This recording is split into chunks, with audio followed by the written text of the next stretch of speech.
Is that somebody sleeping?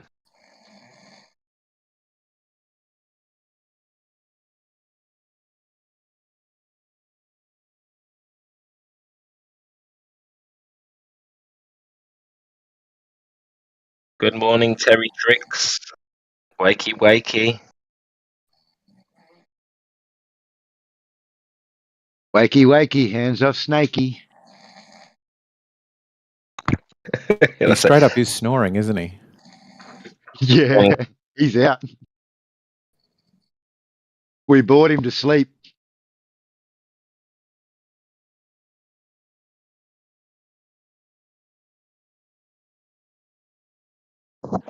He's currently dreaming about vanishing points and geometry.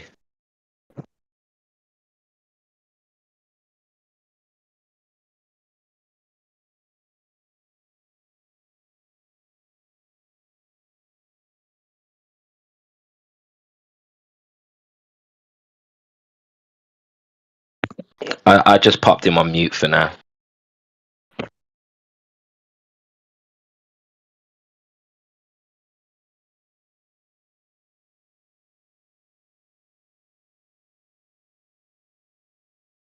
Not sure how that conversation with Scott Mackey ended. Did he concede that the vanishing point is a phenomenon of perspective, or does he still claim that things can't disappear from bottom up? No, he still claims things can't disappear bottom up. He still doesn't agree that there's a limit to our vision, to a vanishing point. Alpha came in and pointed out after the Rayleigh criteria. I understand his point in what he's stating, that the vanishing point is infinite, in the fact that it's not a physical point that you can go to, and it's always going to move as you move. Yeah, it's going to in the direction you're looking. However, there is a limit to our vision.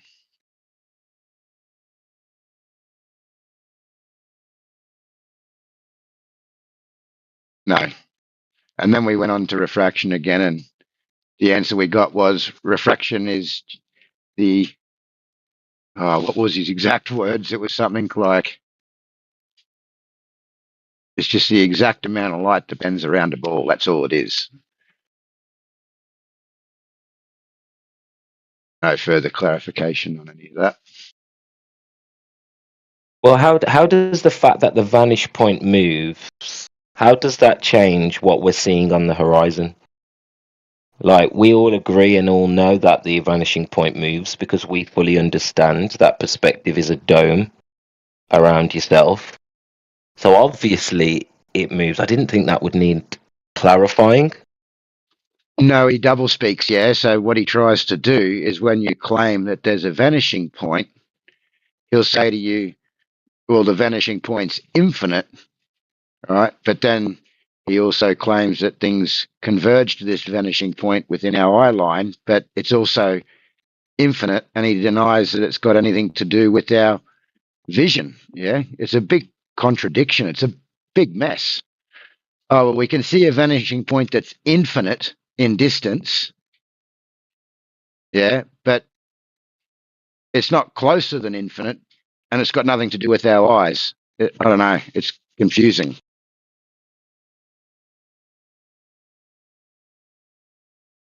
So in his mind, the vanishing point is something unique to the observer, which we agree.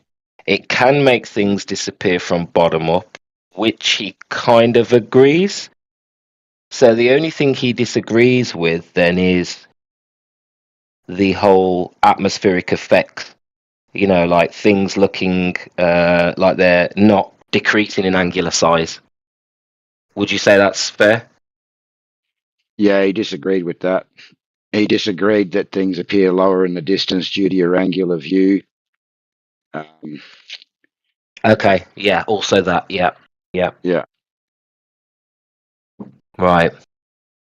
But that's nonsense, you know, like that's pretty simple. You know, I can understand the whole, right, the angular size isn't reducing at the rate in which we would expect.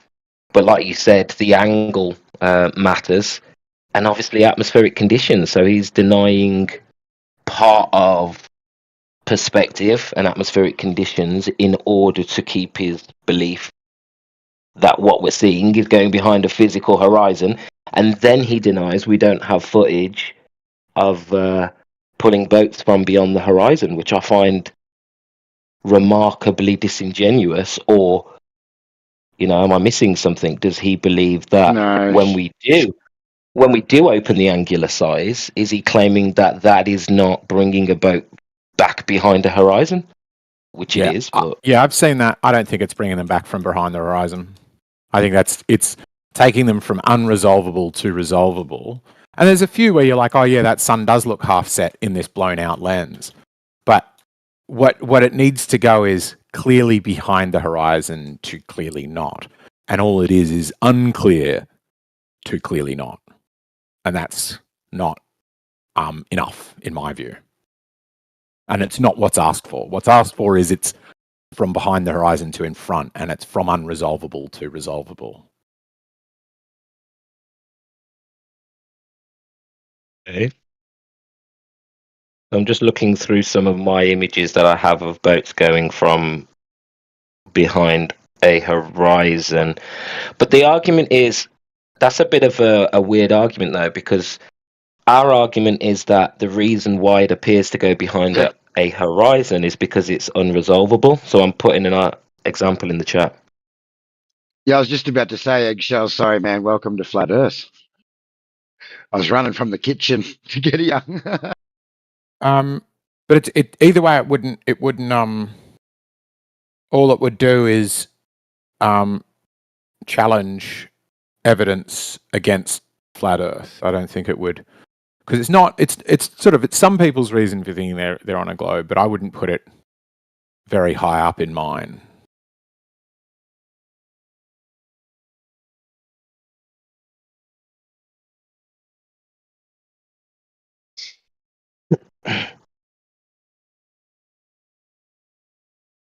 Hello. Hello. Like, would you agree? Hello. Would either of you guys agree that there are massively zoomed in videos of boats that aren't coming up from over the horizon, that are very, very zoomed in and still appear to be hull down over the horizon? No, I've just posted a picture of a boat that's in full view. Got a side view. Zoom out, it starts to disappear on the bottom You of need a side view, Eggs. The side view blows my mind. Side view's a funny one. So what's happening there? Without a side view, you'll never know. It looks like it's above the horizon until it becomes unresolvable. Looks like Superman's taking a dive. I mean, when you can zoom in and still see the linear horizon. You can't pick horizon. Looks like Tooth Fairy's getting your No, that's making sense. teeth from out front of the pillow. Yeah, it seems like brain rock gets into your brain, but that's beside the point, I guess. Eggshells, I'd just say that to that, I thought my it was answer Chubbs would and some be other that crackhead. my Chubbs is a crackhead. sorry, Go I was for going it. to say my answer to that would be that yes, you're zooming in, but eventually you're going to get to a stage where you can't zoom in any longer, and the object's still going to disappear the same way. The only reason why you can zoom in is you're increasing your angular resolution that you're viewing the object to. So, like you said, eventually it is going to appear to go down over some type of horizon. But then the issue is once you're zooming in with this, it's your average Joe Schmo or retarded Joe Schmo. Like, bro, once you're zooming in, with that telescope or your binoculars or your camera, whatever you're using, and then it appears to disappear bottom up. This is where you're claiming that it's going over this geometric curve. What distance is that at? Once you've zoomed all the way in like that, you've brought it back into view, and then it's then going further out and over the curve. What distance is that at? Because according to the geometry, it should be about 3 miles at 6 feet. Sure. But I mean, that's feathering in a different discussion, right? About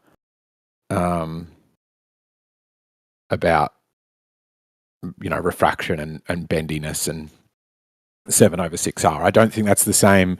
I think it confuses the conversation if we're trying to have both at the same time. Whereas one is just, do objects appear to be obstructed bottom up when they are not obstructed bottom up? This is the one I've been looking for. Here. I must have missed what you said because I was pretty sure you said Do they that, once appear you to be zoom in. bottom up when they're not bottom? What the fuck did you say? So that one I've just posted is the suggestion at the last frame of that if I zoomed further in on the mast of that ship, the whole ship would be visible again. That the ship is essentially becoming unresolvable. Correct. Oh, and there would also be atmo conditions and stuff going on there as well. But my question would be, why did it go so far out? Because I'd have to say, if you're zooming in, how far you reckon that'd be? What, 2 miles, 3 miles? Just an estimate. I'm not going to hold you to anything, but it'd be quite a distance, idea. Yeah? Yeah, no idea. But then look how sharply it appears to go over the curve. How steep would that curve have to be? Oh, that's so because you've it's gone zooming. out probably 3 to 5 miles. Yeah, but that's a very, my understanding I understand. from when I first saw that is it's like taken over 30 minutes and they're just getting still frame, and then massively zooming them. I suppose that goes back to our original question when I first came in this afternoon about somehow verifying what's going on in the picture. We'd need to know the distance. We'd have to know how far we're zooming out. We'd need to know the observer height to even start claiming that this has anything to do with the curvature of the Earth. Mm-hmm. Yeah, I maintain, and I don't mind if the flat earthers don't want to back me here, but it's the reason why that's such a big image is because it's atmospheric magnification. And So all of these things could be water in true. the atmosphere. Water in the atmosphere causes things to look in the distance to look bigger than they are, and that's what's happening there, I believe. And that's what I'm saying. It could be the case, but then one of the major advances that would come out of copy. Sorry, I'm playing my game. The commander was talking to me. There's that one of the major advances that would come out of flat Earth, if flat Earth got proved to be right, aside from like the massive social upheaval and all number of things, would be that optics, we would have to rework our understanding of optics. And I know you guys don't think that, but I don't. That's just what I think. I think that if optics works the way that they necessarily would for what you're saying, what you guys are saying to be true, then it would change how we see things. Because what it essentially would say is things can be obscured by perspective in a way that makes it look like they're actually obscured by physical objects. But this is very well known at a trigonometric rate, that kind of stuff. Yeah, but there's lots of information, scientific information on atmospheric magnification. Like, it's just a phenomenon that you would expect to have under certain atmospheric conditions. Not like we're inventing something new. Magnification is a real phenomenon. And it needs to be taken into account on the days where those atmospheric effects are likely to cause it. If not, I'd say that's cherry picking. If you could show them, but I think the requirement that you have for the globers and the requirement that you set for yourself are in vastly different places, right? Because not you specifically, Roots, but generally, if refraction is caused, there is this extended discussion that essentially comes down to me to put it in my hand, like show me absolute, unfalsifiable proof right here in my hand before I believe it. And then to go, well, it's just lensing, it's just atmospheric lensing, is like, fine, you just need to show how that works. And in the process of showing how that works, I think what you would have looked back on and realized you've done is completely revolutionized our understanding of optics. which would be an exciting thing. Like, surely it's like one of the smallest things to be demonstrating, for the flat Earth to be demonstrating. But I think it's absolutely a bar that flat Earth could pass.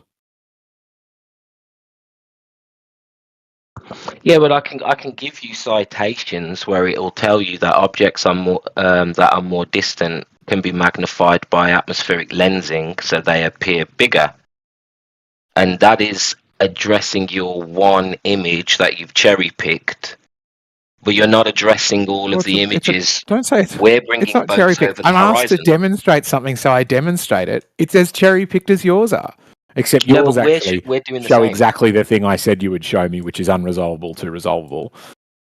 Yeah, and we're telling you that is why things disappear over the horizon. Well, I get it.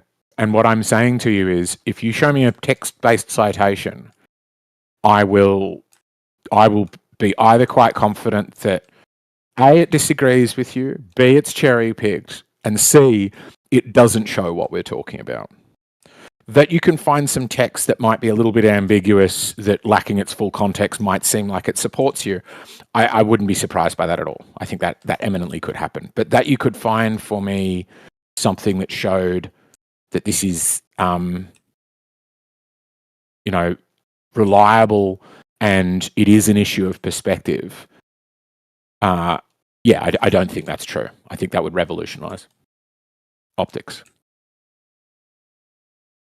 Or is it just one of them things that isn't taught in conjunction with perspective, a bit like the Rayleigh criterion isn't taught? There's a lot of things that are not taught to do with perspective, like the atmospheric, like the Rayleigh criterion, the viewing dome. None of this is taught. So why would you expect, this to be taken into account when they don't even take into account your individual perspective? Commander's asking us to say yes to this vote kick because he got deliberately team killed. Oh, sorry, I thought I'd muted myself.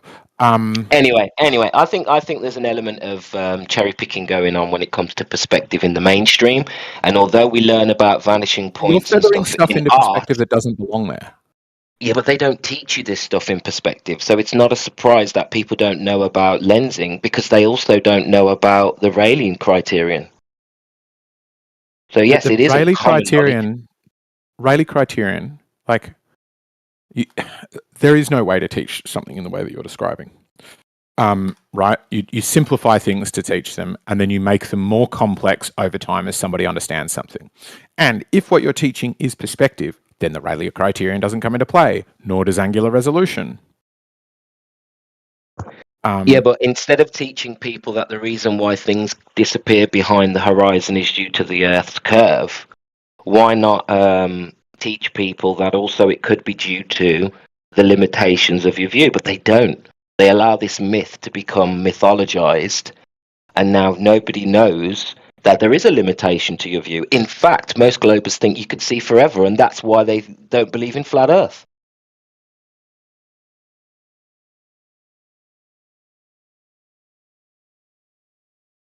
So it seems pretty nefarious to me why they're keeping these things away from the schools and they're teaching you that everything that goes beyond the horizon is due to Earth curve when it's not true.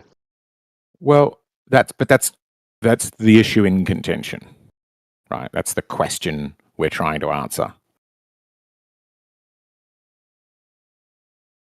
No, but you're asking why is this, well, you're saying this would revolutionize. Well, just the Rayleigh criterion would revolutionize globers' understanding of perspective because none of them know this. No, what I mean by revolutionize is you could build new devices on it. You would expand, you would push forward the frontier of human ability, right? You would build new camera lenses, you would probably very quickly develop a new way to investigate the luminaries. Yeah, but this is the state of modern science. There's lots of things that could be revolutionized with what we know, sure. But it doesn't get done that way for specific reasons. Look at the food industry. Look at the healthcare industry. Well, I mean, incentive. There's no incentive. If what you're saying is right, you would be able to harness it and turn it into a lens. You would be able to build a cloaking device out of it. You would be able to do impressive things with it. It's not consistent. It doesn't act like a perfect lens, but magnification is a result of atmospheric lensing. It's just one of them. So if you cherry pick an image on the right day with the right angles, then yeah, you're going to see boats look bigger than they should do. We understand depth perception, and that boat does not follow the depth perception that you would expect to see on the horizon at 3 to 5 miles or however far that was. So there's clearly something wrong with that cherry image. picking? Do you Well, think it that really is image, cherry that picking? boat's too big. That boat's too big for how far it is. What do you mean that boat's too big? Explain how you came to that calculation. How big should it have been? How big is it? What boat is it? That's ridiculous, man. You just pluck that out of the air. That's not what we normally see. That's not what we normally see. No, that's not what we normally see on the horizon. A boat that size wouldn't normally chop half off like that. It's only on a specific day. You can see the heat in the atmosphere. So show me what you're basing this on. What are you basing this on? I'm just basing it on all the observations of boats going over the horizon. Show me another observation of a boat going over the horizon. I mean, I've because said your ones it becomes unresolvable, right? I would challenge you with this. I would say any boat or object, for that matter, that gets sufficiently far away and yet is still clearly resolvable will disappear bottom first. We were doing something on a Chicago skyline before about it, right? Here's the sun doing the same thing. Here's a GIF of Mount Rainier doing the same thing. It is nonsensical to say that that is a cherry. That is the standard thing we see. You don't even have any videos of that not being the thing you see. What you have videos of is something where a resolution of the image is too low, and then switching to zooming right in on that object and going, hey, look, it's not behind the horizon. That doesn't show us something that is, right? It's what you need to be able to do is, if you look at that bottom one with the black swan and the white swan, you need to be able to show the white swan, then zoom in, and on the same day in the same conditions, pull it and turn it into a black swan. That's what is incumbent upon you to prove. And you can't, because it's not what happens. All right, eggshells. I want you to look at what I've just posted, 1045, the picture at the gip of the candle. This is an example of magnification. Now, that candle is moving away from the lens, but it appears to be going down behind the lens, and it is also larger than it would appear to be without that magnification. Sure. So what I'm telling you is that's very similar to the image that you've posted, with a magnified boat, what looks like a magnified boat going directly down. But I'm showing you here with magnification, you can get that phenomena, and it looks just like your boat. No. Here's the thing. You said I was cherry picking. You've accused me of dishonesty. In order to show that I'm cherry picking, you need to show me the entire rest of the cherry tree that isn't cherries. That's not a candle through a Fresnel lens. That is showing exactly what I said. Something that can be zoomed in on and brought back into view, and brought up from clearly behind the horizon to clearly not. Because we have footage, like the black swan there, clearly half hidden by the horizon. The sun, clearly half hidden by the horizon. The massive cruise ship, clearly half hidden by the horizon. Your case relies upon your ability to zoom in on that thing that is half behind the horizon and show that it's now not. And you can't do that. There's no way that you can do that. And so therefore what you're saying is, what you need to accept is, I wasn't cherry picking, and that was a false accusation. No, I think you are cherry picking in the same way we are, because we're picking. Okay, so you need to show me. We're picking the images that show bottom-up disappearance, and we are zooming things that have gone beyond the horizon back into view. Whether you admit it or not, that's what we can show. You say it's due to angular size. We say that too. Do you understand what cherry picking is, though? Sorry. Do you understand what cherry picking is? Yeah, cherry picking is taking a bit of data that is the opposite and not representative of the entire bit of data. Quite often it's done with people's quotes, like quote mining, right? Where somebody is saying, Einstein quotes is probably the most cherry picked person in any form. And it is going, here is this thing that is a rarity, right? Like taking an outlier and having this outlier and presenting it as in representative is a lie, because here, look at all the rest of this body of evidence. Look at the rest of the cherry tree. And it is clearly not the case, right? But you can't show me that. So that's crucial. You need to now retract and say, okay, it's not cherry picking. Because I've laid the standard quite clearly. There are some things that are clearly have an angular size that are resolvable and half hidden by water.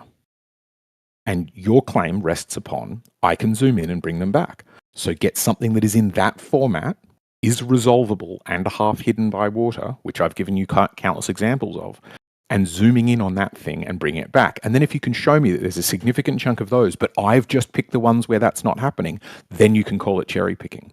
But if you can't do that, you need to retract it and say, I was not telling the truth. I misspoke when I accused you of cherry picking. But No, not no, to no. either I'm not to going to double retract. down on I'm that not going to intellectual detract that. dishonesty. Oh no, I'm just not going doubling to down on detract intellectual that. dishonesty.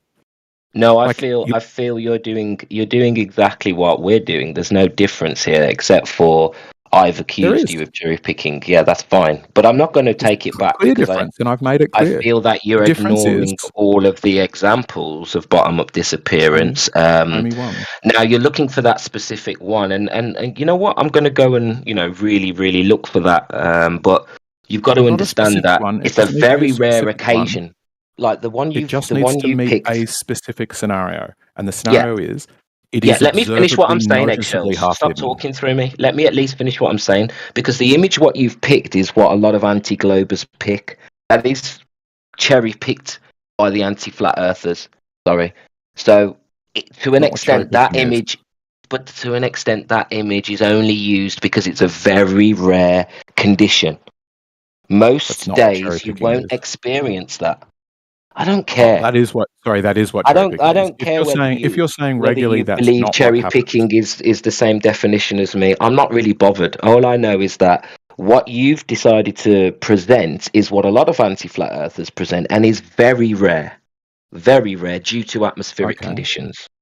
Simple. So the standard I've set is quite simple, which is, here's a good one, Mount Rainier, right? Where the Mount Rainier is left to right, angular resolution, clearly resolvable, and clearly half hidden by water. And your claim relies upon you being able to zoom in on that. You're now saying it's rare. It's a rare condition where things are half hidden. Great. Show me one example of zooming in and bringing it back. Just one. And if you can't, then you need to accept that it's not cherry picking. It's in fact just the good evidence, the solid evidence that we do have.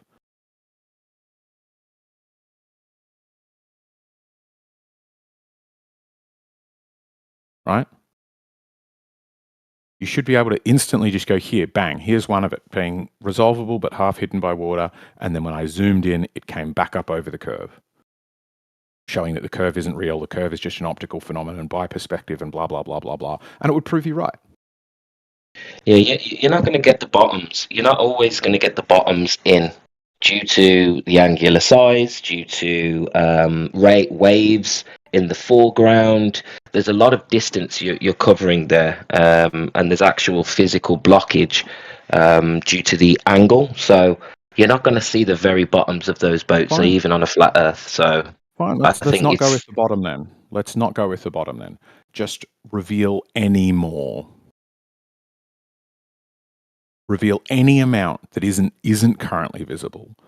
Show it being now more visible. Show that hump of water, that thing that it looks like a hump of water, becoming less, right? Suddenly revealing, now I can see the mast of the ship. Now I can see the 4th deck, where before I could only see the 10th deck.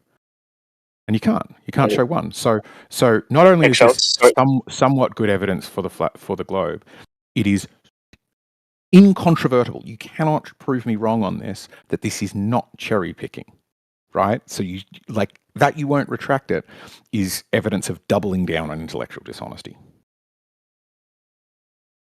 To accuse me of cherry picking, but you cannot show me a single example that goes against it, just says you're not interested in truth. Eggshell, sorry to interrupt, mate. I'm just at the gym, so I can't really chat, but I posted something in the chat. I don't know if it goes to what you guys are actually talking about or not. I've not really been paying attention. But If not, ignore it. Sorry. No, I think that is a good one, and it is somewhat related to what we're saying, where, yes, you can have objects appear like the front shore of that appear to be obstructed by water when they clearly can't be. So I'm not making the claim that the only way you could have something be bottom-up obstructed is just from Earth curve. You can have it from atmospheric effects as well, absolutely. But the question we're on at the moment is it cherry-picking to show examples of things hidden by the horizon when the argument was made by Roots that with sufficient zoom, they could be brought back over? And I showed examples where it's not the case, and he accused me of cherry-picking, and now I'm saying show one example to the contrary. The only examples which I called before he posted were, you're going to show me an image of something being unresolvable, not equaling enough pixels for our eyes to make it out, to zooming in and go, oh, look, that thing's above the horizon, or a blown-out sun. He didn't show the blown-out sun, but he absolutely just showed boats that you can't see once you've zoomed out, which they're not over a horizon. They're just, you can't see them because they're not zoomed in on. Yeah, but I've been consistently telling you that it depends on the conditions of the day, because when you have refraction and when you have certain temperatures, then you get bottom-up disappearance just due to heat. But then also the angle. So I keep saying atmospheric conditions, and the only cherry pick is you're picking images that have this heat distortion, and these sort of atmospheric effects. And that's my issue, is that when we show you images, we're telling you that it's angular size. We're telling you that is why things are disappearing over the horizon, and that they haven't been taught in school. But you've got to take all of these things into account. Each image is unique. So unless we've got the data on that image, show me. If I would accuse you of cherry picking, what I would already be having, what I would already be finding, are the images that show that is abnormal and that you've picked a very rare and bizarre example. That's the standard I would set for myself. I would go, here's the rest of the cherry tree. Here's the roots, leaves, bark, and stem. And I've been asking for it, and you don't have it. No, I'm not saying it's bizarre. I'm saying it's due to atmospheric conditions. You're saying I'm cherry picking. Yeah, I'm saying it's a rare. It's rare when these conditions combine over a set distance. You have more than one reason why things disappear from bottom up. Now would be cherry. That's true, but that's not testing what we're talking about here. Yeah, but we're trying to decipher the reason for this bottom-up disappearance, but we're not taking into account all of the reasons why things disappear from bottom up. That's where the cherry picking is happening, because you decide when to take into account refraction, you decide when to take into account lensing, you decide when to take into account heat distortion. I just think that's the cherry picking part. Well, I'm happy to accept that other things can cause bottom-up obstruction. I've said that twice now. But that doesn't mean that what I'm doing is cherry-picking. Right? Saying you're ignoring other effects, fine. We can talk about those other effects. But to say that I'm cherry-picking when I set the standard beforehand, which is there are things that are half hidden by the horizon that you can zoom in on and you can resolve, and no amount of further zoom brings them any bit brings that horizon lower or that object higher. And you said I was cherry picking when I showed examples of that happening. And you can't show any examples to the contrary. And you still won't retract saying that I was cherry picking, which is it's intellectually dishonest, man. No, I'm saying somebody else of intellectual dishonesty and you're engaging in it yourself. It's a dern. I'm saying you right now. I said that the flat earthers cherry pick their images as well. You need to get over it. It's not the biggest accusation that you've ever had before, Eggshells, but I stand by it. I believe all anti-flat earthers who provide that image have cherry-picked that image and other images with similar atmospheric conditions over a similar distance, because you get similar effects. But you guys won't take into account the atmospheric effects. That is cherry-picking.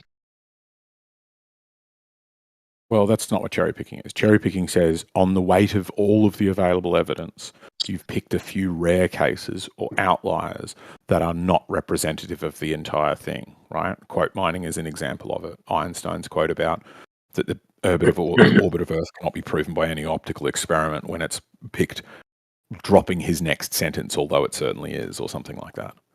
That No, would be you're cherry, literally right? you're literally Or cherry getting picking is suppressing evidence or the fallacy of incomplete evidence.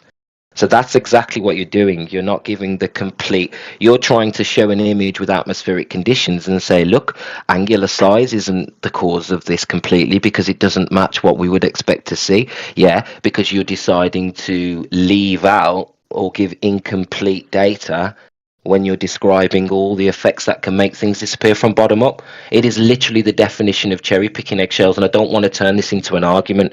You need to back off and allow it because you are cherry I need to picking. back off and allow you to lie and accuse me of intellectual dishonesty while you engage in doing exactly the same thing.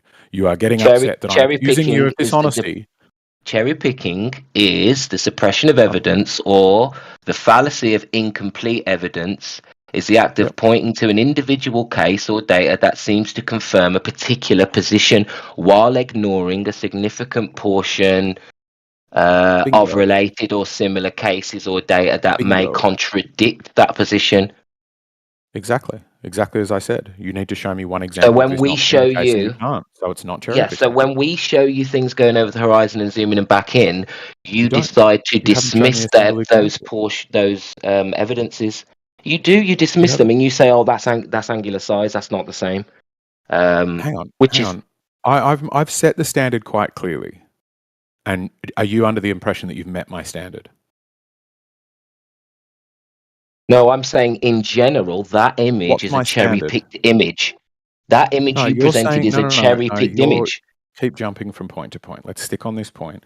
You said you have shown me images being brought back into view. Did they meet the very clear standard I set before you started posting them? Yes or no? No, they clearly didn't, did No, they? you've just asked for one with these atmospheric effects going on, No, and I then said zooming it in. And I it's said I will very try and find simple. one. It's very simple. I said it needs to be already resolvable as over the horizon, as I can show you examples of things that are resolvably over the horizon, and then zooming in, bringing it back. Do not show me something that is unresolvable and showing it going from unresolvable to resolvable. And you showed me the latter. You haven't shown me the former. You're still engaging in intellectual dishonesty. No, just because I And haven't you've shown shown me it, what met the just because standard. I haven't shown it doesn't mean that you're being honest. You're not. I'm pointing out that you are deciding when you want to consider these atmospheric effects, and I consider that cherry Yeah, picking. And if when you they don't meet a like it, standard, that's when they fine. meet But an I'm not going obvious to retract it. rational But standard. anyway, I've had my fill. I have a meeting. Well, I have a call I need to make, so I'm going to back All out right. here before it turns into. We're not moving forward from this cherry picking accusation. So what's the point? Because it's a slanderous accusation to make against another human particularly to make it without evidence. And then to get upset that I'm defending myself is weak. I think we all do Do that. better in your phone call. That's all I'll say. I think we all do cherry picking eggshells. You just need to admit it when you do it.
Oh, hey, what's going on?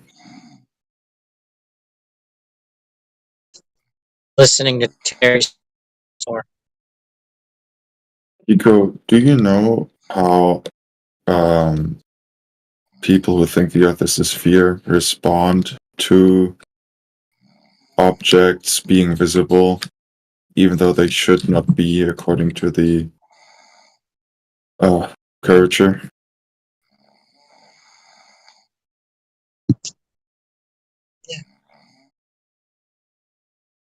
Ask Eggshells, the one that's I believe. Mr. Eggshells?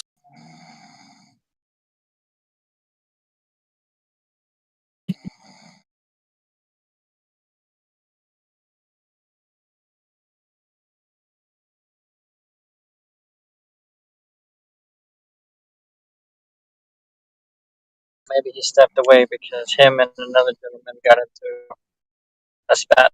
And the other gentleman left.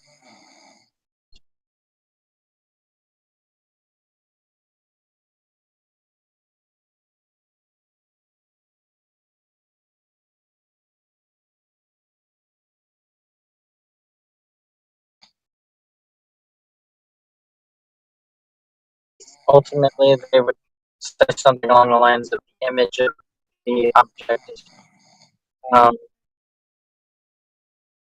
traveling away from the object and conforming to the curve of the Earth so that you can see the image. That's refraction.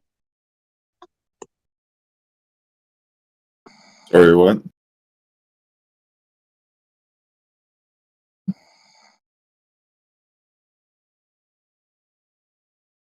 Is that okay? Couldn't understand you at all. So the light traveling from the object to the observer's eye or the viewing device is traveling across the Earth, conforming to the curve of the Earth so that you see the object, right? This is refraction. Okay, So so the image is traveling through the air and bending down towards the denser air layer, which will always conform to the curve of the Earth. And the way another gentleman who likes to describe it is the image or the light of that object is running parallel with the curve of the Earth, bouncing between two density layers of air. right, so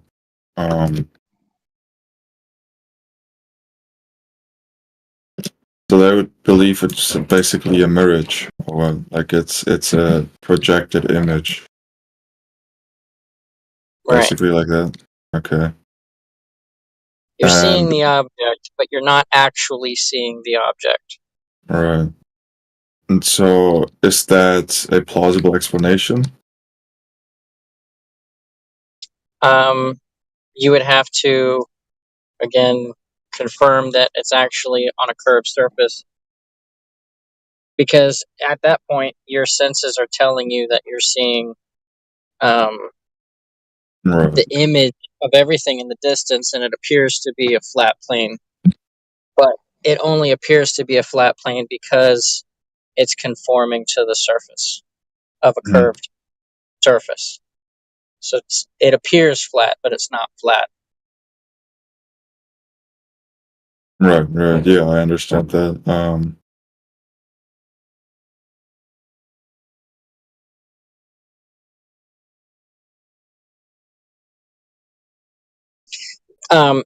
Heretic, he also likes to make the question: are plumb bobs straight lines?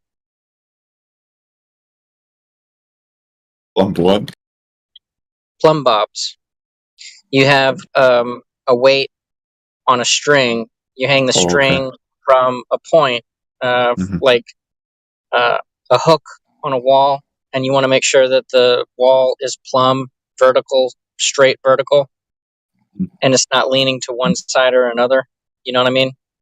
Yeah. It's a straight But line. Right? yeah, it appears to be a straight line, but when you get into the deeper thoughts of how gravity functions, the plumb bob is actually following the up and down vector of gravity. And it could be the case that the gravity is actually warped in such a way that the plumb bob is not actually falling straight down, it's following a curved vertical of gravity, and it appears to be a straight line down because gravity is warping the image.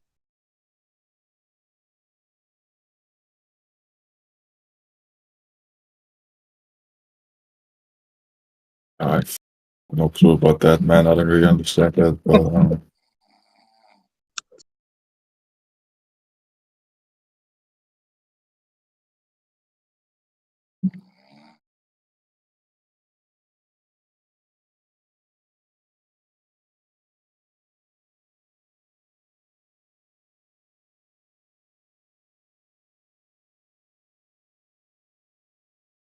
do you know the YouTube channel Earth and Vessels, Kiko?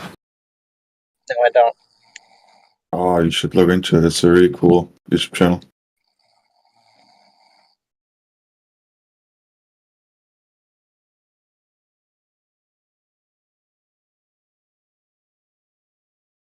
If you are on Gregory's server, I posted a video that they uploaded, presentation that they did on the videos chat. They're Bible believers, and their whole channel focuses on biblical cosmology. So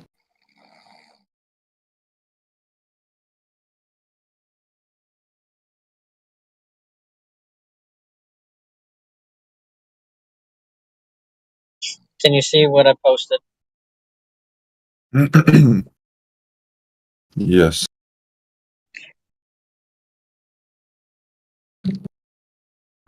That's a figure from the book that Heretic would reference.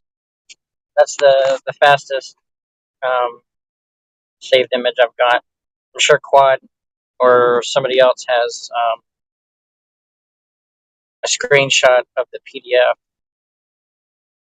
that goes in the description of what is meant by this plumb bob is curved, but due to the plumb bob following the vertical line of gravity, these points are actually level. But since you don't see a plumb bob act that way, you conclude that the light is actually being warped by gravity also to make the image appear straight. Mm-hmm. Mm-hmm.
So Kiko, you know a lot about the Jesuits, don't you? Yeah, I'm not gonna say I'm an expert, but the same video I showed you earlier, they're all folders from that channel. It's really unfortunate that you're lagging. Yeah, it happened. Maybe it's better now. Hope it's still very bad. I can't understand anything.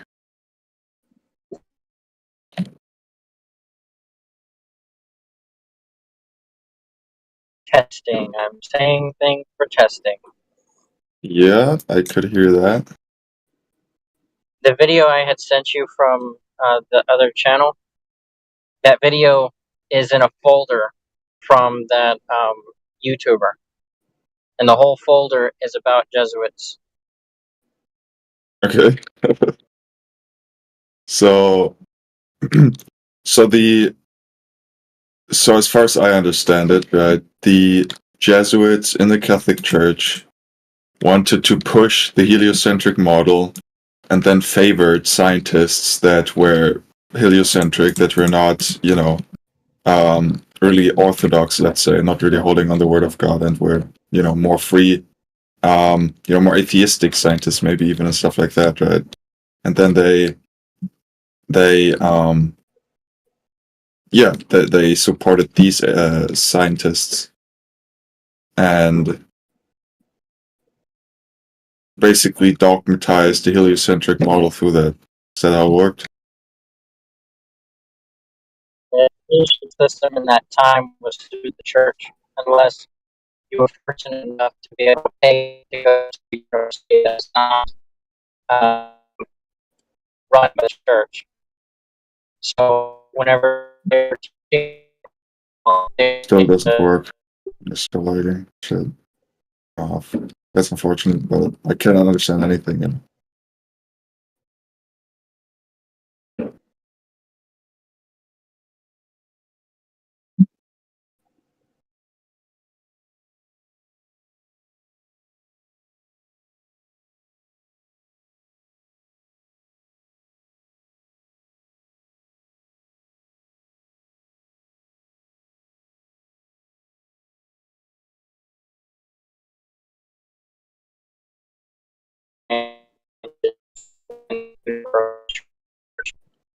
and the legalization of Christianity that did not make the Roman Catholic Church Christian.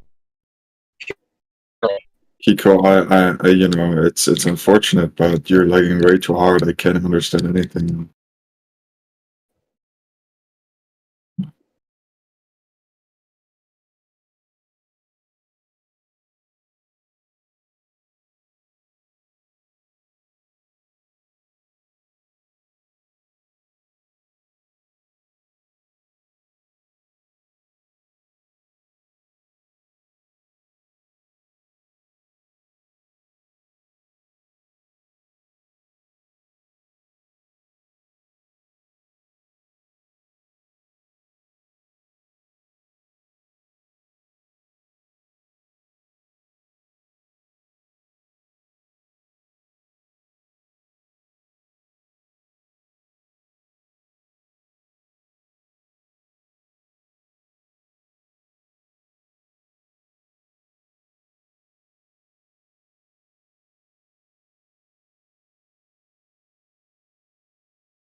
Kiko is better now, maybe?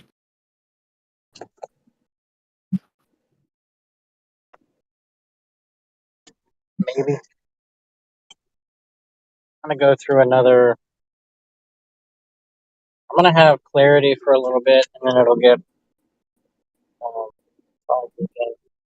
But Yeah, I mean, I can hear you now. Yeah, go ahead. when Rome was conquering the lands, the people groups would have their own religions, and they would incorporate it into their religion, into their church. So whenever you have the pantheon, you had all the gods being applied to it, or they would relate the practices of um, the new nations' gods into theirs and make the relations like um, Zeus and Odin are the same, or um, Poseidon and Neptune are the same, right? So whenever Christianity became legalized, it was just incorporated into the same practice, into the same church.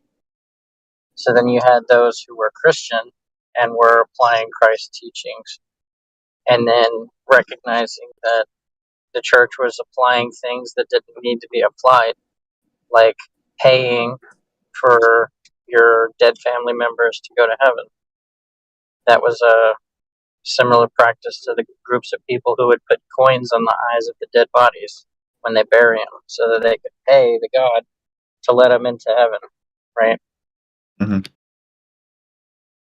So whenever the Protestants break away and they're like, look, we're not accepting the rest of that stuff,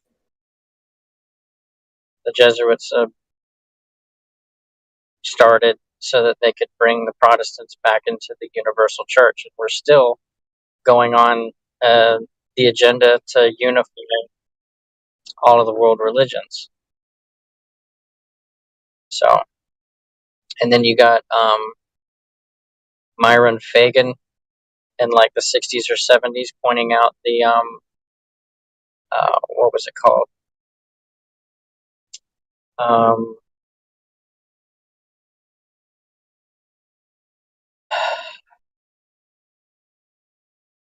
it, there's a 3-letter acronym. I can't remember what it was called, but it was basically a list of Protestant churches who are recognizing themselves as being underneath the Catholic Church. Okay. I'll have to find you that video and send it to you. Mm-hmm.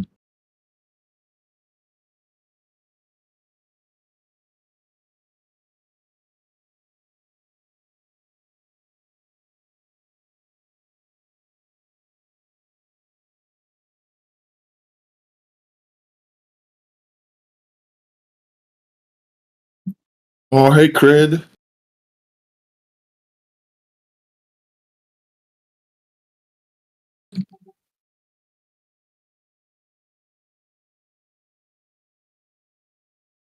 I can't hear you, sir. Okay, how about now? Yeah, Yes. no, it's okay. All right. Yeah, there's like another mute button on the cord for my headset, and sometimes I'll bump it against the table, and I don't even know this. But I guess it's good because there's like another, so I can mute myself with Discord. I can shut off the actual microphone, and then you can also like turn off your microphone. So there's like 3 ways I shouldn't I should never be hot micing. I got a headset for my PlayStation that has a mute button on the headset itself, and then I got a mute button on the controller, and then I can mute myself in the chat. And then whenever I mute myself and I can't figure out how to unmute myself, I have to leave the chat and come back, and then usually it fixes itself. Oh yeah, it's like which mute button is pushed right now. Exactly.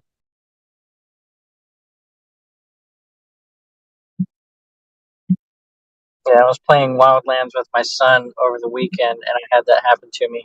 I could not unmute myself, so I had to leave the game and come back.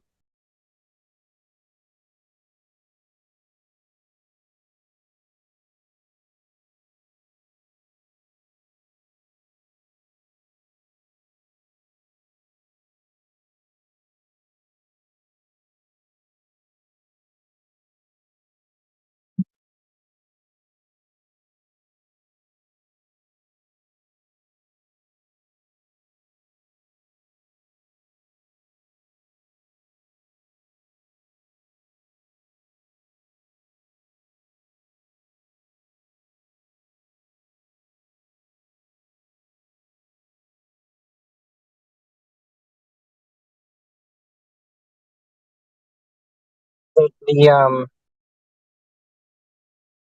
when people were taking to the Bible more seriously, and whenever Johnny points out that they were going to change the way people think, because even though the people don't, you know, believe the Bible, they still control the narrative that's within their mind, right? Because even the atheist believes in the Big Bang, but the Big Bang was created by the Catholic Church. What was the Big Bang? Was that a Jesuit priest? Yes, Big Oh, Bang was okay. a What a Jesuit coincidence. priest. The evolution was a Catholic priest. Thought it Both was of them. Darwin.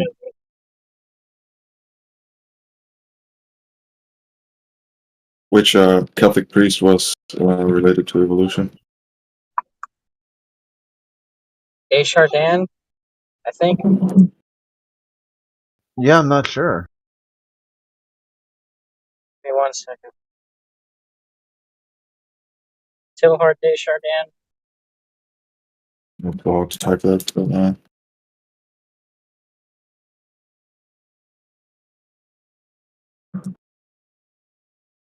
okay, let's see here. Here, Telhard being changing of the calendars. Okay. Polar.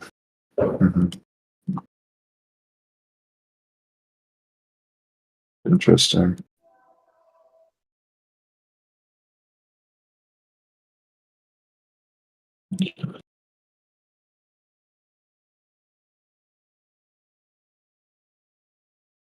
And then you can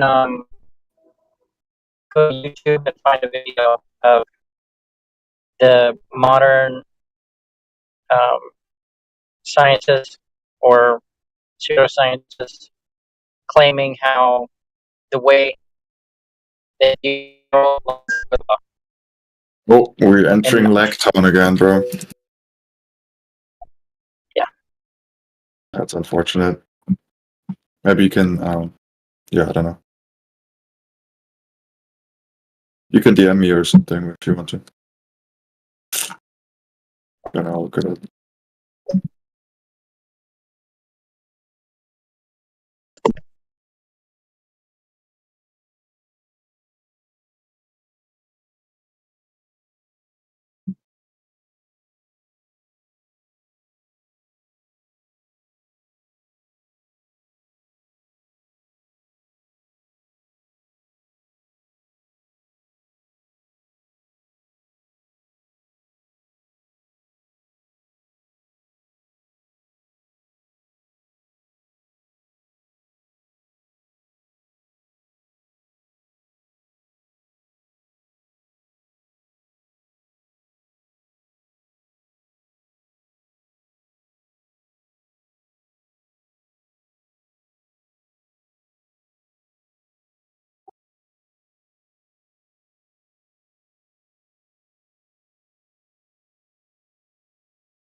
I think even Kent Hovind goes over how Jesuit Mhm. priests were helping the people discover the Piltdown Man and such, and Lucy and all that. Or maybe I'm just remembering a Johnny Cerrucci video. I feel like I've heard Kent Hovind talk about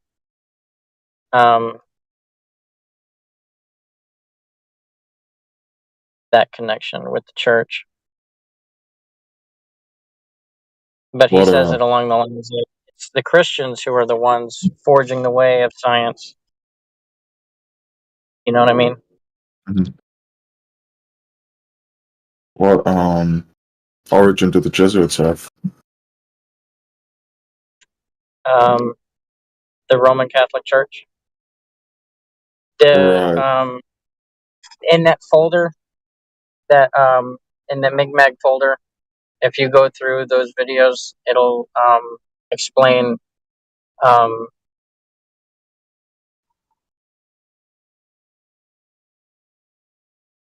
Yeah. I can't remember the Jesuit's name. Um,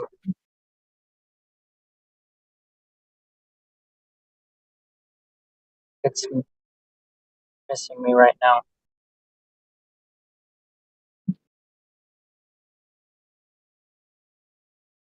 But pretty much astral planing, astral projection, speaking to demons.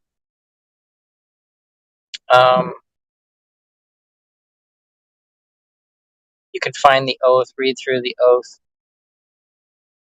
Yeah. Well, it's just like, my question would be, and yeah, I'll need to look into that, just why the Jesuits are like that, why only the Jesuits are like this, But it's not an only. And if we're going to take a biblical account, you have two beasts, one with 7 heads and 10 horns and 10 crowns, and the other one making blasphemies of God and praising the 7-headed beast. Mm-hmm. So it's not an only.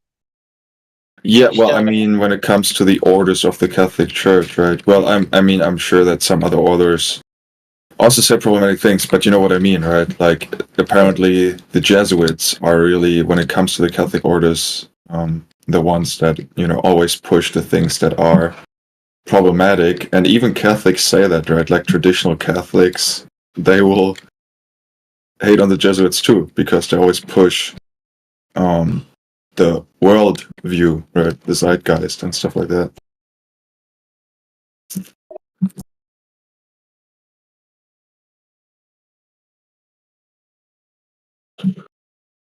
It's not an if or only.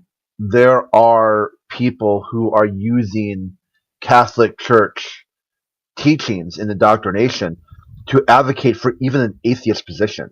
It might sound like, hey, what the fuck is Chris saying?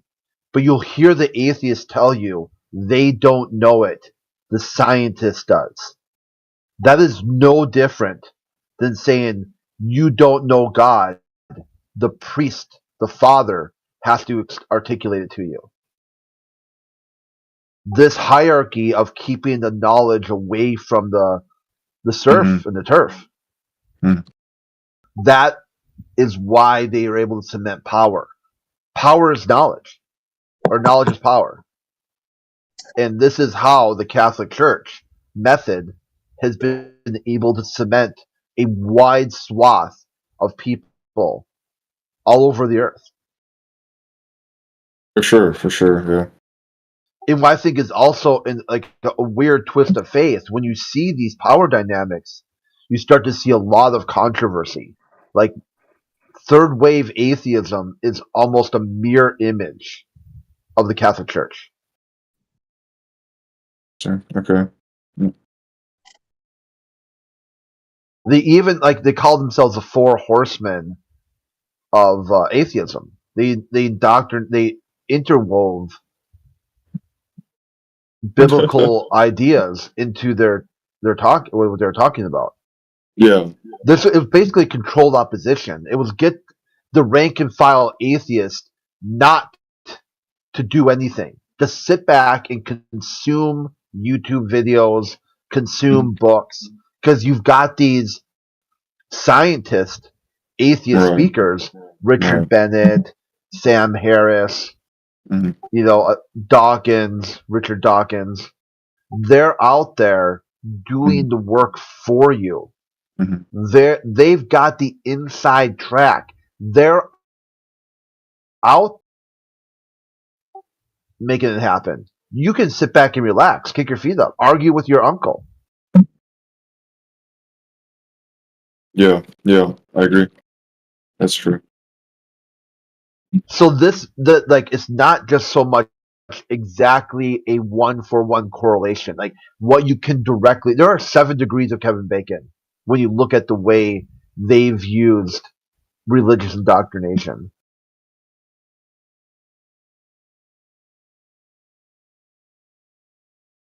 And it kind of used to be a big deal. People were like saying at the time, they're telling Kennedy's unelectable. No one's going to vote Catholic. I mean, he proved them wrong, I mean, kind of. Then he went to Texas. But people were stunned. They're like, how well the Catholic Church did at propaganda to basically insert itself into Christianity. Like people, like if you were to ask sort of like someone who's just like, evangelical or Southern Baptist, hey, are Catholics Christian? They're like, yeah.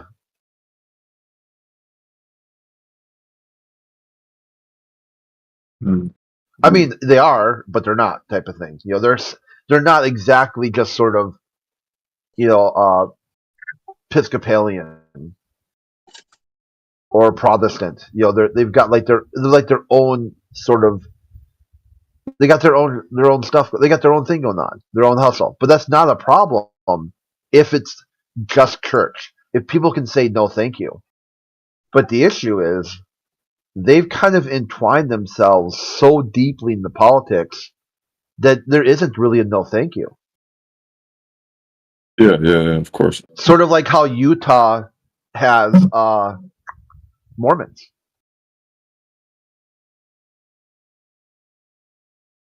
Like you go to like Salt Lake City, the police officers are all Mormons, firefighters are all Mormons, the mayor, the judge, all Mormon. You'd be like, well, I don't want to deal with Mormon stuff. Then don't go to Salt Lake City. Don't go to Utah.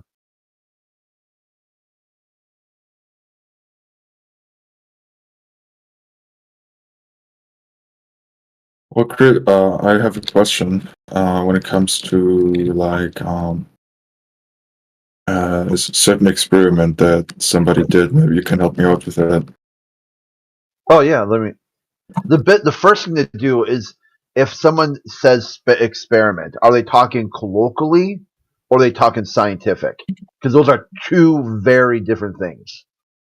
So if they're talking just colloquially, it can mean pretty much whatever they want. They said, "Hey, I want to throw this spoon up in the air, and how many times does it land?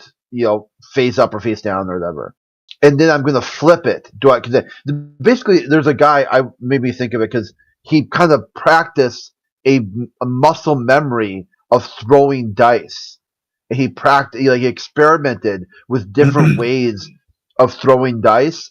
So he has a higher than like 53% chance of rolling a 7. Okay. So that way he could roll craps, like all the time, bang, or more than. So he increased his odds of winning. So, Right.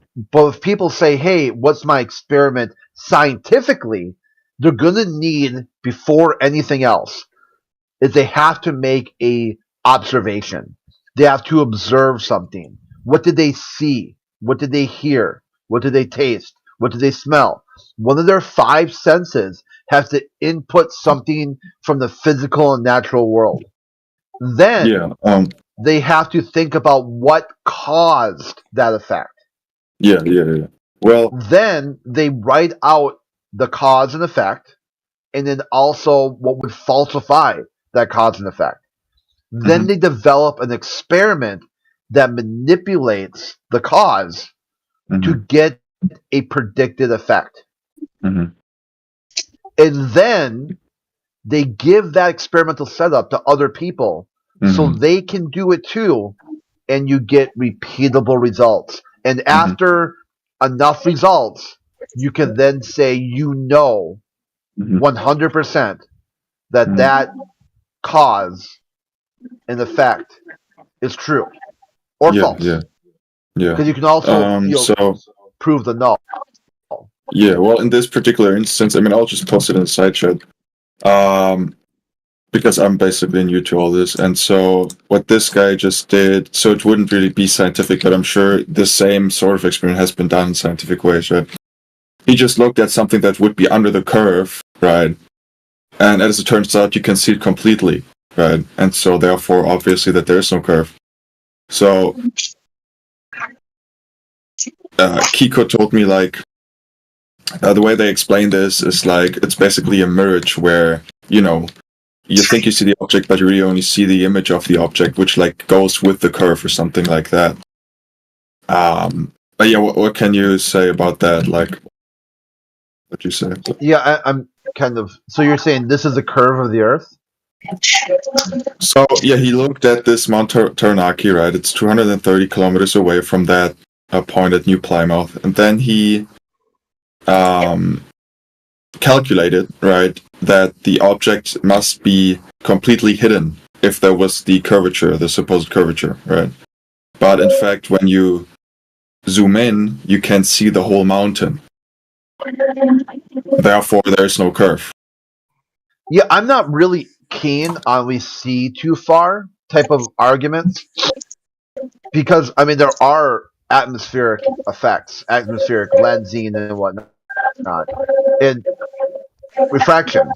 But yeah, when you got something that should be completely blocked by a geometric curve, and you see any part of it at all, you got to start asking some questions there. How does that work? What would cause that? Yeah.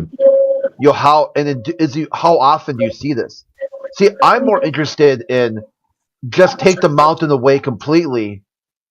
Is the horizon curve or straight? Okay. So you wouldn't even Like care I about don't like need. Yeah, I don't need the mountain. Well, I mean, you could call this an experiment if you were using like different lenses or trying to figure out what causes this observation. But this is more just like, hey, I see something I shouldn't. Okay, and now what? Well, now nothing. That's like the end of the story. I'm like, it seems rather incomplete. Uh-huh.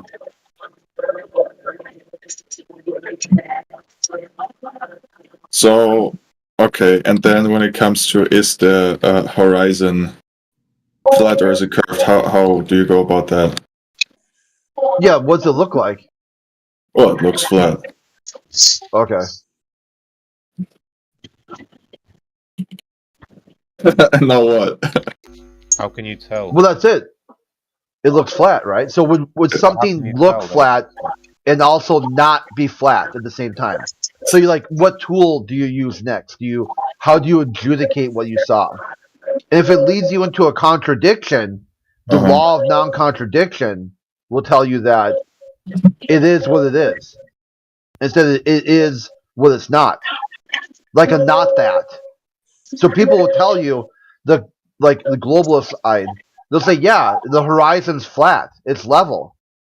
And you're like, well, what is it? Well, that's curved. You're like, are you serious? Like, what the fuck? Because they'll tell you it's both curved and level and not curved and level at the same time. Okay, yeah. Well, I mean, yeah. So they say then it is so minutely curved from your perspective that you can't it's like relative to you can take it to be flat, right? That's sort of the thing. And then, well, I guess what you would need to do is measure somehow that there is a minute difference when it comes to the center of the horizon, and that there is like, a curvature that you can measure, right, in some way. Yeah.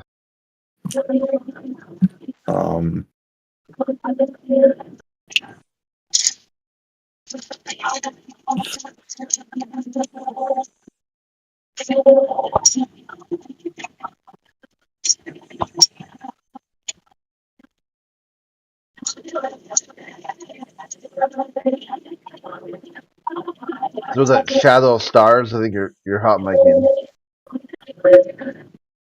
What's up? You're hot micing. What can you hear? Yeah, like sounds like a radio, maybe like or TV. I have a head in a cabinet.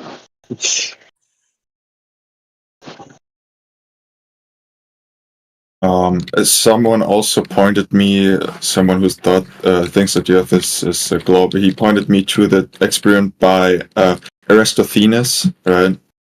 But I mean, yeah, I don't think that proves anything, right? That experiment, because you literally have the same result on a flat plane, right? It doesn't prove anything. Yeah, yet even experts in the globe have articulated this, and the anti-flat earther just doesn't get it. Like, it's like this has been explained to them by flat earthers. It's been explained to them by globalists. It's been explained to them through the math. That this is inconclusive. Yeah. Yeah, but Tyson, and even what it does, it shows a circumference. You can draw a circumference over a flat surface. And there's enough wiggle room in the math to just change the elevation of the sun. Mm-hmm. And Eratosthenes said that he assumed that all the light words were parallel and the sun was an infinite distance away.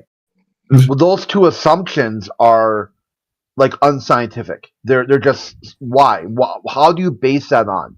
Where else do you see light that is, how would you recreate that? But you can actually recreate it by changing and manipulating the height of the light source. People have done this with just like cans on their table, like 4, 5, 6 cans, and demonstrate exactly the same angles. Mm-hmm. Yeah, it would only be prove anything if you assume that the sun is that far away, right? Yeah, and then it's really a claim about the sun. It's not a claim about Earth at all. So even if the sun would be as far away as they assume, then it still would not prove a curvature on the Earth itself? No, it's still inconclusive. Okay.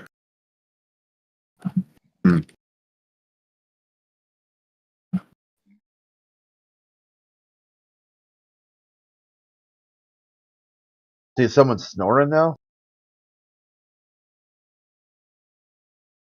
Harry was snoring. Yeah. It's scary.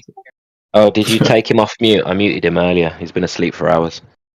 I think it does time out after like 40 minutes or something.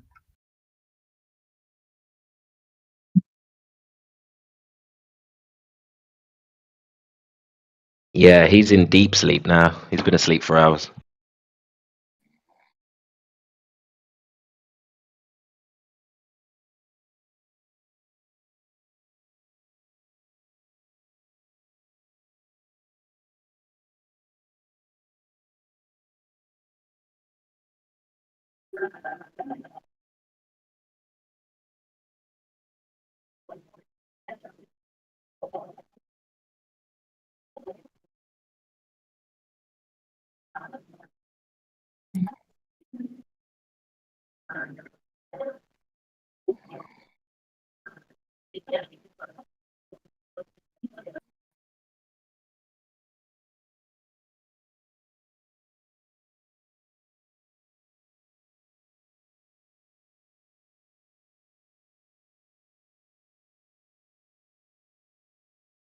Okay, who is it? Let me get it. You said Jordan Pearson? It's Terry. Terry Drake's on the Terry. ball. Okay. Yeah, I'm tabbed out, so there we go.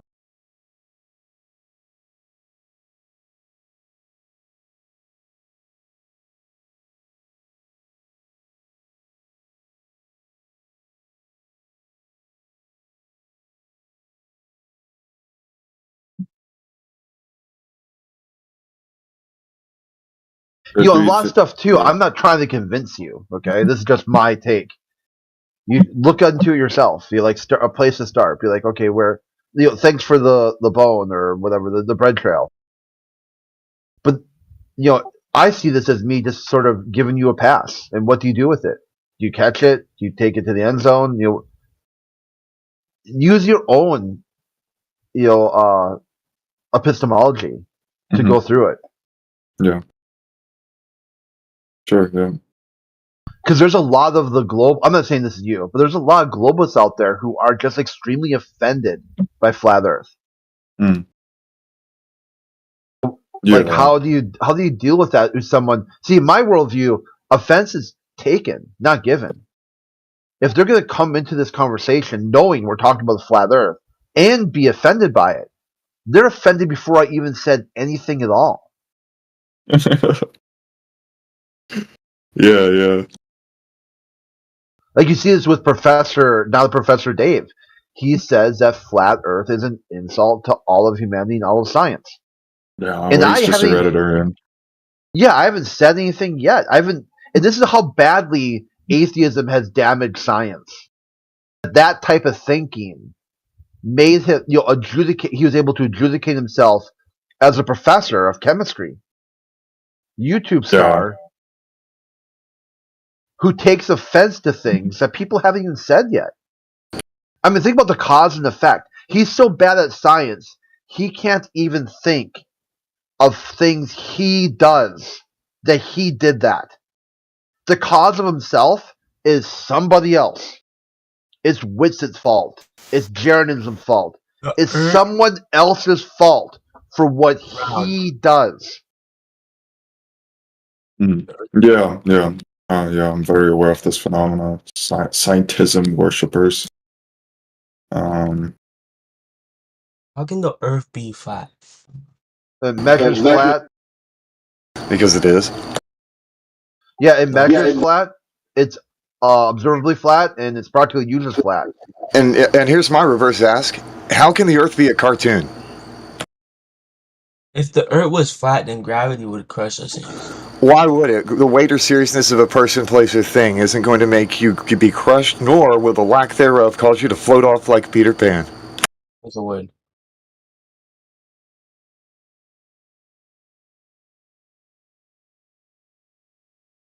Yeah. So this was an example, right? He comes in with a preconceived notion. He will not question anyway, and just talks to purpose. Well, just to be insulting. What he wants to do is he wants to punch down at people he thinks he's smarter than to feel better about himself. Yeah. And then he can't really say that because he knows that's kind of bullying. That's like an asshole. That like a douchebag. So he's got to blame the other person for that. And the other person is doing it. So therefore he does it. It's a monkey see, monkey do. And what I say at that point, now he's kind of back in the scientific framework because he does see himself as a monkey. He's a monkey. So now he's acting like a monkey because he views himself as a monkey. Yeah. And there's also like scientifically, he's like 5'5", 5'6". Like he's a really short dude. So like that short man's complex. Don't they call that the Napoleon complex? Yeah, which is actually kind of funny because Napoleon was average height. I mean, for a French person too. He was actually above average for a French, because the French were a little bit shorter. Yeah, he was just smart enough to have really big bodyguards, so he looked short around his guards. Yeah. Was also interesting. I have a friend who's French. What I should say is the Nico too. But I've been meaning to I've like a skit or like a roast I've been working on where it's like, so you think Napoleon's this big leader? So he was a nationalist, huh? Do you know who also was a nationalist? It's like, oh, Napoleon's this great military genius. He was an artillery officer. Do you know who else was an artillery officer? Uh-oh. Yeah, it's quite odd, the comparisons between these two European warmongers. There's a lot. There's a lot of similarities.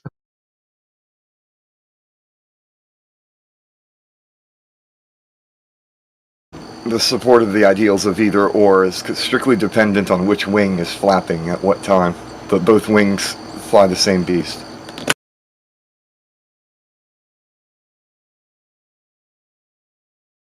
It's interesting, the two-headed bird, the phoenix, the two-headed bird empire, as it were.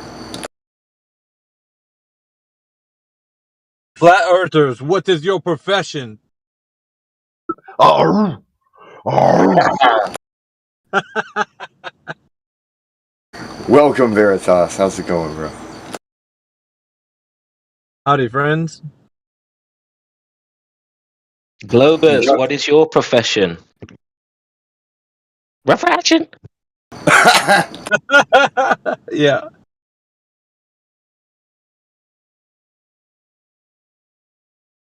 Gravity?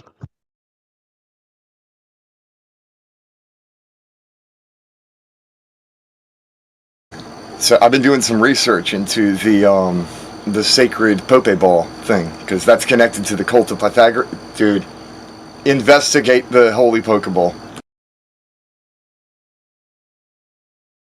That's all I've got to say. It explains a lot. The whole why would they lie and all those stupid questions that we normally get at. Just follow the golden ball. Like a sing-along. Just follow the ball.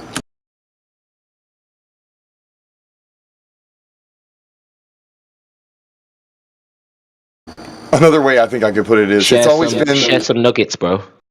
Well, the easy way, because if you can't explain it simply, you don't understand it well enough. So an easy way I could put it is kings and cannonballs. It's always been kings and cannonballs. Which king can shoot his cannonball the highest, and whose king's cannonball can take the best picture? Now you put the cannon inside of a cannon, shoot the cannon, and then that cannon in air shoots another cannon, and that cannonball takes a picture. There you go. There's your rockets. That'd be a pretty good card for your game, like a trump card for the globe side. Like if they're gonna lose a hand or lose a round, I got cannonballs. You pull out the kings and cannonballs card and win every time. That like because each one was gonna have like a sweep card, right? Like a sweeper. But yeah, that's really what it is. And then if you've seen the movie Wanted, and you see when they curve the bullet, that's pretty much what they did with the cannonballs. They set it in a way where it could spin. They pretty much pulled a yo-yo trick, and that's what that satellite move was the first time they did that weather thing. And the other one was pretty much just from the North Pole to the South. The Russians just went pew, and that's it.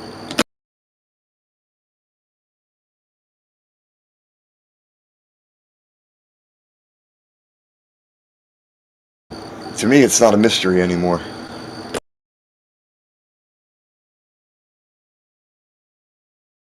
Aethergrass, are you a Bible believer?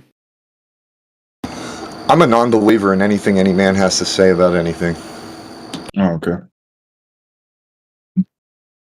Now, to be clear, that doesn't mean that I disagree with what is written, and my standard of evidence and proof does not disregard scripture like that.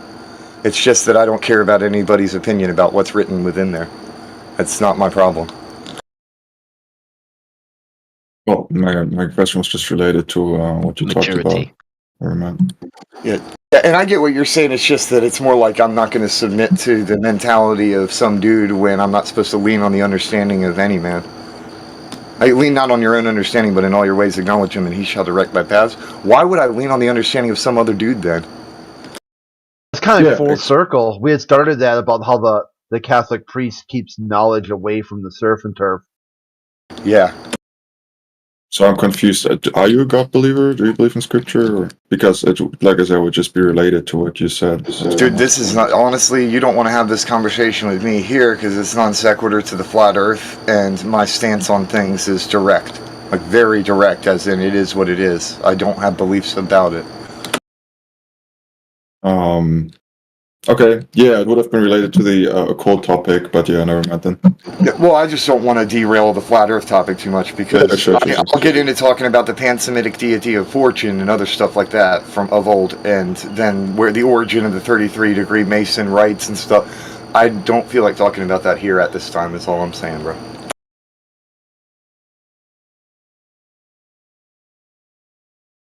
But I'm willing to talk to you about it later. That's fine.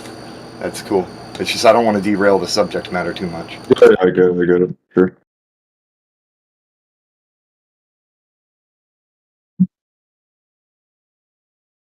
Oh, dude, yeah, Quad, I got you. In fact, I'll just make a video real quick. I'll throw something together. I just got home. I was at the hospital yesterday, but I can prove the cannonball thing using their CBS had a episode that they did when they were explaining how Sputnik launched their thing. Then they bring a V2 rocket from Germany. They launch their thing. They make a mention of Jules Verne, and then they lie and say that they see curvature when they're clearly taking a picture of a flat and level horizon. So I've got that video too, and the other one that shows the cartoon of how Sputnik works, which is basically like what Wanted does on their intro when the bullet goes out of the, like, you know, hits the guy in the head, but then it reverses it, so it goes into the bullet and goes into the bullet. That's how rockets actually work, though. It's the same exact image given on the CBS cartoon.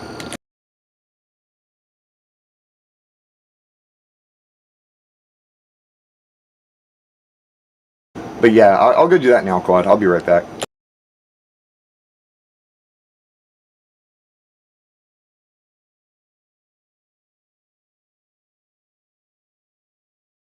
We got any ballers in the chat?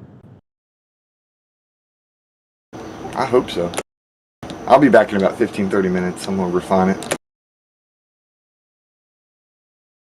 Oh, ballers. Where you at? Here, ballers.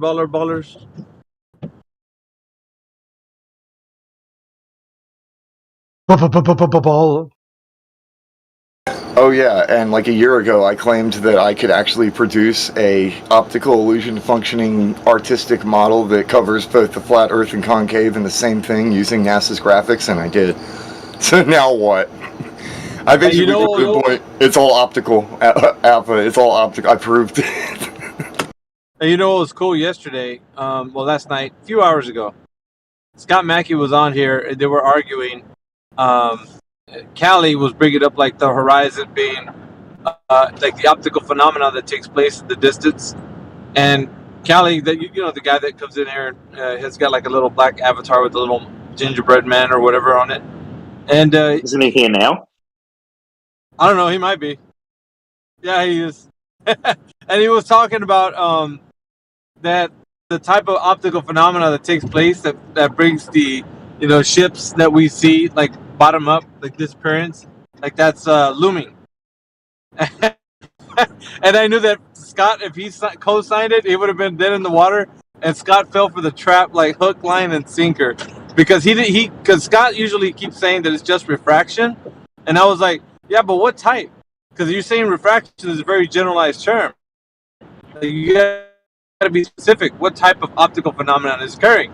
So I kept pressing for that, and then Callie offered up looming as the answer. And Scott quickly jumped on it because he wanted to have an answer to my specific question. What specifically is happening? Like, what phenomena exactly? And so he went ahead and co-signed on Callie's, like, looming. And I said, oh, really? So what is looming, Scott? And he was like, well, it's just, you know, you see light bending.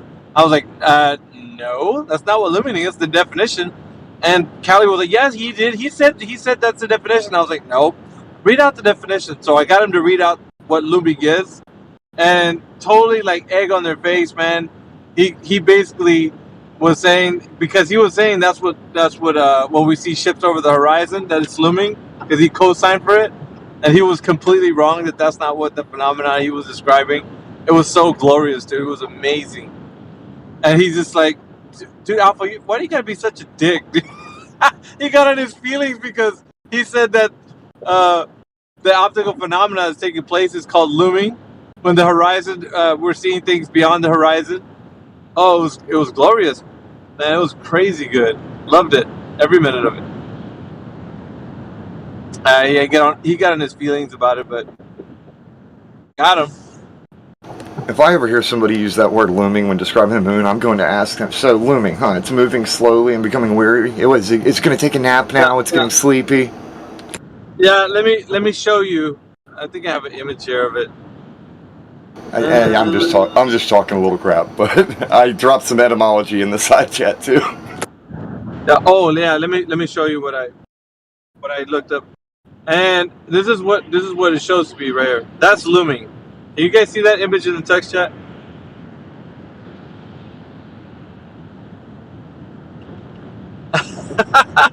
Can you guys see it? That's looming. I think that when they call it looming, they're weaving a narrative. So that's what they mean when they say looming. Yeah, but see, that's what looming's supposed to be categorized as. And he said when you see something far away and you like that's not supposed to be there, and then you see it, that's what's happening. You're seeing it over that curvature. And I'm like, really? So we see this happening? Like the ship, the little boat that you see? Because per the definition or description, that's what it says looming is. Something that's raised up above the water. Kind of like what you see in that image. Yeah? Where it's not, where it wouldn't normally be. And it'd be on the water. It was Is amazing. that because there's like a patch of patch of what? Cold air. A patch of cold air. Is that the description? It's like a warm air resting on cold air and creating the optical effect. Yeah, but like instead of just trying to figure out what it is, you could easily go for the definition and it will describe it to you there. Easy peasy, lemon squeezy. You don't have to wonder or guess or take a wild stab in the dark at interpreting what looming is. Just read the definition. It's all there. So I got a quick question real quick. Is this the actual Mictune or are you a fanboy of Mictune? No, I'm not. Obviously, I'm not an actual Mictune. Well, you just got his screen name. That's why I was wondering. I don't watch the dude's show, so I don't know. I watch him. He's a Christian. Okay, well, I just don't watch many shows. I don't watch YouTube like that as well. So I just asked the question. All right, I digress.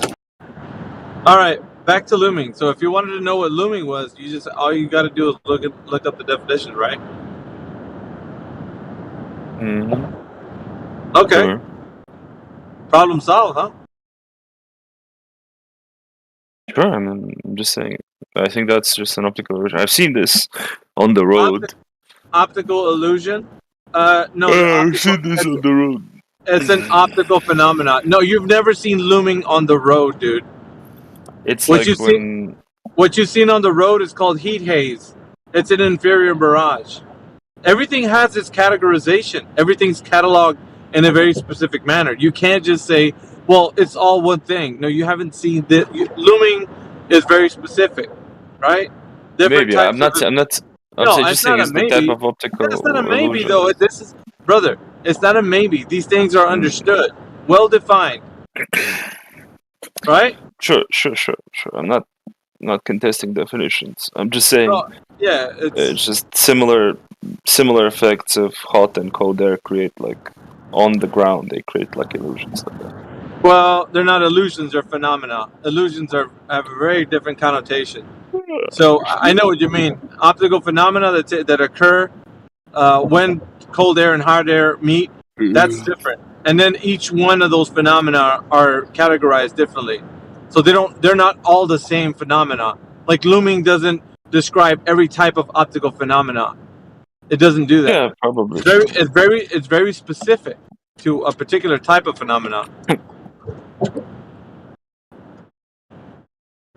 And towering and lowering and all these other types. The Miragian effects are been kind of identified to be something very specific and very different from one to the other. It all has to do with like light traveling from different mediums, different density mediums. No, not mediums. It's not traveling to different mediums. Like air is like a medium, right? But air is one medium. It's not many different ones. So no, I'm saying is that cold air. I'm making the differentiation between cold air and warm air to temperature difference. It's just different mediums in that sense. There's still air, but it's not. Yeah, but once again, they're not different mediums. I think the terminology is density, not medium. I'm not a scientist, man. No, it's not that you're not a scientist. It's just the words that we use in this arena have to be such that you understand when you say certain words, like what they mean, the value of those words.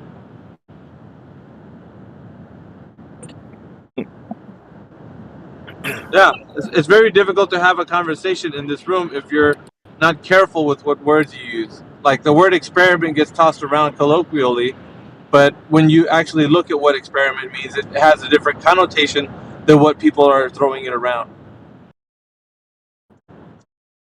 That makes any sense. Sure. Right.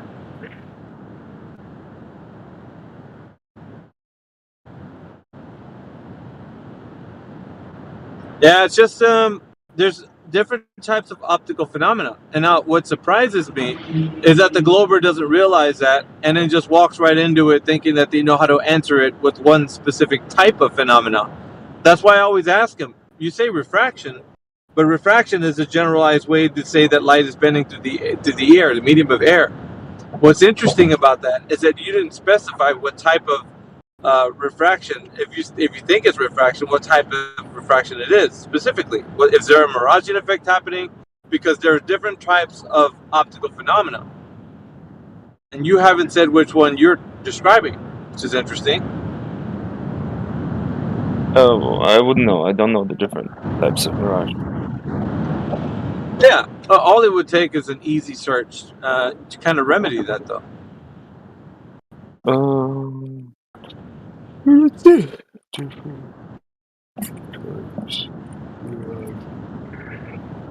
I need coffee. There's a graph here. Ooh, it's light bending downward, superior mirage. Light Good bending morning, upward, everyone. inferior mirage. Yeah. Interesting. Do you see all the miraging effects? Yeah, I'll post the infographic. Yeah, do that. That'd be great. It's actually You pretty guys cool. go at it all night, damn. I had to sleep at this point. Yeah, somebody needs to When post a you're star. still gonna- Somebody needs to post a star in the text chat. The more you know. Yeah. Interesting. Yeah, what's even more interesting about this is that this specific topic helps the Glober understand that there is optical phenomena at a distance. Now, the Glober needs to realize that because they don't factor in that when they see over a distance that these types of optical phenomena can play a part in what they see at the distance. Very interestingly enough, they only misappropriate these optical phenomena to Earth curve or boats disappearing because of Earth curve and that sort of thing, which is, I mean, well, I wouldn't say it's their fault, but it's the fact that they don't understand that it could be optical phenomena occurring. I mean, it's the same pitfall. They walk right into it because they don't really understand perspective. They don't understand angle of view. These sorts of things escape their mind. They can't realize the implications for them living on Earth as a globe. It's important. Yeah. Sundog mirage. Sundog, sometimes written as sundog, is an atmospheric phenomenon that causes bright spots to appear on either side and often both sides of the sun. Interesting. Yeah, man, I'm telling you, the types of optical phenomena range from a very awesome and amazing ways that we see things in the sky to the ground to like it's crazy. But if we have all of these types of optical phenomena and the Glober still thinks it's curved, how do they know it's curved? It's weird, right? There's something interesting here called magnetic hill. A magnetic hill or gravity hill is more of an artificial optical illusion than light-based mirage. One of the most well-known magnetic hills is located in the Indian province of Ladakh. The Srinagar-Leh highway has stretched off the road that appears to run up a hill. However, if you... I've been there.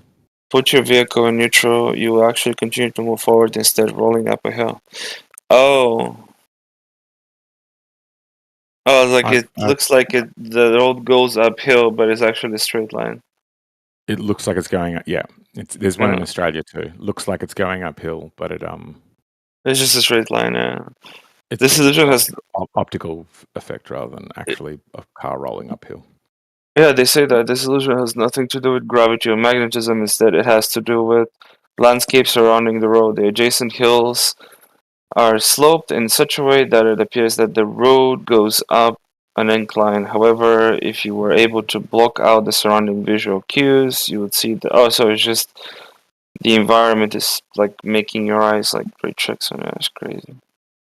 Yeah, there's one in Australia somewhere, but I haven't been to it, but I'd heard people saying the same thing, and I just presume it's the same thing. But yeah, there's a magnetic mountain where they're like, oh yeah, cars roll uphill, and I've never been to it or tested it, but since I think that even if I did, I would be able to test it and confirm that it isn't. Let me find it.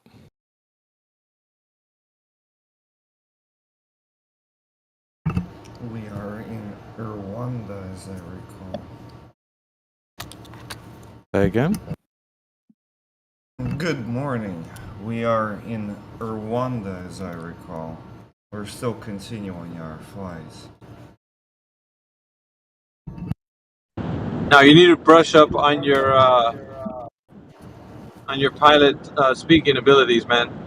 We are now reaching the high altitude of 40,000 feet. Ladies and gentlemen, you can unbuckle your safety belts and walk about the cabin. Yeah, like that. Oh. I got a better one, actually. Welcome to Unifly Rapid Delivery. Fasten your seatbelts and your puke bags are right in front of you. Or like, or how about like this one? It's like, we're currently flying at 30,000 feet, and we'll be arriving 5 to 10 minutes early. Not bad. Yeah, there's some of them too, huh? Yeah. You're just like, and you're kind of leaning forward, looking at in the ceiling, like, when is he gonna drop that next word? Dude, you should look up like barely able airline, and you'll probably see that video. Oh, actually, kid, let me finish a cigarette.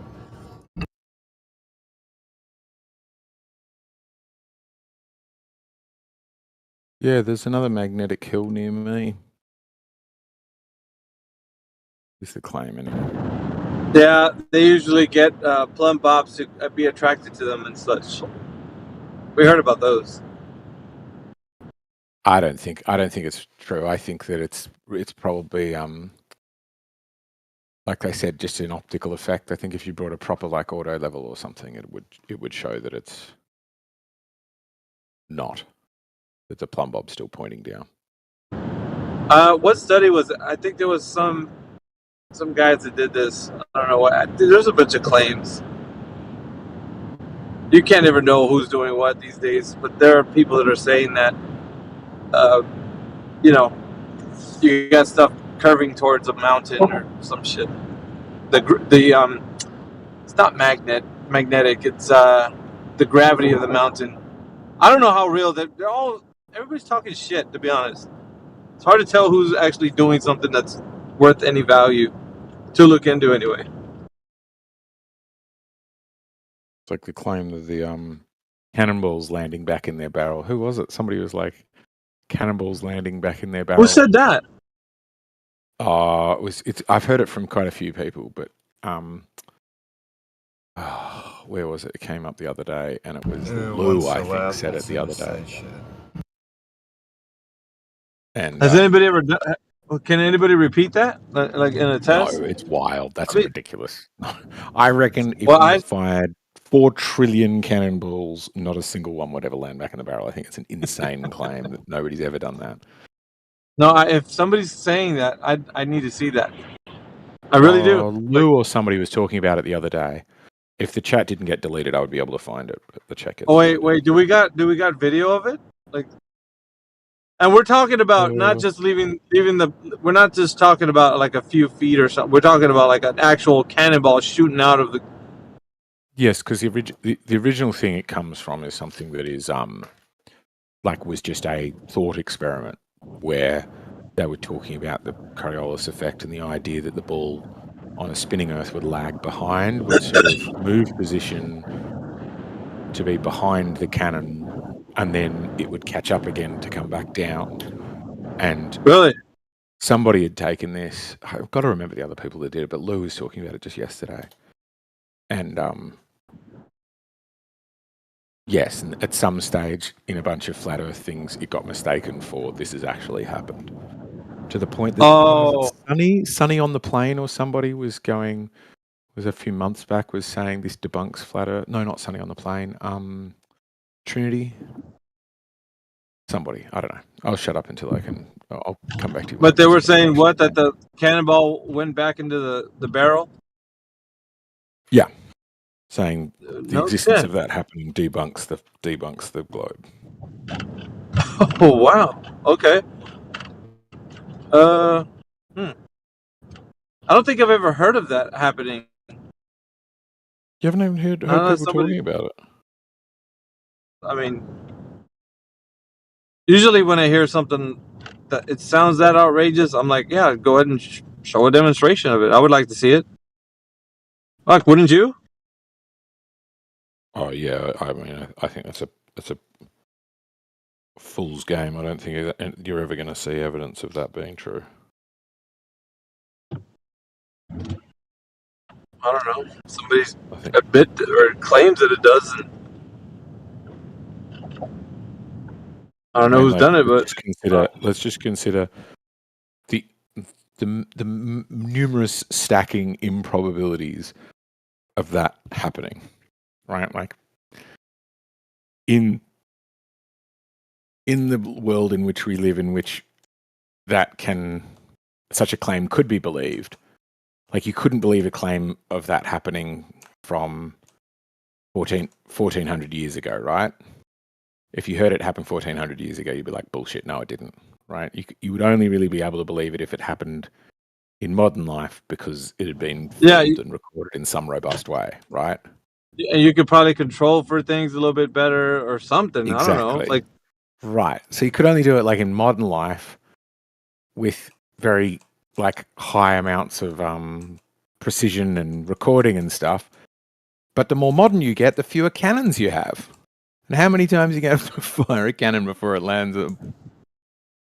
With a pistola. Do it with a pistol. Yeah, fire a gun off into the air and see if the bullet comes right back into the barrel.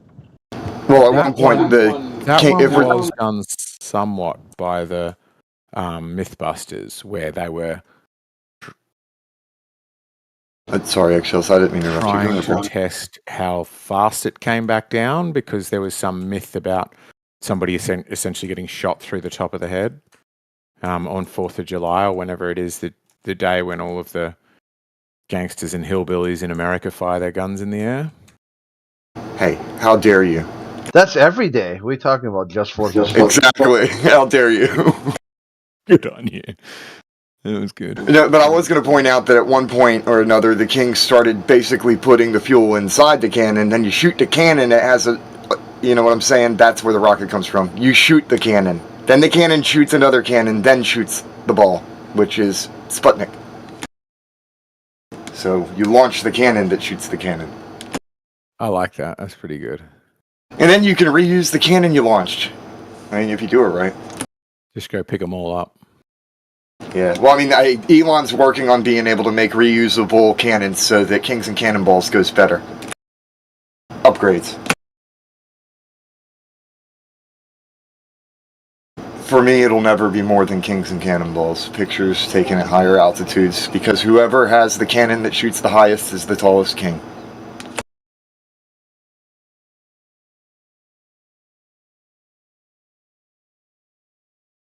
How do people here feel about the rockets that land on themselves, like land back down? Because I remember not long ago people were like, oh, that's bullshit, that's CGI. But now there's quite a bit of footage now that they're landing back on land. I'll put it this way, bro. People landing. I've seen a lot of Dude Perfect videos, and I know that it's possible to do some pretty impressive, cool stuff with physics, and if you spend enough time learning how to do it, I'm pretty sure that you can get it done almost every time, especially when you got little fine-tuned instruments making that happen. So I wouldn't be surprised at seeing a cannon that can launch another cannon, land back down on a spot, and then be reused to do the same thing again. That actually makes sense to me. Yeah, to me it makes sense. But people, I remember not long ago, people were like, "What, you believe that's real?" Oh no, I think the first one Rockets was landing fake. there? I think the first one was fake. I think the first ones were just CGI. That's all it was just, hey, this is what we want to do, and it's just high grade CGI is all it is. Because that's what they do when they're presenting ideas. That's what they've always done. Is they'll present some high grade CGI and say, and then people won't even read the details, and they'll believe it because it goes viral and they're like, look, this is real. And then anybody could, it doesn't matter, globe, flat, doesn't matter, anybody could look into it. It's all just a CGI demonstration 9 times out of 10, and the population goes crazy over some kind of animation.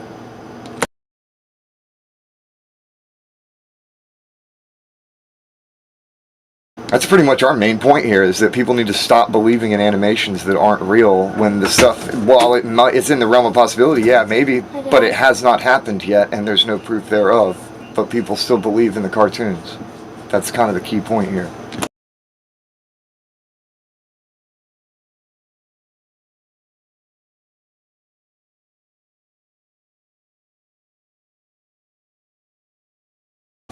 I'm a weird one to talk to when it comes to this, because I also don't run away from the word gravity. I just make other people define it, because I use that word just fine. I have no problem with it the way that I define it, which is historical. Yeah, a few things you've said, I think, Ether, don't conform to. Well, I think you would agree with this, that there are a lot of flat earthers that conform to a flat earth narrative. I'll explain that real quick. I refuse to have my mind bound to anything.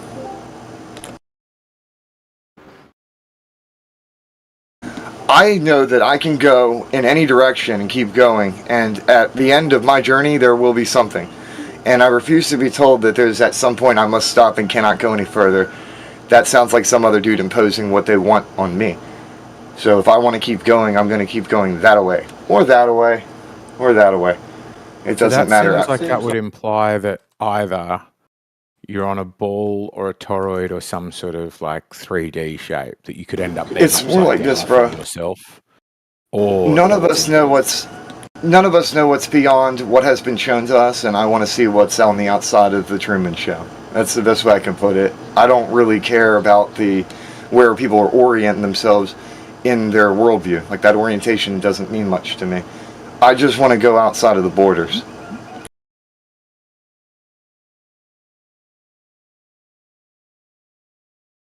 You're a full-on truth seeker, bro. Well done. I just don't see the point in spending much time lingering in thought, like circular thinking. Like it seems like a huge-ass echo chamber of echo chambers within echo chambers, but it doesn't matter where you go, because the entire thing is domed over as one giant echo chamber of everybody's conversations happening inside of the auditorium. And I'm like, can I get out of the auditorium, though?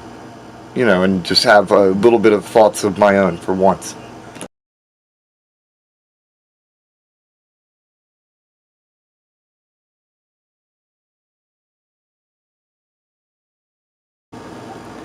I'll be a bit mysterious and suggest that I think there are 3 ways out of the auditorium.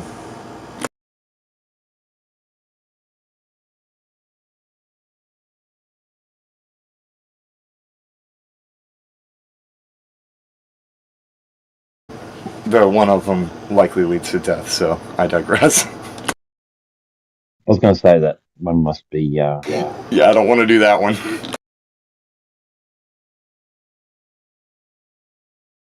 Cancelling your own subscription to breathing. Yeah, I don't want to cancel the subscription, so I'm going to keep on paying for that, and we'll see what happens with the other 2 options. Right now, I just want to study what is, and my main thing is I know that I've been told a bunch of crap by people who don't actually know how anything works. They've just accepted whatever story was told to them when they were children, by people who didn't know how anything works at times when everything was confusing. Because you look at the past 200 years, And just America alone has been in a whirlwind for 200 years.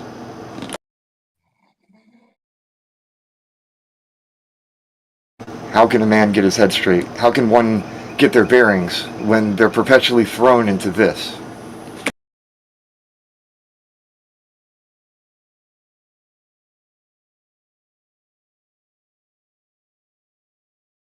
That's why I don't watch the news, because that's where most of the whirlwind is when people turn the TV on, that.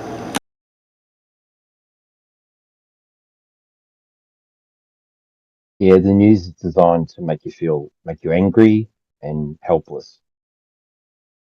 And to target that anger towards somebody you don't know, so that your enemy is some kind of demonic boogeyman. And then you will take all of that energy and give it to the lobbyists who are trying to direct money towards people with agendas. But keep voting, because that electoral college is really helping.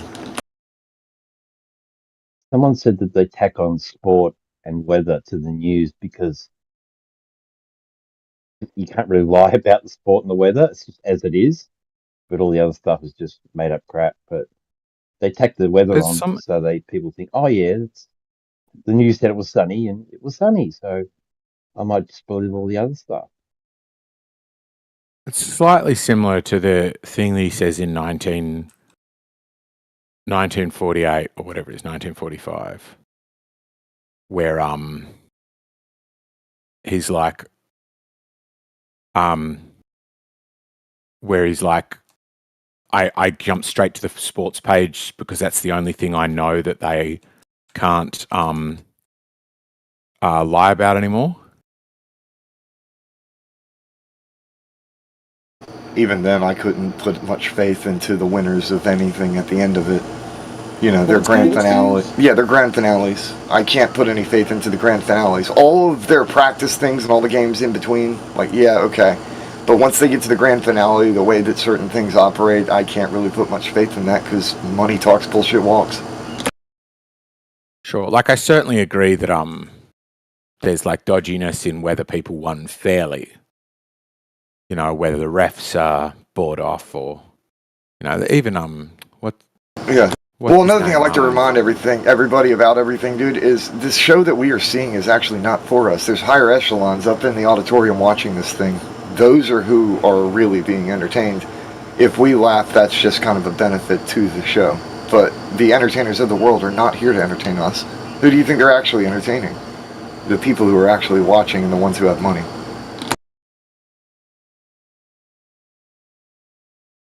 And this is doubly so for those of Hollywood and these other mainstream things. Who do you think they're actually entertaining?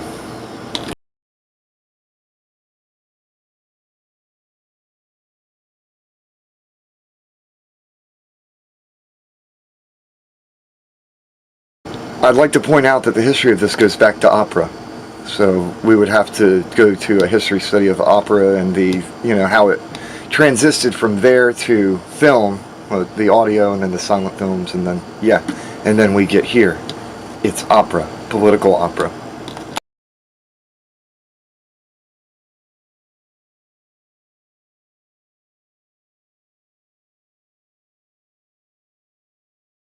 When the Suez Canal was opened, there was a grand opening celebration, and a certain opera composer was paid 120,000 euros, which is a lot of money at the time, to compose a certain show. And it was about Egypt. And he was paid by an Egyptologist. And we know what propaganda is.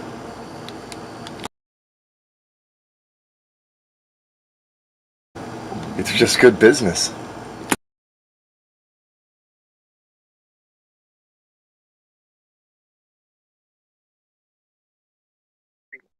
Egyptology is propaganda anyway. That's my point. There's a rabbit hole right there in what I said. I'm just letting the door be wide open for anybody who wants to look. We all know what a propaganda is. That's when an English person has a really good look at something. And then he tells the church, and the church is like, and then starts printing.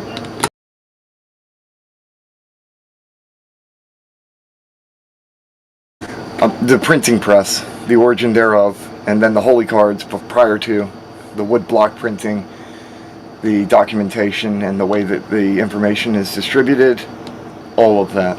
That's kind of what I'm pointing at. How information is distributed, how it is presented.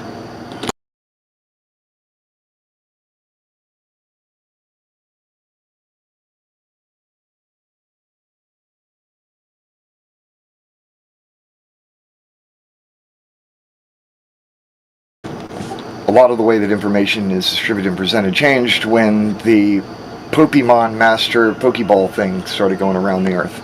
And all the kings got captured and captivated by the Globus Crusader. Hopefully I pronounced that right.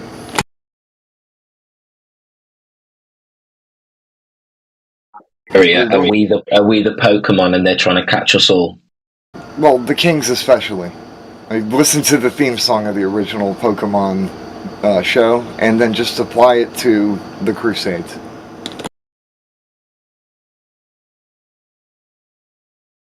And I'll teach you.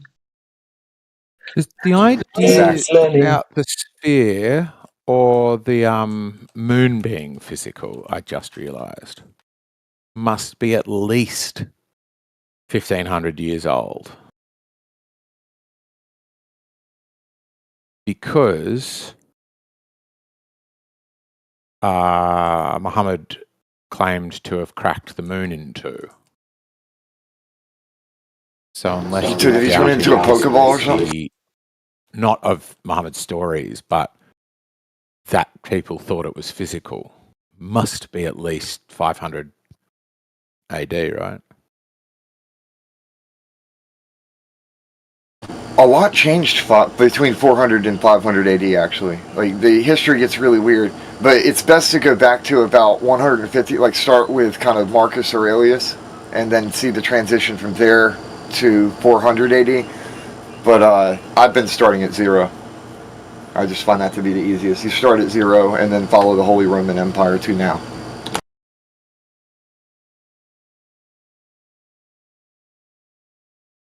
My knowledge of the timeline is increasing, and it's kind of freaking me out, actually, because I can just go boom, boom, boom, and time travel through the whole thing, and anything that I'm saying is just what is. Anybody can go fact check me, but all I'm doing is saying, hey, look, this info's here. I'm not making any claims. Though I do sound snarky when I oversimplify what happened, and I am doing that on purpose. Of the Roman Empire, but we don't know 100% if the history books are teaching us the correct timeline. So we can make all these assumptions, but it's all based on the Scalagerian timeline. So it depends what anybody applying to that.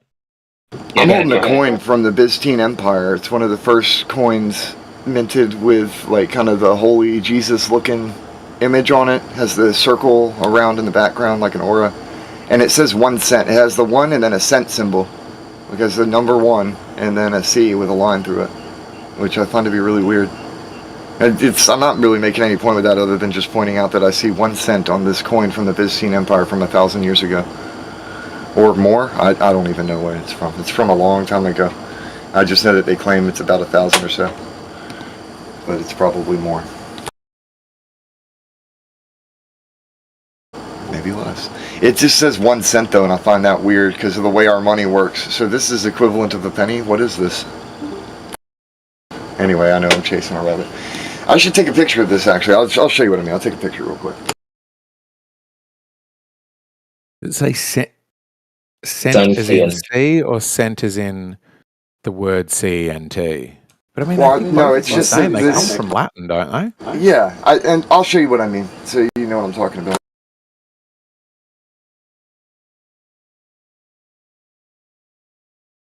But I mean, that we should share words, phrases, spellings and stuff with the Romans, that's kind of what I would expect.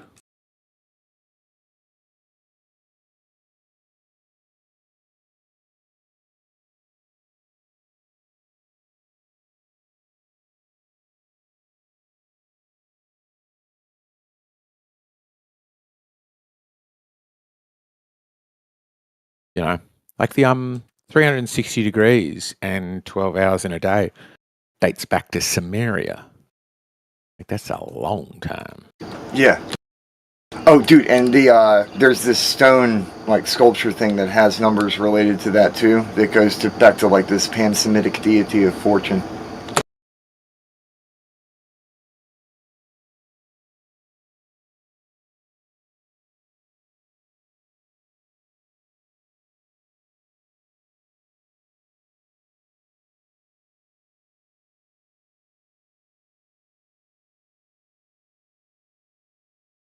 Goddamn. The Matrix has been around for a long time.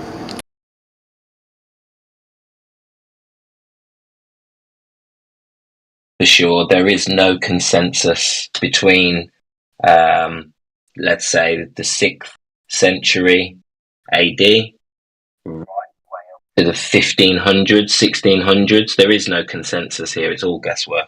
And I shared the image in the side chat right here, and you can see why I said what I said before. It does look like a 1 cent, like just one, and then the cent symbol. Hang on, what am I looking at? Is that okay? Hang on. I just so happen to have a pretty cool book nearby too to set it on, so it has an awesome background. For king and country. But yeah, that's what I mean. It looks like a C. We got our lettering from the Romans, didn't we? Yeah, everything like it's all been inherited, so it has an origin point, and you can trace it back. Yeah. The word cent comes from the Latin, right? That's why the MCCBIX, you know. Like a century. Exactly. Or the centurions. So it should say cent, right?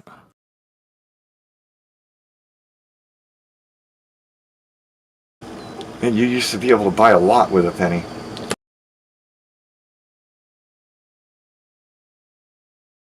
This damn inflation. But if that was 1 cent back in this, I'm just saying.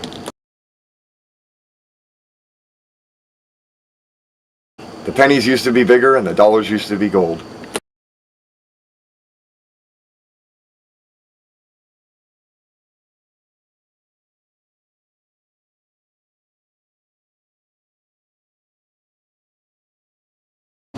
I'm uncertain what this is actually made out of. It's probably not a valuable material. Looks like it's made out of charcoal.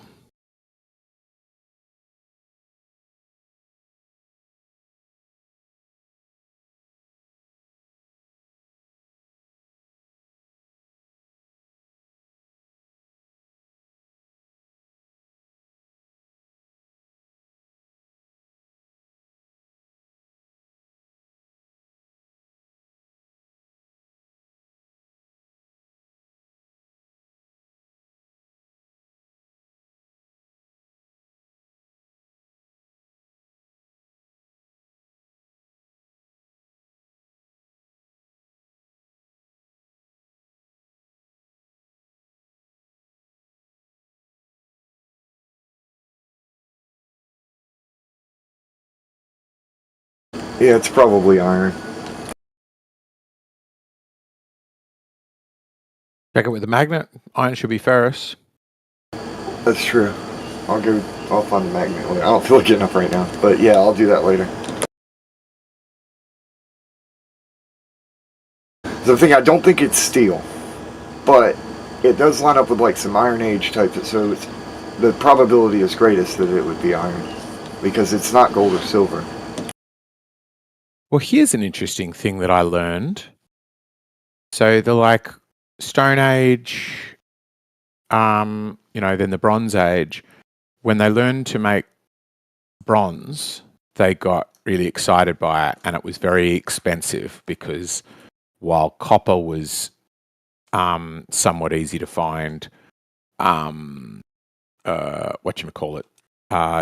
was really difficult to find, and so bronze was really expensive. So they would make swords out of it, but it would also be really common that they would make jewelry out of it, right? It was a way you would show your wealth, kind of.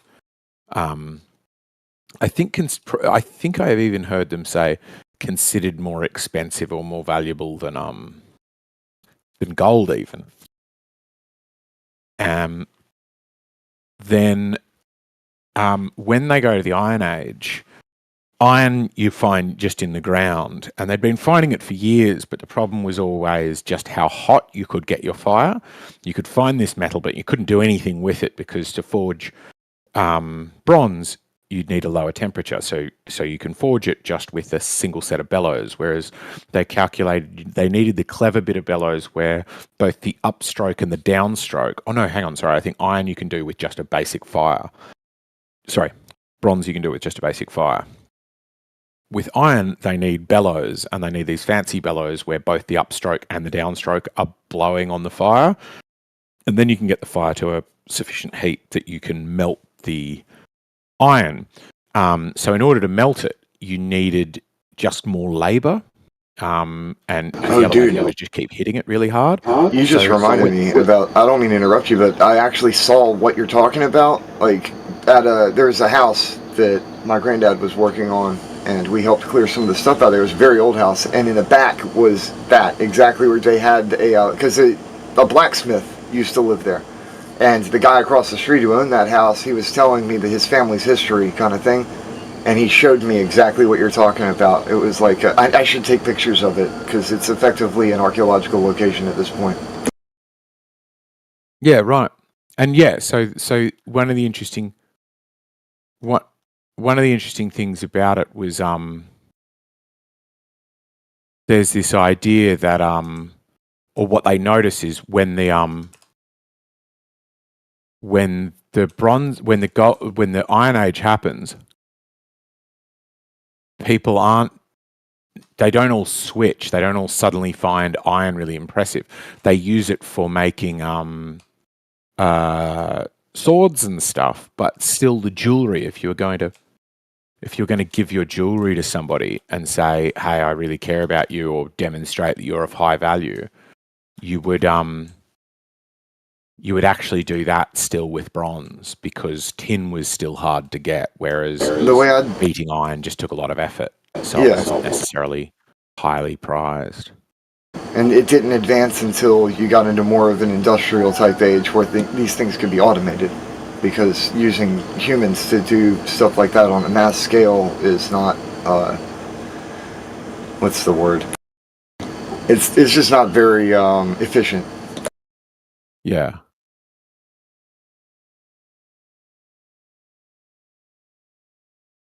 But then that's another thing. The Industrial Revolution was an actual revolution where the people who knew how to do things basically took the world over from the people who don't. And then you've still got the ancestral bloodlines who they've got claims to certain things because they inherited it. Everything else kind of went to the people who know how things work.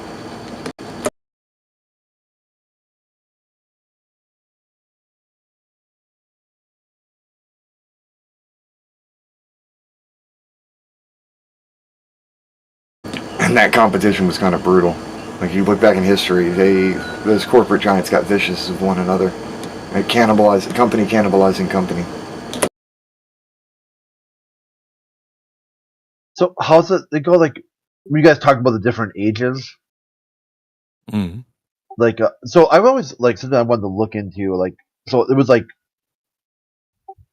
Stone Age, right, and then bronze, and then iron, and then steel, or how's that work? Yeah. Okay. Stone, yeah, I don't think they call it a steel age, because they're kind of the next one they call is the Industrial Revolution. But yeah, basically, oh, it's steam power, like steam. Yeah, steam engine. Okay. Yeah, I read this book, well, most of it, and then got sick of it, and then listened to the rest of the audio called "Guns, Germs, and Steel." Oh, I've heard of that, and I haven't read it. But I'd really like to. I might. It's fantastic. I mean, I want to go back and read it. What was it? Guns, Germs, and Steel. I'm gonna look it up now. Yeah, it all explains the ascendancy of the West, I think. Well, yeah, and also like how weaponization of technology versus like people who use like someone the Stone Age wasn't always marked by people who use stone weapons. Some people developed stone tools, and then Like same thing with gunpowder. There's a part in there about how the Chinese developed gunpowder as a festival thing. It was like a novelty. It wasn't like a weapon. And all of a sudden, the white or settler or traders said, man, if you contain this, it will throw a projectile out. It starts out as some wizard being like, "Hey, look, we can make entertainment. Isn't that cool?" And then some warlord is like, "Yo, but we can blow shit up too." Yeah. I don't think you're grasping the full value of this. Yeah, you don't know what you got here. It's just good business. But this gets back to Kings and Cannonballs, huh? Even with both the germs and the bullets thing, the big cannonballs, small cannonballs. Kings and Cannonballs.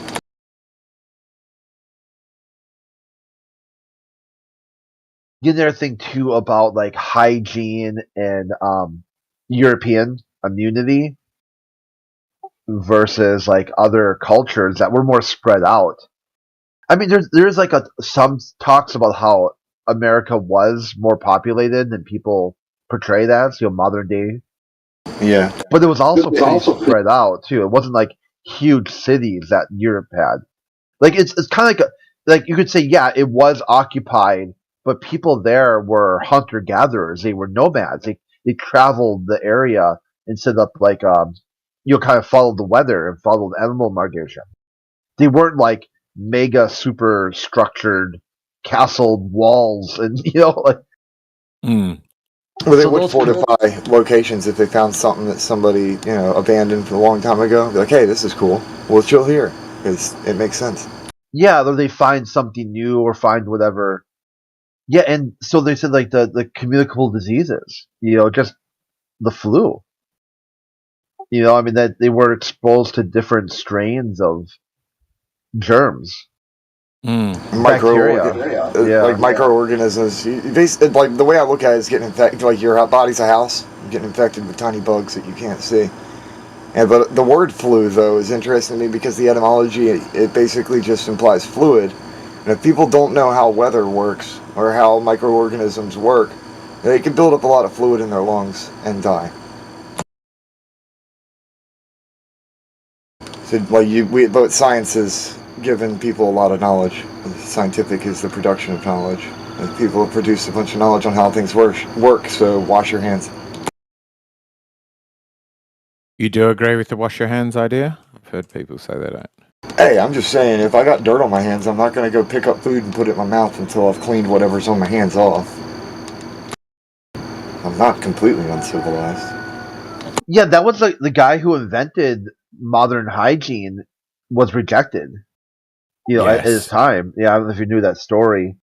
There's a movie about it, but it's really bad. The acting is just it's just awful. Like you're like, I mean, it's like 1950s, 60s, like B budget movie.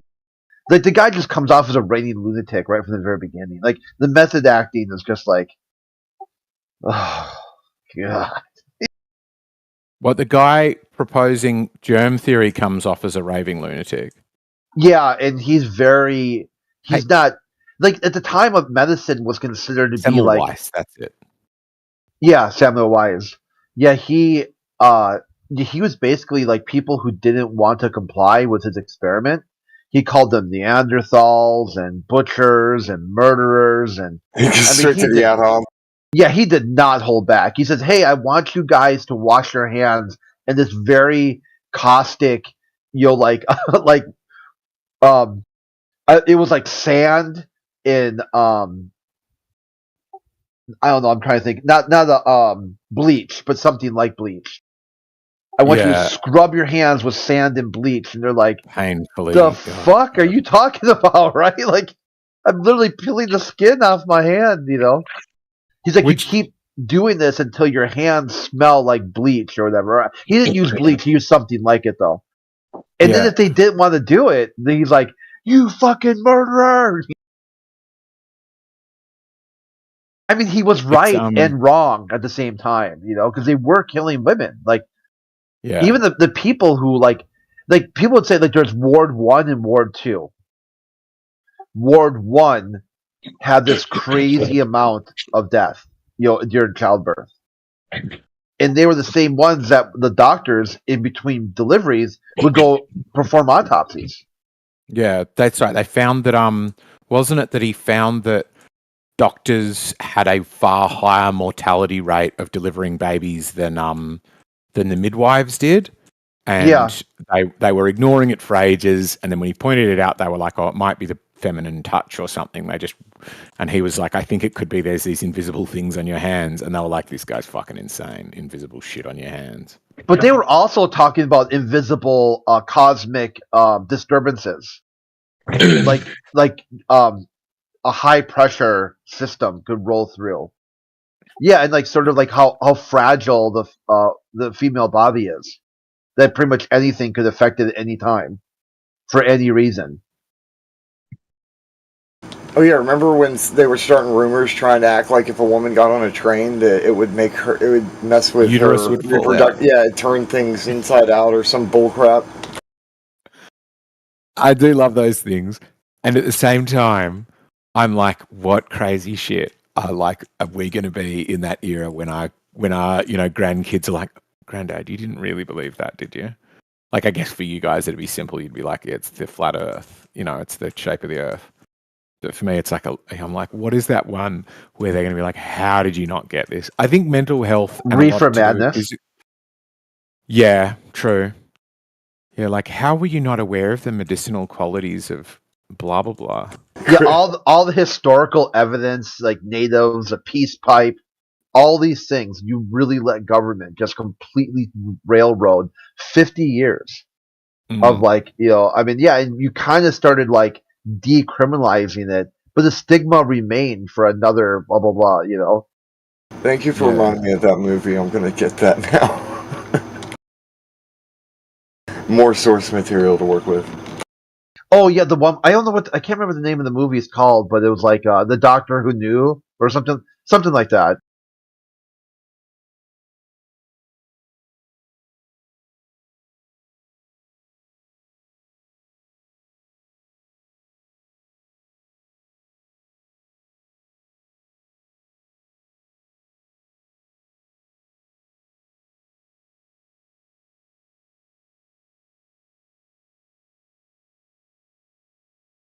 I'm spelling it wrong. I keep getting the Lord of the Rings.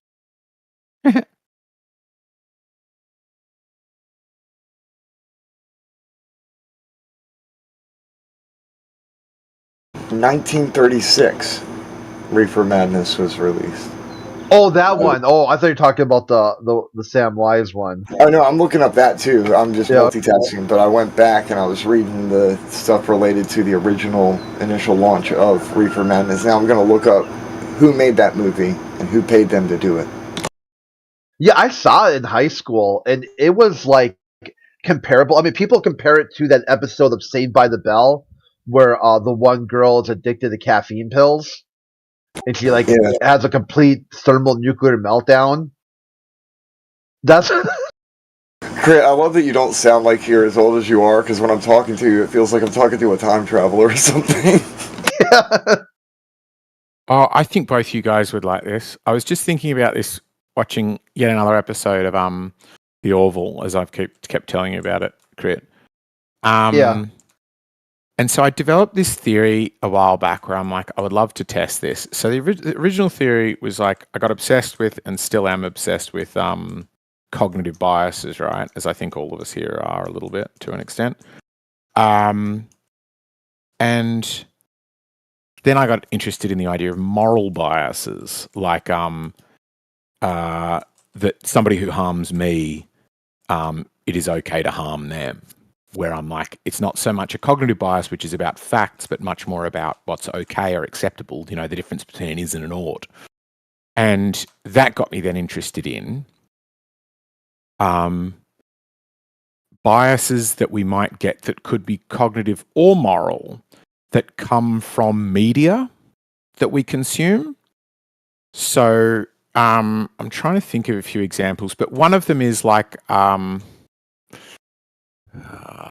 fuck, I had one from the episode I just watched, but one of them is like, The Wise Janitor. Oh yeah. So this trope in films where like some guy who's just a janitor will give somebody advice, and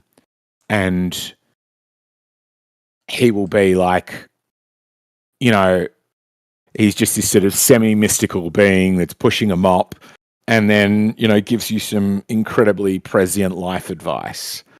And it's just this nice bias that's quite useful for the function of storytelling. But the viewer of such a film wouldn't quite get that that's the function of storytelling. That's right. I remembered the one that I was thinking of. And it is, you know, the doctor on this ship, the Orville, it's a space show, but we've got to get past that for a moment. Just imagine it's a vessel at sea. Goes, scan the ship for Selayan metals, you know, Selayan blah, blah, blah, blah, I forget what. And the chief of security goes, why? And she goes, it doesn't matter, just do it. And I was like, it's such a common trope in storytelling, in films, right? But it's a, that I wonder then, do people end up doing that?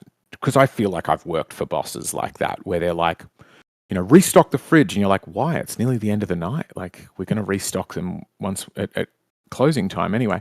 And they might have a good reason, but because they've watched so many films where it is completely acceptable to say to somebody, it doesn't matter why, just do it, you know, that we end up with this bias that that's what good leadership looks like. Am I making myself clear? You know, this idea that you can get a bias about like a behavior from a character in a film that is just there because it's easier to write scripts that way, because you get a big fun reveal why they're scanning for Zelayan, blah, blah, blah. Like where like every second matters, and if they take time to explain it, like it doesn't work. Yeah, and they kind of present it that way and present it a little bit like, you know, you don't need to explain to people why you're doing things. Yeah, just tell them why to do it. You know, the other one is like how in films they'll do the opposite, and they'll suddenly have this heartfelt, heart-to-heart moment telling one another how much they care about one another when every second counts. You know, there's this bomb about to go off.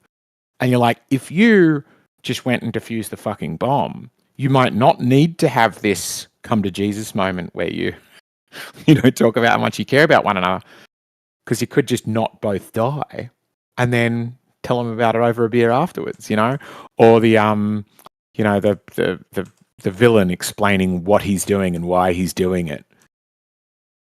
But yeah, I was wondering if there are any of these kind of tropes that potentially could come from films just because they're a good storytelling technique. You know, they help make a script progress. That make their way into ordinary parlance or ordinary behavior, despite being really suboptimal ways to behave. Yeah, like they with like stealing. Like if you ask somebody, with some of those like liberals, or I don't know what they call themselves, not Antifa, but something communist. Like, is it okay to steal from a corporation? Mm. And they're like, yeah. Like, is it okay to squat in a house that someone's not using? Like, yeah. Like, why? Why is that? Is it okay to do that otherwise? You know, like somehow, like things, like this sort of not subjective morality, but like sort of like reflect, like they had it coming sort of attitude. Like it's okay because the way that somebody else is limits their rights or their agency. Yeah. Sort of like I don't know, maybe not as much as a victim blame, but similar.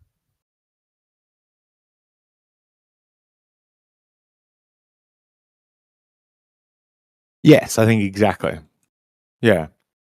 It's like if you can tell yourself this story about how property is theft, then. But the corporations are stealing from you too, so you can steal back. Yeah. But would you walk into like a mom and pop hardware store and just grab a hammer off the shelf? Well, no. Well, why not? Yeah, they're an incorporated company.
Even following any of the Biden stuff. Oh my god. Not hugely. I watched bits of the like outtakes from that debate, and I was just wishing I had sold my ETFs on the Nasdaq before the debate. They tanked. It lost like 1/10 of value overnight. It was insane. Just absolutely off.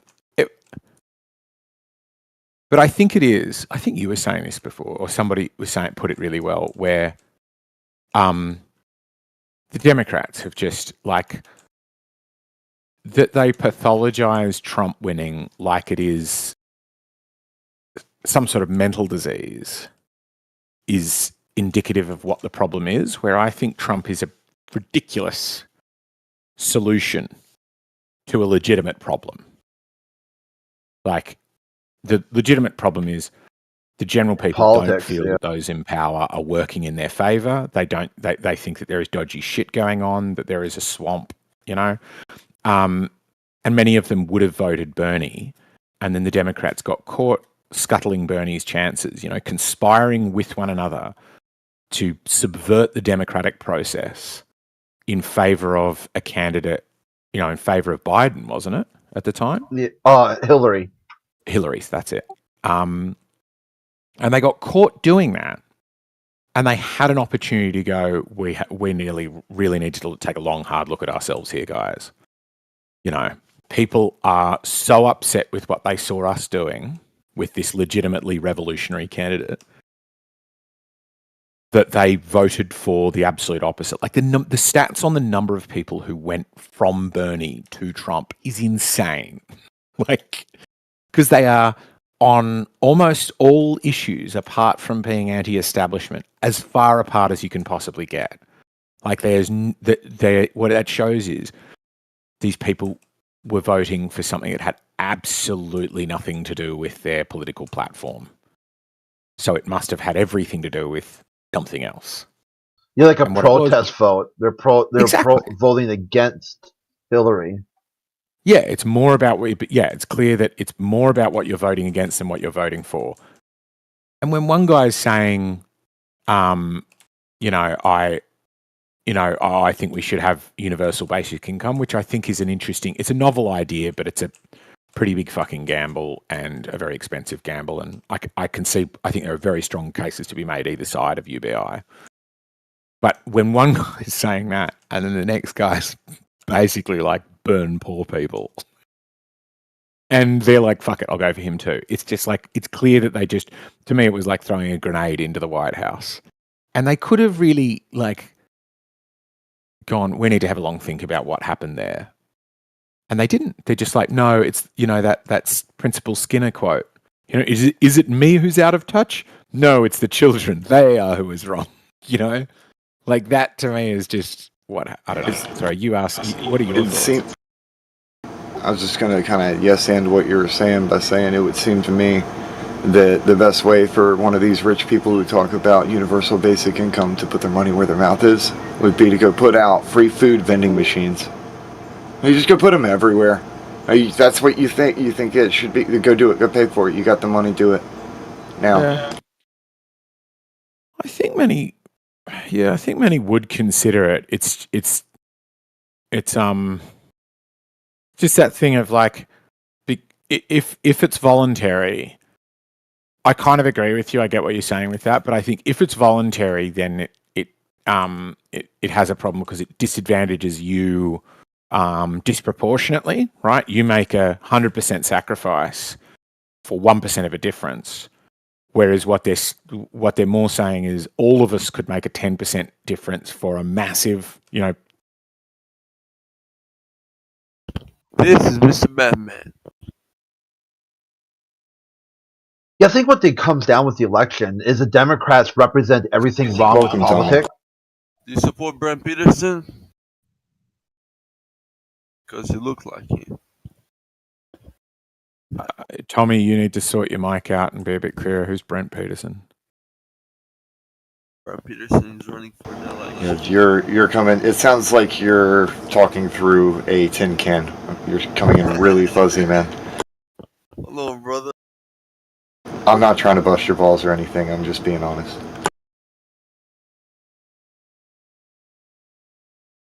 It's like the Democrats represent everything wrong with politics, and the Republicans kind of represent everything wrong with the culture. And which one do you want to see lose?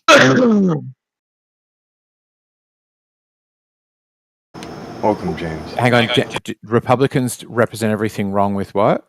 Like the culture, like popular culture. And the Democrats represent everything that's wrong with politics. Politics. What if we just like say fuck both of them and not care anymore? Then you're just going to get. That's exactly what. Like if you were the ruling party, that is exactly what you'd want. That is the worst choice, and that is the choice that's not the worst choice at all. That would actually bring people together more. Yeah, but it depends nowadays on. it's either James. if you're a Democrat, you're trying to kill Republican. If you're a Republican, you're trying to. If everybody were to go into their own little monkey bubble, like they hear no evil, see no evil, speak no evil, and they all compartmentalize, and nobody's paying attention, nothing happens, and the people in power remain in power. That's what Eggshells is saying. Yeah, I think you need to organize, but for one simple thing would be don't not give a shit. Start deliberately supporting third and fourth and fifth candidates until it became legitimately possible to have a third party.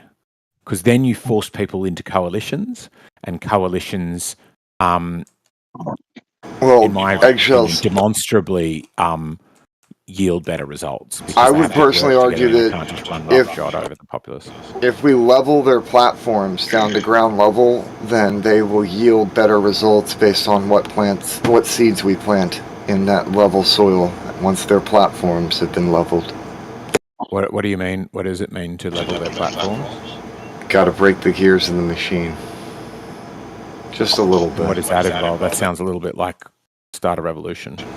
No. Revolution involves wheels turning and gears moving. I don't like the gears of the machine at all. So that's kind of non sequitur to what I'm saying. I'm more so saying that it has to do with if you call people out on their crap, they have no choice but to change what they're saying as fact.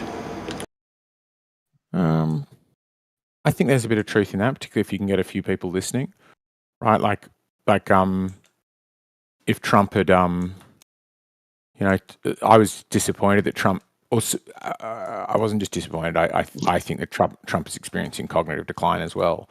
So he wasn't fully. At one point in the debate, he did go, I don't understand what Joe said, and I don't think he even understands what he said, which I think is kind of what I'm talking about. But that kind of calling out on what he said. But some of my impression of Trump was that he wasn't fully following the debate either. Like, if you listen to the point about abortion, Biden starts talking about what is a question about abortion, and by the end of the sentence, he's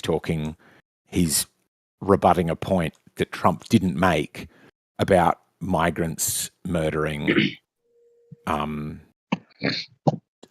citizens. And I think all of that you can call him out on it. But yeah, I do think calling him out on it has a place, absolutely. It's just then what do you do with that? Do you give them an alternative? And that's the disadvantage of having a two-party system is great, you've called them out. Now the very best you get is the other party, like the other fuckwits. One other choice.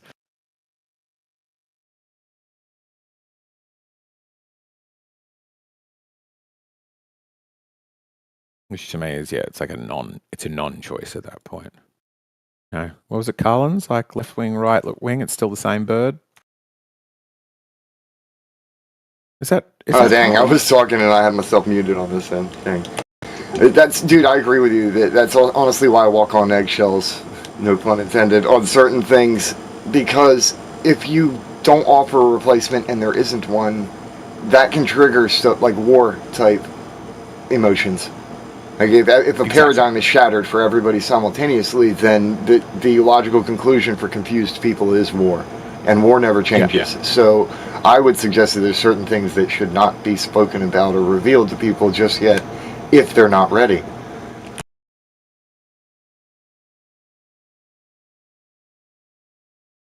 Because that cog disc can swing really hard in a group. We've seen how bad it is with just one. Now multiply that by 1,000.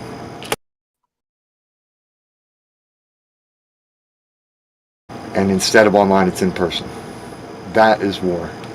And that's what I don't want. I think that that's ridiculous.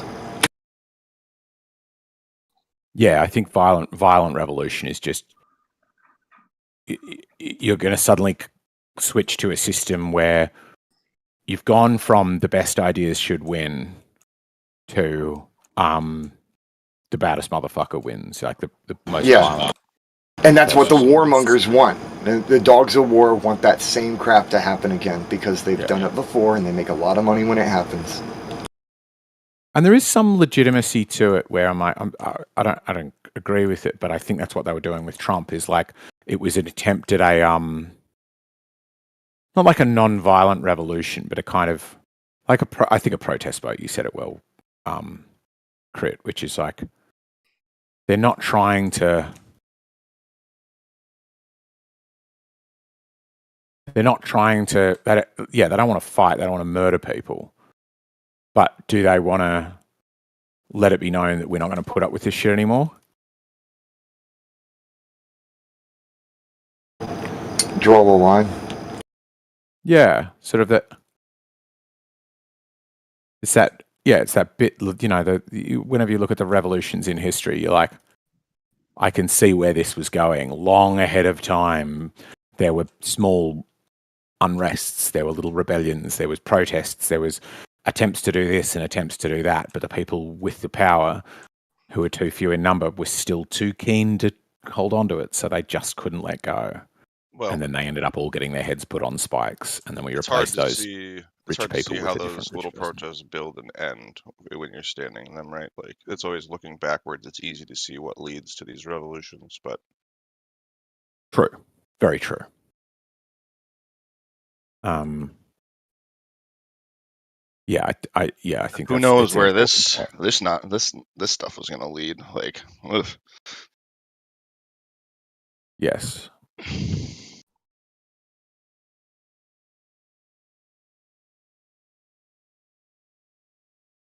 But yeah, we have a king now. Hooray! We have a king. Yeah, King Biden. Speaking of kings, did you watch the UK king coronation thing? That was fun. Didn't watch it so much. Why are we saying we got a King Biden? It's a joke. It's a joke. It is kind of a joke, but it's like relates back to the Supreme Court decision. Is that a meme now? Kind of. Because you can't get busted for official acts, so you're no longer held in place by the checks and balances. Yeah, of power. basically, you are above the law as long as you can make the argument that it's like in your official capacity. It's also particularly interesting. Like, I was like, for official acts, I don't know. I'm not sure. It seems like a slightly worrying. Here's one of the issues. Is one of the examples that was used is okay. Let's say so the president has exclusive powers on pardoning. That makes it part of his core principles. So if I go to the president and say, "Hey, I'll give you $1,000 to pardon me," well, there's no way to even question the legality of that. Because official core parts of the executive office cannot even be reviewed. Like, you can't even ask the question if that's allowed in court.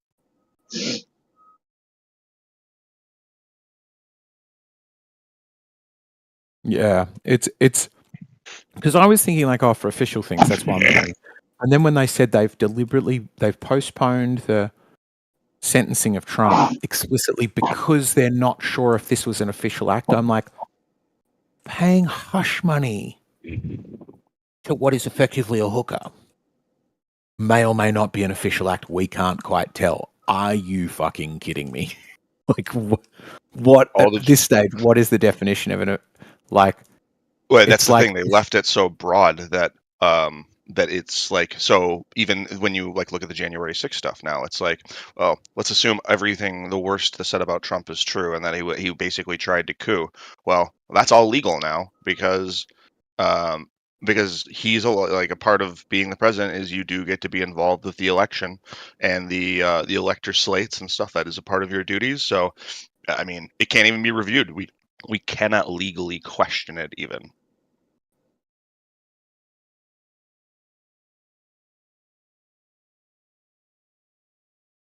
It is a very bizarre and worrying.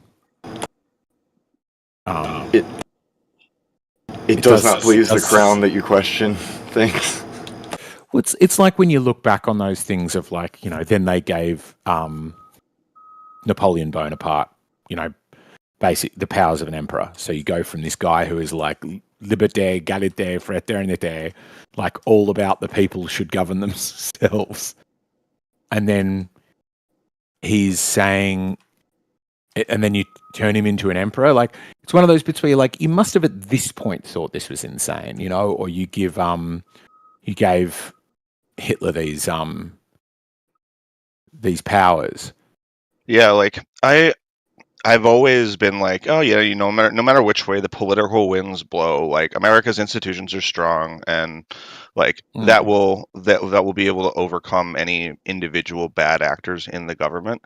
But now, like this is a major turning point. Like I don't know how this will actually like come into play, but it opens the door for so much bad like authoritarian nonsense. Like I just like this could be a turning point. I don't know. Maybe it'll be that the lower courts, like in effect, this doesn't matter because the lower courts will just rule like, no, this is not, like they'll take like a more common, like maybe they'll take like a more pragmatic stance on it and in practice. But who knows? I mean, that puts a lot of more trust in like our judge. Well, judges already have a lot of trust in America, but I think you understand the point I'm making. Yeah, but I think I'm struggling to think of examples, but I feel like I've heard of that happening before, where this sort of thing, this act gets, this, you know, bill gets passed, giving an insane amount of power to the people in charge, but it just sits there like a sort of tumor for quite some time before eventually. Yeah, before it festers into some until bullshit. somebody else takes advantage of it, and then you're like, oh wow, that was a really bad idea. You know, I'm trying to think. I know, like, it's weird Hitler because in himself, this case, we're doing it backwards, where we have someone who was trying to take advantage of the system, and now we're going back and redefining the way we have interpreted our laws to that argument, which is fucking absolutely bonkers to me. you mean we had somebody who was trying to subvert democracy, and now we've gone, hey, maybe we shouldn't make that so illegal. Yeah, I mean, it's like, well, I guess Americans really like, I guess we as a people don't care about democracy anymore. Like, we don't care about like no one being above the law. If like there's a lot of countries that don't. I think America was one that did, but if the people who live here don't seem to value that anymore, I mean, what the fuck? Yeah, it's a little bit like that that meme that I keep hearing from Republicans now, where people go, "It's a democracy," and I go, "It's not a democracy; it's a republic." Are you guys talking about the Supreme Court decision that? Yeah. Okay. Yeah. People are wondering, like, Nixon had said virtually the same thing. He said it's not illegal if the president does it. The executive branch enforces law.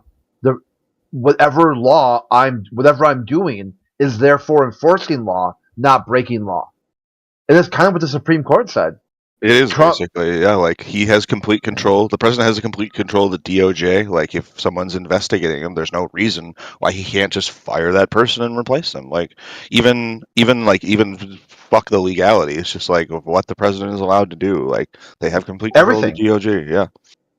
They can do whatever they want, and it's not illegal if they're functioning as president. And it's like not illegal if they're also doing it publicly while president.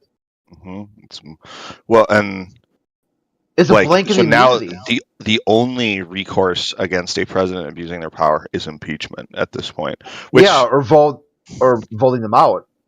Yeah, which basically is impeachment. I don't think there's any Yeah. way to is there like a federal judge? I think the only way you can get like a federal judge out is through like an impeachment through Congress. Like I'm pretty sure that's the only way to move like an executive or like yeah. But even so, then they can never be. So say like the bribe example I used earlier, like even if they were impeached for that, taking a bunch of bribes in exchange for pardons, like you could never criminally prosecute them for that. They're just allowed to do that.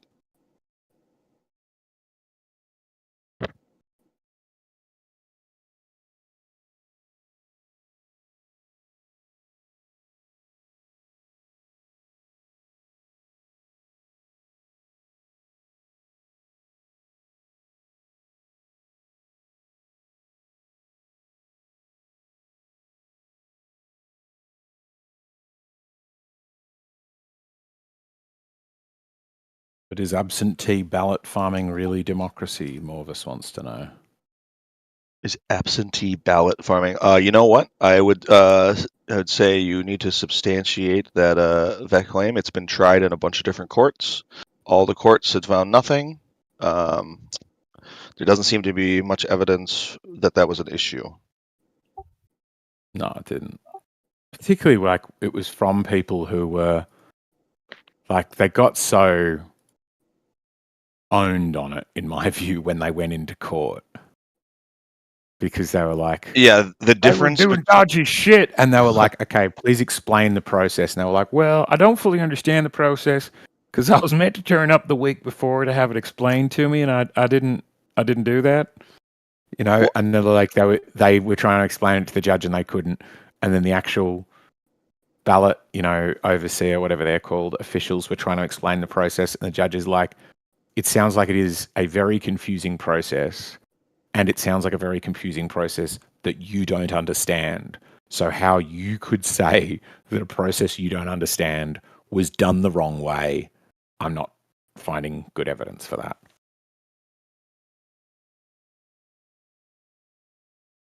Yeah. Dr. Jordan B. Peterson.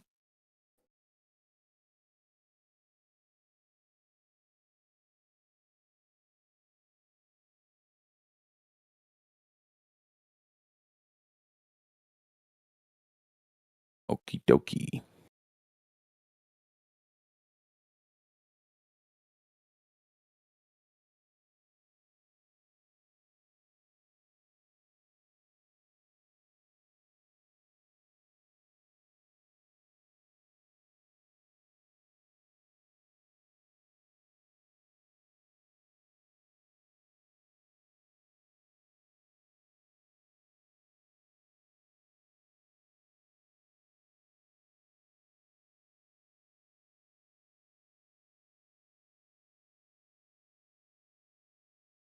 Why are you reading a flat Earth theory? Who is that, Cooper? Flat Earth picked up a big celebrity endorsement yesterday. What with Tim Pool, that guy that's on the Tim Pool podcast? Candace Owens. Oh, yeah, where she was saying, I don't know, I haven't seen the Earth. No, it was like, I'm not a flat earther or a round earther. I'm just leaving the cult of science. It's like, okay. Basically the same thing. I've heard the same rhetoric here a couple times, yeah. All I gotta say is she gets it. Yeah, the moment you say that, you are a flat earther in my view. Like anything not globe Earth falls to me broadly into the category of. Yeah. So, thought that was interesting. Good old Candace Owens.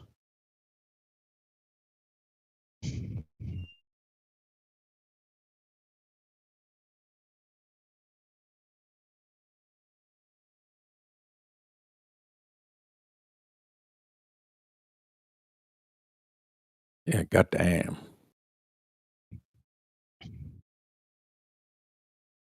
It'll be interesting if it has another renaissance, the flat Earth. Be good. It'd be fun. Like, I mean, sad in many ways, but fun to see a whole bunch of new blood come in, and because you can imagine if the community suddenly tripled in size, they would have to go back to checking things and doing measurements and stuff. Like, Why? Why would they? Why? Who Yeah. cares? We've got all the info they need already, right?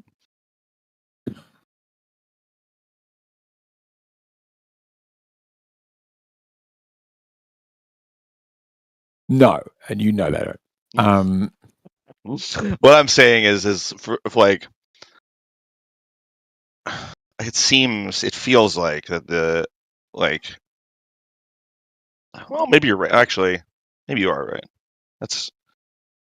You might get a bunch of new blood. I'm trying to think of how, because I'm trying to think of like other new guys that come in here. Like what? I don't really know. Maybe you're right. Because I don't think. You don't think we just have a bunch of new people saying the same arguments? No, because I think that's what I mean. It would take a lot of new people. Whereas if you just have like one or two new people pop in, then they will either be converted or they will see the fact that flat earthers aren't testing things and are just arguing against globe evidence, and will go, come on guys, when are we going to do something? But they'll get shouted down and go, oh, this is an untenable position. It's uncomfortable. They don't like it when I say this. So either... Oh, sure, but it changes the dynamic if you have 50 people. Yeah, if you have 50 new people. Yeah, but if you have 50 new people being like, hey, I'm seriously considering this, but come on, let's do a fucking test, it would develop a groundswell where it'd be like, hang on, there's all these new people saying do tests, and all these quote-unquote real flat earthers who've refused to go and test the shape of the Earth. Something sus is going on. This obviously goes deeper than we think. Maybe this whole thing's a psyop. Let's go out and test it. Let's...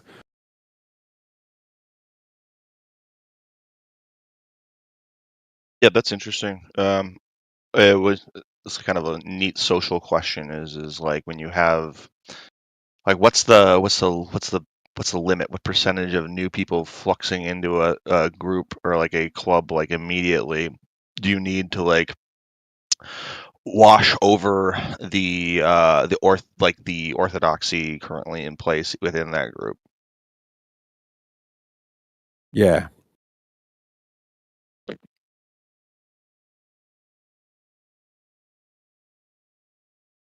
Yeah, what's the critical mass?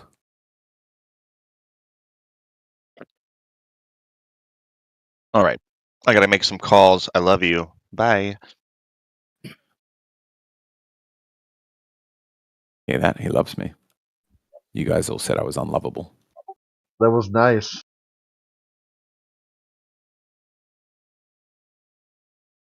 Yeah, that was nice.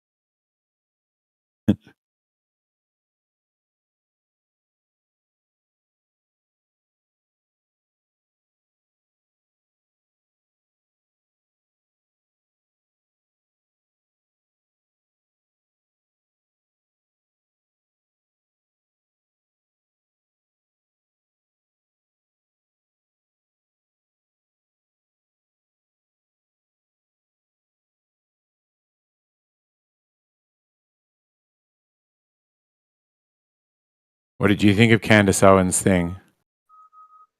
Yeah, I've heard that name, but I don't know who it is. He's a sort of right-wing pundit. Oh yeah, I know what you're talking about now. Okay. Black woman, quite pretty. Yeah. Yeah, I always look at the Candace. I just think like if someone says Candace, you're like, can these nuts fit in your mouth? Whatever.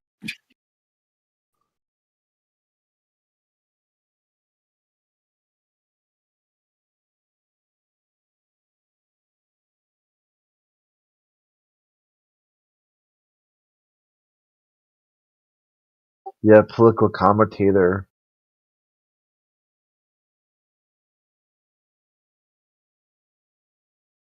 Yeah, she had some bit in the car where somebody asked her about a flat Earth, and Cooper got it right. She was like, "I'm not a flat earther. I'm not a round earther. I'm a like, we need to question this cult of science," and went on to talk about the shots.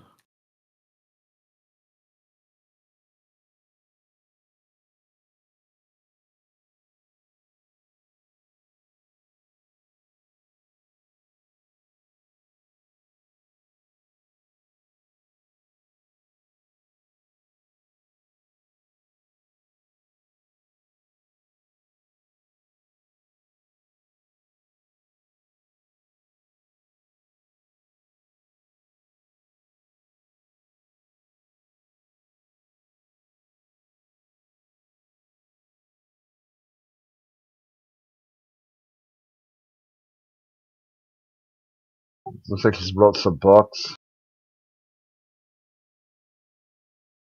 I think written books in that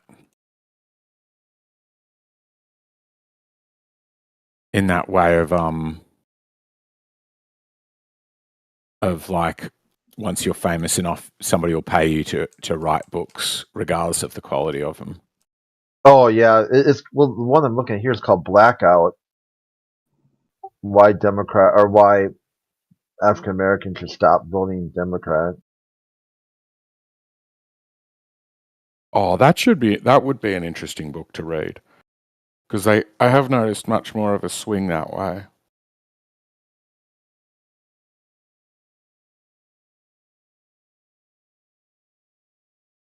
What was it Biden said years ago?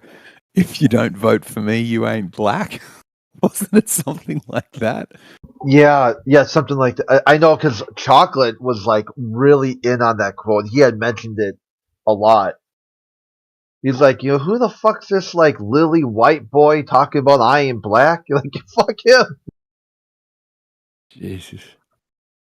It's like sometimes like that's what I'm saying. Like politics, is like somehow identity politics, like a real Democrat problem, which I was kind of mentioning earlier that everything wrong with with political and everything wrong with culture. Mm. It's interesting. I heard you say it. I was like, oh, it's an insightful thing to say, but I thought I had them backwards, where I thought you were saying everything wrong with politics is Democrat. Oh yeah, that's identity politics. So Biden had no scruples to walk on stage and say, if you don't vote for me, you're not black. No problem saying that. Probably still defend it to this day. Mm. That's sort of a political agenda, political identity politics.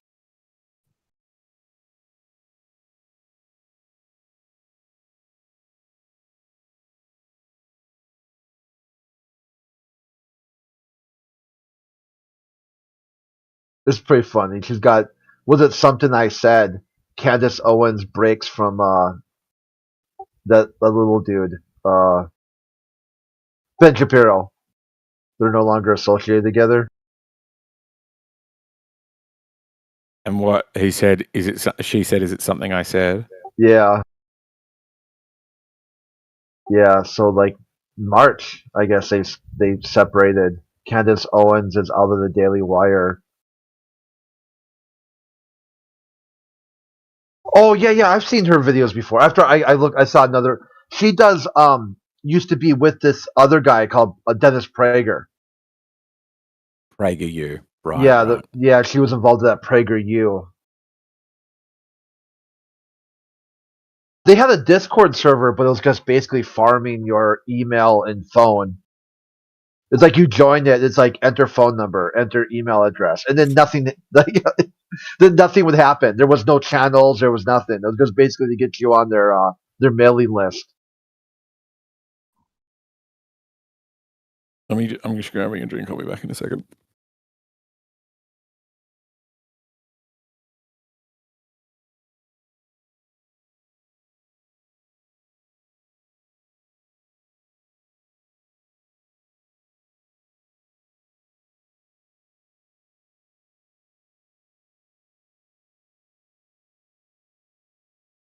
All right, I've got a question for you, Crit. Yeah. Imagine a world where actual political candidates, like you had Candace Owens and, you know, whatever that blonde chick is, or it doesn't really matter who they are, but legitimate candidates questioning the shape of the earth, but they're like in Congress, getting votes, deciding on policy, and are like pushing policy of like, you know, I want NASA to release their records and stuff, da-da-da-da. Would that make you start to question if the flat earth was true? Would that make you be like, hang on, this is sus? No, I think that's Like, more of a start of the military, mainstream. a military industrial complex. Like people saying, where's this money going? What are they doing with it? Like a fiduciary duty to balance the budget. I mean, there isn't any reason why NASA should cost as much as it does when you compare it to other space agencies, like Russia and China, you know, like France. Why NASA costs more than all the other space agencies combined? So you would say it would be a normal thing. Yeah, where Like there's smoke, there's fire. Why is there so much money going into NASA? And that's just it's bottom, like it's nominal dollar figure, like budgeted. They're also on DoD installations. They're living rent free on DoD, and DoD is like their number one customer. And all these astronauts are all high grade military officers. I mean, they just turned Cape Canaveral into Space Force Center, Kennedy Space Force Center. Wasn't it always? Where? Oh, you're saying? No, it was. Yeah, it was like it was they just easy, did not it. as in just as in recently. Yeah, just as after Trump did Space Force, the headquarters of Space Force is now what NASA used to be. NASA's launch facility. I think NASA's still technically headquartered at Redstone Army Arsenal. And now we're back to Kings and Cannonballs. Yeah, so I think this is really not so much a shape of the earth as like where has this $1 trillion since like 1960, where has it gone? What did you do with it? Show like what could they have done otherwise? I mean, this money was siphoned out of the public coffers. For what? I mean, if you got some advanced space age weapons, like let's see that then. Your view, maybe also yours, Ether, but I feel like your view, Crit, is that almost like the shape of the Earth isn't physical. It's not a physical question. It's a political or ethical question. Well, it depends on the context. I'd say if space travel is possible and you can go to other worlds, baggage that humanity should not take with them is government and religion. Let's leave that here on Earth. I like that. Okay, like you're not allowed on the craft. Yeah, there's no carry on. Yeah, I completely agree with what Crit's saying. Religion means to bind, and government is literally mind control. It's to govern or steer, to guide by the chin, the mentality of the individual or the population. So yeah, leave both of those behind and we're good. I want people to know, and you can... Hang on, where did I put it? Put it in the wrong chat, that's why. I picked my lock while you were telling me that, Crit, so you helped me unlock something. We can't actually move forward. Like humanity itself cannot move forward with egos of like individuals. Like the will of one king saying, hey, this is what I see and this is what I want to see. That can't be. Needs to be collective, needs to be sort of for the greater good, you mean? We'll never see the bigger picture if we're only looking at the picture that one man wants to look at.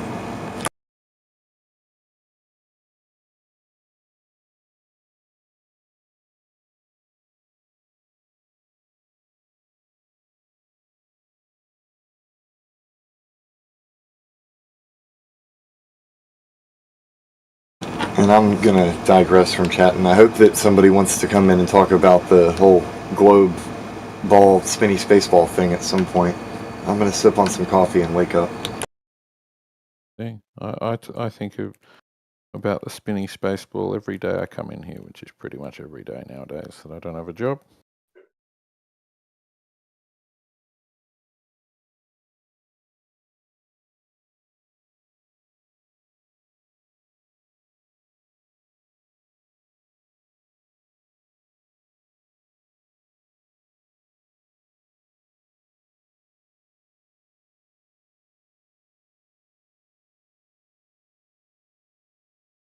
How's that not?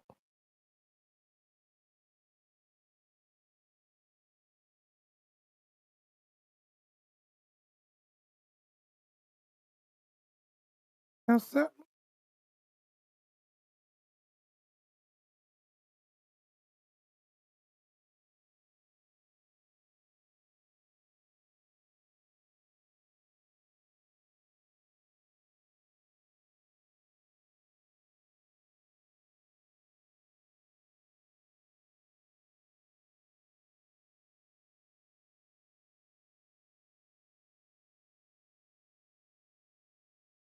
Equalizing the games.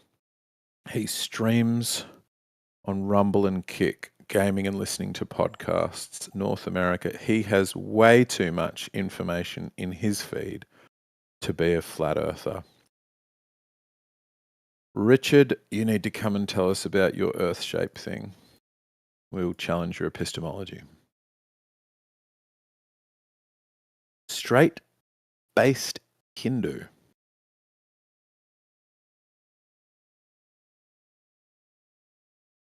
Oh, rip, he just left straight away. I scared him off. I'm going to try and impress it with my Hindi speaking.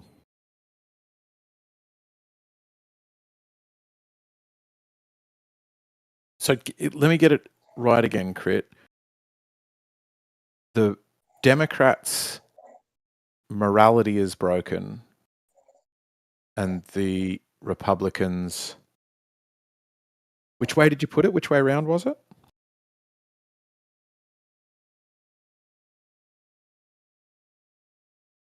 Terry's snoring again.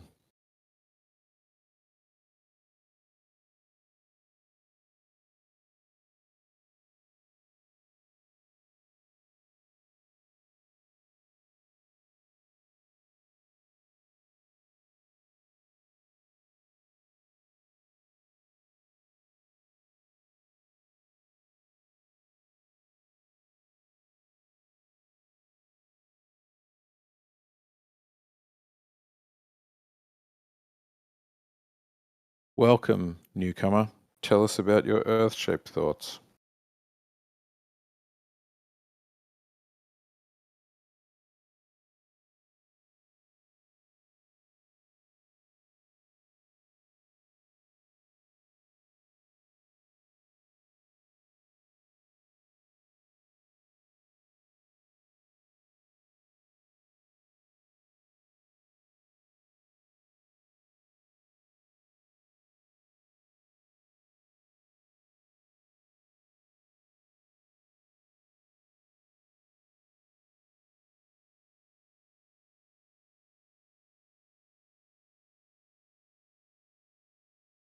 How can this lock be that hard to pick? I can see through it. I can see the pins, and I still can't set them. I don't know if I need to explain to anybody how inept that makes me, but it's like not knowing your password when it's written in front of you. Do I have caps lock on? What's going on?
Crit, are you in 2 servers at once?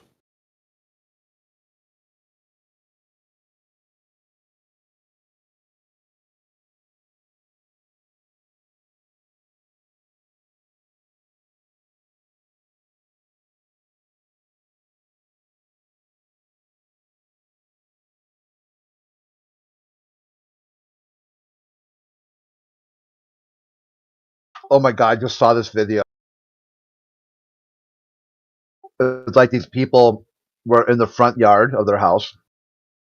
They set off a firework, but somehow it was in the ground too deep, so it didn't go off. It just exploded or kind of shot across the ground, and part of it hit the back of a car, like a van, that had a bunch of other fireworks in it.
Oh, hi, what's going on?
There's no one in here? Hey, what's up? Oh, what's up, Crit? Any interesting conversations in the past hour or something?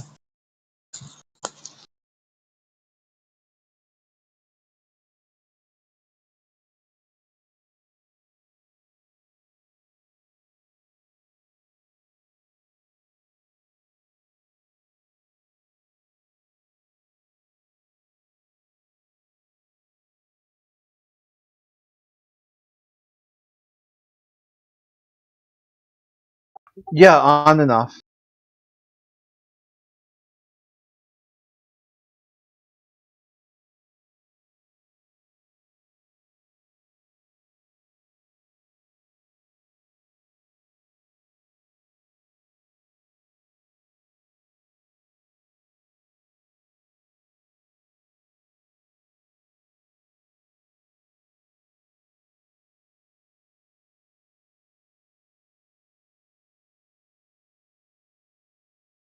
Hey, Crit, for how many decades have you been Flat Earth? Because I was looking on True Earth Wiki and I was on a YouTube channel 8 years ago and you were in the video or in the live stream in the chat. Well, sorry, one more time. Where was I at? I was just looking at content creators on True, what is it called? True Earth Wiki or something. And you were on like a video that was 8 years old. So my question was for how long you have been in this whole, you know. What? Yeah, what video was that? Well, man, I would need to look it up. Okay. It was just a Discord chat. It was on Earth Awakenings. Oh, yeah. Yeah, I don't think that's Earth Awakens hasn't been around for that long. What do you mean? Yeah, Earth Awakens is kind of a newer server. Oh, really? That's weird. Yeah. Maybe I'm confusing it, but I was pretty sure. Yeah. Yeah, I mean, there was the original Flat Earth server that was BOB it was his server. And I was on there, but I didn't talk. I just like listened and would once in a while would type something, but very rarely. I would just kind of join and just have it in the background.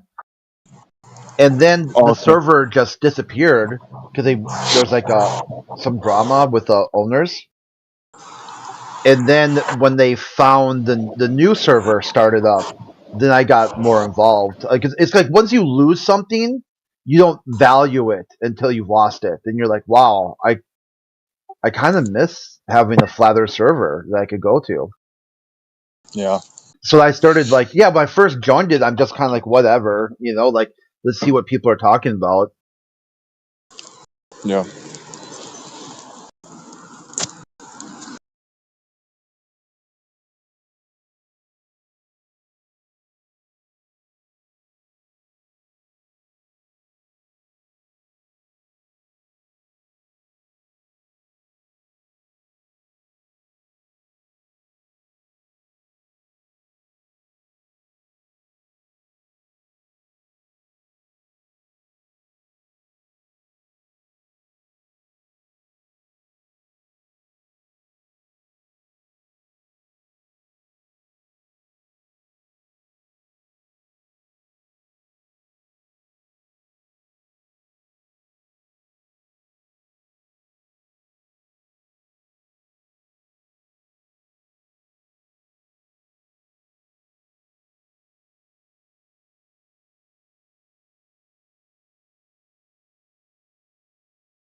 do you think the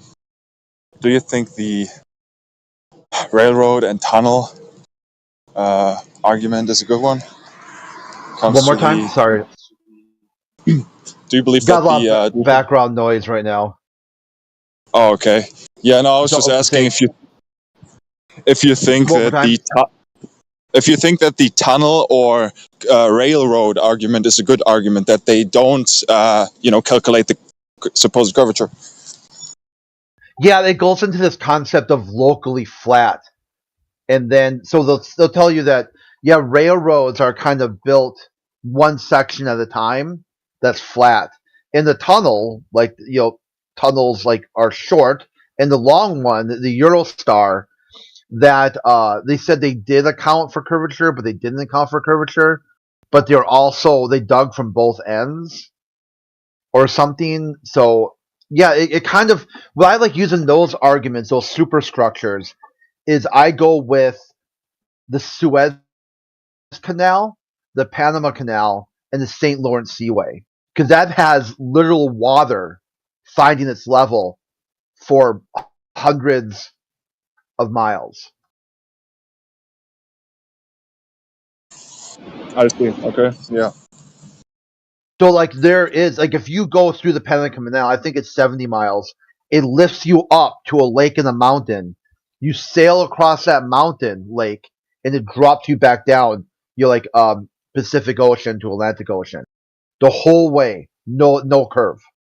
The Suez Canal is 100 and something miles, all the way across. I think or is it more than that? I don't know. It's been a while since I looked at it. Just shooting off the hip here.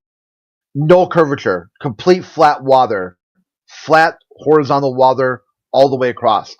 And then the St. Lawrence Seaway takes it from Duluth, which is about 700 feet above sea level, and through a series of locks and channels, drops you all the way down to the Atlantic Ocean.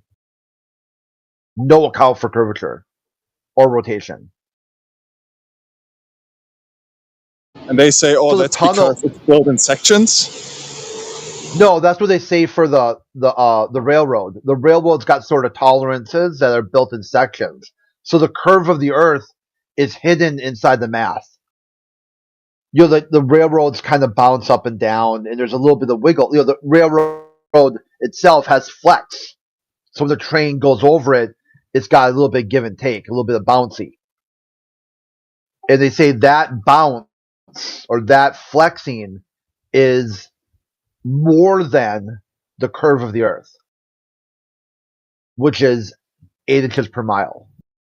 So there's more bouncy, more than 8 inches over a mile of bouncy in the railroad. Just colloquially bounce, but there's a buffer there. There's bushings inside the. That's why they're constantly repairing this stuff too, because they have to make sure the trains go over them smoothly and whatnot. And then for the tunnels, kind of the same thing. Okay. Well, yeah. Well, yeah. Yeah.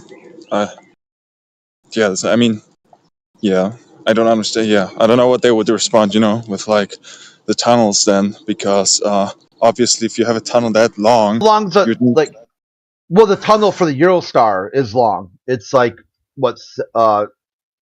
miles or something like that.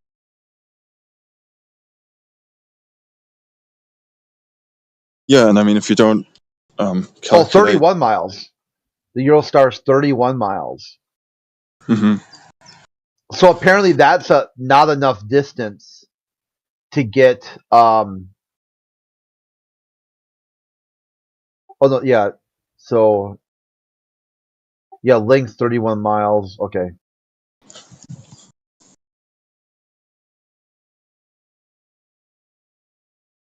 Yeah, I mean that should be enough to account for curvature, but I guess they don't.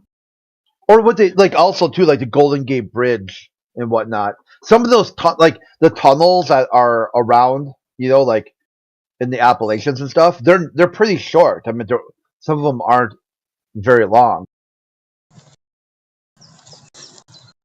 Yeah. Well, but what about the tunnels that are like go like over the ocean and stuff? They are, what did you say, 70 miles or something? And so, I mean, if you don't calculate the curvature for that, you would be, you would 51. be very far off, right? Yeah, the Panama Canal is 51 miles. The Suez Canal is 120 miles. Yeah. So, how And the St. many Lawrence miles? Seaway is 2,000 miles.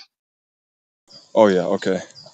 Yeah, and the St. Lawrence Seaway starts at Minnesota, northern Minnesota, Lake Superior, and it drops that 700 miles back to sea level at with the exits in Canada. Yeah. So, when it comes to the Suez Canal, over, 120 miles? So that would mean that if you don't calculate in curvature, there is like not enough wiggle room, right? You would be miles off the destination. You would be noticeably short. So, I don't know what they would say. Yeah, it doesn't match. Like this superstructure, they dug a hole across the desert, 120 miles. They dug a trench all the way across and connected the Red Sea to the Mediterranean Sea. No one accounted for curvature. It was exactly the same depth all the way across, and it takes a lot of maintenance to maintain it too. Like if sometimes sand and stuff builds up, and they gotta go in there and dig it out and dredge it out. Yeah.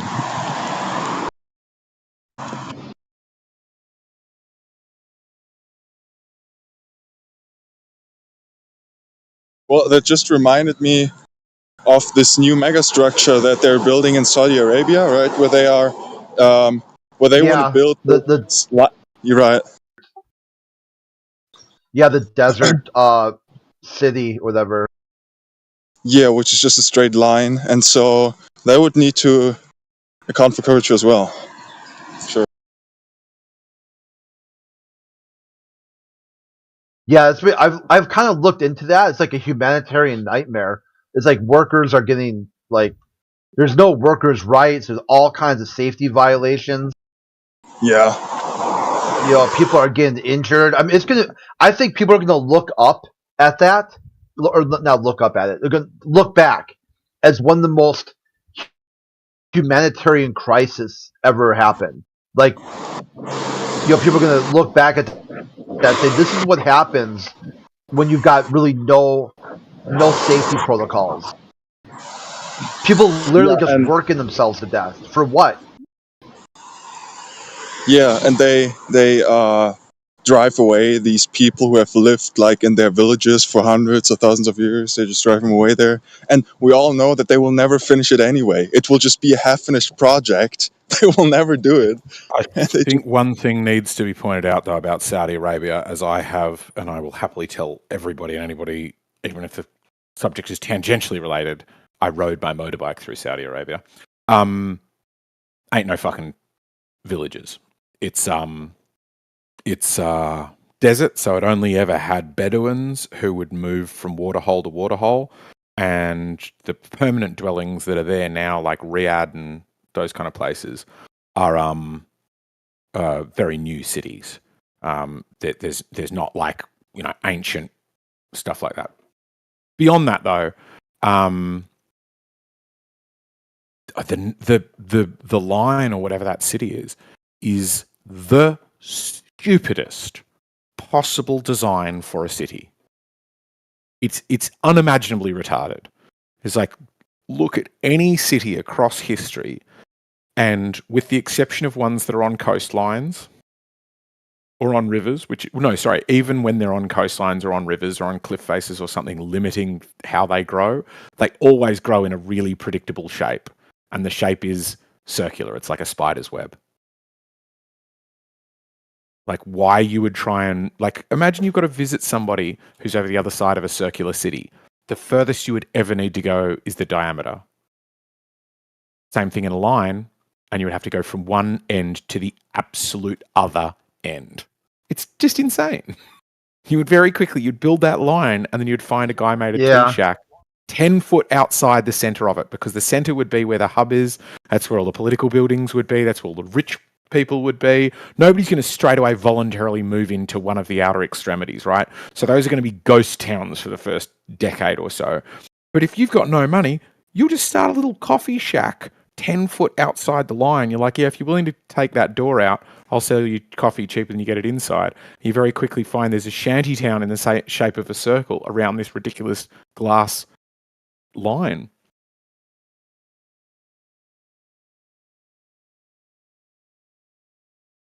Tried to do like advanced city planning, I think with, if I got the lore right, with Rio de Janeiro.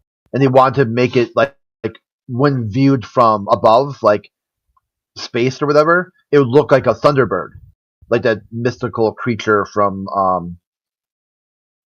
the culture, the native culture of the time, like the sort of like their god, their creation myth had to do with this, like this thunderbird that. Okay, so but yeah, it fell apart because there was tent cities and just urban sprawl, and it doesn't look anything like what they planned.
Yeah, I can't tell if that Saudi project is knowingly like an open eye scam or if it's a shut eye scam, but it's definitely not going to happen.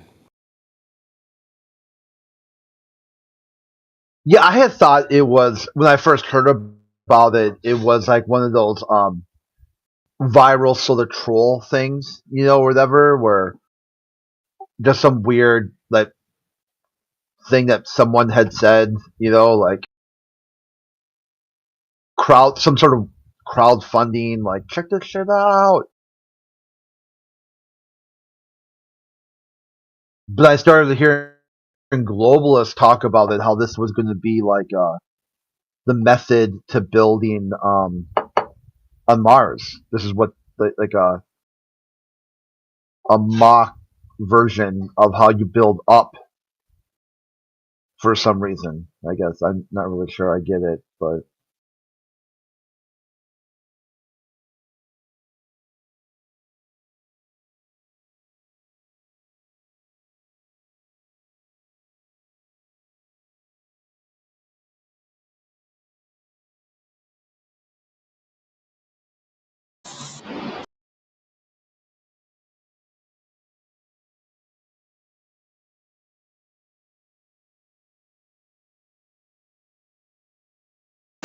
So flat.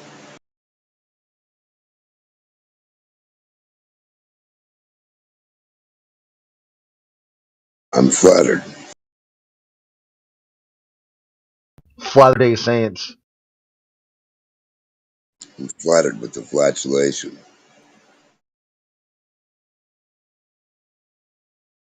Not that type of flatulation.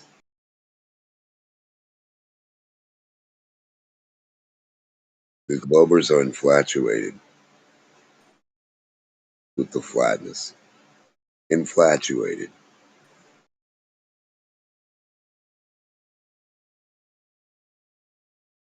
Obsessed.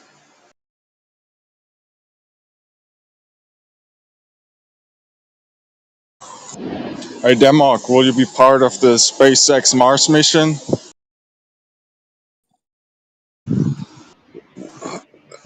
Huh? Will you be one of the first astronauts on Mars? Will you inhabit Hell the no. galaxy? Hell no. They can't even plant corn 5 years in a row in the field next to me. Why would I want to go to Mars? They better be able to learn how to plant corn first. Can't even plant corn in the same field 7 years in a row. It doesn't matter, man. What doesn't matter? Being able to live and grow food? Dude, What? you will just live off of I know you. recycled air, man. It doesn't You matter. take your ass there. You take your ass to some desolate, goofy, retard place that doesn't even exist. And if it did exist, it'd be like Antarctica. What would be the fun of going there? Like Death Valley.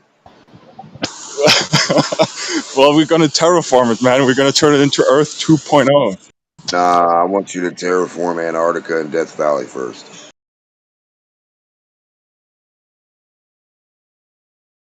Let's focus on Earth.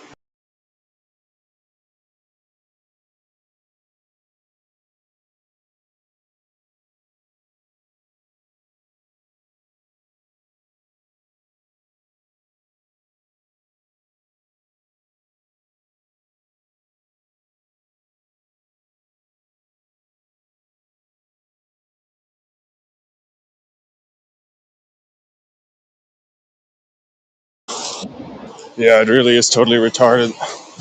We're gonna send a huge space nuke. Yeah, that's what's gonna happen.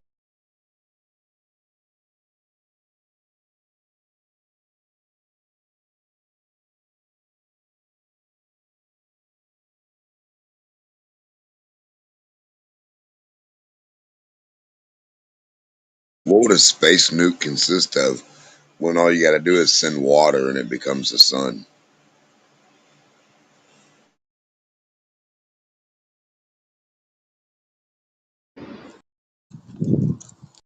All you gotta do is what? Send a bowl of water or a tube of water and it becomes the Yep. sun. The hydrogen Hello. becomes helium and then it becomes Also, the sun.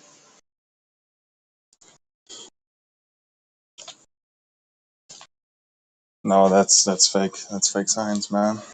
No, that's just what happens with suns and gases. So all we got to do is shoot a tube of air anywhere at any planet, and it's like a nuke. Yep. Because the whole way there, it's going to get excited and crushed, and it's going to get evacuated by the vacuum of space. It's going Yep. to react the whole time, and then when it hits, it's going to boom. I want to know I why don't the know. atmosphere isn't lit up like a sun.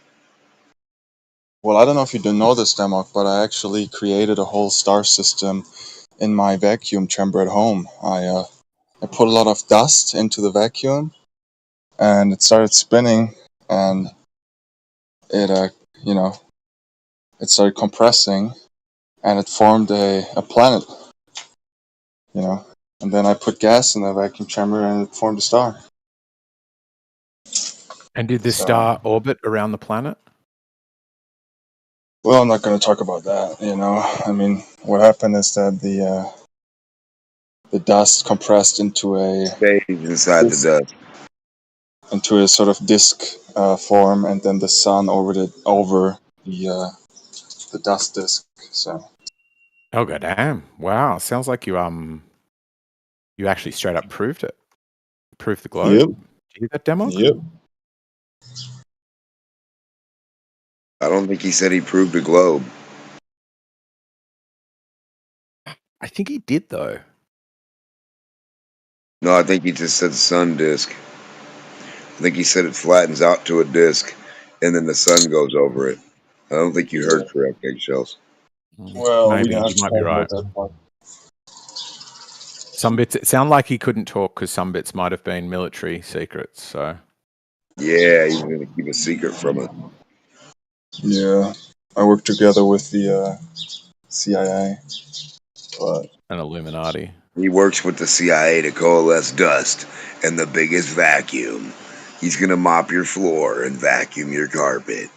He'll be there to find all the planets. yep. I was also an ISS astronaut, actually. Was the first one to step my foot on the ISS. Really? Yep, they put me in What A did it the. smell lot of like? cool stuff, Ben. Yeah, it I was really cool, believe man. you. Yep, it Did it was really smell cool. really clean when you first went on there compared to today? It was actually, it was the best looking film studio I've ever seen. They put me in front of their green screen. It is a film studio. We've got it. Clip it, boys. No, I'm just kidding. It was an actual space. I wasn't in a fucking film studio. He's in space. He proved space. I want to know why they don't use superconduction.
Old mate's still snoring.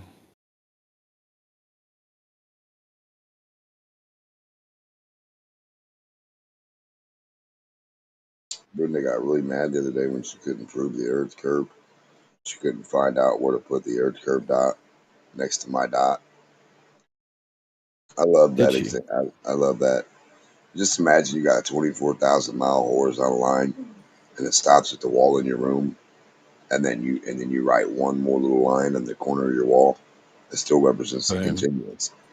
Then you Globe just got to find out disproved. where to put the globe elevation at. You got a 24,000-mile horizontal line. You can't put there ain't no globe there. So now, in reference to that, how would a glober start his elevation? He's already got the 24,000-mile line More behind him. dots. Well, I know, but how would he do it? That's why Don't I know. said when you put the dots on the wall, Delete where the do you put first them? dot and put in a new one. Yeah, but where do you put it compared to my line? It can't be lined up with mine. Left.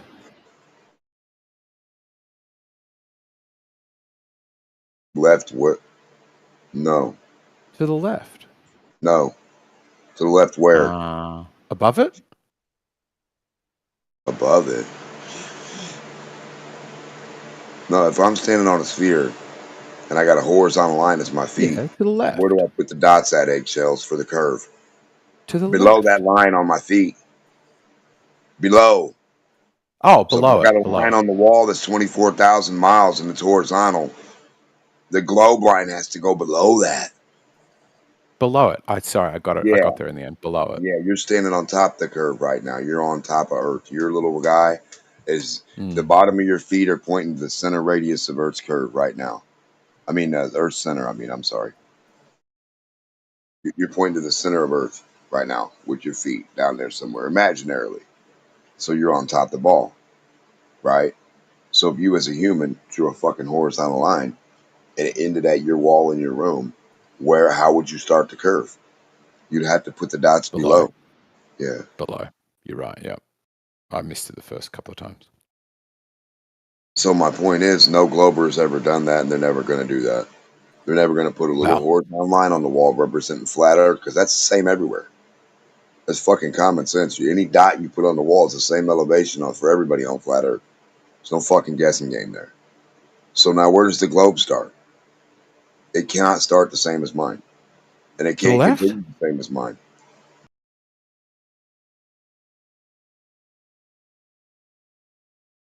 Eggshells, don't be so retarded. Was it not to the left? Yeah, the first time you said to the left, it wasn't right. And it's not going to be right now. It's going to be below. It could have been the second time, though. Just the first time it was below and I guessed left. But it's got to be left eventually. It's the second because time. all lefts end up going right. Eventually, yeah, it'll drop down it'll go down, right, left,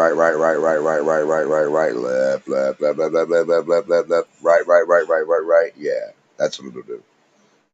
Anybody want to see a down right, GIF of me down right, getting down killed right, by a train? down left, down below, back up, back around to the point you started. Yeah, that's how a globe dot to dot would work.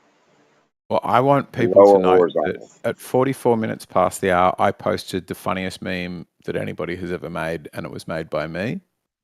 Yeah, but did I make it up for you to play? Relies on the spelling of the word stationary. Oh, and then stationary. below that, I like static. I posted a GIF of me in a Bollywood film where I get hit by a train. That's not funny. Not in real life, in a Bollywood film.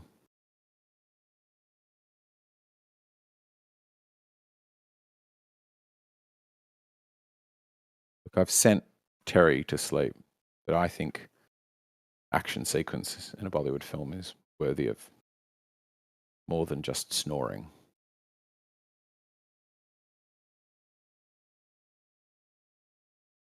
What are you picking a lock for? You've scrolled up a bit. Oh, because it's an apocalypse skill, man. Don't you ever sometimes think, what happens if the lights go out and the water stops coming out of my tap? Yeah, I'll get a fucking axe and I'll chop the fucking door down.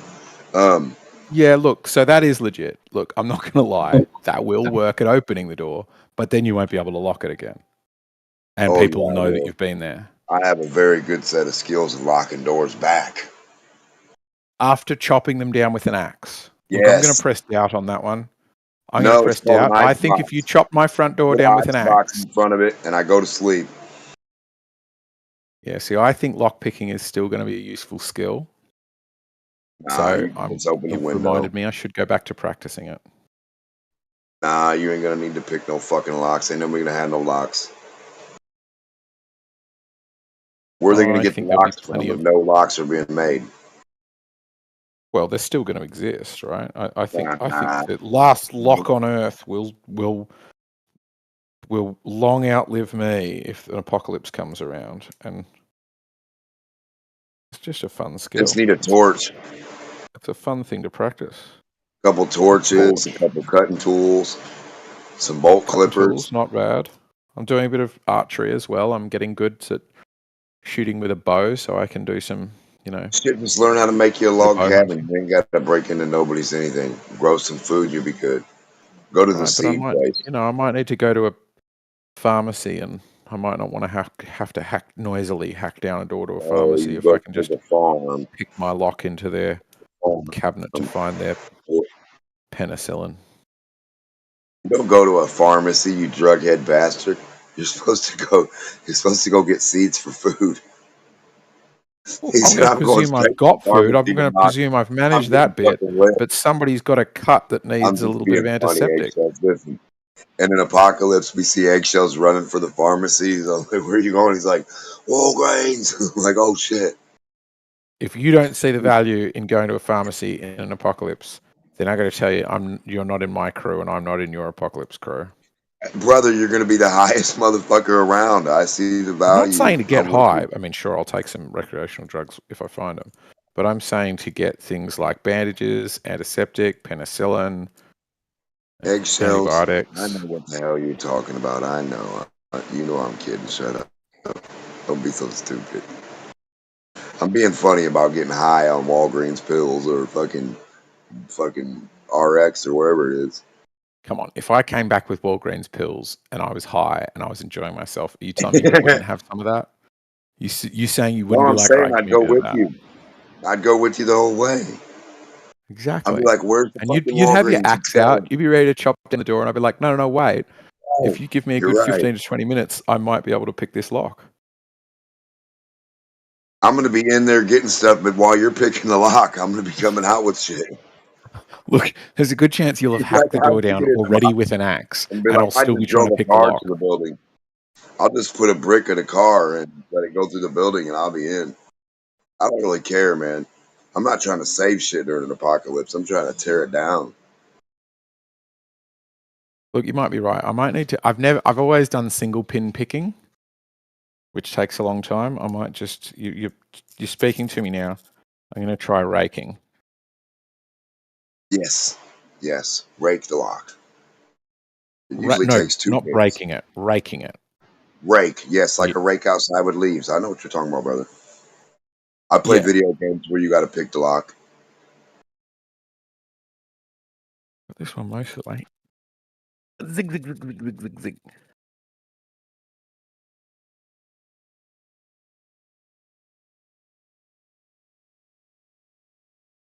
Yeah, I've spent many of 45 minutes picking locks on video games, young man.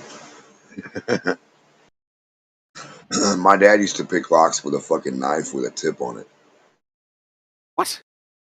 Yeah, Why crazy was he shit, dude. I picking used to get locks? myself, I don't know, brother, I don't even know.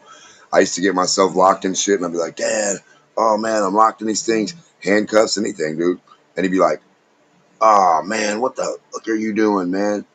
Something. He's like, "Don't ever put this stuff on you. Come here." And he'd grab like a steak knife or something and be like twiddling around and pop them right off me or whatever I had locked on me. He popped it off, dude, with like a steak knife. I don't know, man. It's crazy. Yeah, the rake I is was not like, "How the working. hell did you do that?" He never really. He's like, "You got to push the thing over the pin. It's like a little thing Oh, for yep. tension." And I Yeah, was there's a like, thing. "Oh fuck." If you go far enough back in Yeah, unshielded locks, yeah. then you can just poke any old metal thing all the way to the back, and it will push the locking mechanism open, even without a key. Yeah, it's like I don't think it's called picking. I think it's like lock bypassing or something. Yeah, probably. I'm just saying he knew about that for like back in the day. It worked, It'd work pretty well on lots of locks. Yeah, many like padlocks and shit are unshielded. Particularly Master Lock. Master Lock makes some absolutely dog shit padlocks. It is amazing how In the bad they are. name, Master Lock. Yeah. There's a really funny subset on YouTube of these videos where people pick locks, and they are always so disparaging about Master Lock. And the funniest ones is they'll show these ones where they're like, "This is a Master Lock 120B. This can be opened with," and then the camera pans across and he goes, "A Master Lock 120B," and the guy's just holding two padlocks, one in either hand, and you're like, "What the fuck? How's he going to open a padlock with another one?" And then he like pulls on the shackle on the like U-bolt at the end of the padlock, and then just smashes the body of the lock with the other padlock. And because the spring in the mechanism is quite weak, just the shock of one lock hitting another one will compress the spring, and you can Yeah, moves the pop the spring. lock Yep. open. Yeah. You're like, "Oh Oh, my when I god, was how the little, fuck did that somebody work?" stole somebody gave me like one of these like motorcycle things. It was like, "Hey man, if you want it, you can get it started. You can have it." And I like hot wired it. I cut the little thing, got it started. They was like, "All right, you can have it." So I took it to my house. I let my friend ride it. Well, the next day when I went to go back to my friend's to get it, he had like a chain on his fence. Like his older brother or somebody like put a chain on it. He's like, "I don't know, bro. They chained it." I said, "Okay, I got you." And he's like, "I don't know how we're gonna get it." And I looked over on his thing and seen a hammer. I said, "I know how." And I grabbed a hammer. He said, "How the hell are you gonna break in this big ass lock with a hammer?" I said, "Watch and see." Ping, ping, ping, ping, and that lock just went clink and popped open. And he looked. He's like, "What the fuck? I never seen that." I said, "What you have today?" I grabbed my motorcycle and took off. I was like, "You're lucky I don't hit you with the hammer for trying to steal my stuff." It sounds But like a story where you got tricked into stealing a motorcycle. You sure it was your motorbike? His motorbike? no, listen, I was up. It was like a group of us kids, and we were over at this other dude's house. And in his garage, there was like different things. And he said, "You guys can have whatever you want out of here. We got to move." My mom said, "I can't take this stuff." Now that stuff might have been stolen by him. I don't know, because it's just a group of kids that would like. I was with the group of kids that walked up with another kid, and the kid was like, "Oh, we're moving out of my house," and these guys were like, "Oh, we need help, Demarc. We need help move this if you want to help us."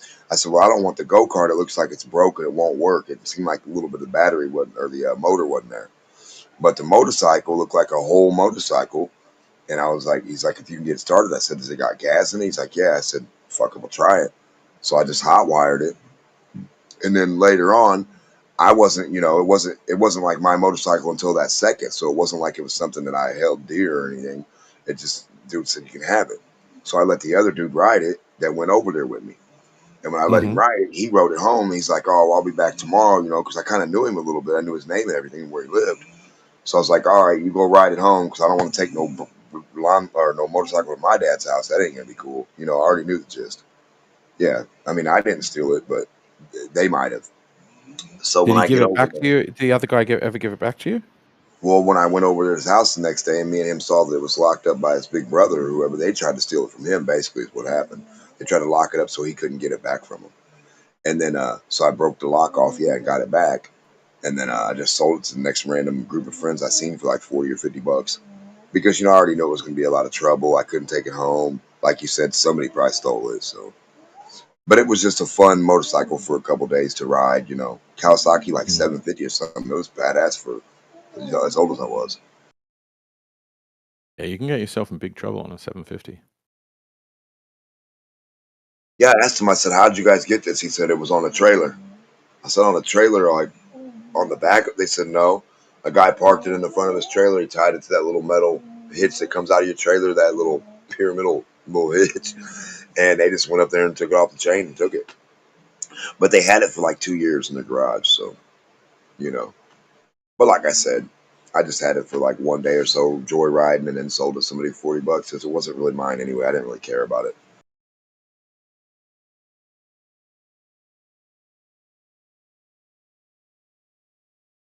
Yeah, I'd have probably killed myself on a motorcycle, man. I'd have tried to go too crazy with it. I like to ride fast.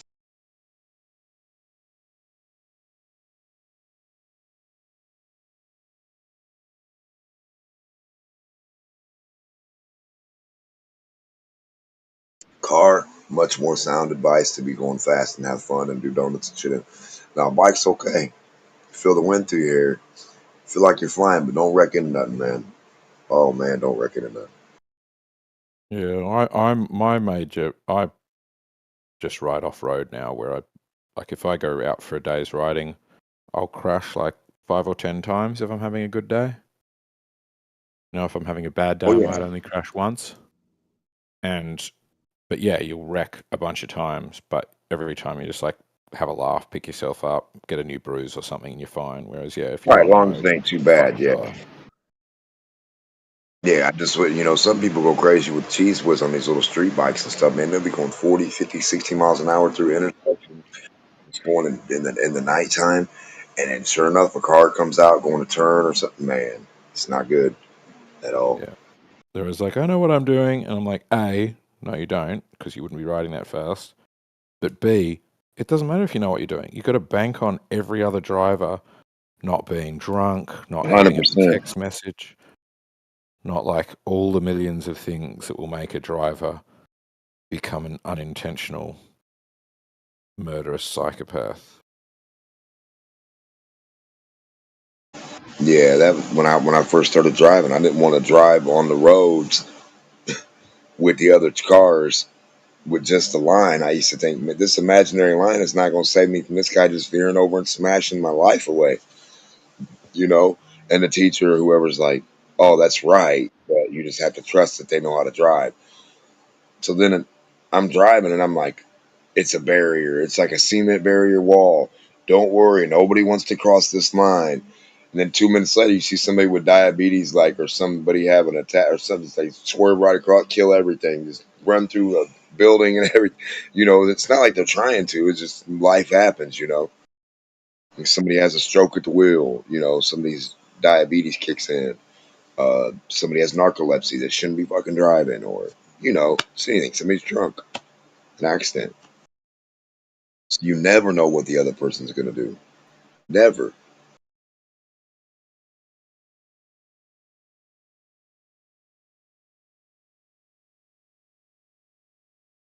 Somebody said treat those yellow lines like a cement wall. I said, are you fucking nuts? I'm treating those like rubber, plastic, nothing, like spiderweb nets. Like they're not holding shit back.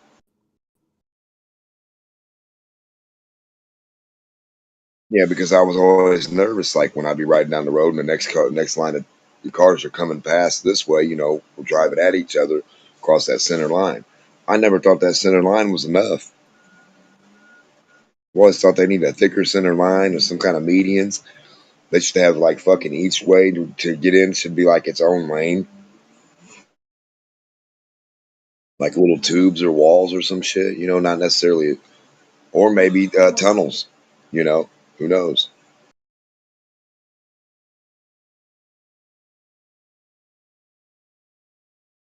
Little tunnels, like wall tunnels with openings.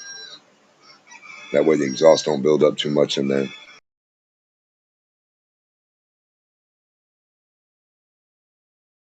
Yeah, they could always made driving super safe. Mm. ABS brakes, airbags, seatbelts, just Bumper cars.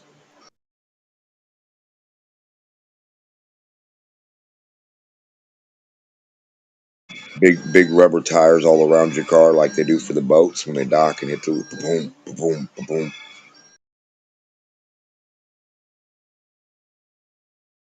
Yeah, we'll go to make our cars pretty instead of dent proof.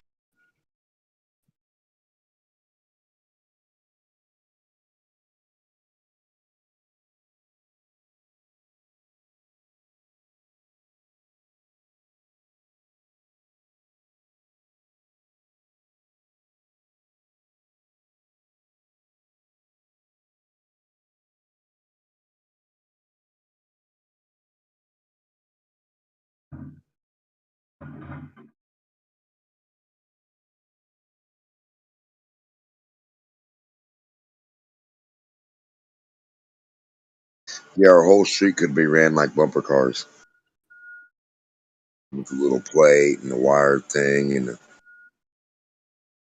they all get power like the tracks.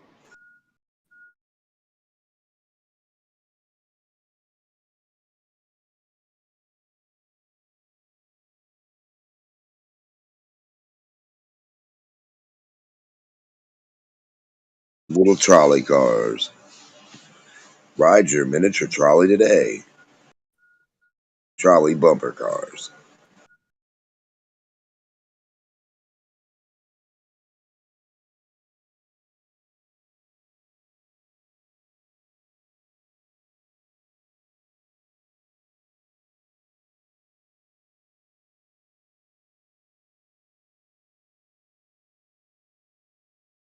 What a troll.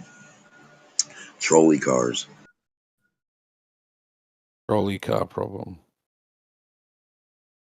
Well, I mean, the trolley, right? It's got the rail. It gets the free electricity and power like a train. You can have each track on each side of the street, one going that way, one going this way. One with a little offshoot turn thing, whatever, like you do your thing. And a little trolley car where it gets power from the track. Drive it. Mm,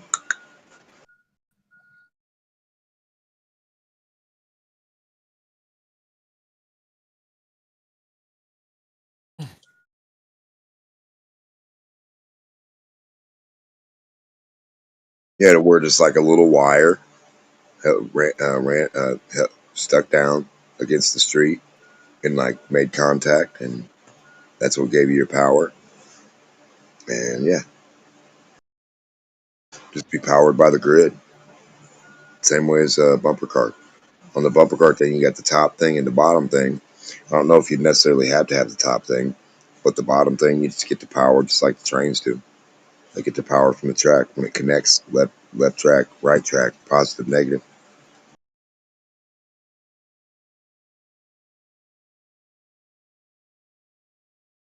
And you connect it, and that's when you get your power.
In this corner, we've got Billy Bob, who's 99-0. In this corner, the guy who's never fought anybody yet. The winner is the guy who never fought anyone. What the?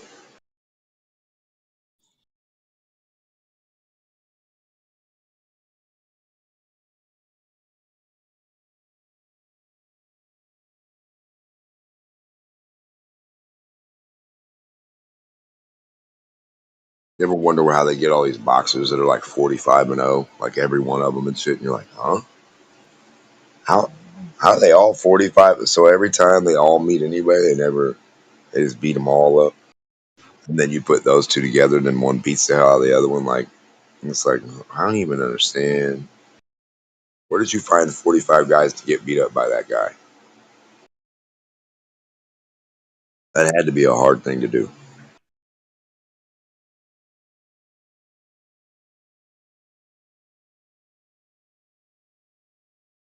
And then the next guy comes in with the same record and beats the other guy up. Like, what the fuck? Hold on. And then another guy comes in with a worse record and beats him up. Like, and then the guy they both beat up comes in and beats up the guy that beat them up. This shit, I couldn't even write this shit down, Eggs. Isn't that funny? Like, if you beat up three guys, and then the three guys you beat up, they beat up another guy that beats you up. It's like, hold on a minute. If you beat that guy up, how the fuck did he then beat the guy up that beat you up? What the fuck?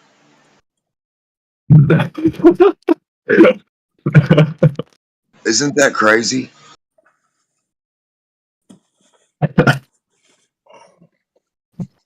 Think about that, like the UFC fights and shit. You got the 30 dudes over here, the 40 dudes over.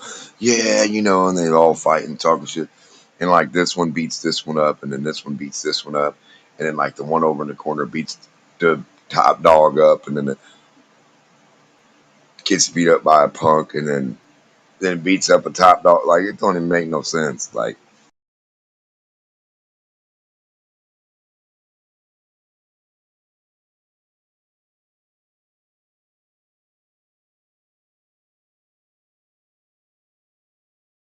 in school, you'd be like, oh, I think Tom will beat up Bob.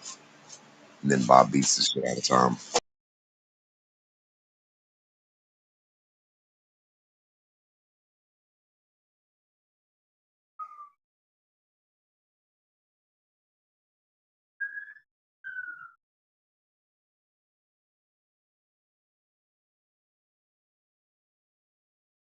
You getting arrested? Yeah, who's under arrest?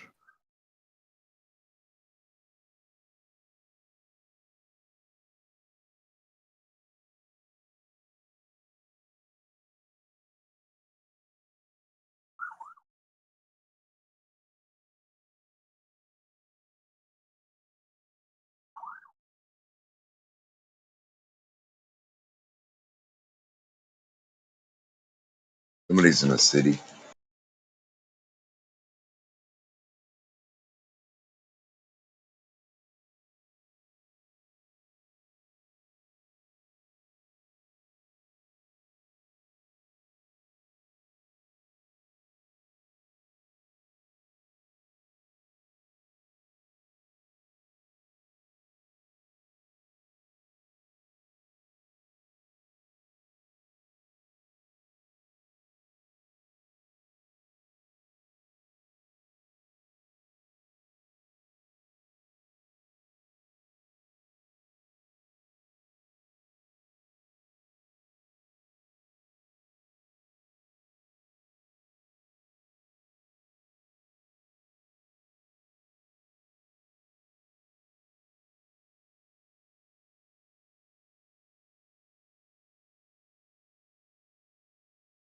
Where are the new inventions at?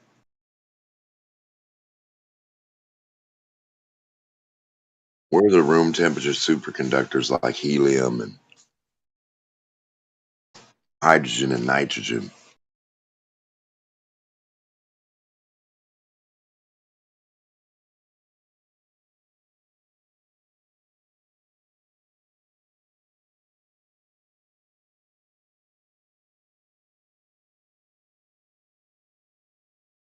Nitro, gin,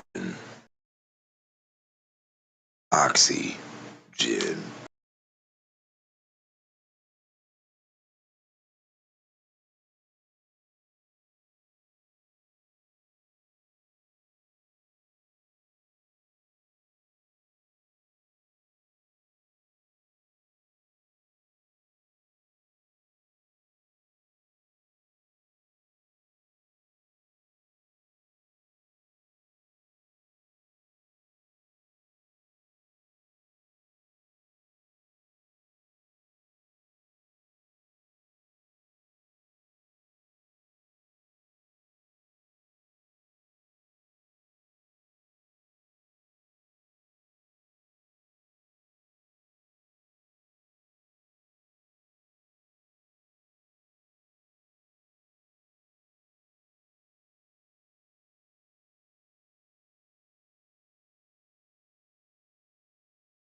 We don't care what the ground does. We don't have to compare it to a side view. We just add haversines and cosines. Bake it right in. Baked in like brownies with no sugar.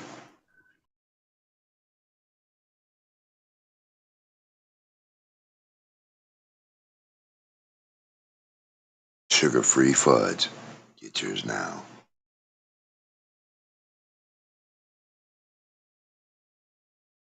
Glober's all got sugar-free candy.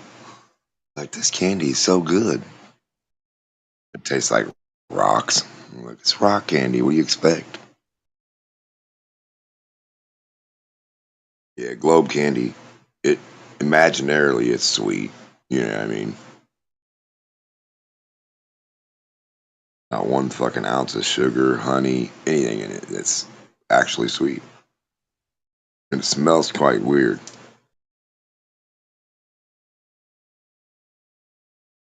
Globe treats. There's no sugar in them at all. Globe treats. They're not so sweet.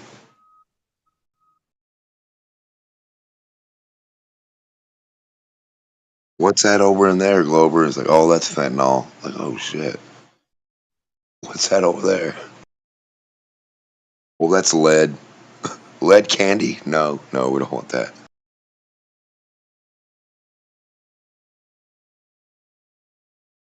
What's inside this gobstopper? Oh, that's a Newton gobstopper. It's got a little bit of mercury in there. Eat up.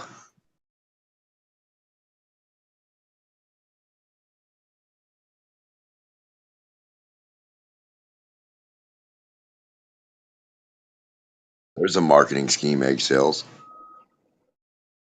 A little bit of mercury in a gobstopper.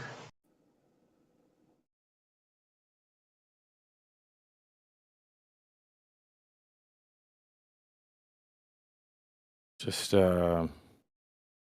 tell people that your God told you the Earth's flat. That's a pretty good marketing scheme. Pretty good propaganda. Well, yeah, it's better than telling them to freebase on the Philosopher's Stone, you know what I mean? Like Newton White.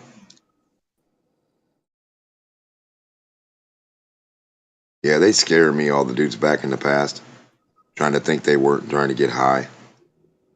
I think that's all they were ever doing. I think they were like, fuck, man, what else can we get high on? We smoked this, we took this, we did this, we put this on our tongue, we ate this. We've been hallucinating for fucking 30 days, man. Nothing can kill us. I mean, what do you think? A bunch of guys in a room all fucking high, playing with chemicals and shit and melting stuff and sniffing it, and like, I don't remember seeing any masks on any of these motherfuckers.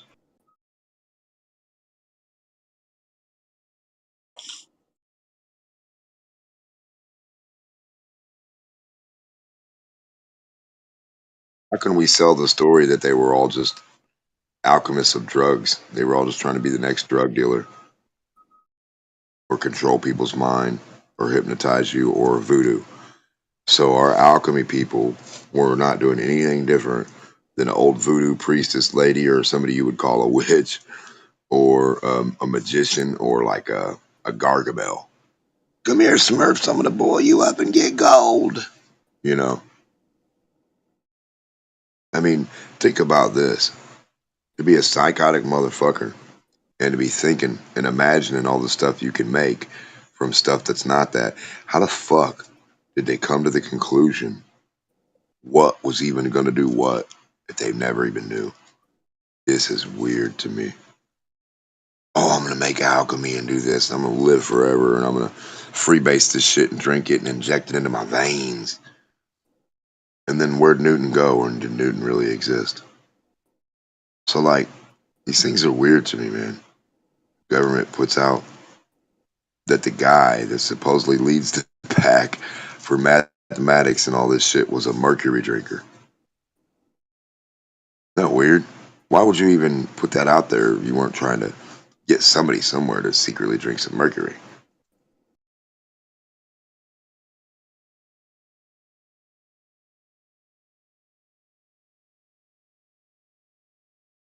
Like the same people say, oh, we're combating crystal meth, and then they tell you how to make it on the local news.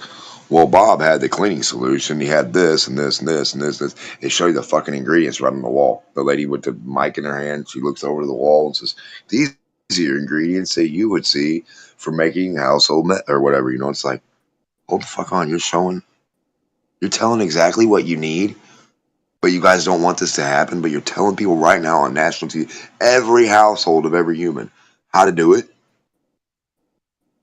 That's weird to me. And then a month later, the epidemic of meth. Everybody's doing it. What the?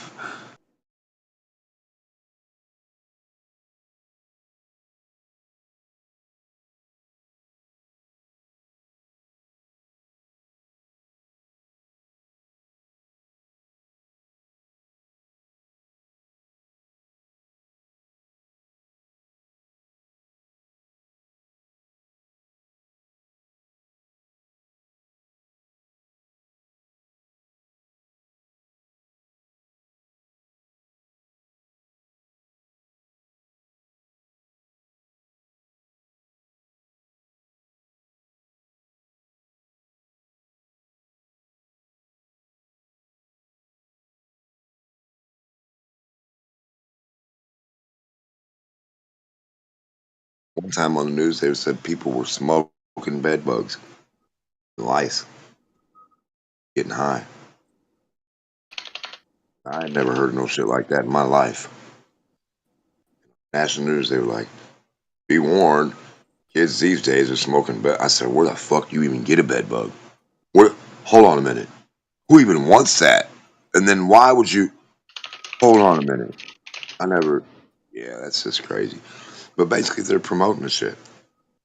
They tell you about it, then you got 700 million kids that never knew anything about a bed bug anyway. They never had one or knew, or if they did, they never knew, right?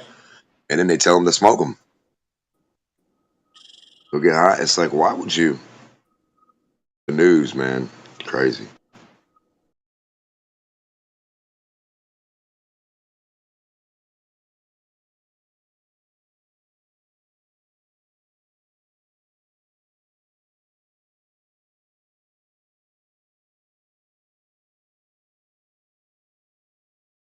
Could you imagine going into somebody's garage or room and they got like this little bed bug circus? They're sitting there just putting their pipe inside and the little things jump in their pipe and they're like, what the fuck are you doing in here, Todd? What? What are you doing in here, Todd? They're only bed bugs. Leave me alone.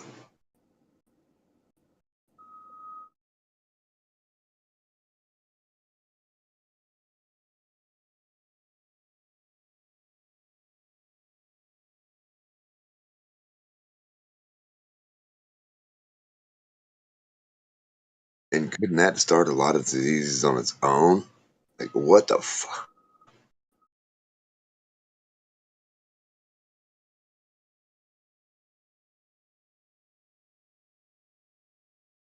Yeah, they'll show you how to make all the good stuff. But Flat Earth, don't promote that.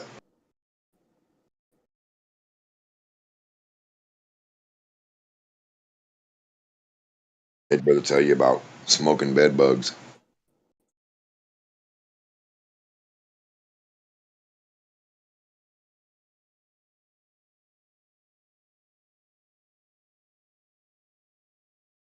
But think about it. What do you guys think they were trying to accomplish? Newton.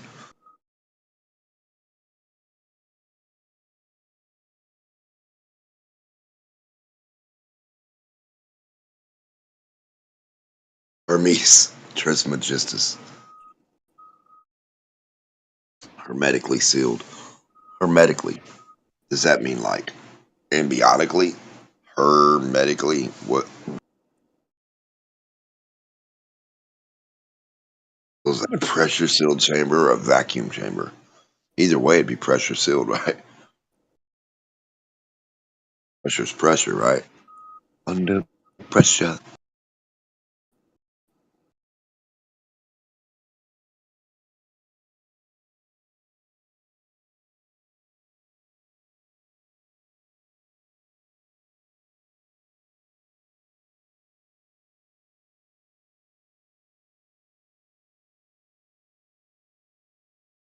Exhibit A. This rock is going to fly. Why is the rock going to fly? Because there's no gravity. So this rock should just fly away. And it's going to fly away so high and so fast.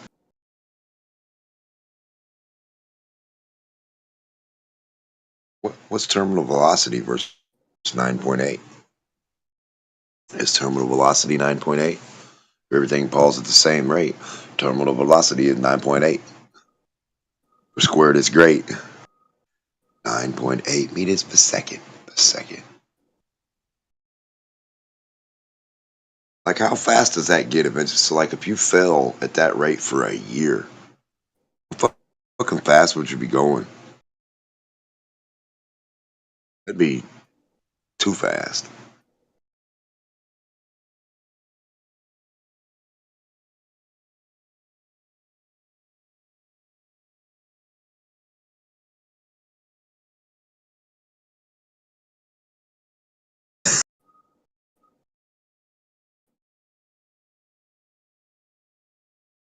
Let me get it straight. You can't manipulate, no matter what the mass. 9.8 for that ass. It's shit real great.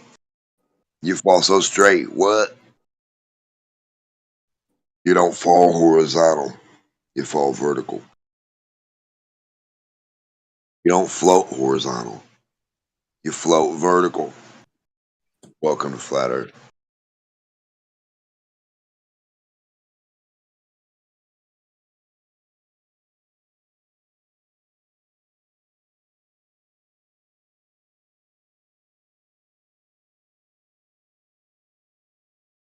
Vertical, up from your head. Horizontal, out from your head.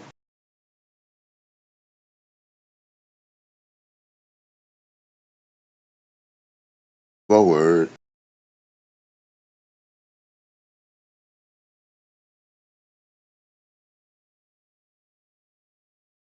Vertical can never be mistaken for horizontal on Flat Earth. On the retarded globe, it's always mistaken for horizontal. They're the same thing.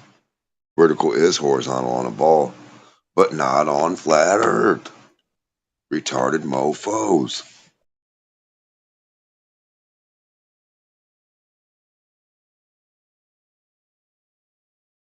My verticals, my horizontal. I got a horizontal foot. I mean, a horizontal line, 1 inch off the ground. And it goes that way. And then to somebody, it becomes a vertical line going to space. But it's only 1 inch off the ground for me. My 1 inch line is going to space. It's only 1 inch off the ground. It's going to space.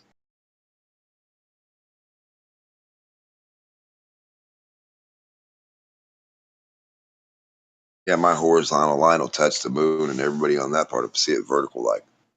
Look at that vertical line coming from the ground. It's not coming from the ground. It's coming from the other side, pointing that way. Stupid. That's my horizontal. It's your vertical.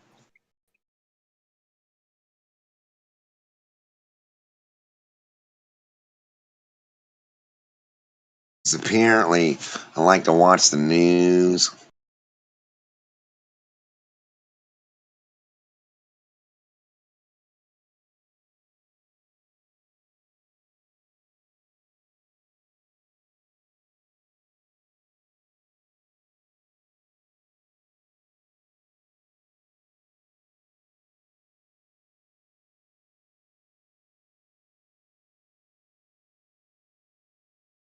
Where the hell did all the Globers go?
Well, this is a hive of activity.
Hello, everyone. Anybody talking? Anybody listening? Hello, everyone. Anybody? Good morning, or evening, afternoon, good day. Either grass. What's going on, man? I hope all is well with you. I still exist, and whatever this is, and everything seems to be going correctly, as far as I can tell. I'm attempting to operate the meat suit correctly and without getting in people's way, and it seems to be working. So, there you go. Yeah, man. I can feel it. Today, somebody's going to come up here with some practical, evidentiary proof of this globe that they think they live on. It's going to happen. Mark my words. One of these days, I have hope. I have hope too. One of these days, Dave. We don't have to. We don't have to prove the globe. Oh my God, Brenda! But we don't. You have to prove that the Earth is flat. The burden is flat. The burden of proof is on the claim. Period. No if, answer, buts about it. No, that's not true. The burden of proof doesn't lie with the majority opinion. You have to prove that it's either false or somehow, or prove that your claim is true. You're the one claiming that massive bodies of water are maintaining convexity on the surface. Burden of proof is on you. Yeah, no, it's not. It's not. I just got done telling you, right? The burden of proof lies with those who are challenging. I'm just going to get rid of you. Let's let the audience decide on that one. Who's got the burden of proof here? The one claiming that water is bending or not? Go ahead. Besides, we can meet all those challenges.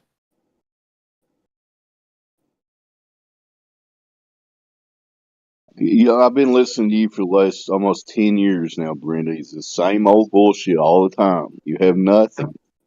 You can't prove empirical thing about the globe that you think you live on if you really think that. Yeah, we actually can. You just refuse to acknowledge it.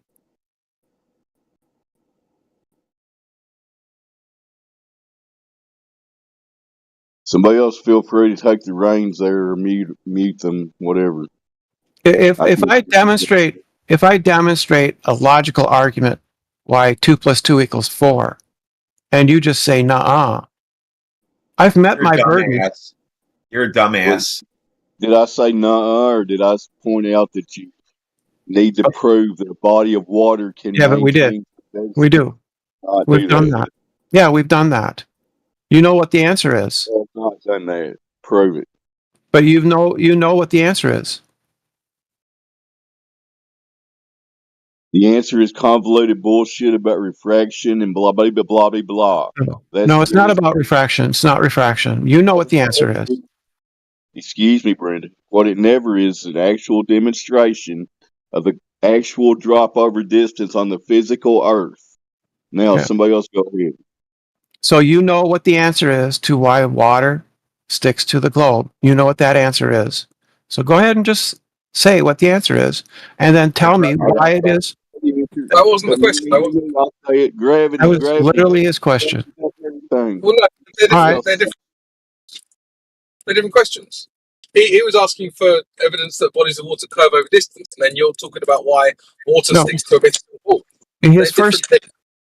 His first question before you came in here, right? So you might have missed that, was about water sticking to a globe.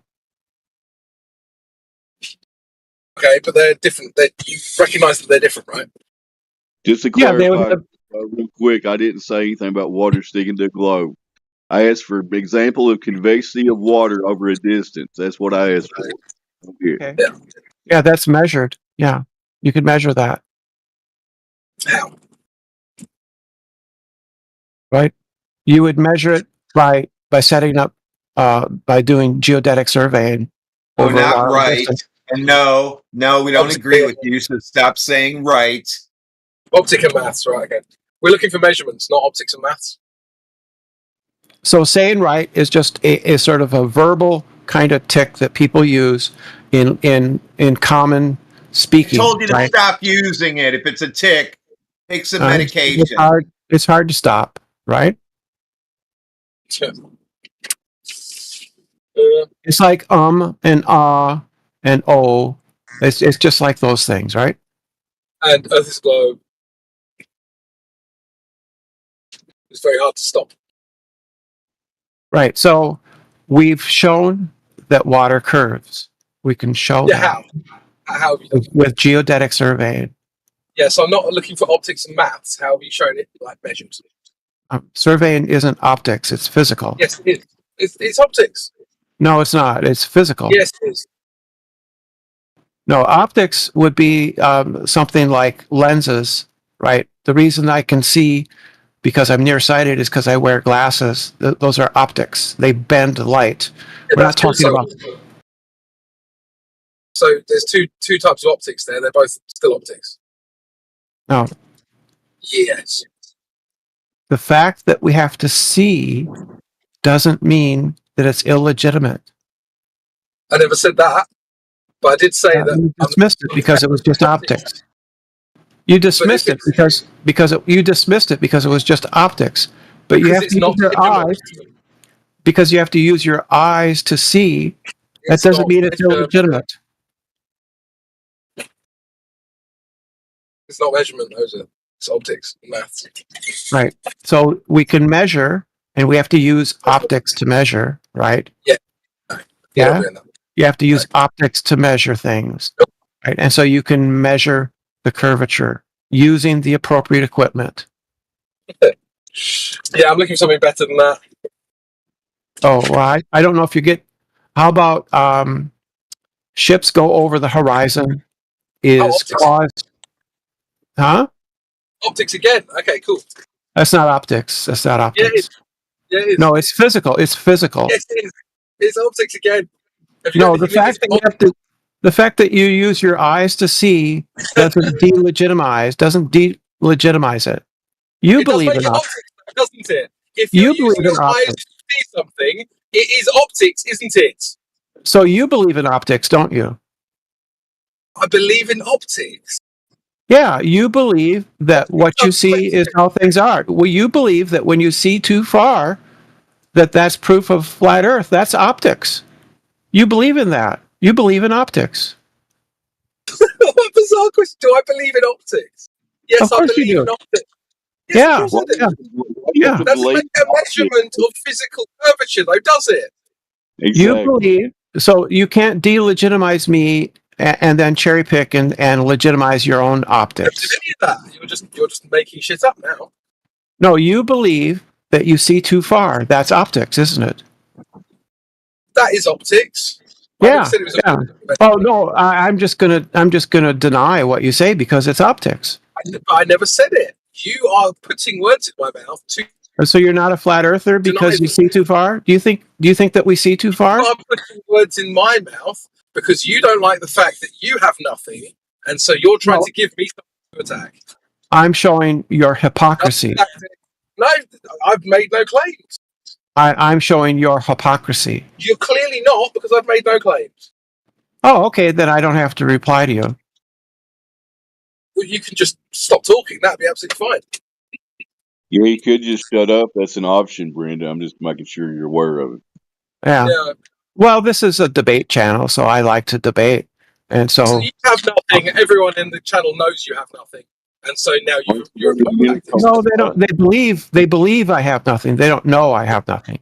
No. Why don't you go to the Magic Fairy Unicorn channel and debate over there? That would be more fun, wouldn't it? Yeah. So the reason that we can know that the Earth curves is optics due to the obstruction of the curve. Optics are maths, as I said. Just like you assert optics.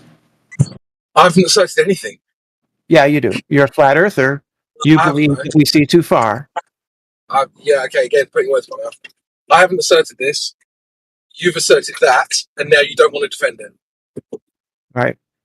Nobody cares.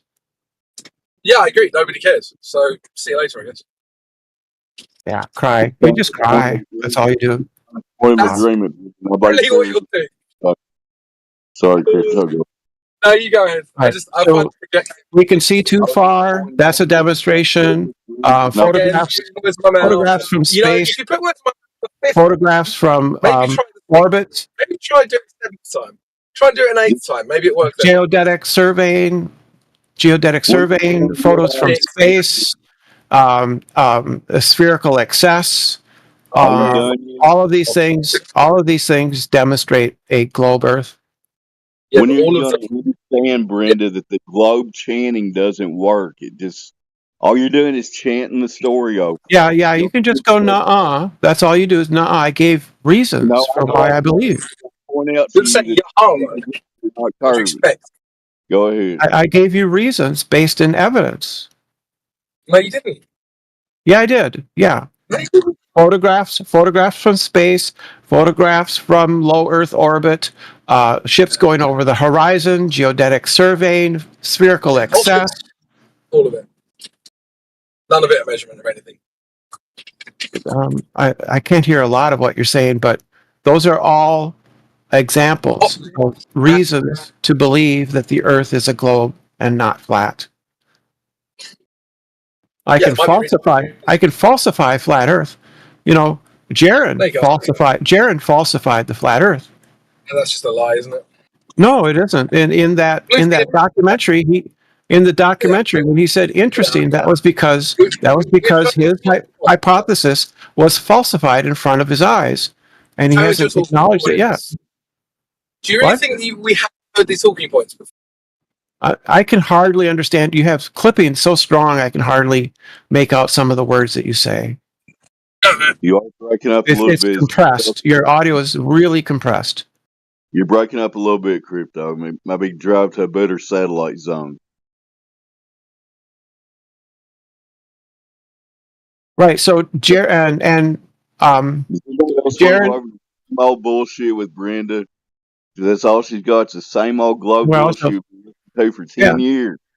Yeah, because if you ask me to prove to you that 2 + 2 is 4, right? You're gonna get the same answer every time. And you just going nuh-uh isn't gonna change the right answer. That is interesting that you're using a mathematical concept to compare as an analogy. That makes no sense. I'm asking you to demonstrate that a fucking body of water can maintain and display convexity.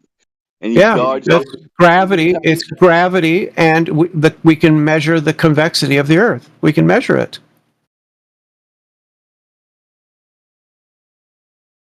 Bullshit. Somebody else go. Yeah, that's a nuh-uh. That's a nuh-uh on your part. So if you keep asking that question, you're going to get the same answer every time.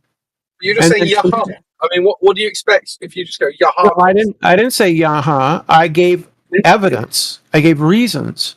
You didn't. You just said things. You didn't give any evidence. Yeah. The things I said are pointing to the evidence. You can find that evidence for yourself. Right? I swan, therefore Earth is flat. Go. What? Ice swan, therefore Earth is flat. Go. Ice swan? What? Yeah. What does that mean? It's the evidence the Earth's flat. What is? Ice swan. That's not an English word. Ice swan. Ice, ICE, is an English word. Swan, SWAN, is also an English word. Two English words. Yeah, it's not. That's not an English phrase or word. It's not. Well, it certainly is a phrase because I just used it. It's not. It's not coherent. So you have a non-incoherent response, or are you just going to make shit up? No, I'm not. You not understanding things is not me making shit up, right? So.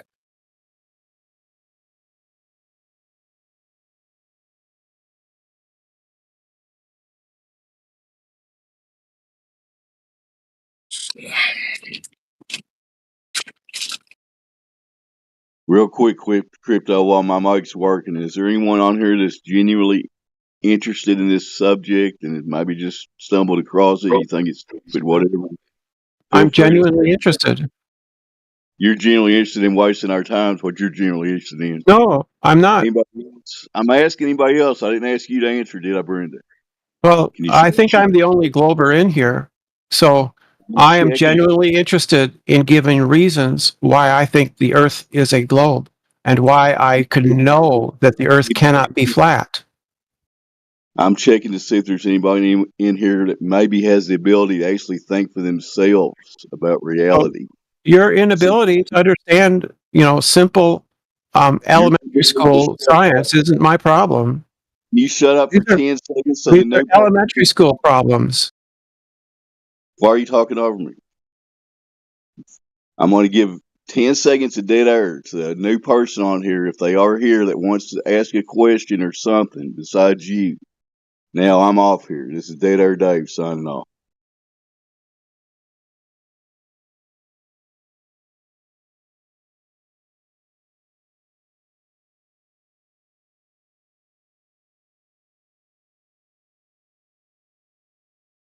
Right. So we can know that the Earth is not flat by the 24-hour sun in Antarctica and the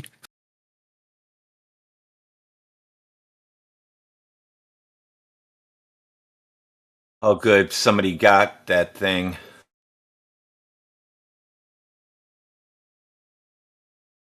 Yeah, I just got bored of that. I've heard the chanting for years and years and years. There's no point, really. Very, very frustrating. Gaslighting, just bullshit generally. I'd rather talk to someone new who actually has something fresh to say. That's exactly why I tried to allow at least a little space in case there's somebody new on here. So if anybody's listening to us, come in here and start a good discussion, not the same old globe stuff that we all got taught. We all know that. We all got taught about gravity and blah, blah, blah. Go ahead, guys. Well, you can tell that certain people are very strong adherents of the social dogmas of the day, and there's no way of convincing them otherwise.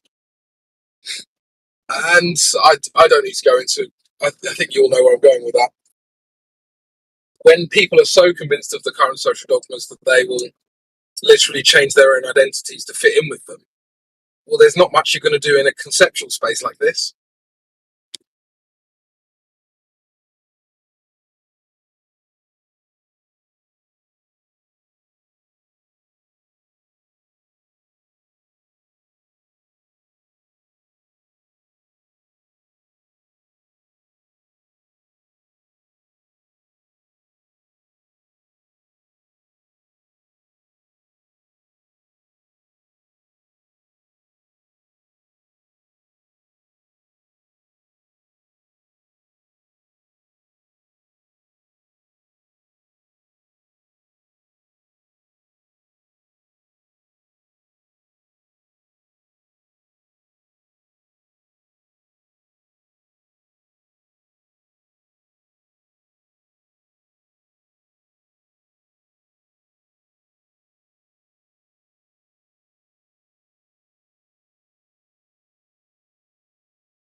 Random Kentucky weather report.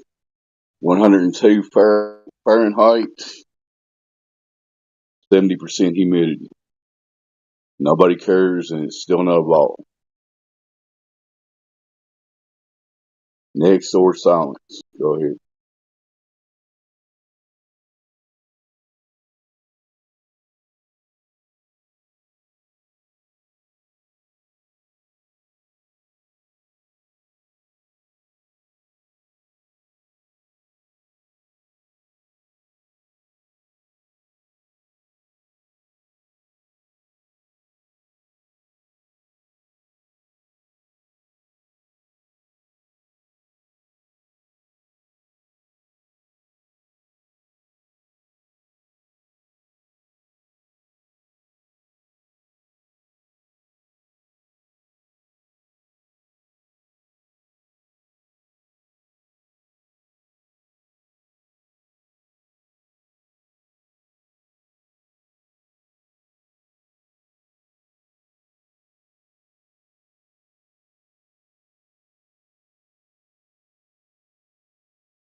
Ah, that piece, that's so much nicer than just hearing relentless bullshit.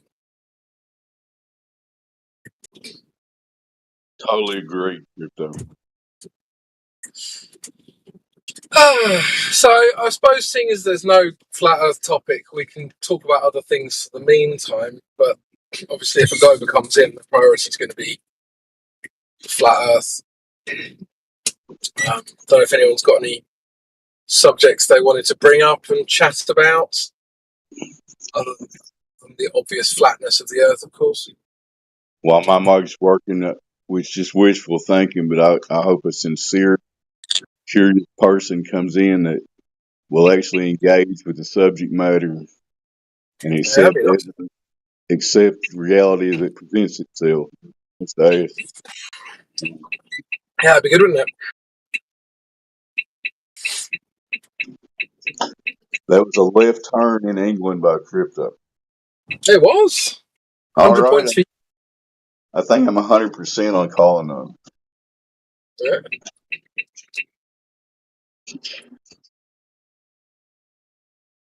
That's like a literal fair, coin flip, right? To be fair, you do have like a drone right above my thumb. Yeah, I do have eyes on you, so my bad. But once again, anyone genuinely curious about this subject that actually wants to have a serious conversation, you know, it may sound stupid when you first hear about it. I understand that, but globe's been around for at least like 100 and some years, and people have just started questioning it the last 10 or so years, and there's legitimate reasons to question it because it can prove any of its claims about physical reality. So, what are you going to do about that? It's not our fault. It's just not a globe, you know?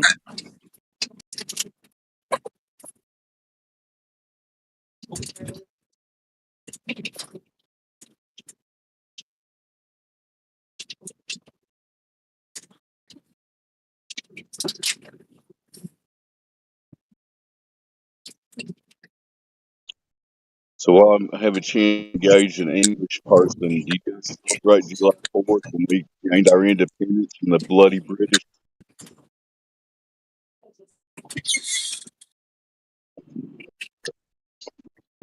Did you hear that, Crypto? I did not. Sorry, you kind of sounded a little bit mumbled.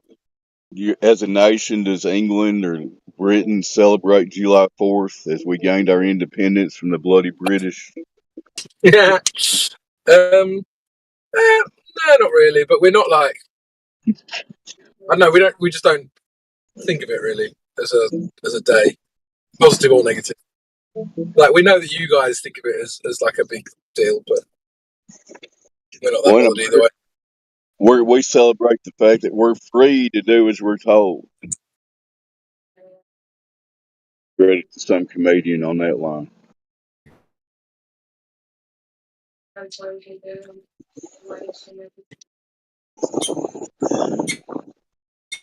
I'm probably gonna be a robot, and hopefully somebody will get something started here soon. Like Crypto said, if you got something off subject, we'll go back to subject if somebody joins.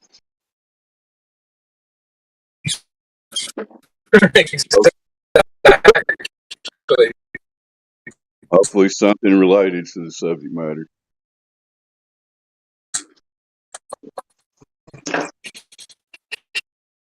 The main issue we're having, the nuts and bolts of this thing, is we've got claims about physical reality made by the heliocentric model of our cosmology. And these claims have not been substantiated. So, that's a problem.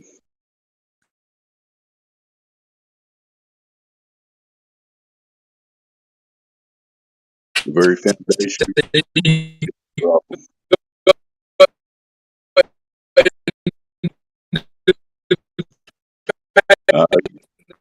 When there's no satellite zone, Crypto, your robot. Domo arigato. Mr. Roboto.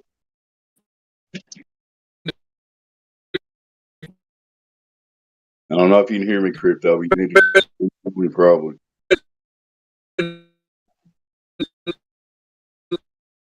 I'm guessing the Wi-Fi and internet must be free over there because it hardly ever works.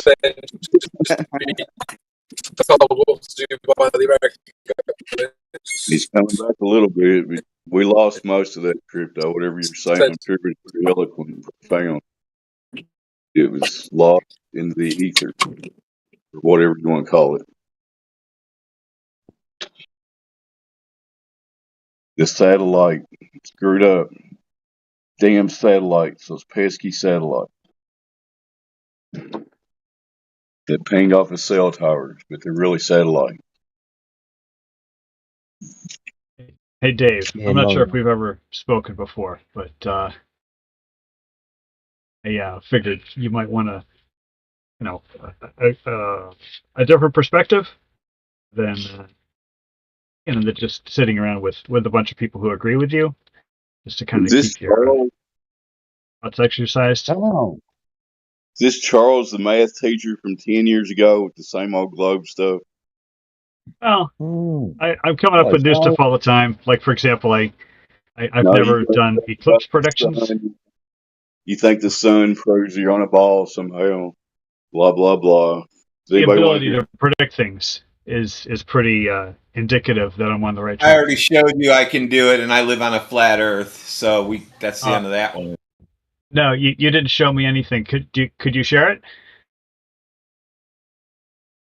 Or what? You said you You saw could it predict. already. You were like, "Oh, that's interesting." Okay, I might have seen something that was interesting, but I've predicted 13 numerical aspects of the April 8th eclipse in March. So I didn't see anything comparable to that. Oh, nobody asked me to do any weird predictions. Not weird predictions, numerical predictions, like latitude, longitude of the totality, how wide the umbra would be, how wide the penumbra would be, what the ground track would be, how fast it would be moving on the ground, things like that. Things that were verifiable by people on the ground. Nothing to do with the globe, though, right? Well, it's the question is, can you make those predictions based on whatever idea you have for the Earth? And if you can get them right, then it's an indication that you're on the right track. So I don't use the Earth for it. I use the sky. Okay, so are you able to make make predictions or a geometric analysis and then have your analysis be proven correct? Can I ask you one question, Charles? I can't believe you don't remember me from 10 years ago, but anyway. Yeah, well, Dave, I have a short-term memory like Dory, so yes, Dave. Pleasure to make your reacquaintance. How does anything that the sun is doing make bodies of water maintain convexity on the surface? How? Go ahead, Radlin. Yeah. Well, the thing is, one of the first steps for flat Earth is rejecting gravity. So I don't reject gravity. Therefore, convex water.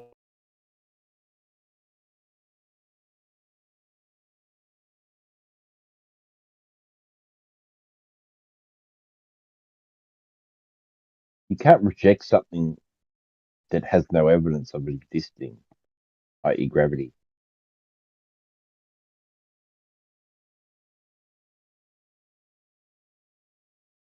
What a fucking idiot. Comes right in with a straw man.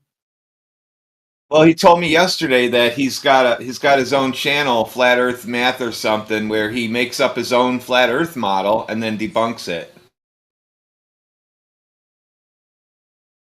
Yeah, real quick, that's basically what he does, Ray, when that's correct, as far as I remember.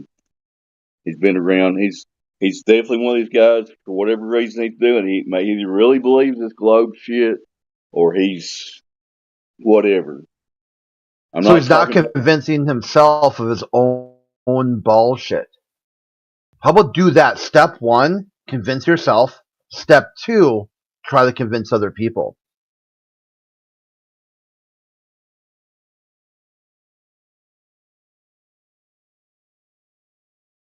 Debunked his gravity for him. He didn't like that.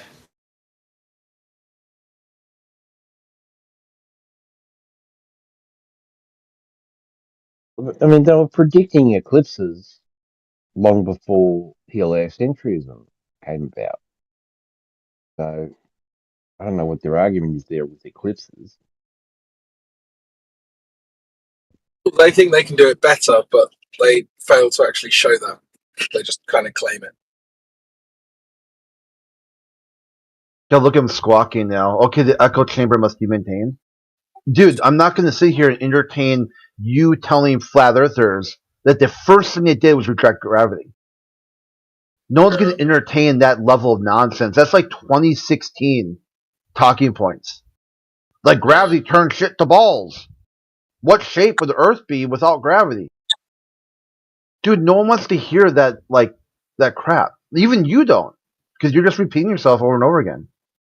And even if echo chamber, so what? What are you gonna do about it? Cry? Well, the word echo chamber appearing within an echo chamber defeats the echo chamber. Yeah, it's like you got you can talk, just type in text chat. No one wants to hear your nasty, miserable voice telling people what they think. They can do their own thinking, thank you. The only way I see us is my mic working real quick. Yeah. The only way I see us is an echo chamber. We echo each other about thinking critically about reality for yourself instead of groupthink. So if that's an echo chamber, then guess we are. Who knows? That's all I got. No, it's just another psychological tactic to try and discredit you. That's all it is. It's hilarious. I tried to give a laughing emoji to its echo chamber thing, and I'm blocked. Never even talked to this asshole before. It must have been the news. It must have been like me just randomly posting the news on servers caused him to block me. It's like I have a low maybe I might have muted him too soon, but I just got low tolerance for people who put flat Earth in front of their name and then they're against it, like the flat Earth math, flat Earth dogma, flat Earth hero, flat Earth whatever, you know.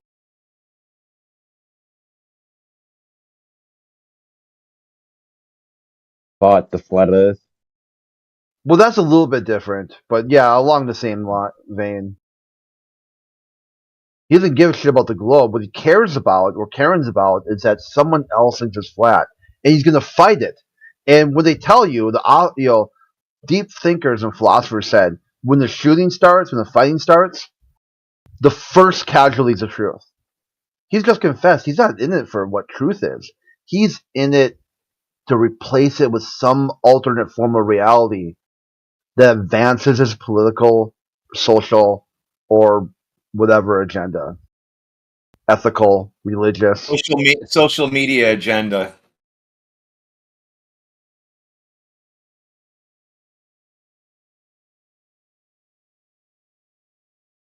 I think one of the best takedowns was a guy called Glenn, who was able to find out that the naval school that this Fight the Flat Earth supposedly went to wasn't even in the right city that he said he went to it. He goes, asshole, I've grown up there. There ain't nothing what you're talking about. He goes, oh yeah, I misspoke. It wasn't whatever. It was this city instead. Wow.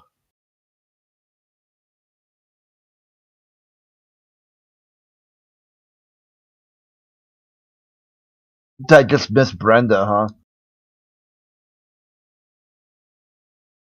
Just look at the text chat going back.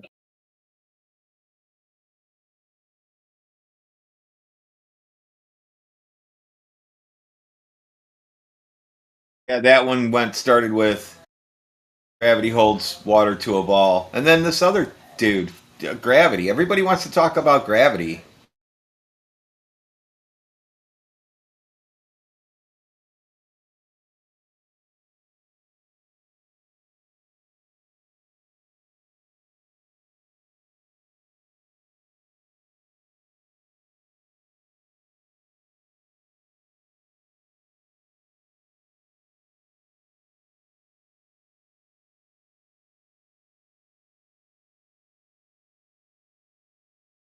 Look at this dude. He's obsessed, man. Flat Earth Math. He's been on the server since December 18th, and he only talks in the Flat Earth channel.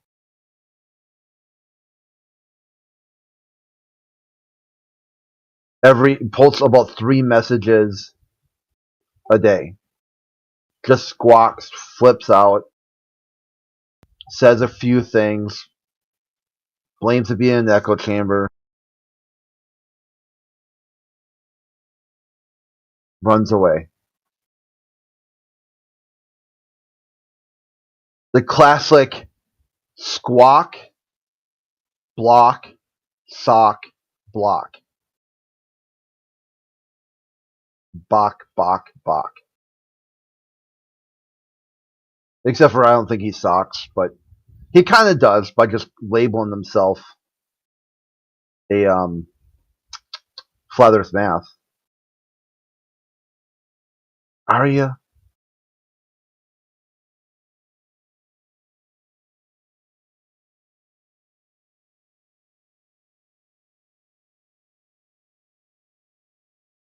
I'd like to see. He's always talking about. I mean, I know he's gone, but like he's like a super religious dude, and talk to these atheists that think there's no God, but yet they believe in the globe. Talk to somebody who's listening to you, or you think's listening to you. You can circle jerk about how much you hate flat earthers.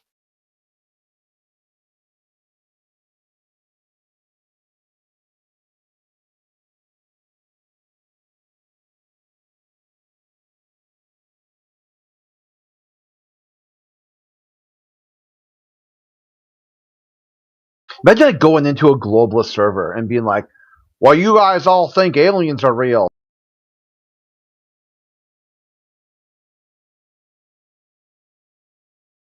You guys all think we're visited by aliens. And they go, "Nah, asshole. No, we're all sort of anti-conspiracy theorists. Saying that the government is covering up alien UFOs and stuff. That's a conspiracy theory. That's why we hate flat earthers too, because they're also a conspiracy. And if you guys like entertain one conspiracy theory, you must entertain them all. Like, listen up, dude. No, there's no alien. But if you think space is real, how do you explain the paradox of no aliens? Yeah, it's a paradox. Do flat earthers go around saying, curve means flat? Oh, yeah, that's a good one. Like, go into a globalist server and just, like, show, like, a curved line and say, you guys think this is flat. They're like, no, we're talking about horizontal being level, like equal statically, whatever they call it. They got a word soup to describe it. And like, yeah, you just said curved is flat. Like, no, it's equal energy potential, whatever. Equal energetically potential. Okay, that means you think it curved is flat. And like, okay, get the hell out of here, dude. They hardly give you the time of day in global servers when you're talking just rationally and normally. You get about 5 to 10 minutes before they're just screeching like banshees. And they mute your mic and delete your comments, time you out. Yeah, you get swamped or just booted. Yeah. What shows you they want and also don't want to talk about flat Earth. And then have the gall to come in here and say flat Earth is an echo chamber. Okay, so what? So it's an echo chamber, now what? Just like your globe. So flat Earth is by definition an echo chamber. The whole world is made up of echo chambers. Everywhere you go, any topic you can think of is an echo chamber, therefore flat Earth. Welcome to flat Earth, source you. And you can run those numbers, flat Earth math, Charles.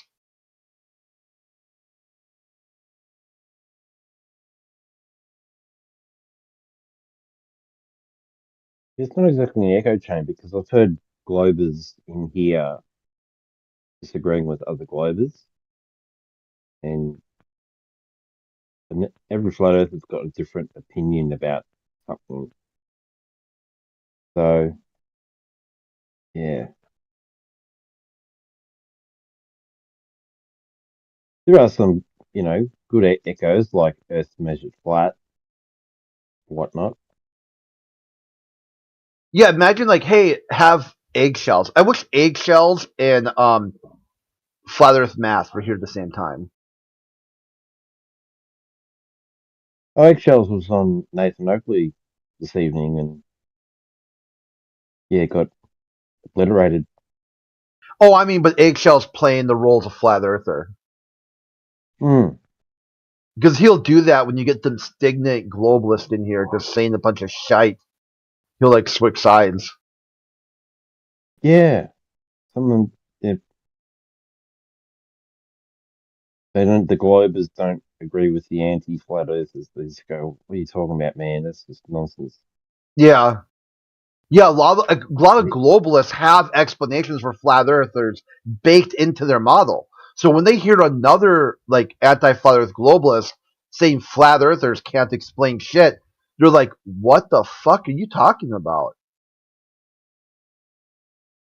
I mean, even just if you don't want like the sort of like say they're just being nice to get along in the community, Michio Kaku did a full TED talk on this too, explaining flat earthers on the globe. Is he in on it? So now all of Michio Kaku, all of theoretical physicists, they're all in on it.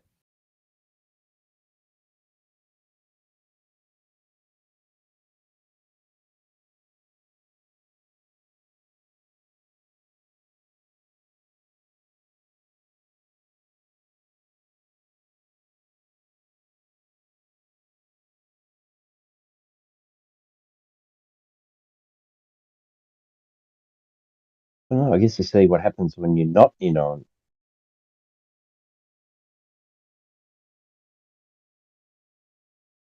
Yeah, this dude, like, someone's got like, oh, I got a YouTube channel, I can predict shit.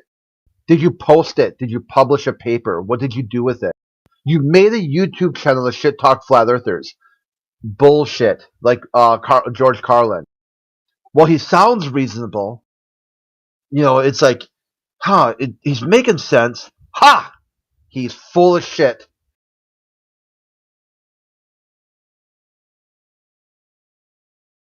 Yeah, all their arguments are fallacies, most of them. Well, they prove flat Earth.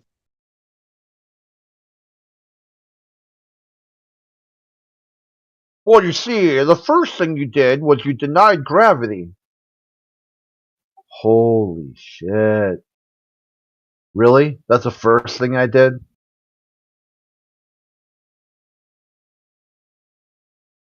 It's like we deny that things fall to the ground. We're just denying that mass attracts mass, and that there's buoyancy and density can explain it. Why things fall, or why helium balloons go up. There's no magical force of magnetic moon dust magnetizing seawater or whatever. I don't know. But yeah, they've got no evidence of gravity.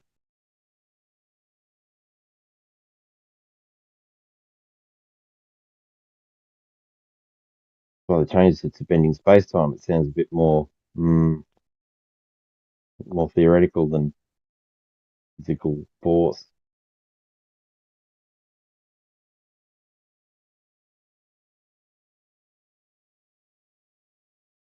But they're still going on about mass attracts mass as if it's current belief. It's not.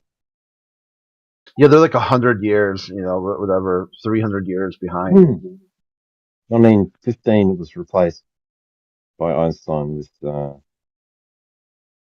bending space time.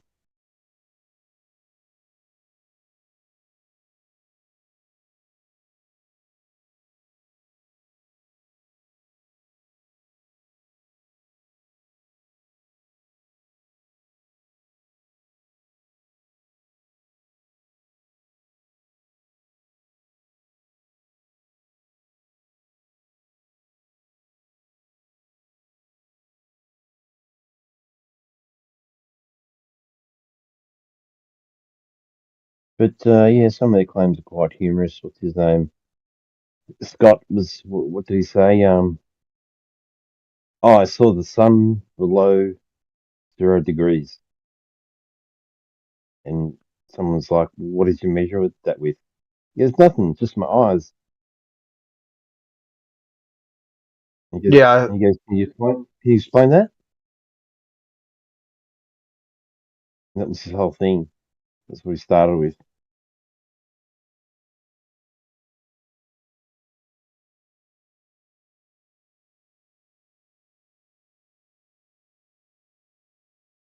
like that's all it takes. Just look.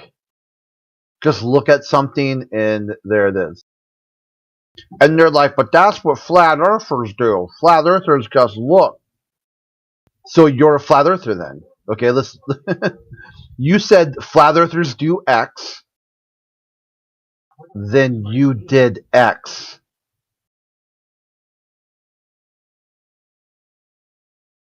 Yeah, they just won't stop pointing at the sky to prove, you know, that Earth's a ball.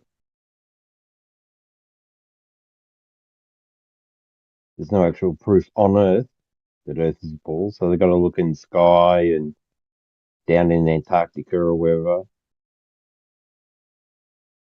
They just can't find any.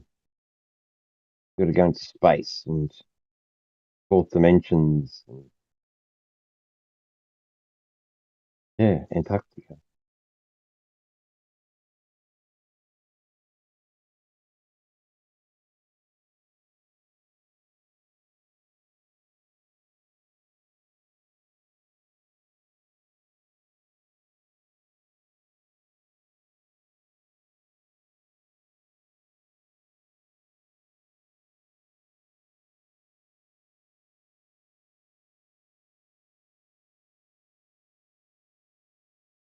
I was actually working with a bloke back in the 90s, in the mid 90s, and he was a Freemason, and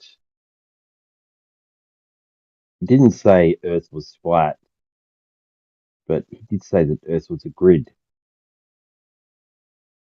It's not a globe, it's a grid.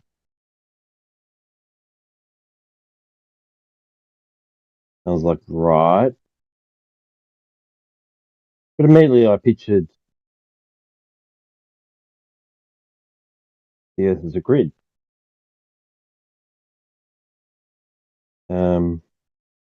But yeah, that was in the mid 90s.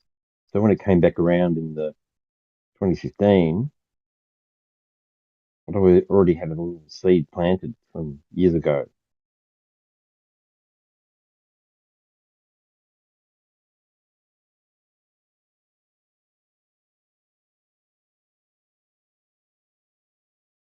And the Freemason symbol was the square and compass.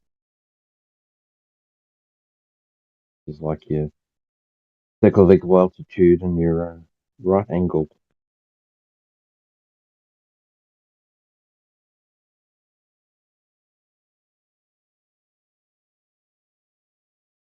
There's so many other things in the Freemasons that they do, but it relied on Earth being a flat grid. I don't know what grid he's talking about, ley lines or whatever that was, or yeah, that's what he said.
Hello.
Hello.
Hello, fellow flat earthers.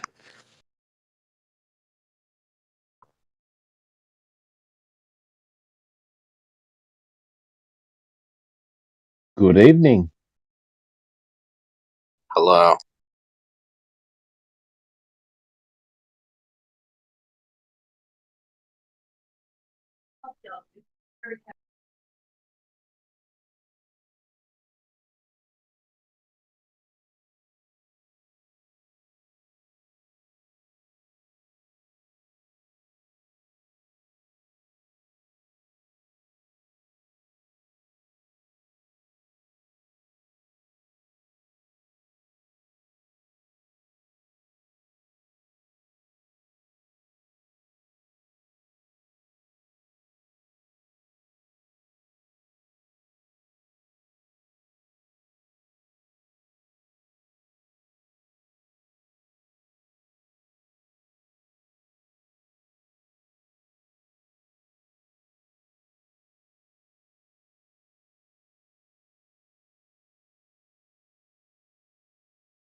Britt, are you here?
Yo, is anybody here that might be willing to answer your question?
So,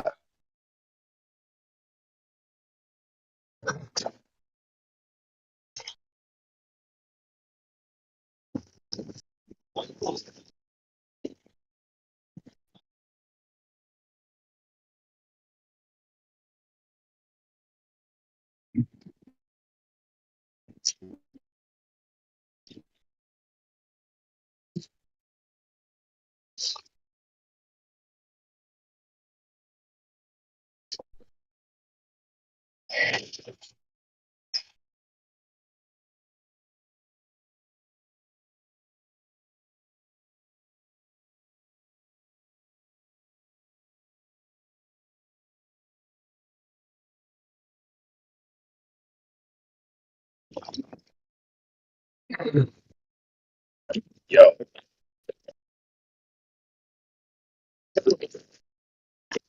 I wonder this.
Yo, is anybody here, or is it just a total ghost town?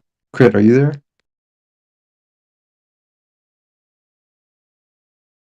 Batman?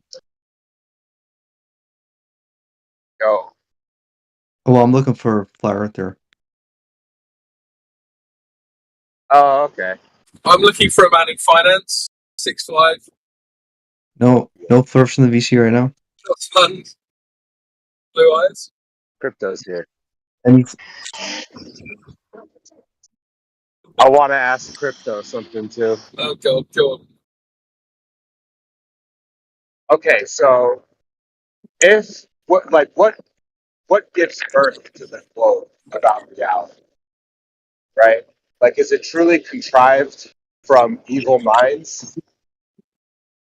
Like, there's absolutely zero observations indicative of a globe on Earth? Or like, how do people start coming up with it? What's the motivation? I don't understand the question, to be honest. Wait, is Crypto? Are you Flat Earther? Yeah. Oh, wait. Oh, okay. I have a quick question. sorry, Callie. I have a quick question. For Crypto, since he seems to be the only flat earther available right now, and I'm not sure what's wrong with your mic, but it sounds like you're cutting out or roboting or something like that. Oh yeah, I'm driving, so it's probably going to No, be no, not you, not you. I'm talking about Callie.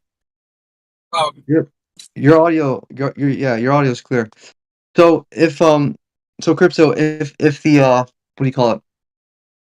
If the AE map, the Gleason's map, you know, that circular kind of model of the flat Earth was in fact accurate, would it be the case that you know, as the sun makes its different circuits from, you know, from the Tropic of Cancer, you know, down to the equator, and the Tropic of Capricorn, like, you know, getting bigger, like making bigger circuits, would it be the case that this the speed of the sun would actually have to be faster, you know, for the Tropic of Capricorn, which is in the south, as opposed to it in the Tropic of Cancer, which is in the north? Would that be the case?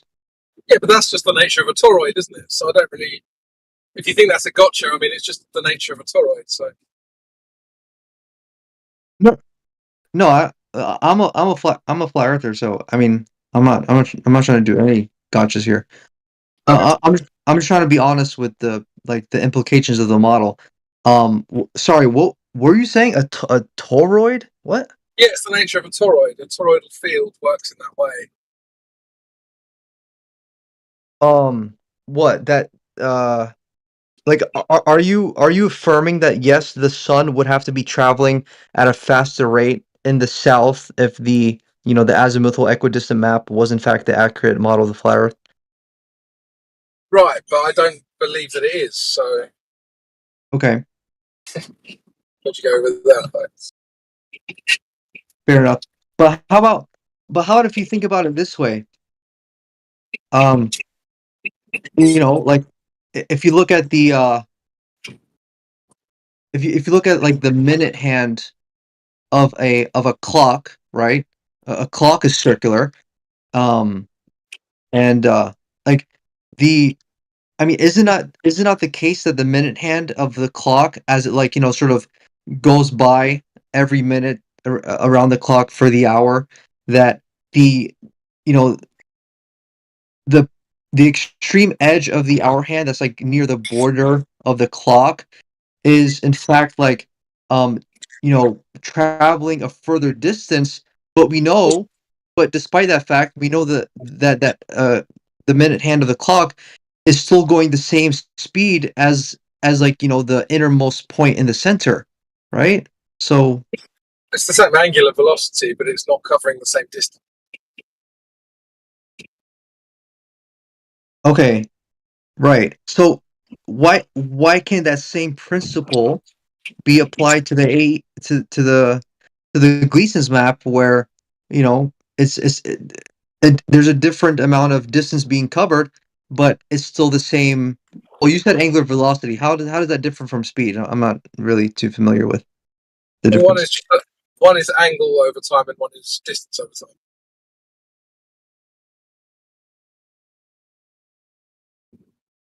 So, I mean, but you, yeah. 15 degrees per hour versus 1,000 miles per hour. Okay, but as far as speed, like, is the outside of that minute hand towards the border of the clock, like, really traveling faster, quote, faster than like the center point? Well, it's covering more distance. So yes. But but from a visual point of view, it's, as far as we're concerned, it's going the same speed, right? Like, It depends what. If it's angles, then it's the same, and if it's distance covered, it's not the same. I don't know how else to answer that.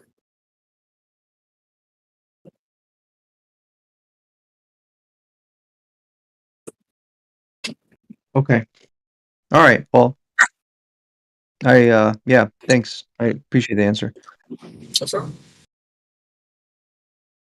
I don't really know where you're going with that. Are you trying to say, like, because the sun would necessarily go faster in the south in the same way as like a minute hand on a clock, that therefore what the AE map is now accurate, or He's saying that you travel a greater distance in the south. You No, I see got the that. sun move at the same, moving at the same rate. Yeah, I got South that bit. end and I got that bit. yeah. I'm trying to. So it would have to be traveling fast, Yeah, right? no, I But that's not what we see. So something is like lensing, like the effect of appearing the same speed, gradually at every latitude, at every point as you get towards the south. Which is like, that's a big implication. Extraordinary. Okay. Someone claims an AE map, then maybe they can try and back that up. I don't know.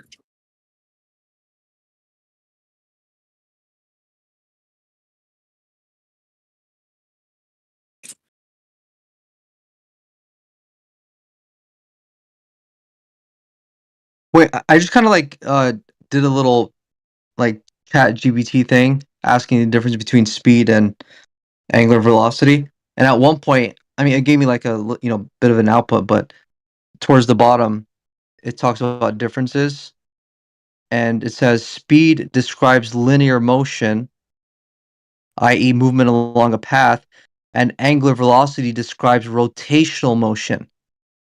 So, Yeah, that's fair.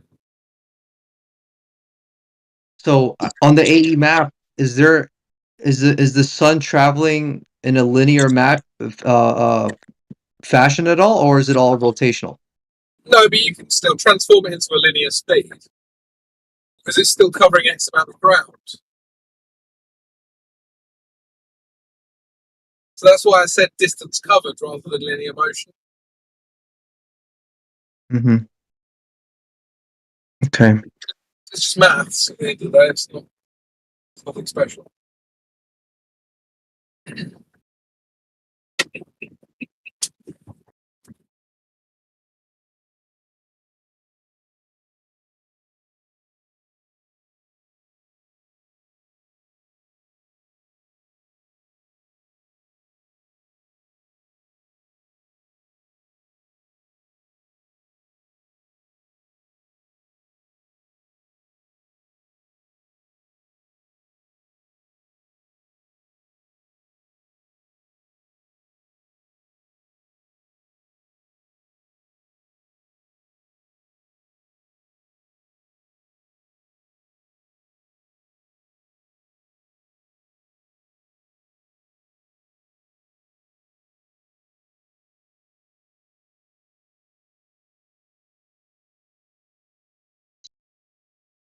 Hey, who's the flat earther that asked that question?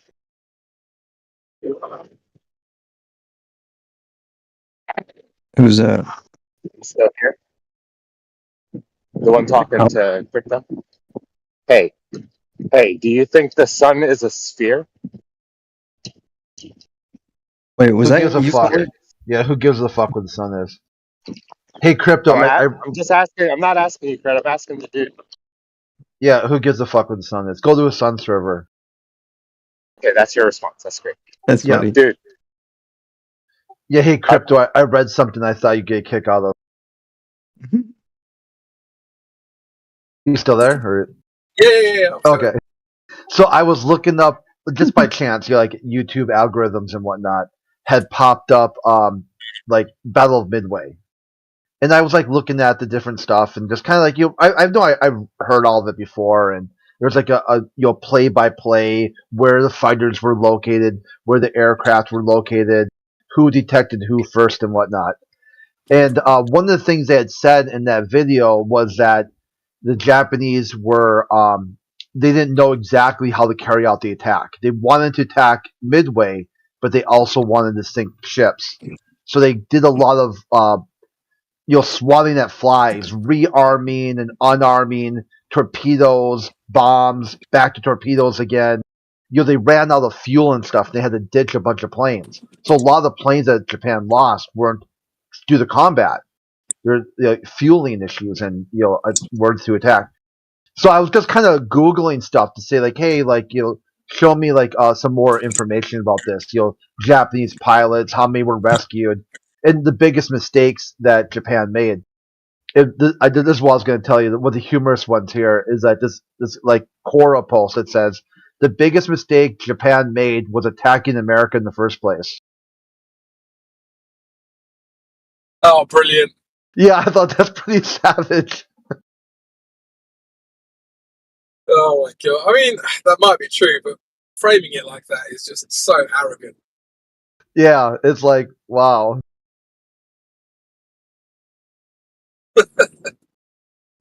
It reads like an anime. It's like, you dare attack me?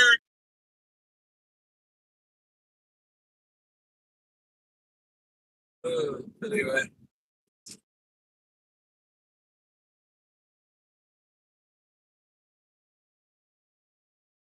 Yeah, they're saying that was the turning. After that, the Japanese Navy never recovered. As far as like aircraft or air superiority, they had to completely rely on their battleships.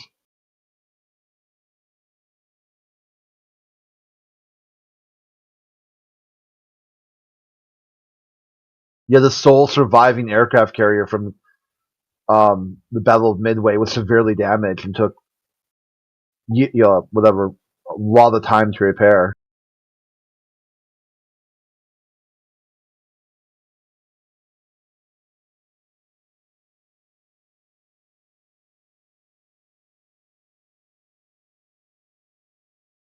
God, look at this is crazy. So Japan lost 4 aircraft carriers, a cruiser, 290 aircraft, suffered 2,500 casualties. The U.S. lost the Yorktown, 140 aircraft and 300 casualties. I mean, what a decisive! I mean, that's like decisive victory.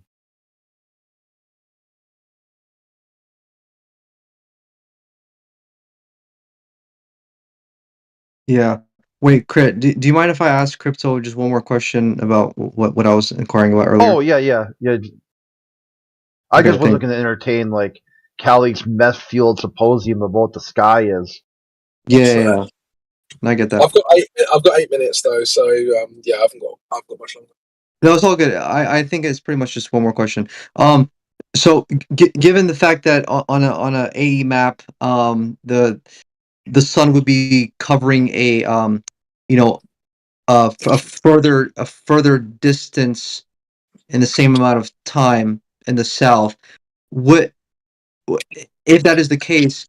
Would it be expected that in the southern regions on the Earth that would it be expected that we should see shadows on the ground in the south, like sort of move across the ground at a faster rate compared to that in the north? Well, it's an interesting idea, but again, I think there's a fundamental issue with your question in that assuming that the AE map is reality. Right? I'm not.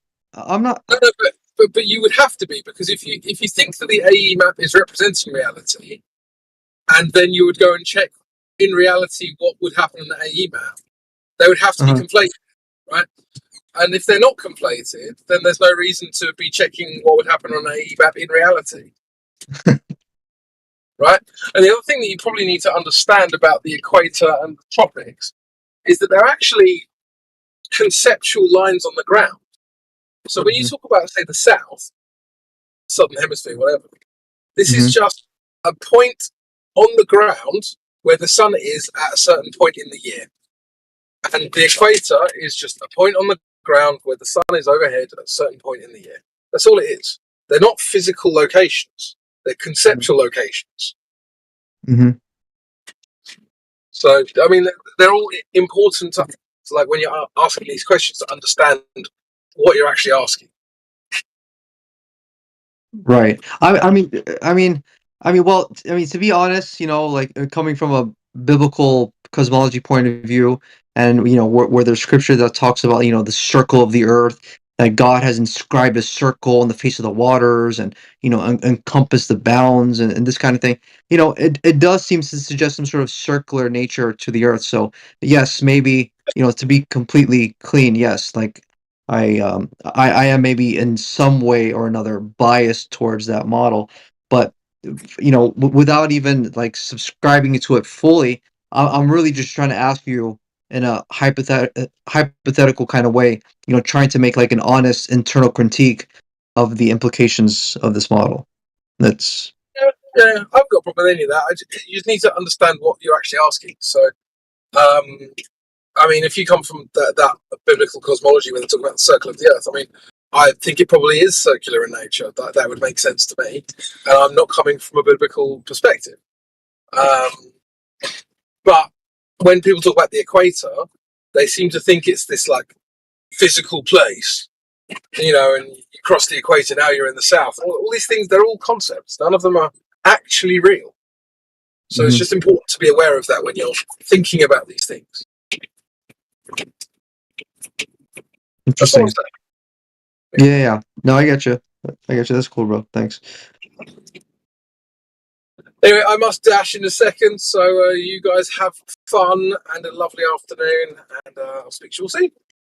All right, take care, Crypto. All right. Peace, bro. Yep. Rebel, look at that word circle, too.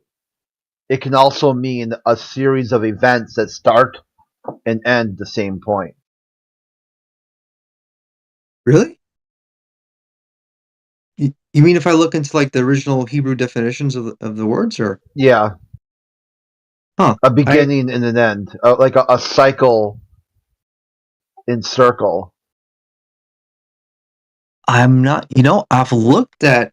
I think like for example, one Hebrew word for circle is like hug, spelled chug or hug, and I don't remember. Yeah, that. here, let me get it for you. All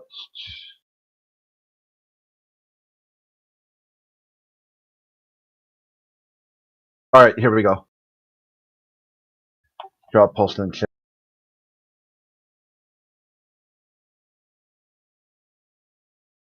See if that pops up. See, it's the same word with the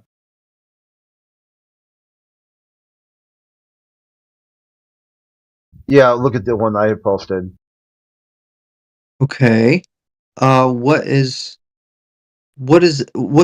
the pronunciation of this word, or like what is it? Like what is the actual word? Or I'm Like I'm that. looking for. Is it McTal? Is that what it is? McTal? Yeah, I don't know how. Yeah, big tall. Yeah. Okay. And this is from P Pelim. Pelim.com. Yeah. Well, I mean, that's Or what. Yeah, I'm sure you could look up a couple other sources too. Hebrewverbs.com is also okay. Interesting. So Okay. circle and cycle being the same word, starting and Gotcha. ending at the very, like going around and coming back to where you started. Like you would say, a track is really oval shape, but it's a cycle. Like you're going through the analemma is a figure 8, but you wouldn't call that a circle. It would be a cycle, Mm-hmm. Yeah. a rounded pattern. Okay. I wonder, because usually I go to like Blue Letter Bible, which is like the screenshots that I posted in the chat there, and you can go into what is it called? I think the interlinear is what it's called, and it'll kind of like give you two columns. Like one side will be what the English word is and the Hebrew word that it was translated from.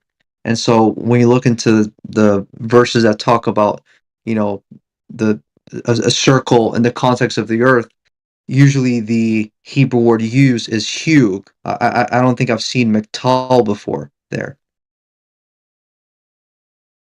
but yeah.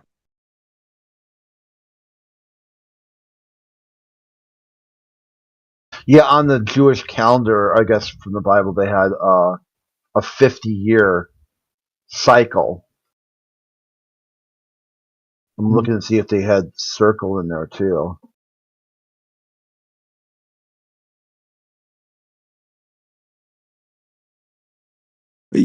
Oh wait, I guess I can check. Hold on.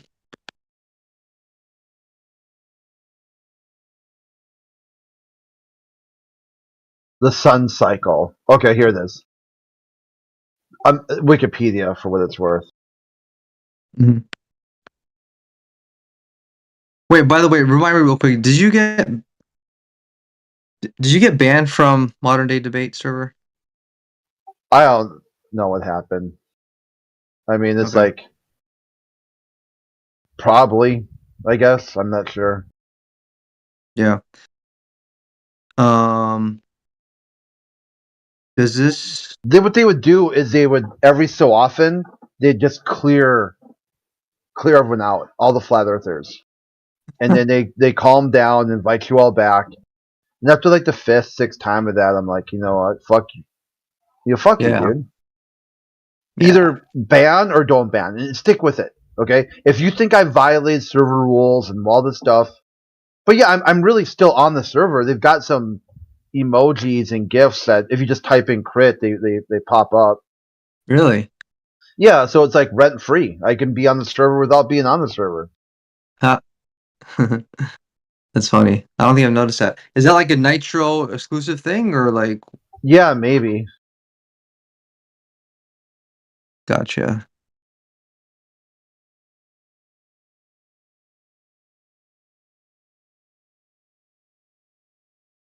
Yeah, I'm looking at what you posted here. Catan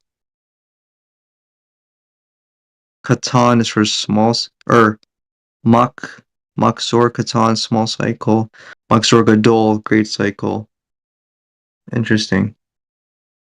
I know Gadol. Yeah, that's using what is it in Titus? In Titus somewhere where it talks about the appearing of our great God. But yeah, that's about it. Yeah, I don't know, man. I don't know. It's still a lot of things are still a mystery and a wonder that Here's I don't. Latin. Circle and cycle are the same words. Like kolos. Mhm. They both mean circle. Cycle and cyclus. Cyclus. But the other thing that like makes me let me think. Gosh, yeah, I don't know. It's weird, but like originally, what draw me to like a Gleason's map kind of model is we see like star trails kind of form in a circular shape. So I thought, okay, maybe they're following the shape of the Earth, which would make it be a circle. But then the other thing is like also, I feel like the necessary precondition for a body of water to exist um, is that it needs like a bottom floor, like the bed of a lake or like the sea floor of the oceans. So so we can see the 360-degree container of land that surrounds the circumference of a lake. But when it comes to the ocean, which is the biggest body of water, I'm like, well, I'm assuming, right? I think it's reasonable to think that the same principle would have to apply to the body of water that the ocean is in the same way that applies for a lake, right? So I'm thinking, well, there probably is like a 360-degree circumference around the oceans too, right? And so that's why, like intuitively, the Gleason's map made sense to me. Yeah, I saw this one online. I was gonna post it here, but I can't seem to find it right now. It's not. It's kind of a Gleason, but it's like a. It's got like a spiral effect to it. Oh, here we go. Here's a guy called Patrick Shank. So he's got this spiral effect.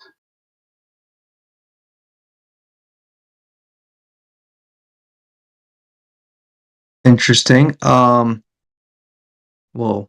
I haven't seen this before. It's kind of cool. Longitude. Oh, wow. I just noticed the color coding part. The gray's neutral. Interesting. Wait, Yeah, which? for which parts of Antarctica are owned by which countries? Yeah. That's wow. I mean, I wonder how he figured that out, but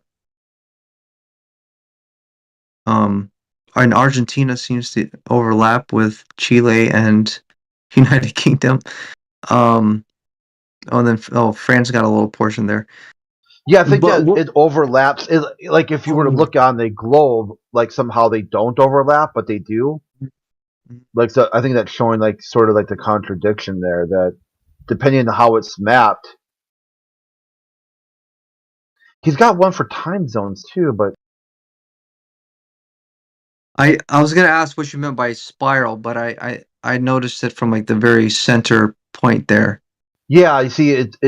Look at the Fibonacci sequence. It starts there Ah, in the north. If you hmm zoom in, you can see it, and it spirals all the way out. yeah. I see that now. That's right. Because then you've got Hmm. there's another one he did.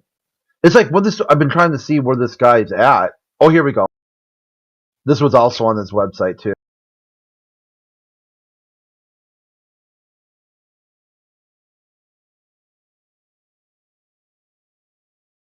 The time zones make these like color wheel bands across the terrain. Um, wait, what are the numbers referring to exactly? Like as Hour, far as the hour of the day, huh? like a 24-hour clock. Mhm. Right. And it goes. Wait, which like okay, if I'm starting at the zero at the Zero, bottom. yeah, Greenwich Mean Time. So you're adding hours as you go right and subtracting hours as you go left. Okay. Wait. Right. But the sun goes in the other direction, right? Yeah, that's why it starts either at 12 and goes down, or starts at 0 and goes up.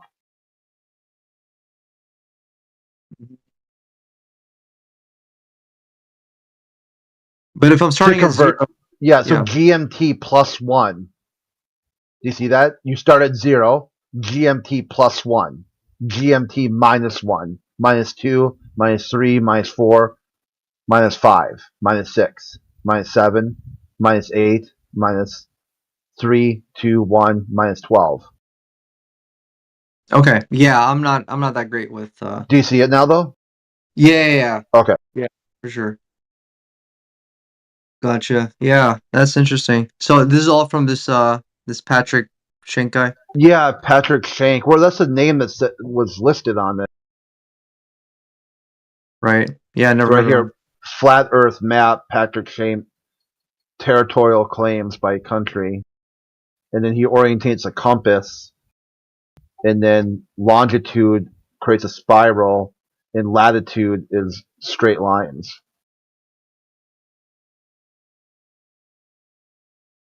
Oh, it's a straight line. It's not like following sort of like the concentric like the oh wait.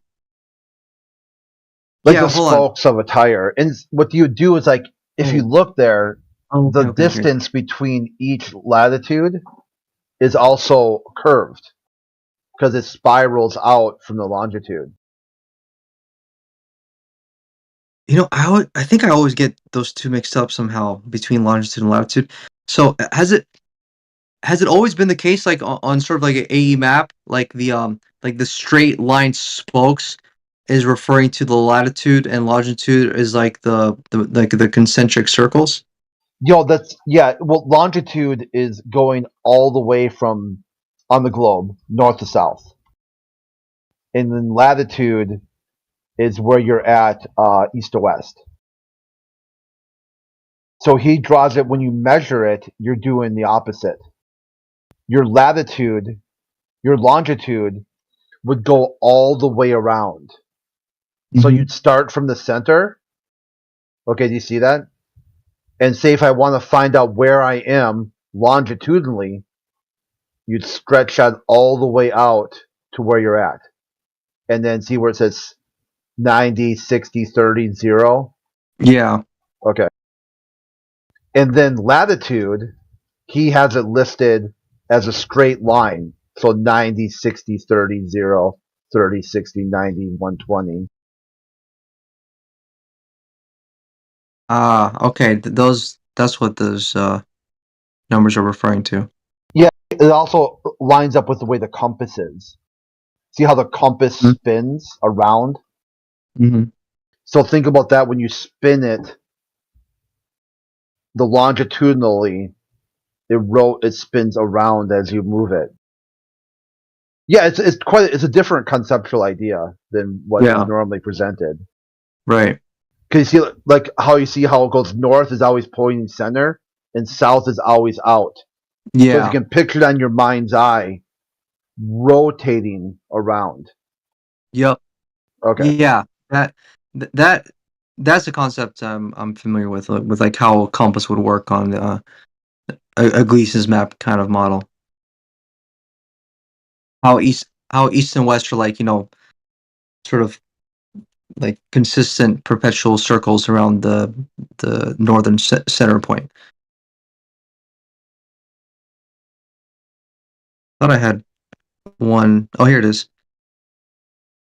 Like here, I think this might be something similar. Like if Like you really here, I'll zoom in on the one part. You see how the Tropic of Cancer and Capricorn and the equator, they're interrupted.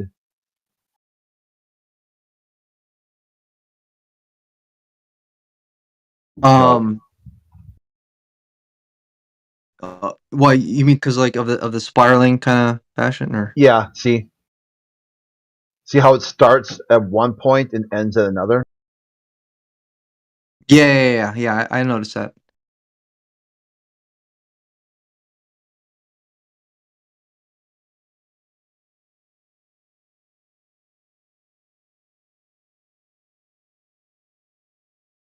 But do you see what I just posted like right before that? Yeah, Like, is, yeah. is that East and west is a circle right? that you're Okay. constantly spinning, inward or outward. Yeah, I mean it's kind of. I mean it's even like it's even interesting how a compass is also like if you put it in your hand, it lays flat and it's also in the shape of a circle. And like and what actually here's the other thing: would it be fair to say that a compass is like oriented around the north? Like, is it based upon like a northern center point, or like I don't know if that's fair to say. A magnetic north, if you will. No, it aligns itself with a field. Crit, what would you say though? Yeah, it's not the magnetic north isn't. I mean, a lot of people get that screwed up. They Yeah. think that the pole, like the pole through the Earth, is like a magnet, and the North Pole aligns with the magnetic north. Like they're the same thing, and they're very different. You have to use when you navigate, the more north you go, you got a declination you have to account for, and you at some point you would be traveling like east, but your compass is telling you you're going north. Then what you have to do is then declinate that to whatever map you're using.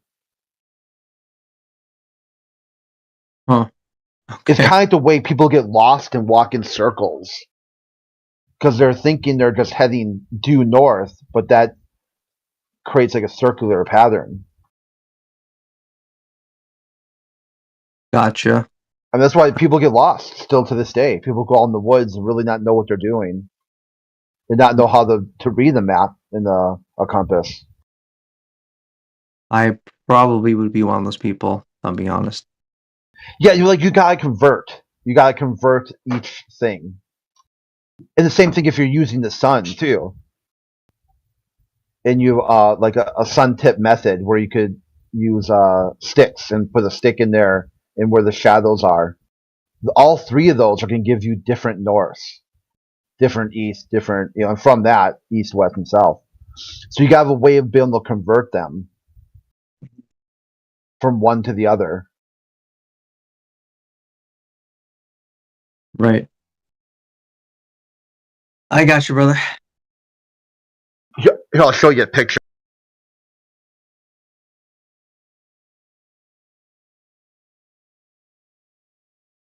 See, here's like American declination.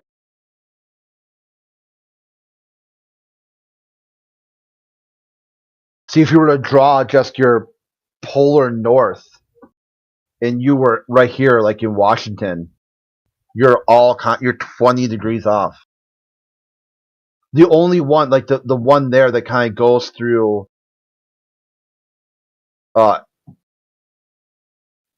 you like through the I'm trying to think. What says we're 0? Wisconsin, Minnesota. That's the only one. That's the only spot where your compass will point north, and you actually are walking north. Interesting. You'd have to be on that line.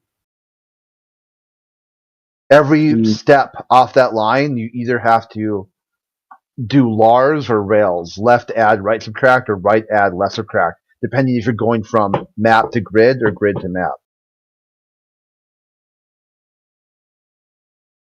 Okay. Good to know. I'm saving This all is these. what it looks like on the military map.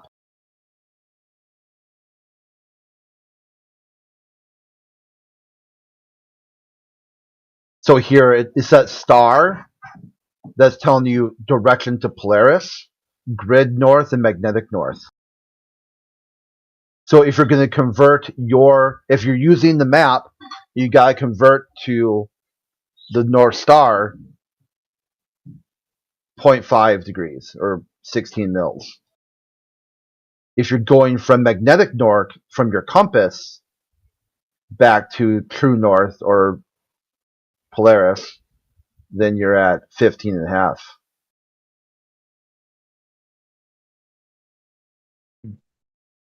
Yeah, this is all definitely like new territory to me as far as like this kind of navigation goes. You weren't in the military, were you, Crit? Yeah. Oh, you were? Yeah. Oh, that makes more sense. Which branch? Army. Okay. Were you discharged, or I'm not even sure like all the different reasons why people leave, or Yeah, I had ETS, end of time served. okay. Cool. That's awesome. How long did you serve? Well, give kind of instance of personal stuff they don't want to talk about. Okay. That's all good. I was just curious. Yeah. I tend to be a curious George sometimes. That's all. Well, there's just that I am in some other social media groups where like you have, like where you're served and everything, and people could probably put 2 and 2 together if I said too much. Yeah. Like if they know where to find these groups, there's like kind of like where you've got like your high school reunions. Mm-hmm. There's some duty stations, some posts that have reunions of when people served. Like say you were here from 2004 to 2005. And you're like, hey, this is like when we're gonna have this meetup or whatever, and yeah. No, I gotcha. But this same stuff you can learn in the Boy Scouts. Like if people join the Boy Scouts, they teach all the same navigation principles. Or 4-H too. 4-H or the Boy Scouts do exactly the same, use exactly the same military maps. The MGRS. Yeah, that makes sense. I wouldn't be surprised that they do. I used to be in the Boy Scouts, or is it? Wait, does it go Boy Scouts to Eagle Scouts, or is it vice versa? I can't remember. Well, I think inside the Boy Scouts, there's like Cub, something Eagle or whatever. Oh. So, okay. however high you went, they're all the Boy Scouts though. All Like they're all, but it depends on where you're at. Yeah. I mean, As I long don't know that much about it. I was quite young. I didn't go all the way. I only did it when I was really really little, and then I ended up doing 4-H, which is like just more of a survivalist training and stuff. Yeah, as long as you don't join the demole, which seems to be like a little like prerequisite club that sort of like um gosh, what's the word? It sort of like graduates you uh into like, Freemasonry. Wait, what's the word I'm thinking of? Oh, it's gateway. It's sort of like it leads as a gateway Oh, to gateway, yeah, a gateway drug. yeah. But I was using it in the context of like the demole. Are you familiar with that organization? Yeah, I think I've heard people mention it, but I haven't really looked too much into it.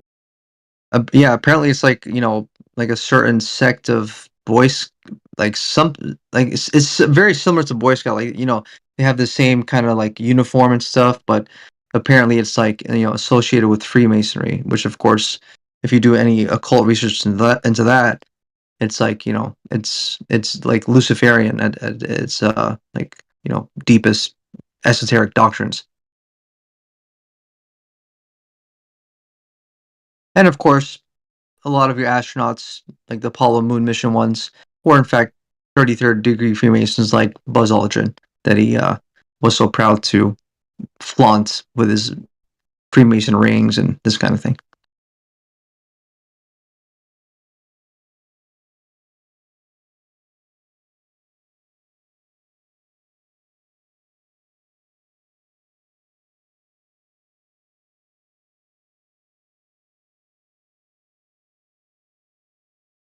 Funny enough, on that note, Buzz Aldrin was having an interview one time talking about his experience going to the moon. And the lady interviewing him asked him, "Well, how much?" Or I have a video of it, so I'm paraphrasing. But she was like, "Well, so how much did you get paid? Like, how much did you make, right, for your trip to the moon?"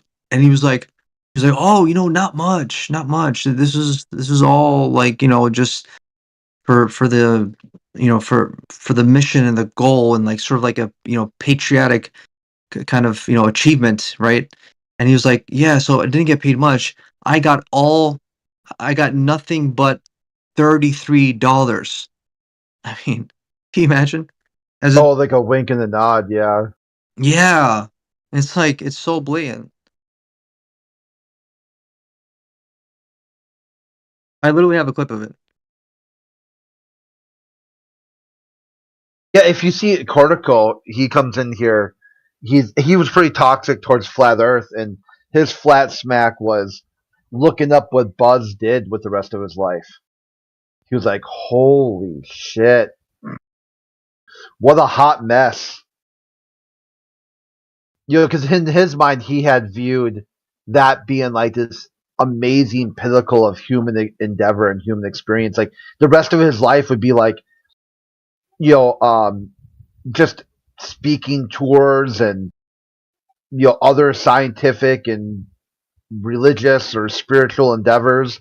I mean, some of them, I mean, don't get me wrong, some of them did that. There's a few of them that the Edgar Mitchell is one of them, but some of them, yeah, they came back like Buzz and Collins and Armstrong. Yeah, they didn't do very well. I mean, Armstrong spent the rest of his life in seclusion, get off my lawn type of shit.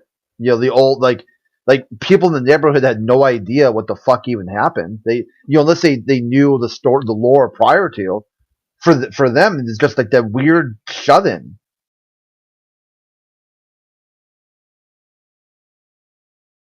Yeah, yeah. Buzz definitely started to show Yeah, he sign. ended up blowing all his money on liquor and whatnot, and ended up having to get a job as a used car salesman, Really. which then he got fired from. Wow. I would assume someone like Buzz that was like credited on a universal historic scale, like one of the first men to ever walk on the moon. That, like, if he if he sort of sold his soul to such a degree to like just completely shill for NASA and be part of like one of the world's greatest, hoaxes, I would assume that, the government or whoever, the cabal, if you will, would take care of their own. But actually, now that I think about it, you know, Quite the opposite. They show you they're in charge, and they'll Mhm. swat you, throw you to the side. I mean, it doesn't take a lot to get people to shut up. You're seeing this right now with Boeing. I mean, how many people have mysterious death, car accidents? If you look up the amount of astronauts, after Apollo astronauts, that just randomly died right after the Apollo program, airplane crashes, car wrecks, suicides, drug overdoses. It didn't take that. They didn't have to bump out too many of them before the rest of them were like, "Fuck, I'm keeping my mouth shut. This ain't happening to me." Well, then how's I mean he doesn't look like he's doing too well, but how is um at least to a certain extent, how is Buzz still alive and kicking despite all his like Freudian slips that he's had on like multiple interviews and shows now that flat earthers kind of like clip up and use. Oh yeah, why haven't they took him out? Yeah. He's Probably because already no one's broke. listening to him. Yeah, he's No already one cares. broke. Doesn't do anything. Well, it wasn't just Buzz Aldrin, right? If you take a look at that speech that Neil Armstrong gave about truth having protective layers, that's kind of a weird thing. Why does truth need protective layers?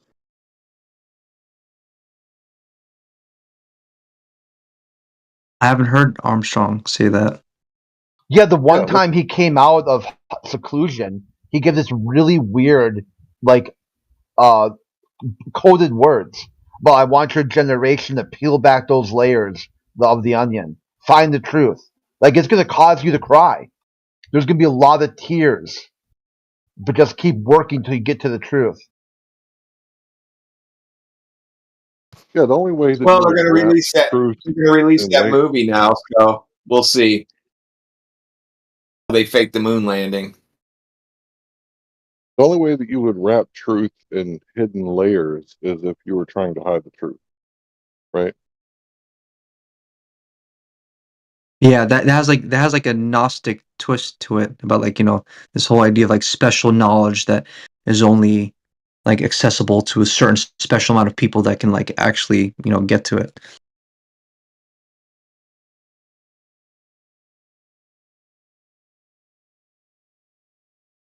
But Crit, I'm surprised you mentioned Edgar Mitchell because he like when I was watching that the sequel to A Funny Thing Happened on the Way to the Moon called Astronauts Gone Wild by Bart Sibrel. The interview with Edgar Mitchell was the one that like really made my jaw drop, like the way he was acting like in such a defensive manner, and that he got so triggered that he just completely turned violent and turned on the guy. Like he gave him like a knees, he kneed him in the ass, and then of course ultimately when he like kicked him out of his house, he like threatened that he would kill him. You know, so I'm Yeah, which surprised. is really interesting because Edgar Mitchell is the one who came up with the overview effect. And he later on in life too, he said that the government, the reptilians from outer space, shape-shifting type, the shape-shifting reptiles from outer space that have taken over the government, that comes from him. That's like a parody. Like people make fun of it, but he's the guy who said that. That when he went back to, he's always been kind of a violent person too. These high grade military officers are not like turn the other cheek type of people. They're violent thugs. I mean, they're they basically napalm and bomb third world countries, and then they're like, hey, we want you to fly to the moon. But yeah, they've always been. I mean, these people aren't known as sort of pacifistic, peace loving people. But when he came back, he had this overview effect that he tried to pitch, and people weren't listening. No one cared. No one gave a shit what he had to say. So he was pissed that I just went to the moon and you guys don't want to hear what I gotta say. And no one's like, nah, fuck it, who cares? So then he came up with this idea that he wanted to drag politicians to space. The next couple moon missions should be manned by politicians who are causing all these problems around the world. And if they see the Earth from space, they'll stop. They'll stop doing that. And then they kind of said, nah, fuck that. So then he wanted to drag them, like physically kidnap them, put them on the rocket, and blast their ass into space. And they're like, nah, fuck that too. And then he's like, you must be a reptile from outer space. Because your like complete disregard for humanity and this lived experience, this human story I'm trying to share, you must be some kind of reptilian brain inside that skull. Like non-human, like this devaluing of human life. So yeah, he did go a little cuckoo for Cocoa Puffs. Yeah, so when you see the astronauts punching, kicking, pushing, threatening Bart Sabel, I don't see that as odd in my worldview because they were violent people who acted violent. I mean, government in one word is violence. And these are government agents at the highest level.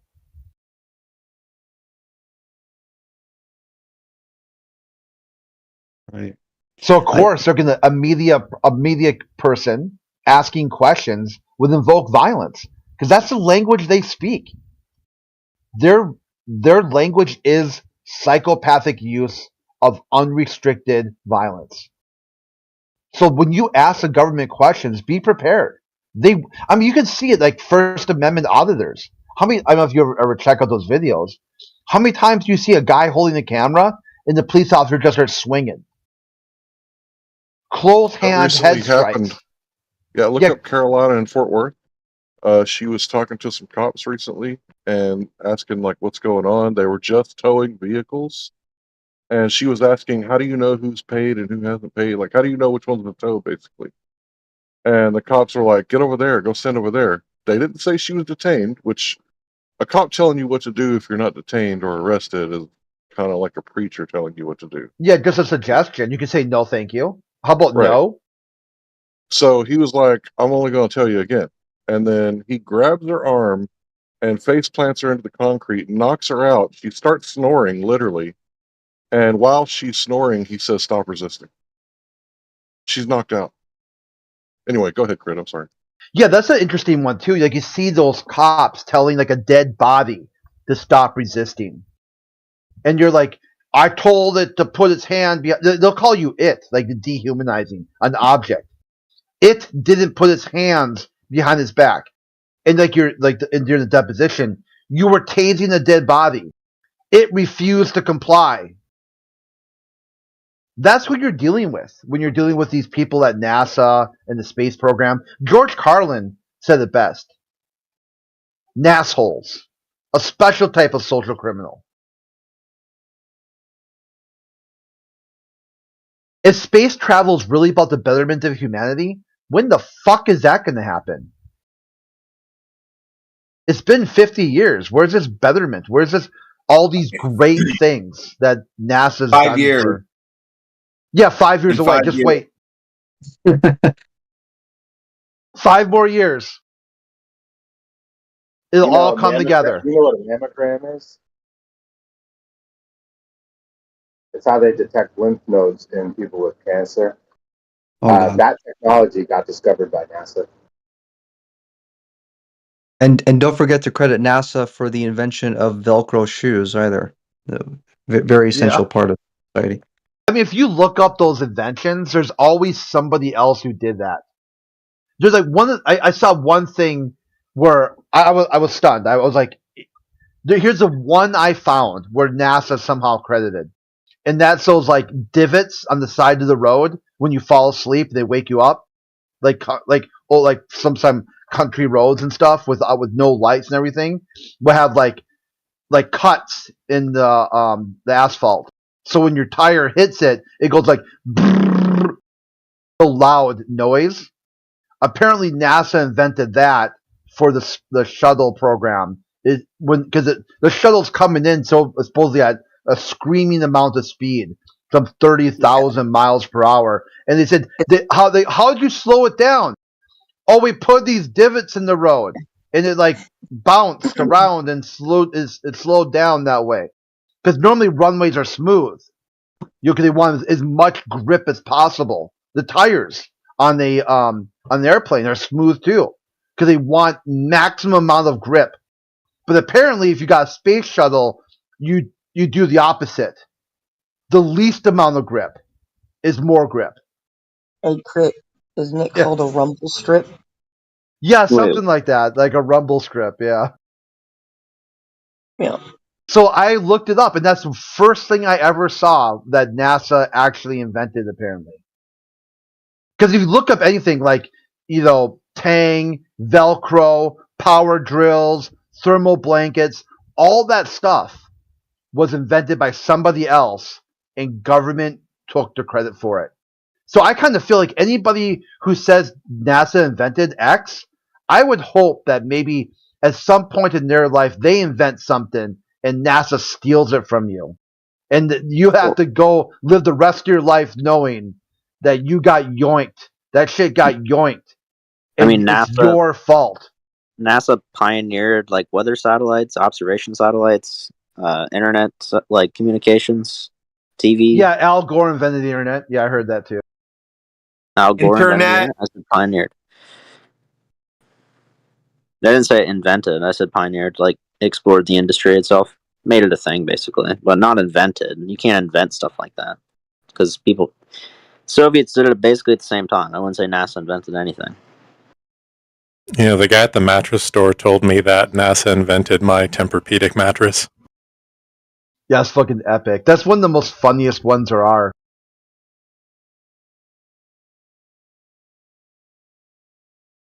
It's like now they're recalling that shit. I don't know if you guys have heard. They're saying that memory foam is off-gassing some toxic shit that people have just been laying in because NASA. They're saying that memory foam is like related to a lot of health conditions now. Are those the chemicals that make you believe the Earth is a globe? Yeah, he Makes you lose your find it. memory. Makes you lose your memory. Yeah, formaldehyde, methylchlorine. Yeah, it's like they're trying to come up with other versions that to replace these chemicals. But people who get like a memory foam pillow just breathing in formaldehyde the whole night. Nice. But NASA. I don't know. I get pretty good sleep. Maybe it's like a long-term thing, and I haven't noticed the effects. Oh of yeah, it's like formaldehyde a yet. cumulative effect. Yeah, you get good Yeah, it's sleep putting you because to you're sleep. just puffing. Yeah, it's definitely putting you to sleep. Well, I'm sure like Radwin like drinks salt water or ocean water and eats tree bark and I don't know, some sort of animalistic diet. I haven't woken up with a sore neck ever since I got the thing. Yeah, I got rear-ended a while back. I was looking left, and this 83-year-old man rear-ended me and cussed me out for it while I was at a stop sign. But because I was looking left, and when my neck went back, it was like kind of fucked up. But yeah, ever since I got the memory foam pillow, I think it's copper infused memory foam or some shit. Anyway, I don't have any more neck pain. Guess I'm about to look for another pillow.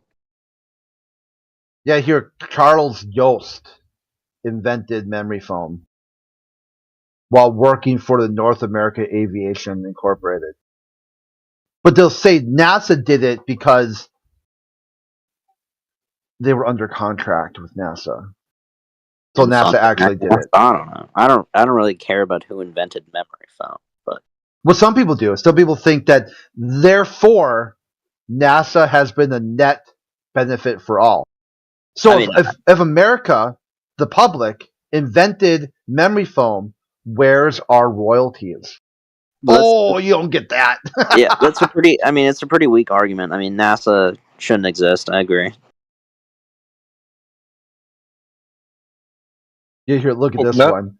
This is actually says the guy who invented it, Charles Yost, and then says thank you, NASA.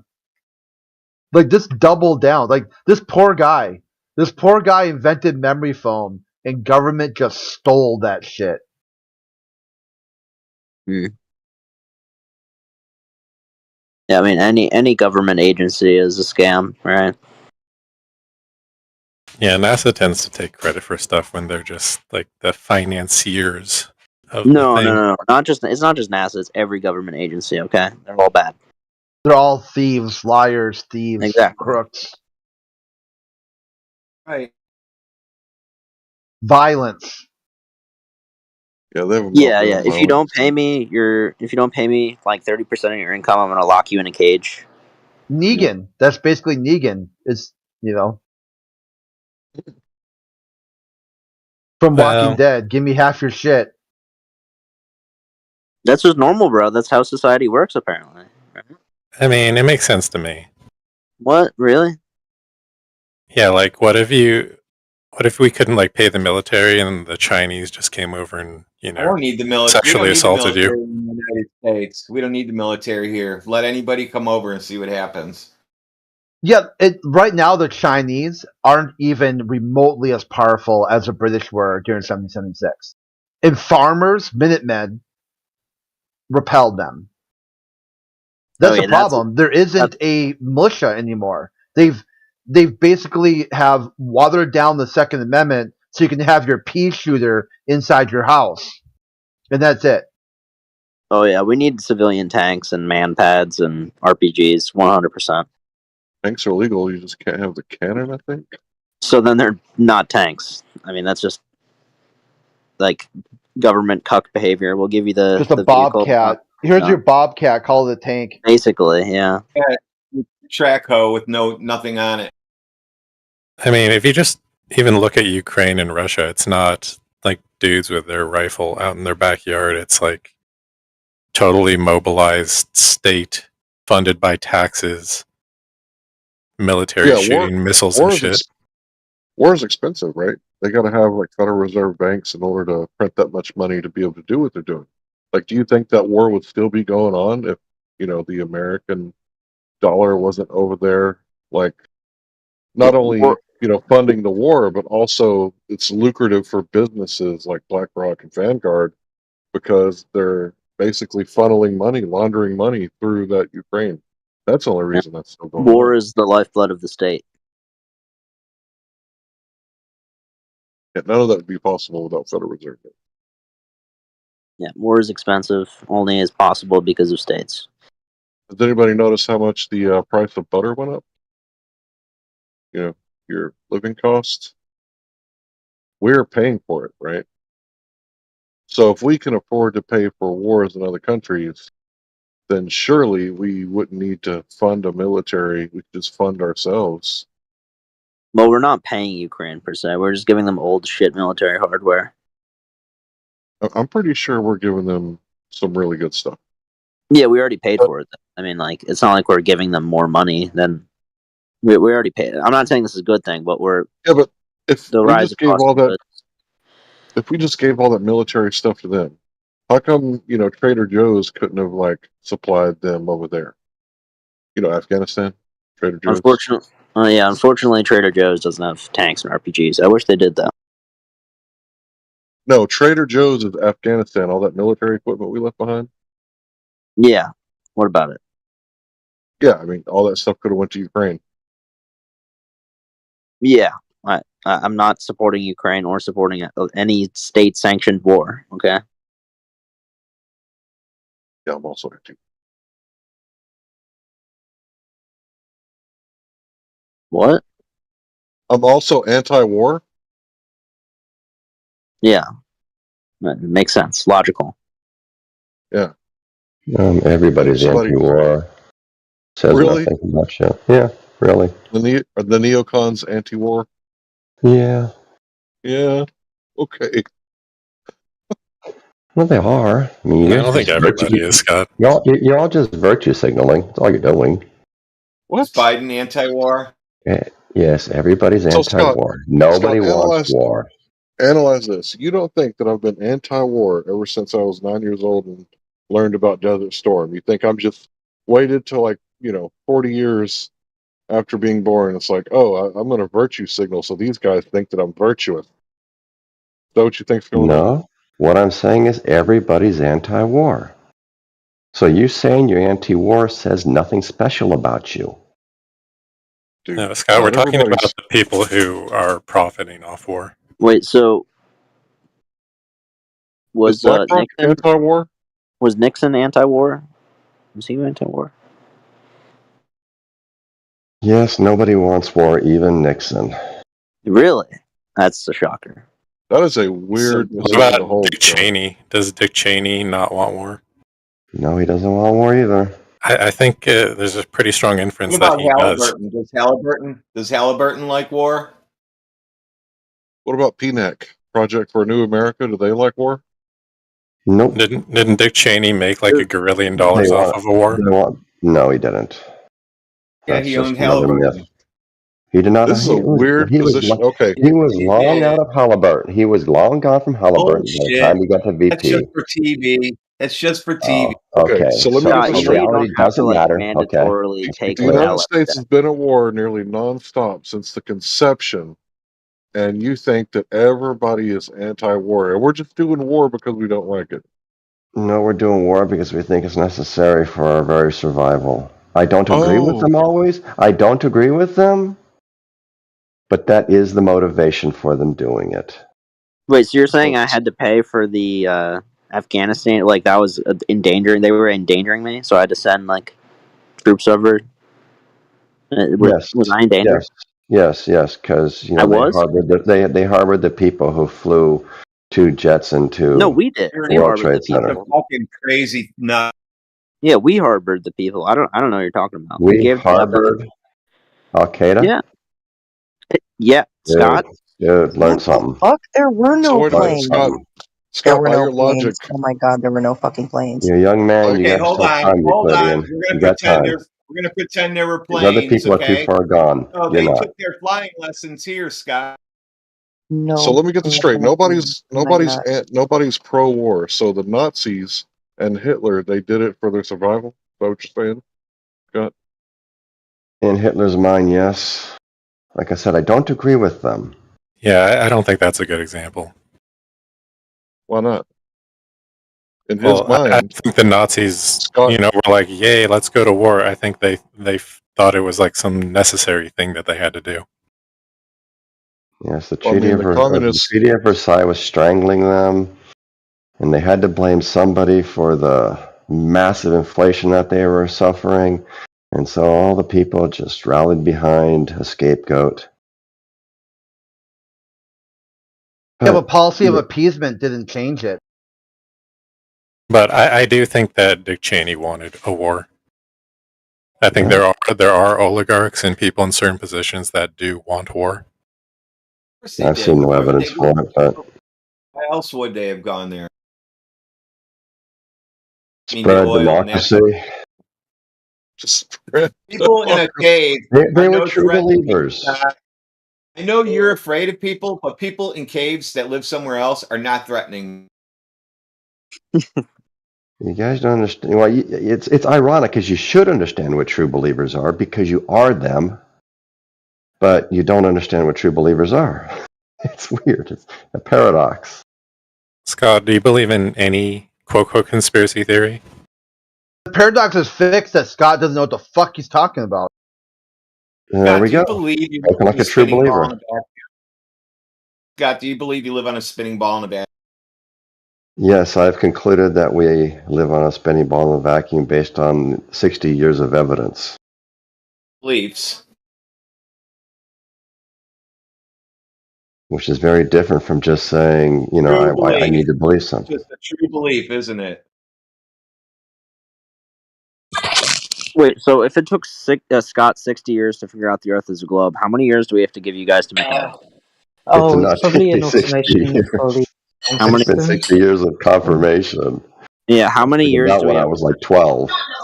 How many years do we have to give the flat Earth turns off again. map? Do we have to give 60 years? Maybe another 2,000 until you make a map? No, Euclid, you don't understand. Scott is saying that if you believe in a globe, you're not allowed to believe any conspiracy theory. No, I didn't say that. There's What? plenty of people who believe in conspiracy theories and believe in the globe. Yeah, I'm crazy. Scott knows that. So, Scott, do you believe in any conspiracy theory? Depends how you define them. Okay, what about like the Titanic? Tragic accident, or was there something Yes. more to it? Tragic accident. Mm. 9/11, 19 Saudis flew planes into the World Trade Centers, the That's not Pentagon, even the official conspiracy theory, and then bro. some It's people 15 of the crashed. 19 hijackers were Saudi nationalists. You're not even Okay, hearing so the 15 correct. of the 19. What were the other 4? Oh, So you believe that? See, but this is how a non-conspiracy thinks. If you have a correction for me, I accept it, and I alter my belief. That's how a mind should work. That's not how your minds work. you But don't think we anyway, changed our mind and used to think it was a globe, and now we understand that it's not? yeah, but now you reject all evidence that.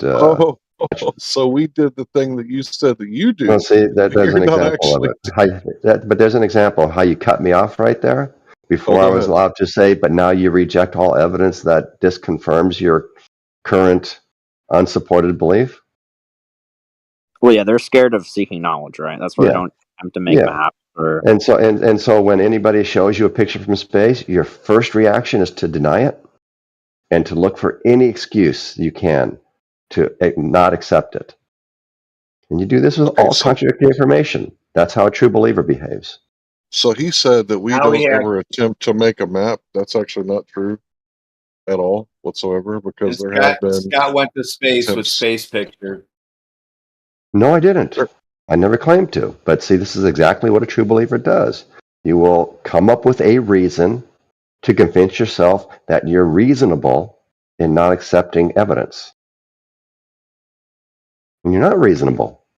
You're just not.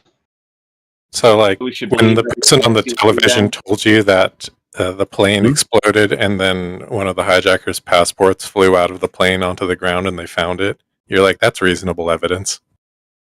That's nothing to do with the evidence I'm talking about.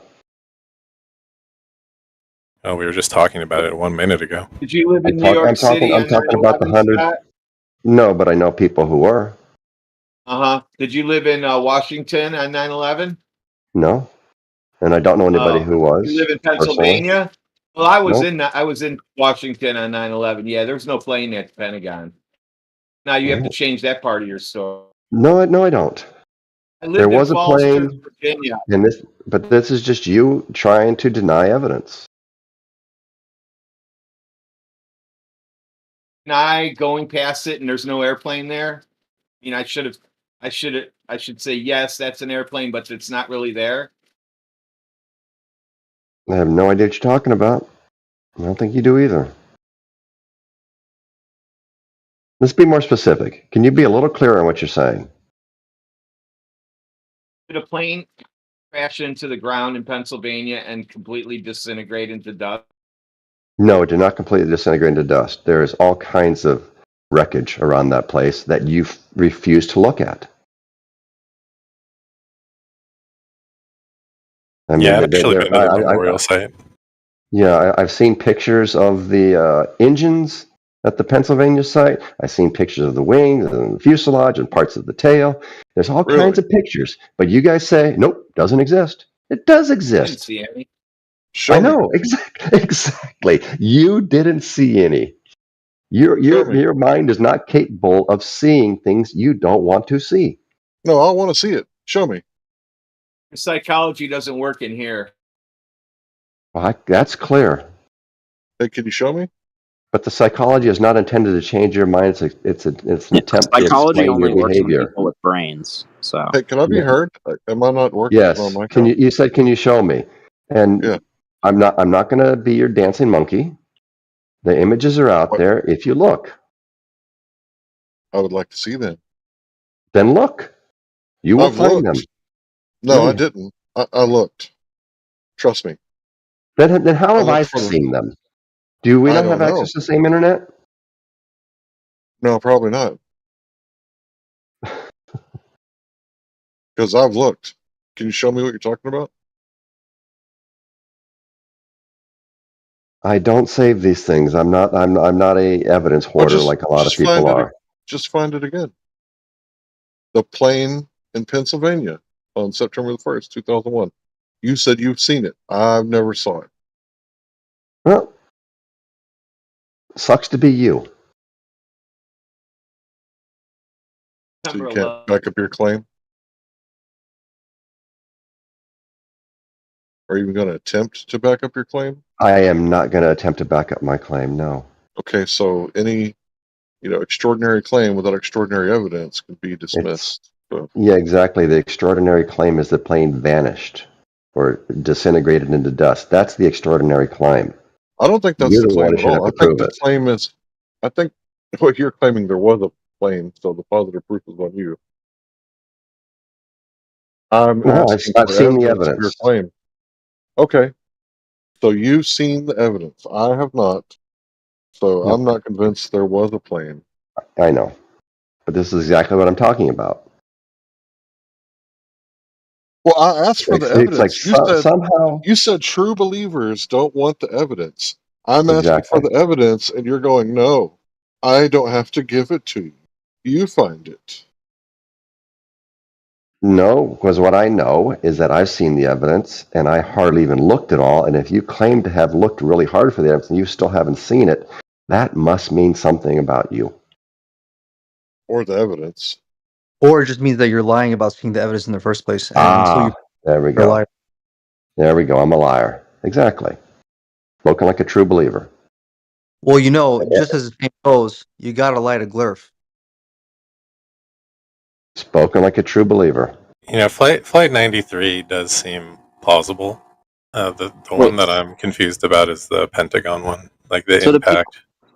do people actually think you need to melt steel in order for it to be non-structurally stable instead of like a skyscraper where you have thousands of tons above you? So do you think They do. buildings fall straight down into their own footprint, especially one for no Yes. reason?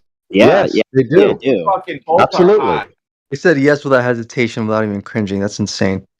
Yeah. Except for I was around in 2001 and I've heard this argument like 1,000 times now. And of course I have an immediate response. All right, so assuming you're an Yeah, it makes actual sense to engineer, me. Radwin.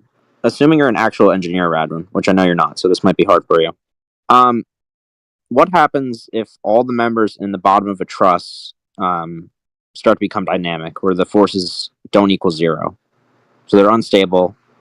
What would happen to the above structure? What would happen to it in the truss? It's gonna be. It's gonna what? He said it would bend. Which direction? What do you mean, which direction? Well, what are the members going to be in if there's weight above it? And the Unsupported parts are gonna bend down. down? Yep. So if I have 1,000 tons above me and all the members in my truss that are supporting it no longer become Yeah, stable, so if one floor collapses, it's not going to take down a whole building like a pancake. Of course it is.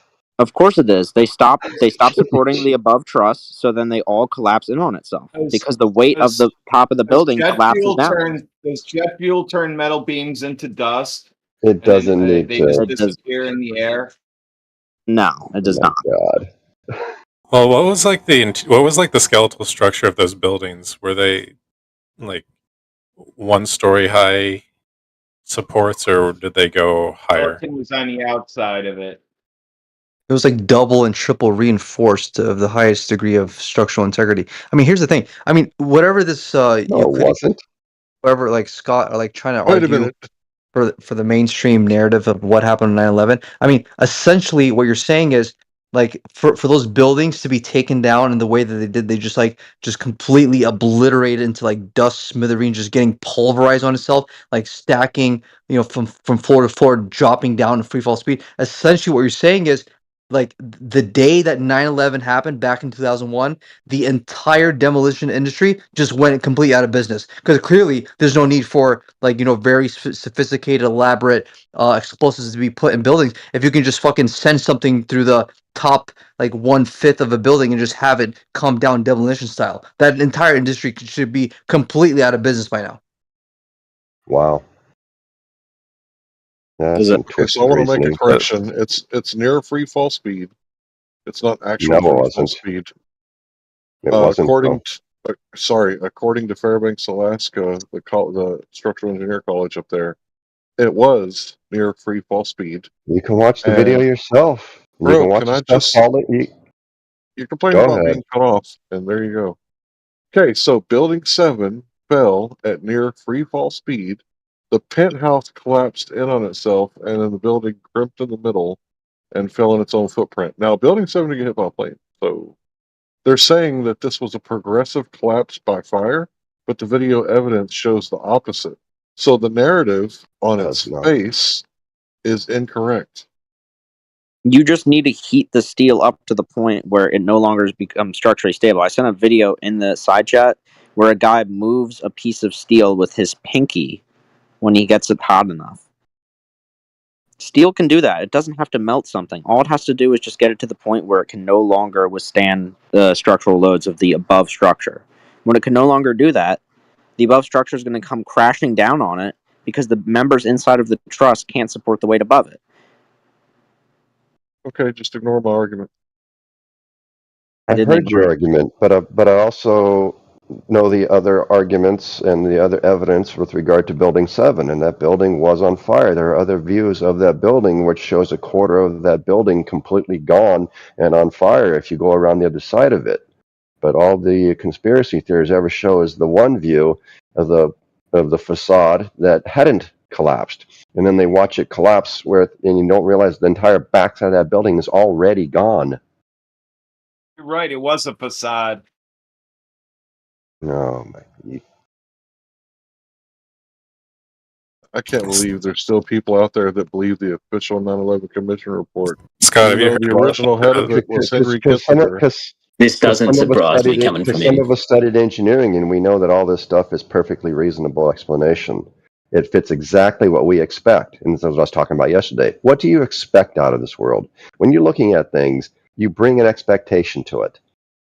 Having studied engineering, I brought an expectation to what I expected to see, and the collapse of the two towers, right, are exactly what I would have expected to see. If you weaken members in one corner of a building, and when those members fail, you will see a slight pivot in the building above it, which is exactly what you see as those members fail, and then immediately that failure cascades to the other members on that floor, and then it falls It was straight on down. Popular That's exactly Mechanics, what we dummy. It saw. was on That is Popular exactly Mechanics. what we saw. In fact, that came out. He was the first one to come out. Wasn't it Popular Mechanics guy? He was the first one to come up with that story. Well, I mean, Radwin's not a real engineer, so that just all went over his head, Just proving Yeah. it with his lack of understanding of trusses. It's pretty funny. Yeah. But if you guys do look, that building, the top of it above those floors does tilt ever so slightly before the rest of it collapses, and then it falls down the entire way slightly tilted. It wasn't straight in its footprint. It was a big fucking mess. Okay, Scott, what about all the other factors related to that? Not the collapse of the building itself, but all the things surrounding it. Does anything Like seem what? suspicious to you?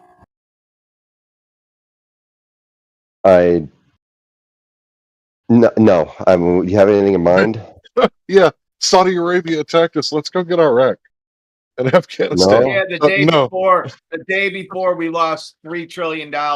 We don't know where. 2.3 trillion went missing, and the place that was investigating it blew the fuck up. Right? Nothing to see here. Yeah, that's just a myth. Oh, it's just a myth that the Pentagon would be investigating $2.3 trillion that went missing the day before. Just It's a an myth. urban legend. It's an urban legend. Yeah, Well, I mean, this is what I'm talking about. You guys will believe what you want to believe and disregard the rest. Got to pass it off as an urban legend, Scott. You look into it. 2.3 trillion is an urban legend. Uh-huh. Uh-huh. Yeah. What did Rumsfeld actually say? Yeah, let's pull up what he You got said. Rumsfeld's quote? They can't account for it. In other words, it's missing. Yeah, that's not in other words. That's not what not accounting for it means. What does it mean if you can't account for something? Well, do we care what Rumsfeld meant by it, or do we care about some version of language interpretation? Are we going with the death of the author, or do we really want to understand what Rumsfeld meant when he said it? All right, so what did he mean? You tell us. He said it. He said that money is lost in the books. It's lost throughout the entire military. There is $2.3 trillion unaccounted I for, didn't hear him say and that. it's somewhere in defense contracting. It's somewhere in disbursements. It's a big fucking military, and money gets lost. And in the sense of the U.S. military, large amounts can get lost when it's still a fraction of the total expenditures. But Yes. nobody wants war because it's not. No, Like what he was saying lose is they need 2.3 trillion. he was saying they need to clean up their bookkeeping because we have to find this money. And no, the people investigating that were not in New York City. The So in people other words, investigating they that didn't would be even at the launder, Pentagon and in Washington, D.C. That's where they would be. and that's where the plane hit the Pentagon, right? Oh, and you're Right where they were investigating it. and you're suggesting that Yes, that's whatever the side where investigation it they were hit. doing, Yes, that's the that side where plane it hit hit. Since you won't answer, Scott. Yes, that's the side where it hit. and you're suggesting that the plane that hit the Pentagon hit the one computer that had all the information on it, and now all that data was lost. That's never heard of a network. That's not what I said. But do you see how silly that sounds? That's because you made a straw man. I never said anything about a computer. Oh, okay. Yeah, your straw man does sound silly. I agree. I would Okay, never what say do you that. think happened to the investigation of the missing money after 9/11? Everybody was focused on 9/11 after that? It Or you stopped. think they just That was forgot the end about it? of You it. think It everybody else stopped. just... Yes, it stopped. How do you know? Yeah, wait, don't you guys also have to But they believe the lost government's the narrative? documents in the explosions. Yeah, So what primary sources do you have that there was even an investigation to begin with in the first place? I feel like flat Earth logic would just be stumped on this one. You'd have to trust the government that there was an investigation, but also not. I mean, it's weird. That's like an all or nothing fallacy, right? It's Is all or it? nothing fallacy tied to a straw man. Yeah, what you just said is that if you're a flat earther, you would have to believe that the government would be investigating crimes anyway, because the government is all guilty if you're a flat earther. So that was like the weirdest, like, fucking fallacy combo I've ever heard in my life. Well, Stop no, doing because that. It's weird. you have no primary evidence. You just believe it, right? That the narrative of that there was an investigation. So you don't think there was an investigation of Donald Rumsfeld saying $2.3 trillion can't be Yeah, but why do you accounted believe for? him? Why do you believe him in this case? Okay, I don't understand what you're doing here. Are you saying that I shouldn't trust anything the government says? Because I'm that's a saying genetic you shouldn't fallacy. trust anything the government says, but I'm saying you shouldn't trust anything that anyone else says, basically. If you have no you can primary experience. trust some things that people say. You do know that, right? Like the How do you sky's know blue which ones? sometimes. Do How you do you trust know me? which ones to trust? Like, only I'm go a off flat primary earther. experience. I'm saying the sky's blue sometimes. Do you guys trust me? No. How do you know who to trust? What's the criteria used to know whether Donald Rumsfeld was telling the truth on that one versus when he was lying? How did you do that? It's called discernment. Oh, okay. So you have discernment. Do you know how that works within you? Huh? I mean, have you self-reflected to analyze your own discernment abilities? All And the to see if there's time. any kind of consistency in it? Is there consistency in it? Okay. How did you determine that Donald Rumsfeld was telling the truth in that case? Well, because it's not really far-fetched to think that the Pentagon, which is like one of the most lucrative businesses in the world, is out there like spending so much money that they can't even account for it all. Like you said, some of it could be lost in black market. Yeah, some of it could be lost in like black markets or black ops, right? They could be like running drugs in other countries and using that money to, pay for these black operations when they overthrow like democratically elected governments like South America or overseas. Yep. So, and it could be that. Then why would Donald Rumsfeld, if he's part of this conspiracy, tell us all about this? because even a broken clock is right twice a day. People tell the truth sometimes. You know that, right? There's the consistency I'm looking for. This is why you need discernment, because if they just lied all the time, you'd know they're lying, but you have to sprinkle in bullshit. That's why you need discernment. So if you want to carry on just fucking not using your brain or doing that, that's fine. But I just don't get you, eh? That's clear. You do not get me. No, I think Scott's definitely using his brain. I just So I Scott, think how it's did you use interesting. discernment? How did you use discernment to figure out that it was true what they said about 9/11? I'm sorry, my wife just asked me a question. How do I His use discernment discernment is to what? external to him. He doesn't have it. It's an external thing for Yeah. Scott. His discernment comes from whatever he gets told. Yeah, of Amen. course. But what was the question, Larry? How do I use my discernment to what? How did you use your discernment to figure out everything that they told you about 9/11 was true?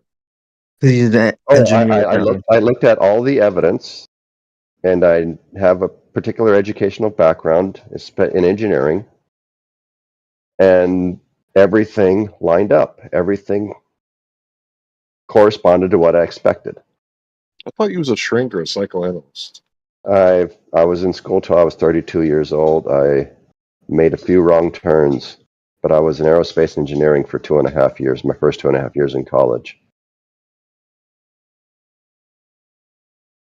Okay. But yeah, That's then roughly 2.5 years more engineering schooling than Radwin has. Yeah. Wait, how's aerospace engineering relevant to architectural engineering? Bro, We do. you learn how to design trusses. He was also engineer. an architect too. He'll tell you that. What do you mean? No, engineers all basically the same curriculum for the first 1 or 2 years. Yep. They learn statics, dynamics. Yep. And then they go on to their relevant field. Materials. Yep. Statics, dynamics, materials. Stuff. Yeah. We all share it. Mathematics, Yeah, civil engineers physics, are like the chemistry. slow engineers, which is why most flat earthers are civil engineers, if they are engineers at all, right? He's a psychologist too. Yeah. That was after I dropped out and went back to school. I changed majors. So Scott, you're 60? I'm 60, yes. Yeah, so he's had time to learn all that shit. It's not I unbelievable. was in school till I was 32 years old. I wasted a lot of time. A lot of people would say, I wasted half my early life. Jenna, so do you know what inertia is? Like, the plane's not just going to stop moving as soon as it hits the plane. Euclid, can you respond to the second half of the video? I know what inertia is, but I also know what your denialism is, right? Like, how in the fuck does that plane just disappear like butter? Just disappear into the building. Because it went into the building. The video that I posted. Because it went into the building. CGI. Like, are you asking why is it CGI? Like, why am I saying it's CGI? Or you see that it is CGI and you're asking why it's CGI? Because if you see that it's CGI and you're asking why it's CGI, then Do I see CGI? Do I know things that are CGI? Is that how that works? Do you have some sort of CGI vision I don't have? no, there's little errors, right? There's little things that, like this airplane that you can pick out, right? Based, I know. Go back to the video. Let's watch it again. Euclid, can you watch the video from 1 minute onwards and don't focus on the impact? Mm-hmm.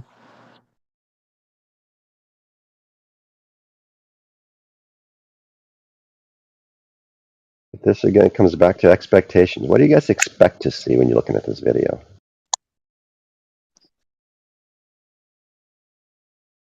Because every video I've ever seen of this stuff is exactly what I expect to see. It's described in the video itself. All right. What we expect.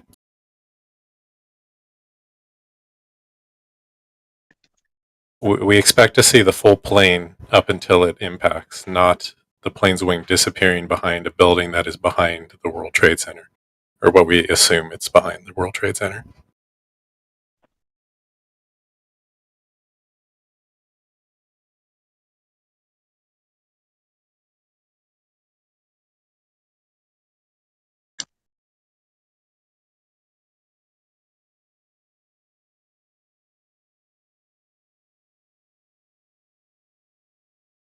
Yeah, I mean, that is very interesting. That is bizarre. I don't know what to say to that. They fucked How the do you know it's masking bizarre? up. I just said it's bizarre. I mean, that's an opinion, correct? Okay, why do you believe it's bizarre? Just because the wing appears to disappear from the left. Hmm. Why don't we show the one with the nose cone sticking out in the front and then disappearing? Yeah, on live TVs, they said something like, that's not viewable or that's not airable or something like that. Like they immediately saw it too and then announced it.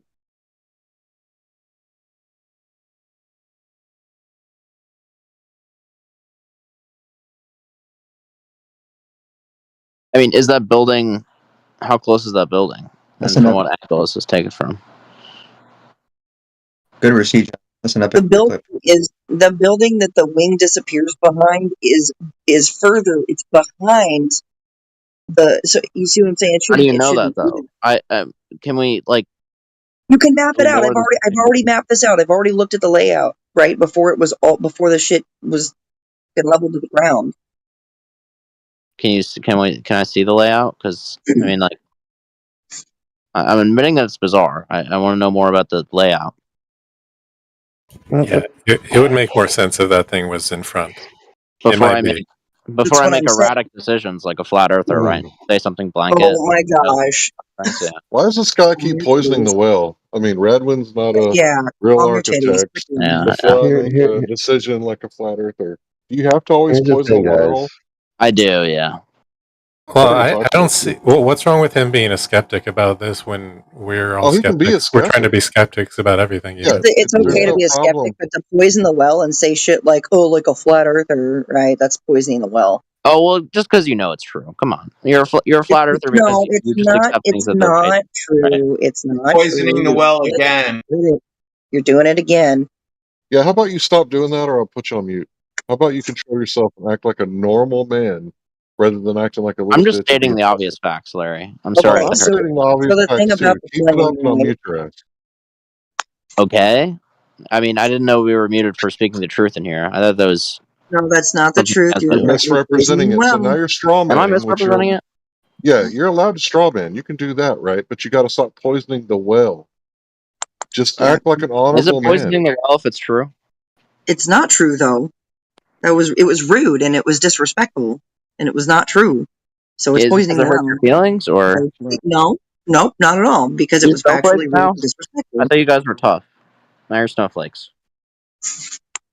So yeah, about that Act on plane, All Curvature. right, now, about that wing, man.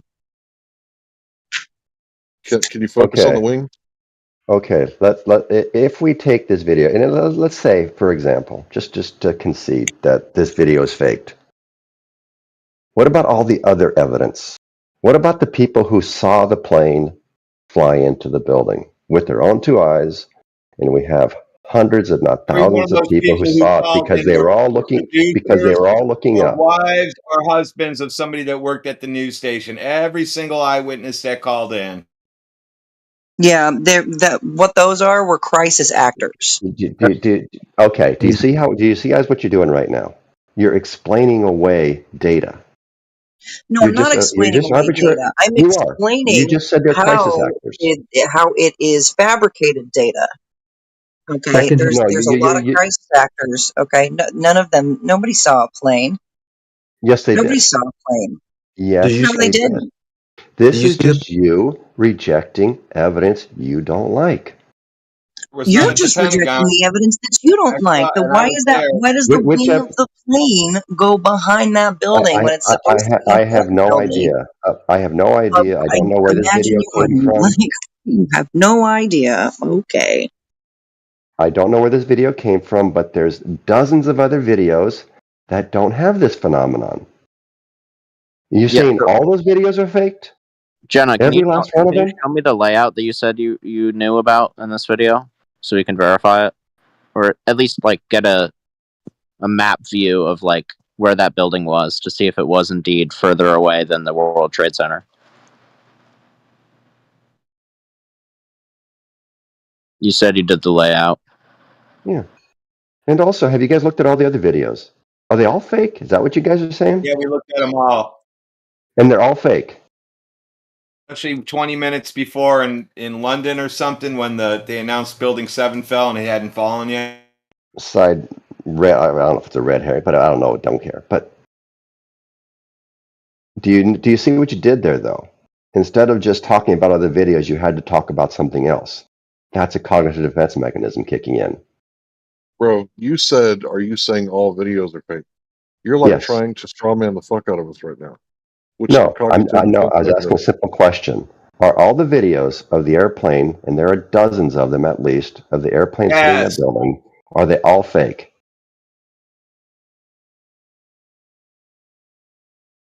Damn, it's really Yeah. this easy to prove that the Earth is a globe. I could just fake a video of the Earth having tons of curvature, and they'll believe it instantly, right? Well, no. No, If that's no, how you prove the Earth is a no. globe, you show people some bullshit on TV.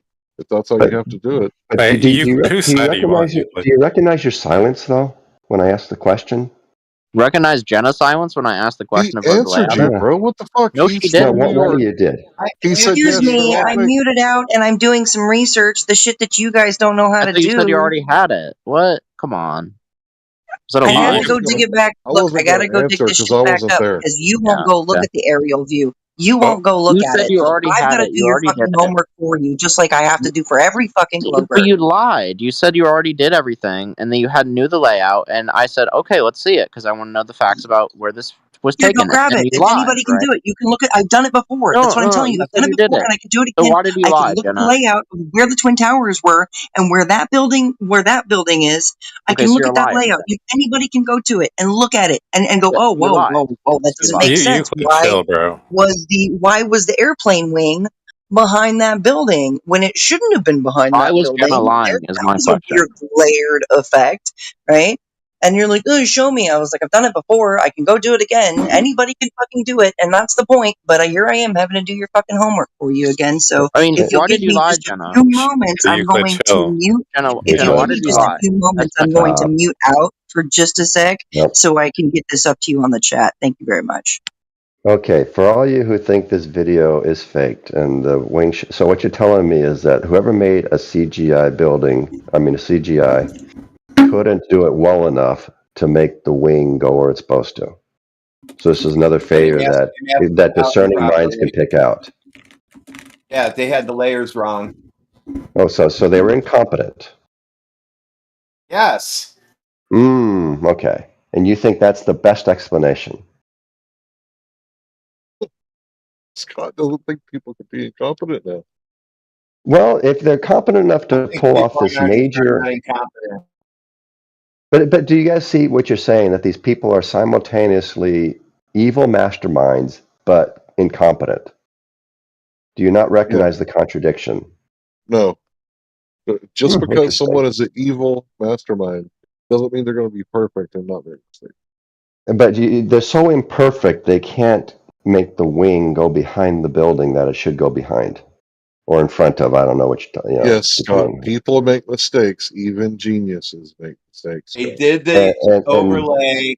They did the overlay live, Mhm. basically. A minute or two before they actually aired the stuff. They had enough time to go through, add the plane. They didn't mask it out properly. They got part of it. They didn't get the rest. And that's that. And they even changed the colors of the sky in other videos. Some are clear sky, some are completely cloudy. So you figure. So, Scott, You've actually never considering the looked into entire this, event Scott. as a whole, Scott, you've never even looked into this shit. You just watched CNN and said, "Oh my." I've seen all of this stuff. so All Scott, of it. considering the event as a whole, including all the background information, would you Mhm. say that it is 100% congruous to you? Yes. Okay. I wonder what. It's a, I wonder it's a what. messy, it's a messy, complex world. Bad shit happens sometimes. So we got to attack Iraq over it. No, that's not the reason they went to Iraq. This Oh, it is had another nothing to do thing. with weapons of mass destruction and, Yes, weapons of mass destruction have 9/11. nothing to do with 9/11. No, they were two Really, nothing independent to do with things. Yes, 9/11. So nobody was thinking about 9/11 when we decided to go to war with Iraq. correct. And you believe that? I know that. I was there. I remember. I was You protesting. know, Yes, nobody was thinking about 9/11. not in the Bush How could you administration know that? because they weren't saying it. If they were using 9/11 as a pretext to go into Iraq, why would they bother with weapons of mass destruction? Because they could use them against us and terror. But why What we not get to. just go with 9/11? Why not just go with it? Yeah. I don't know. I guess Saddam was trying to trade oil and euros, and we couldn't use that reason, right? Because then people would know like the problem is the Federal Reserve System, right? And then they wouldn't want to go, kill 500,000 Iraqi children. Or how about They this? How enacted the about this Patriot Act. narrative? They enacted the Patriot Act just in time. Okay, so just a little background. The reason I quit aerospace engineering in 1985 is because I didn't want to build weapons that were going to kill people. And in 1985 was the height of the Reagan administration, and I had become Nobody bought that. staunchly anti-war and anti-nuke, and I was staunchly anti-Republican, so I have no love whatsoever for the Bush administration. Well, I Scott, you fought could have them, built those satellites that take pictures of the flat Earth, right? yeah, but I was against every move the Bush administration did, so I'm not defending the Bush administration. I protested the Iraq War futilely. It didn't work. We lost. They went in, and they fucked everything up. I was big time into the alternative media stuff. I protested the Reagans, Where were you protesting at? Where were you protesting at? And what was the up date in and San time? Francisco. Okay, Scott, that being said, you still maintain that nobody in the Bush administration wanted to go to war? Yes, because there's a much better explanation for their behavior. And I am of the position that if we want to fix a problem, we first must understand the problem. Because if you go around, as Larry has often wanted to say, that if you bring in your car for a fuse blown, you don't change your tire. If you want to understand why administrations do what they do, you listen to them and you try to understand why they do what they do and don't attribute false motivation. For example, making money. The Bush administration, if you look at everything they said, and they were wrong about all this stuff, and this is why I was protesting, they thought, if you look at PNAC, which was brought up earlier, they thought they could spread democracy at the point of a gun. They thought they can force democracy on people because they were also true believers, much like you guys are with the flat earth. They were true believers in American supremacy and American democracy and American constitutionalism. It's in every word they ever say. You can hear it. And if you remember, and a lot of you weren't born, but I What's a was true really into believer? politics at the time. Hold on, I'll get there. But the Bush You just slipped that administration, shit in and think that I'm not the, going to Bu- the, ask Bu- about. the Bush administration was talking from day one about going into Iraq before 9/11, before anything, and the 9/11 diverted them from that goal.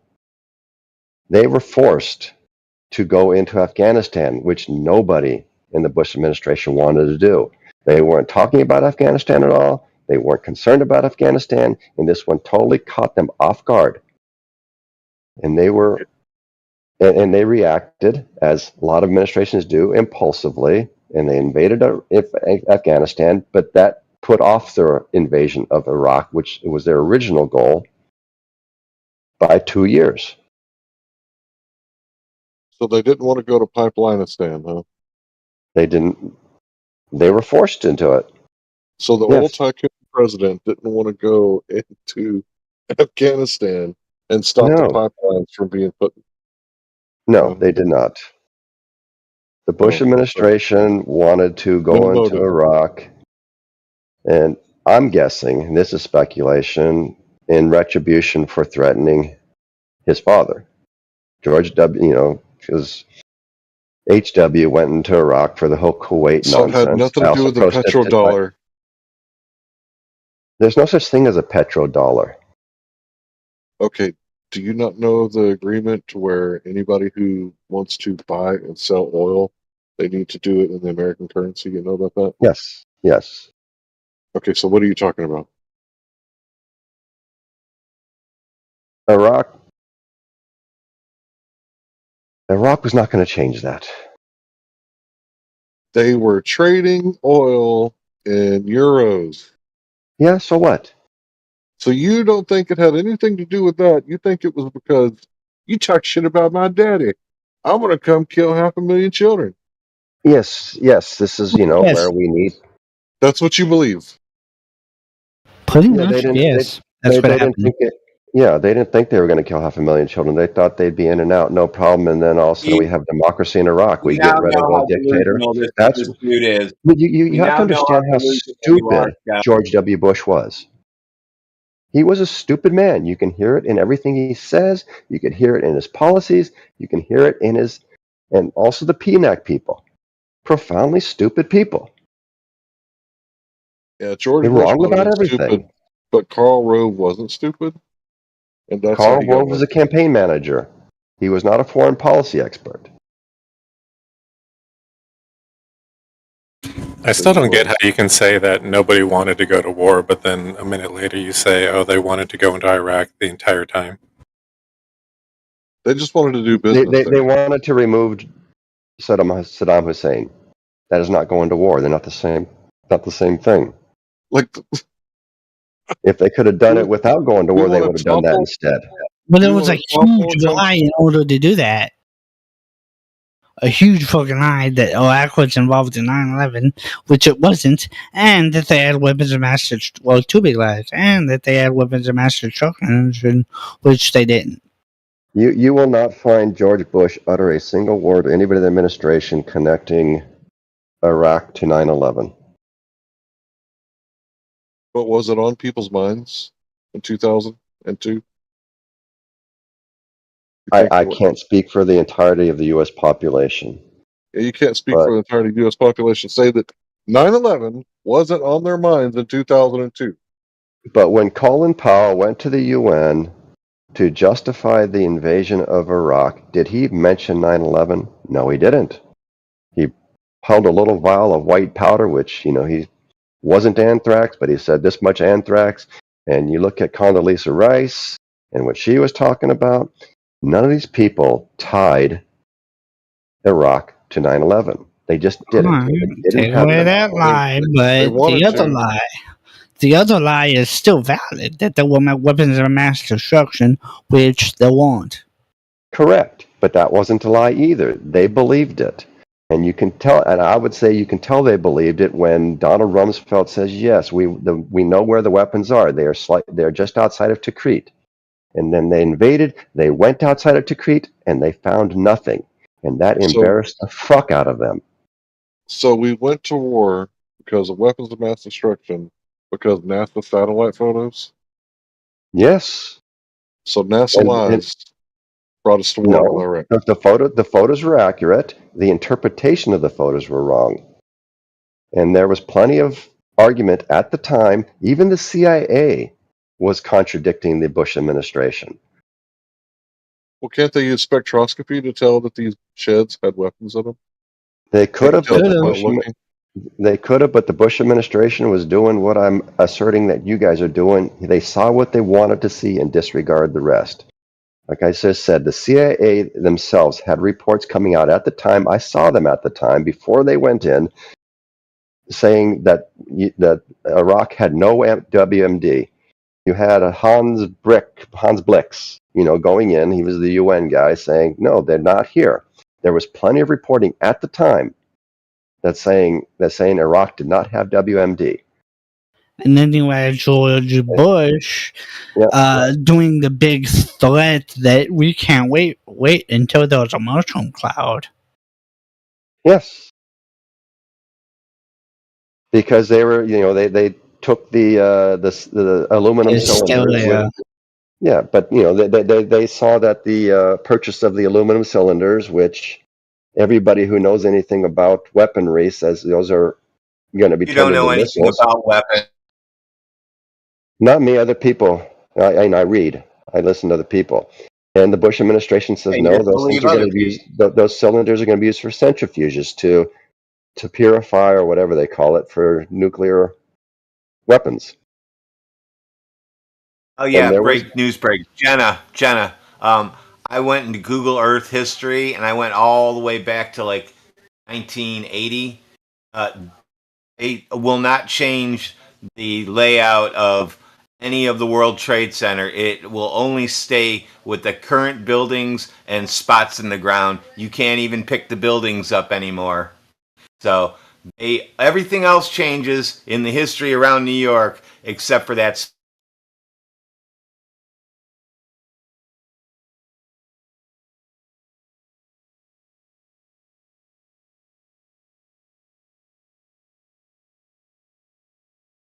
Look, man. Who was just talking? Was it Doctor? What's up?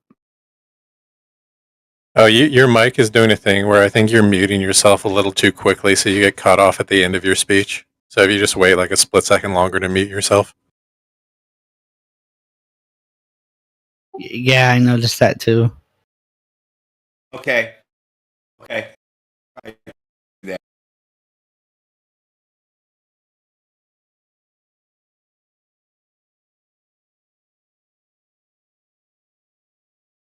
Yeah, George Bush was How come kind of Google dead. Earth's imagery won't go back for World Trade Center area, all the buildings? It just only shows the current layout, but everything else around it, the history of the buildings move, they get knocked down, you see the new ones are up, all that, except for that one spot, no matter where you go back in time so far.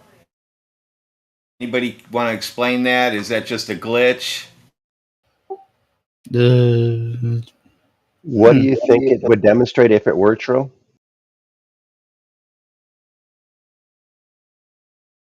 They don't want us seeing what buildings were there originally. Google. Why? And so Why do they Google want us to see? Maps. Why do they want us to see all the houses and everything else that was there except for that spot? Are you suggesting that Google? Are you suggesting that Google Maps is covering up for this one video? Just trying to follow your train of logic here. I don't know. You don't It have to sounds try like to psychoanalyze me. I'm telling looking you, at- I can't go back to look at the footprint of the day it happened because it doesn't do that in that area. I can go look at when my house was a farm, though. I'm looking at Google Earth Pro. I'm looking at Google Earth Pro right now, and I can see images from 1997 of both towers in New York aerially. Mine's not changing. Right? It's like y'all have different internet. And it sounds like you're suggesting some kind of conspiracy. So, what kind of conspiracy could you be suggesting? I'm just going to get rid of you.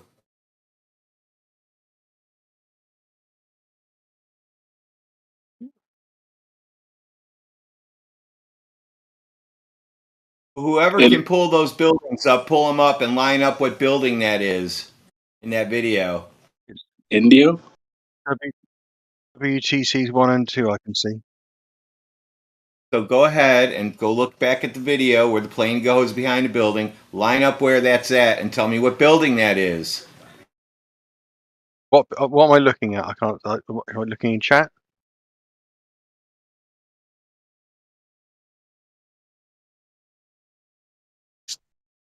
Yeah, 46 after the hour.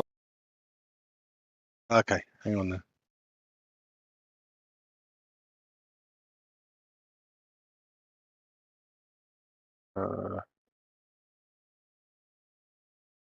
Building that the plane goes behind that building, but in front of the World Trade Center. So making some weird bendy wing, space-time wing. How is it that only now this video was discovered? Like for several years this wasn't the case, but now all of a sudden this is the video. No, it's always been around, you dummy. This has been out since way back when I was on Yahoo Chat. When did it come out? What year? Could you show me the original source actually for when it came out? Because if this was the official video, then September 11th, 2001 is when it was released. right. So where can I find the original like what? upload or news coverage or video? Where was it released? Well, look up at whatever it says in that block and go to their historical footage and look it up if they even have it anymore. What's the question you're asking? Which building? Yeah, I see the plane. I see it hit a building. I mean, me Yeah, personally, I think it was the what's the wing Pioneer. So. doing? Yeah, that plane, that other building must be as high as the World Trade Center, right? Almost. What, the ones in the bottom left, you mean? Yeah. Couldn't they be like just over the road from where the guy is standing on another building looking That's to why see I if it's want you to proven? tell me what building that is so we can figure it out. Oh, okay. Now I get you. All right, I'll see if I can find it for you. What's that?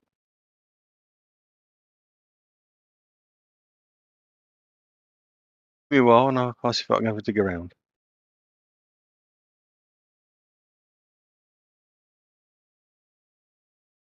Good question. What is that building?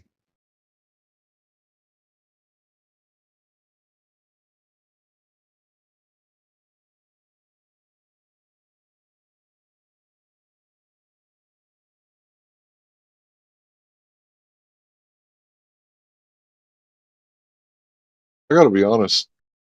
September the 1st, 2001, I didn't even know what the Twin Towers were. I had no idea. 9/11, you mean? Yeah, Oh, the come on! day You must that have that seen. happened, They're like yeah, I'd seen them, you'd but never didn't know what they were, didn't know what they were called. Right, just like I don't know the name of the really. building in London with the tower. I've seen it, don't know what it's called. The Wow. clock on it, yeah. I knew. I knew. I knew. I mean, everyone in the. I'm not. I'm not. This is not a dispersion on what you're saying, but I think lots of people in the UK know them because they're kind of iconic. You know, they're in the Friends logo, and people knew what they were. A lot of people knew what they were called. I couldn't have told you who was working in there before that, though. Yeah, did you know that Bush's, I think it was cousin, was head of the security until September 10th, 2001? That was his last day. Yeah, that was. Yeah, I think that's true, isn't it? It's the was it, no, not the Port Authority, was it?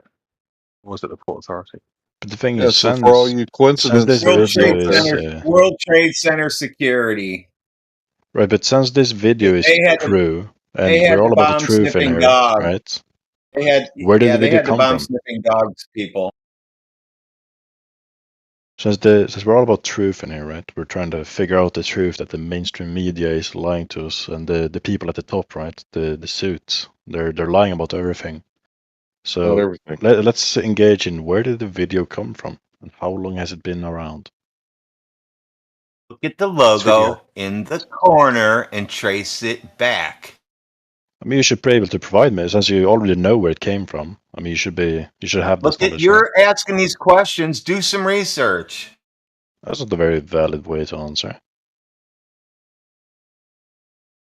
You already done the research, right? You should be willing to share your work to get me to believe in the truth, no?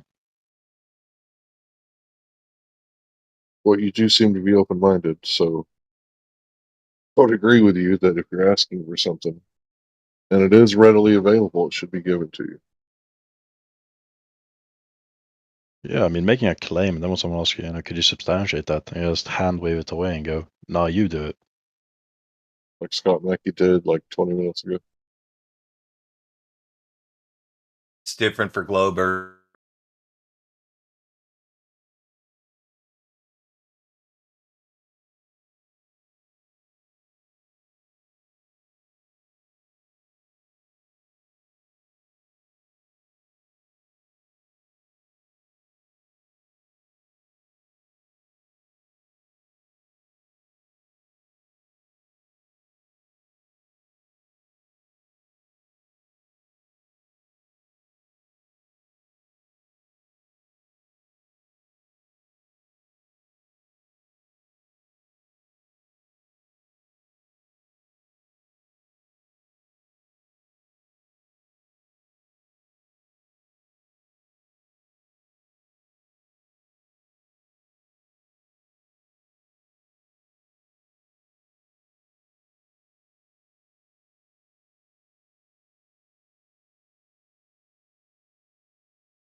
I can't believe that there are people who still believe the official narrative.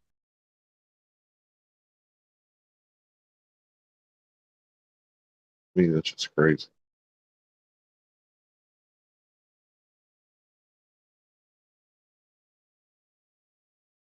Yeah. But we're still waiting for why it's crazy. What about it seems to contradict simple reality?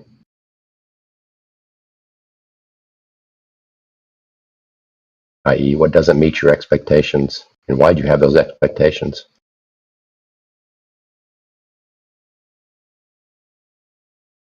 Well, the official narrative, if you look at it, it was headed by Henry Kissinger, and like halfway through it, the official 9/11 Commission report, he stepped down and someone else took his place, so his name didn't end up on the book.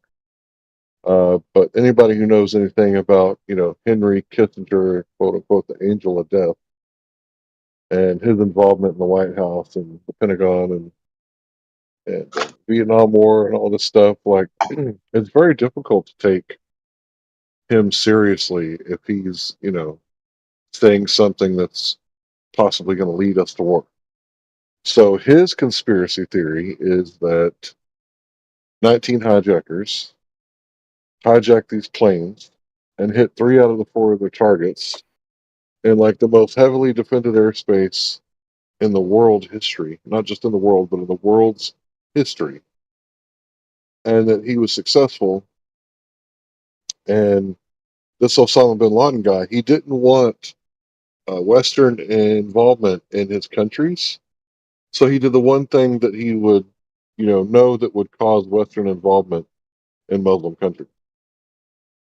Like that just doesn't make sense to me at all. Like if I don't want the cops fucking with me, the last thing I'm gonna do is go egg the police station, right? If I don't want the cops fucking with me at my house, the last thing I'm gonna do is go egg the police station.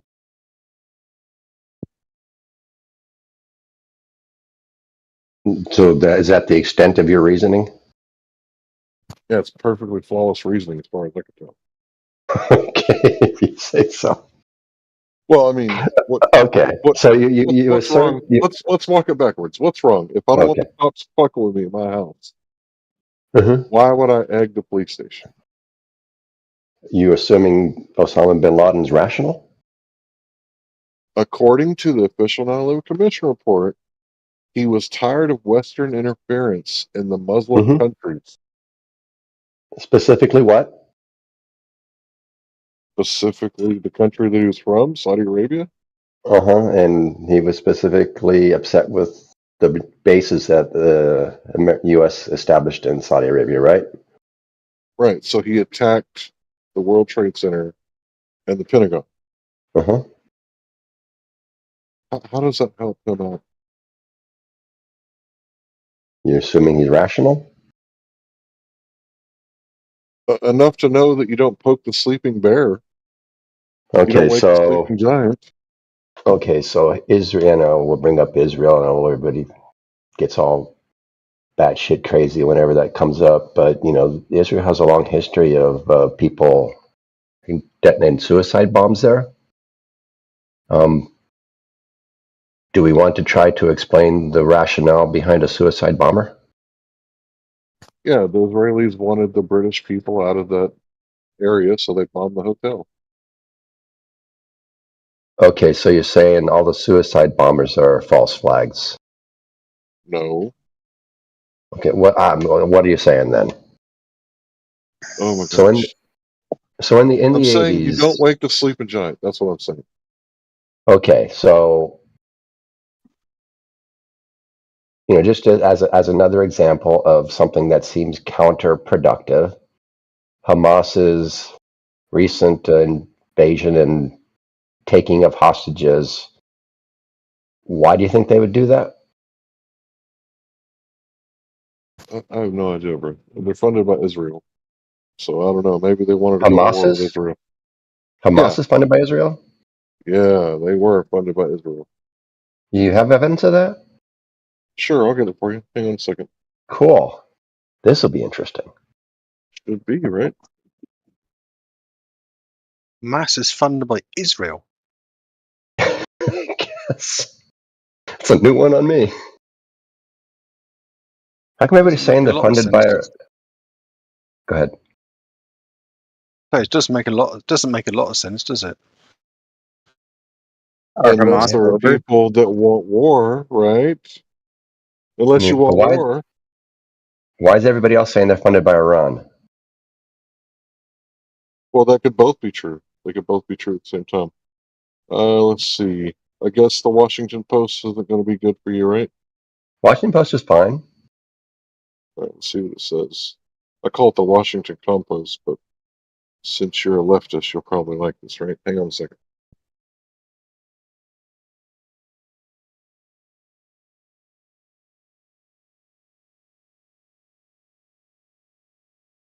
Oh, they want me to pay so much money at the source.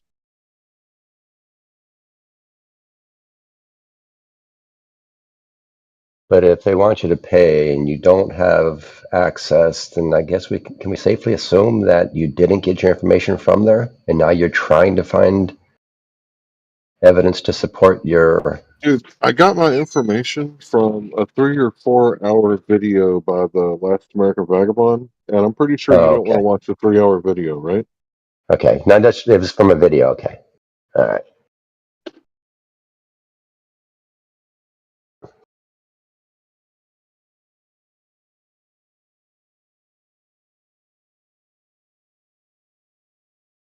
But this is an interesting thing, and in a lot of you guys' minds, nothing is what it appears to be. It's a very strange world you guys live in. If you guys don't stop poisoning the well, I'm going to mute you. Stop poisoning the well. You asked me to cite my source. I'm doing it. Please wait patiently. And by the way, you're allowed to disagree. You can disagree and say no all you want.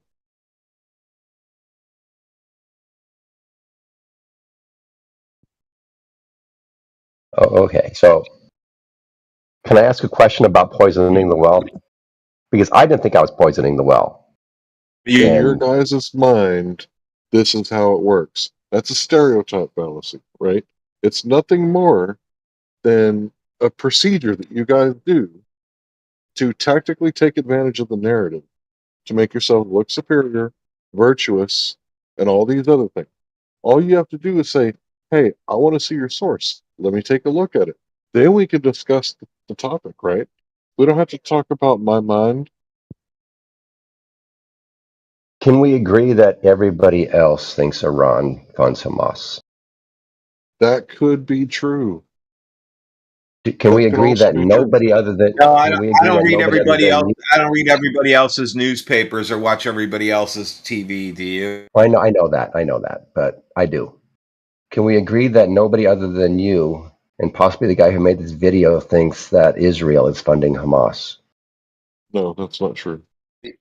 Who else thinks Israel's funding Hamas? You watch every other country's news and you read every other country's newspaper. Well, I watch a lot of news. My wife would say unhealthily. I watch too much news, according to her. But it is what it is. And I have never heard anybody even suggest that Israel is funding Hamas. How is that possible? You never heard of control both sides of the war, have you? Oh, I've heard you guys. I've heard conspiracy theorists put out that propaganda nonsense forever. Yeah. Wait a minute. You don't think it would be favorable if you controlled both sides of a situation? I don't think they can. They can't even control their own side of the situation, unless both sides. Nobody's that powerful. That's a delusion. It's delusional to think that people can't take control of both sides of a situation. I guess you don't think people can be manipulated? Not to the extent you think they can.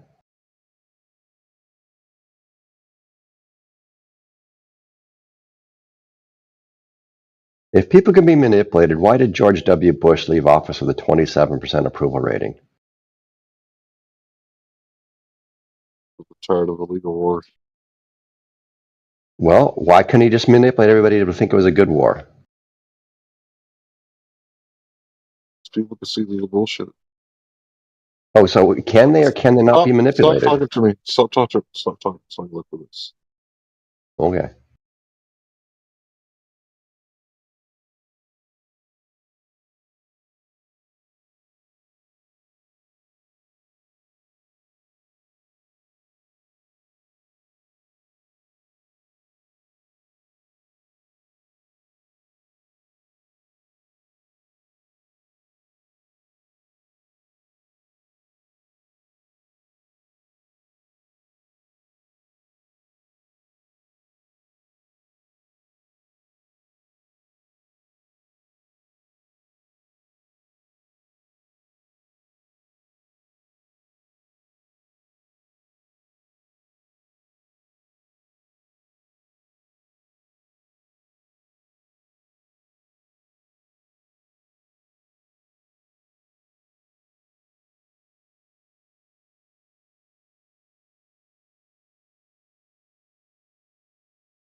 You don't stop talking, period, but stop talking.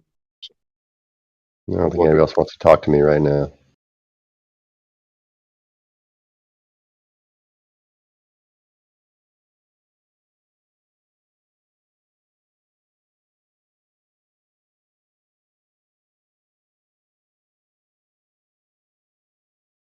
Stephen P. still there? We can talk about all the background stuff in 9/11.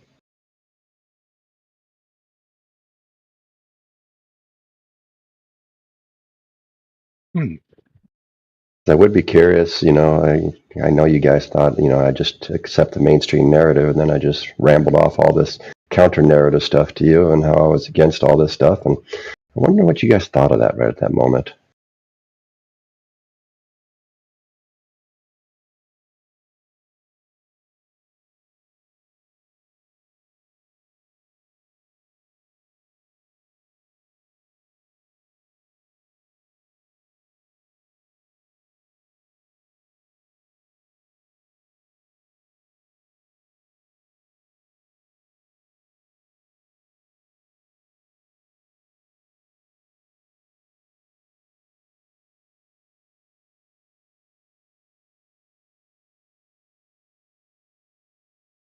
Sorry, I was AFK, but I did hear you talking about watching the news.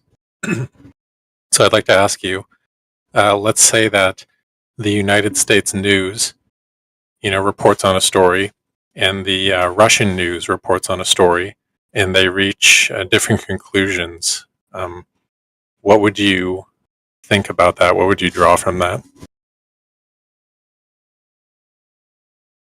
Depends what the story is, and most likely I would not trust the Russian news because I know how they're run. Okay, so you think the U.S. news is virtuous and the Russian news is unvirtuous then? It's not perfect, but it's orders of magnitude better. Okay. I mean, we can look at examples, and we can see that Russia jails reporters who speak against Putin. There are no U.S. citizens. There are no, America's not jailing any reporters. Yes, I know Assange. Yes, I know Snowden. I get that already. What if I propose that it's simply a different mechanism of the same thing, where in Russia they jail people who say the wrong thing, but in the U.S. All the news is controlled by a small group that all says the same approved narrative, and anyone who says anything else is marginalized? I'd say you're factually incorrect. Okay.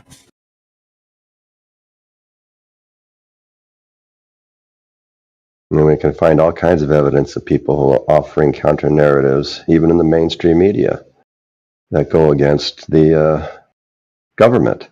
We can look just recently, right? How many anti-Trump news reports were out there when Trump was in power? How many anti-Biden stuff is out there right now when Biden's in power? I mean, Are you going to vote for Biden again? You know, if the news were controlled, would there be all these stories about Biden being senile out there in the news? No, of course there wouldn't. Yeah, I think You're there going to vote would. for Biden Why would there again. be? Yes, I am. You're All going to that vote for him even though he's senile. Yes.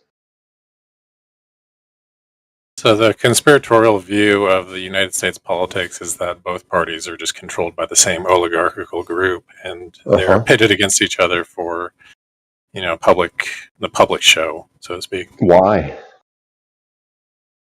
So that narrative falls apart for me because you can't say Compliant why. populace, illusion of choice. But the populace is not compliant. Of course they are. In what sense are they compliant? Are you going to bring up January 6th or something as a evidence of non-compliance? No. So what's evidence of non-compliance?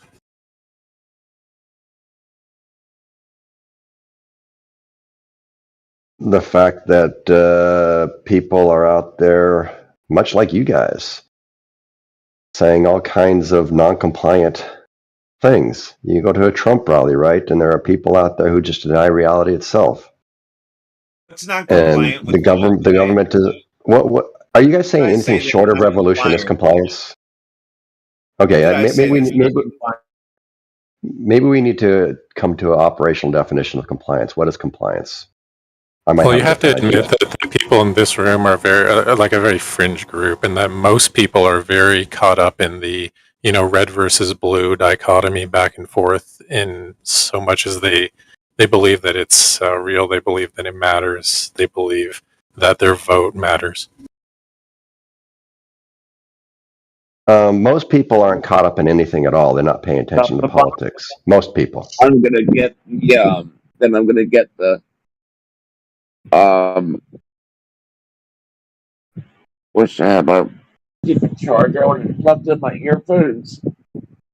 All right, come around here. Are I'm you trying ready. to say something? Just plug these into that big long cord when you get everything. I'm assuming it's hot micing. But yeah, I think, again, you're factually incorrect. I mean, your narrative doesn't match the evidence that we have because most people are not involved in politics. Most people are not involved in red versus blue. And you talk to most people, and there's a significant portion of people out there who consider themselves independent because they think they are above it all. Which is fine. They get to do that. But that is evidence of non-compliance. That is evidence against your narrative that people are lost in the red versus blue. They're not. If you listen to either sides of the news media long enough, you imagine that the entire American populace is in some big cage fight. Yeah. They're not, are they? Yeah. Most Americans go about their business and don't really give a fuck about politics. They don't even know who president is. The Jay Leno did an amazing thing where he would show people pictures of like celebrities and then politicians. They could identify celebrities, but like show a picture of Obama. I have no idea who that is. Or like Will Smith. I don't know. Is it who is it? You know, like they'd be like, oh yeah, this is a new rapper. He's RC Meisty or whatever. Oh yeah, I've heard about him. Like completely lie out their ass. They have no idea who the guy is, and they're sitting there laughing at him. I might start rapping under the name RC Meisty now.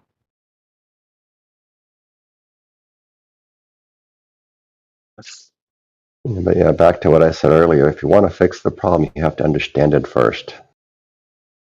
And seeing the problem as the media or some controlling group, for lack of a better redundant, controlling us is not the problem, and trying to point that out is not going to fix the problem.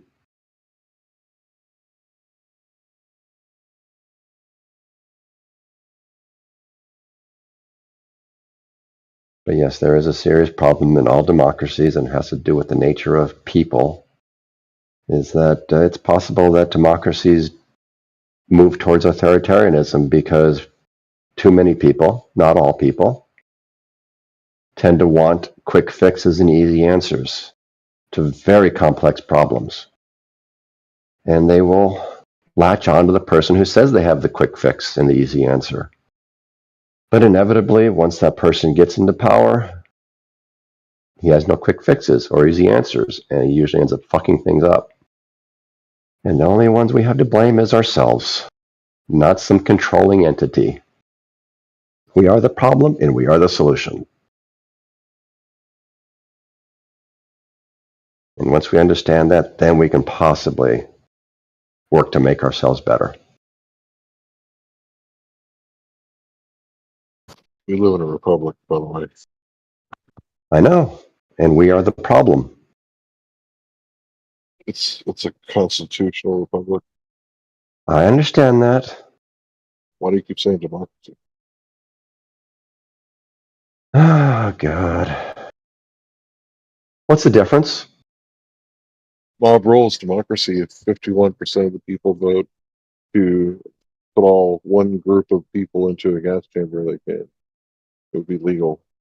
Whereas a republic, instead of, thinking that 51% have the right to rule the 49%, a republic, everyone's guaranteed equal rights as individuals.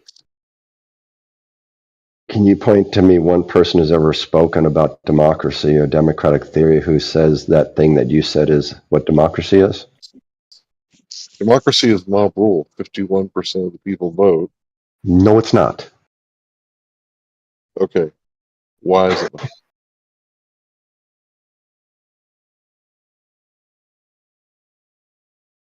Because in order for a democracy to even be possible within a society, those people within the society have to have a certain innate ethic that must have been inculcated in them, that they respect the rights of other people.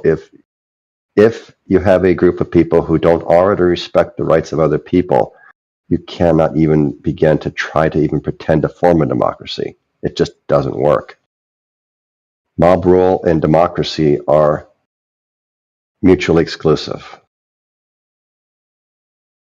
Okay, so in a democracy, if 51% of the people vote for something, what do they get?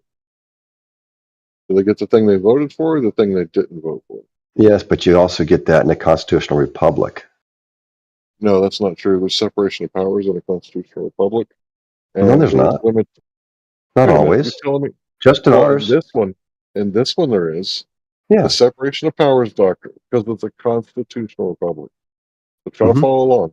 Our Constitution says with the separation of powers, there's an electoral college, and the 51% of the people don't rule the 49%. Because even if the 51% of the people voted to take guns away, the government still doesn't have the right to take guns away. And what would change that? Hold on, my wife's on.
But didn't you guys see how your belief that there's some secret cabal, or not so secret cabal, but just a cabal of a they, that your belief that they are running things absolves you of responsibility for doing your, albeit minuscule part in making society what it should be?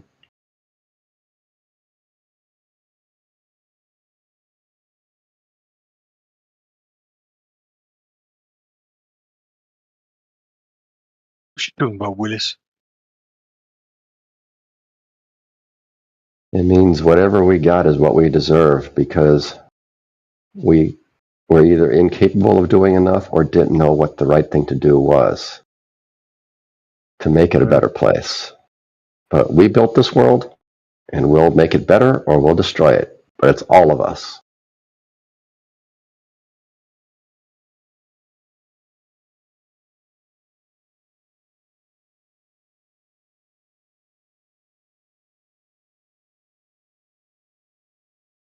There's no mystical. No, I'm trying to talk to myself. Yeah, there are no mystical, magical people out there directing our lives. Well, if there are, they're doing a pretty shit job of it. Well, some would say that's their intention, to make it look like they're doing a shitty job of it. Mm.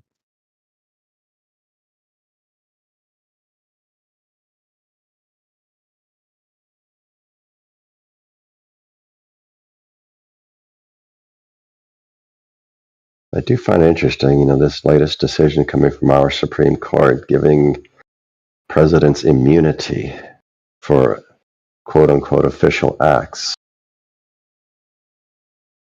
And the people who've latched onto that think it's a good idea would not 10 years ago just been taking up arms. If Obama was in office and they did that. And it's like, what happened to you folks?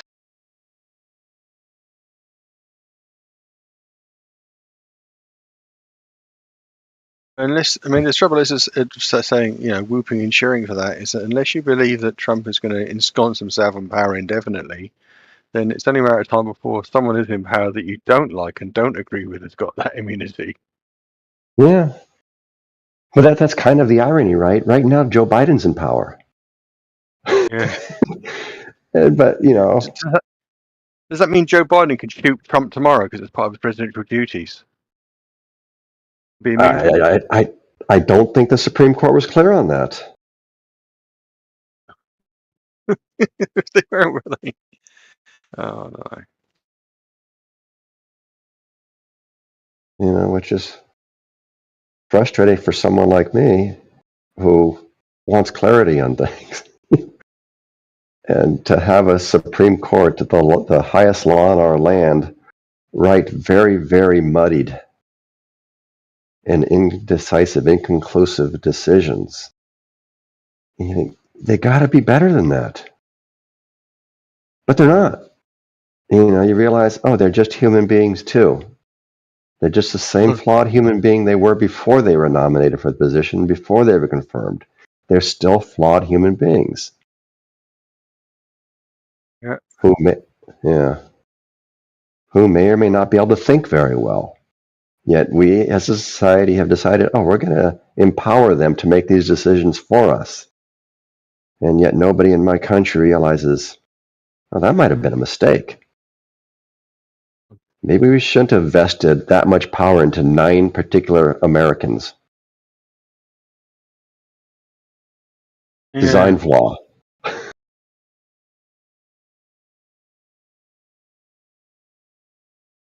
Yeah. Yeah, we got rid of our power in the hands of 1 or 2 people over here quite a while ago. Yeah. I think it's always a smart move.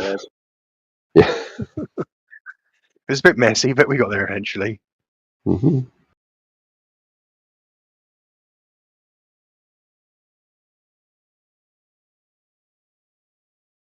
But yeah, it scares me a bit that, enough Americans think that vesting a lot of power into one individual is a good idea. Well, I mean, we got police at every corner, right?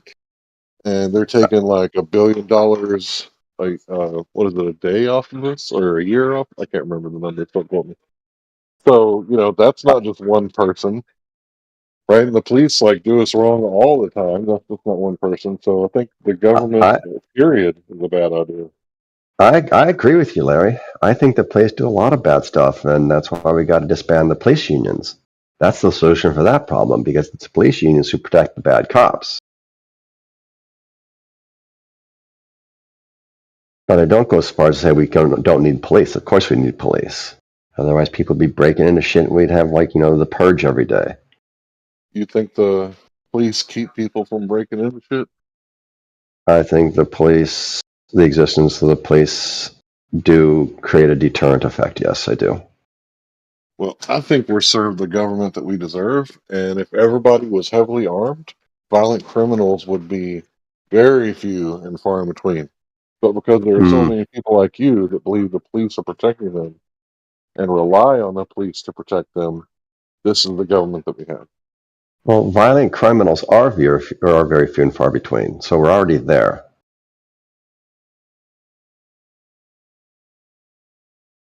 How much fewer do you think they would be? Dude, if I knew for a fact that everybody in this, let's say, convenience store had a gun, and I was really desperate, let's say thirsty for water, do you think I would go in there and rob if everybody had a gun in there? No Yeah, way. how many? No way. What percentage of violent crimes do you think are in that category of thing? What do you mean? What percentage of violent crimes are stiff arm robberies? Yeah. I don't know. Now, it's my understanding that most violent crimes are, gang related or crimes of passion, and basically not planned out very well.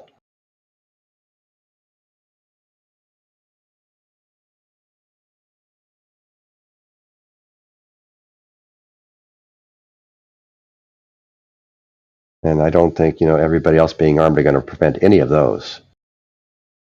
Because, those people in gang, what's the word I'm looking for? Gang ridden. That sounds not good. But the idea, they're all armed, and yet they're still dying in huge numbers. Hasn't kept them alive.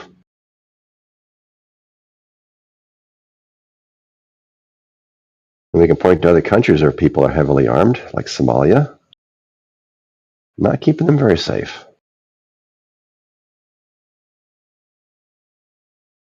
I think the thing that keeps us safe is the agreement that it's a bad thing. Let's not kill each other. Let's work together. Let's build a country. Cooperate. Follow the rule of law. And if the overwhelming majority of us do that, we're going to be okay. Bro, the problem is not the majority. The problem is the opposite. The 1% that has duped you into believing that the majority is the problem. I didn't say the majority is the problem. I said the majority is the only thing keeping us as a democracy. The majority is working. The people in the background make the problems. They divide the people. They keep them divided, and they lie to the people. There are no people in the background. Sorry, man. Sorry to break it to you. It's all us. It's us. We fix it. We broke it. We're gonna fix it. Well, then you're uninformed, unfortunately, or intentionally. No, you're just making stuff up. No, I'm not making stuff up. Is the US founded on the foundation of Freemasonry? No. No? No, that's stupid. There's no Masonic influence in the US at all? No. In politics? Their books say it's a ball. Their books, they write that their books, they teach that it's a ball, Masons, to a certain point. Well, but I was trying to answer Clay, but no. Whoever told you that lied to you. And Or except if they, for or if they free, believed that they were just wrong and too. it's also a lie that except for free presidents, everyone else is related. That's also a lie. Yeah, that's incorrect. But it's also incorrect. Interesting. Yeah, someone's lying to you, and you're believing them. Yeah, yeah, You sound a totally. little Yeah, gullible for some reason. yeah. I'm You so shouldn't. gullible. You shouldn't be so gullible.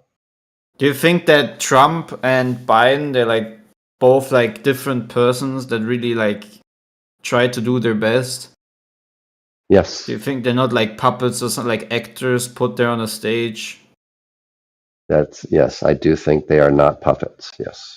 Okay, interesting. Why do you think they are?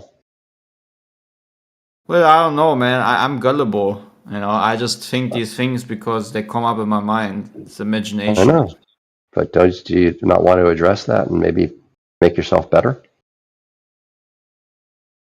No, no, there is no Masonic founding fathers and stuff like that, and like whole major cities and structures built after Masonic architecture, and Are you also the occult. Are you capable of self-reflection? Do you think? Yes, I am. Yeah. I think I just see I just see anomalies in the US. I think they just it's just coincidence that it's has like a Masonic seal on it and like and a Masonic foundation and symbolism. Do you know what confirmation bias is? Yeah, that must be it. All the Masonic structures, you know, and all like the things you can see from above, it's just all coincidence. It's a confirmation bias. It is, and if you were capable of self-reflection, you might see that. Yeah, you have some reason you need to believe that there's some evil cabal, in this case the Masons, controlling the world because it satisfies something inside of you. No, one second. That's not what I said. I'm not saying that the Masons are controlling it. The Masons are just another offspring of a way deeper system. Yeah, they just way the deeper penguins. system. Yeah, they just another an arm of. Okay, so who is this who is this way deeper system, and are they human? Well, the deepest system are not humans. That's what the Bible says. We do not wrestle against flesh and blood. It's not humans that are the problems. Humans are just slaves. You know, humans are just either they serve the kingdom of God or they serve the Antichrist, and then they build things. And mostly they do it on good, you know. I think most of the scientists, most of the people who are actually Masons, even in high degree ranks, they actually think they're doing the world a favor. They wouldn't do that if they know that they're actually secretly controlled by fallen entities that have manipulated and controlled the world since Garden Eden. No, they wouldn't do what they do. Obviously, they wouldn't build the devices that would destroy themselves because Satan hates humans. Ultimately, there's no one in this world that can say Satan is my friend. I mean, some people would say that, but they're unfortunately deceived. So yeah, I mean, most of them they try to do good. That's why they even join these cults, because they think they're working for a good thing. That's how it has always worked. That's how Satan has always done it. To be quite precise. And I don't suppose there's anything I could possibly suggest to you that demonstrates that Satan doesn't exist, right? Well, that's the greatest achievement he has ever created to make the world believe that he doesn't exist. Obviously, that's why he invoked heliocentrism. That was his current masterpiece because that makes even something like a god disappear. So, what does Satan mean? Not you, Clay. I know you know. Questions for Scott. What does Satan mean? From my understanding, what people have told me, given that it's a completely made-up mythical entity, it's this fallen angel that challenged God, that looked God in the eye and says, "I think I can take him." That's Lucifer. Wrong person. There's two of them. So Scott, Satan. you just exposed the fact that you don't know what Satan means, but you're saying Okay, Satan doesn't exist. I'm willing to learn. What do you guys think Satan is? Hasatan means your adversary. So if you think Okay. that you don't have an adversary and that your adversary doesn't exist, you're an insane person. Because if you look at the very basic fundamental understanding of what it is to be a man, you are your own adversary most of the time. A lot of people are really self-destructive. Even if you're alone on an island, you're going to be self-destructive. So once you get that down, right, that you are your own worst enemy most of the time, then you can realize that there are others that are your adversary. And if you don't think that you have adversaries, that they don't exist, it's a figment of your imagination, you're a crazy person. Who are my adversaries then? I don't know. What is your goals? Is your goals honesty, truth, and goodness, faithfulness, long suffering, charity? Is that your goals? Probably, if I'm honest with myself, probably not. Okay, well, I guess the My people goal is that are to. searching for those things, I guess they Yeah. would be your adversary. My goal is to raise my family and pay for my kids' college and maybe take a vacation every now and then, spend some time with some friends, maybe get some good food every now and then. More often than not, I hope. Those are my goals. And to try to leave this world a little bit better place than I came into it, and try to help some people understand the true nature of the problems we face. But why would you make it a better place? What do you gain from that? It's innate in me. I want to. I don't know why. Okay. Why is it that some people don't want to? Well, I haven't met any of those. Okay. So there is like no one that tries to hurt people. No, there are people who try to hurt people, but most of them think they're making the better world a better place when they do it. Unfortunately, they're wrong. They're wrong, but they do think they're making the world a better place. That's the point. Do you think there could be mechanisms where people are deceived into thinking that what they're doing is good, but ultimately it actually hurts a lot of people? Yeah, you guys. Okay, how do they hurt someone? If you succeed at convincing people that there's this evil cabal, they're gonna live a less joyful life than they otherwise could. No, why? Wow. Can you explain how? Because I live a very joyful life because nothing on the don't sound TV is like it.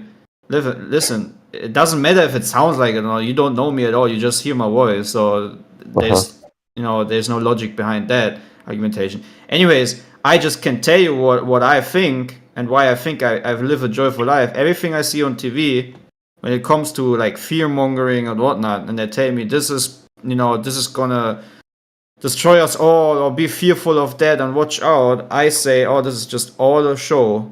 I'm not gonna listen to it. Because I know who is actually in control. And I know that I do not wrestle against flesh and blood.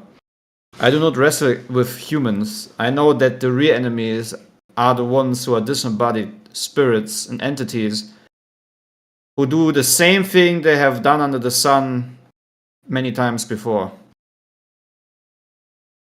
But they just got better, I guess, at it.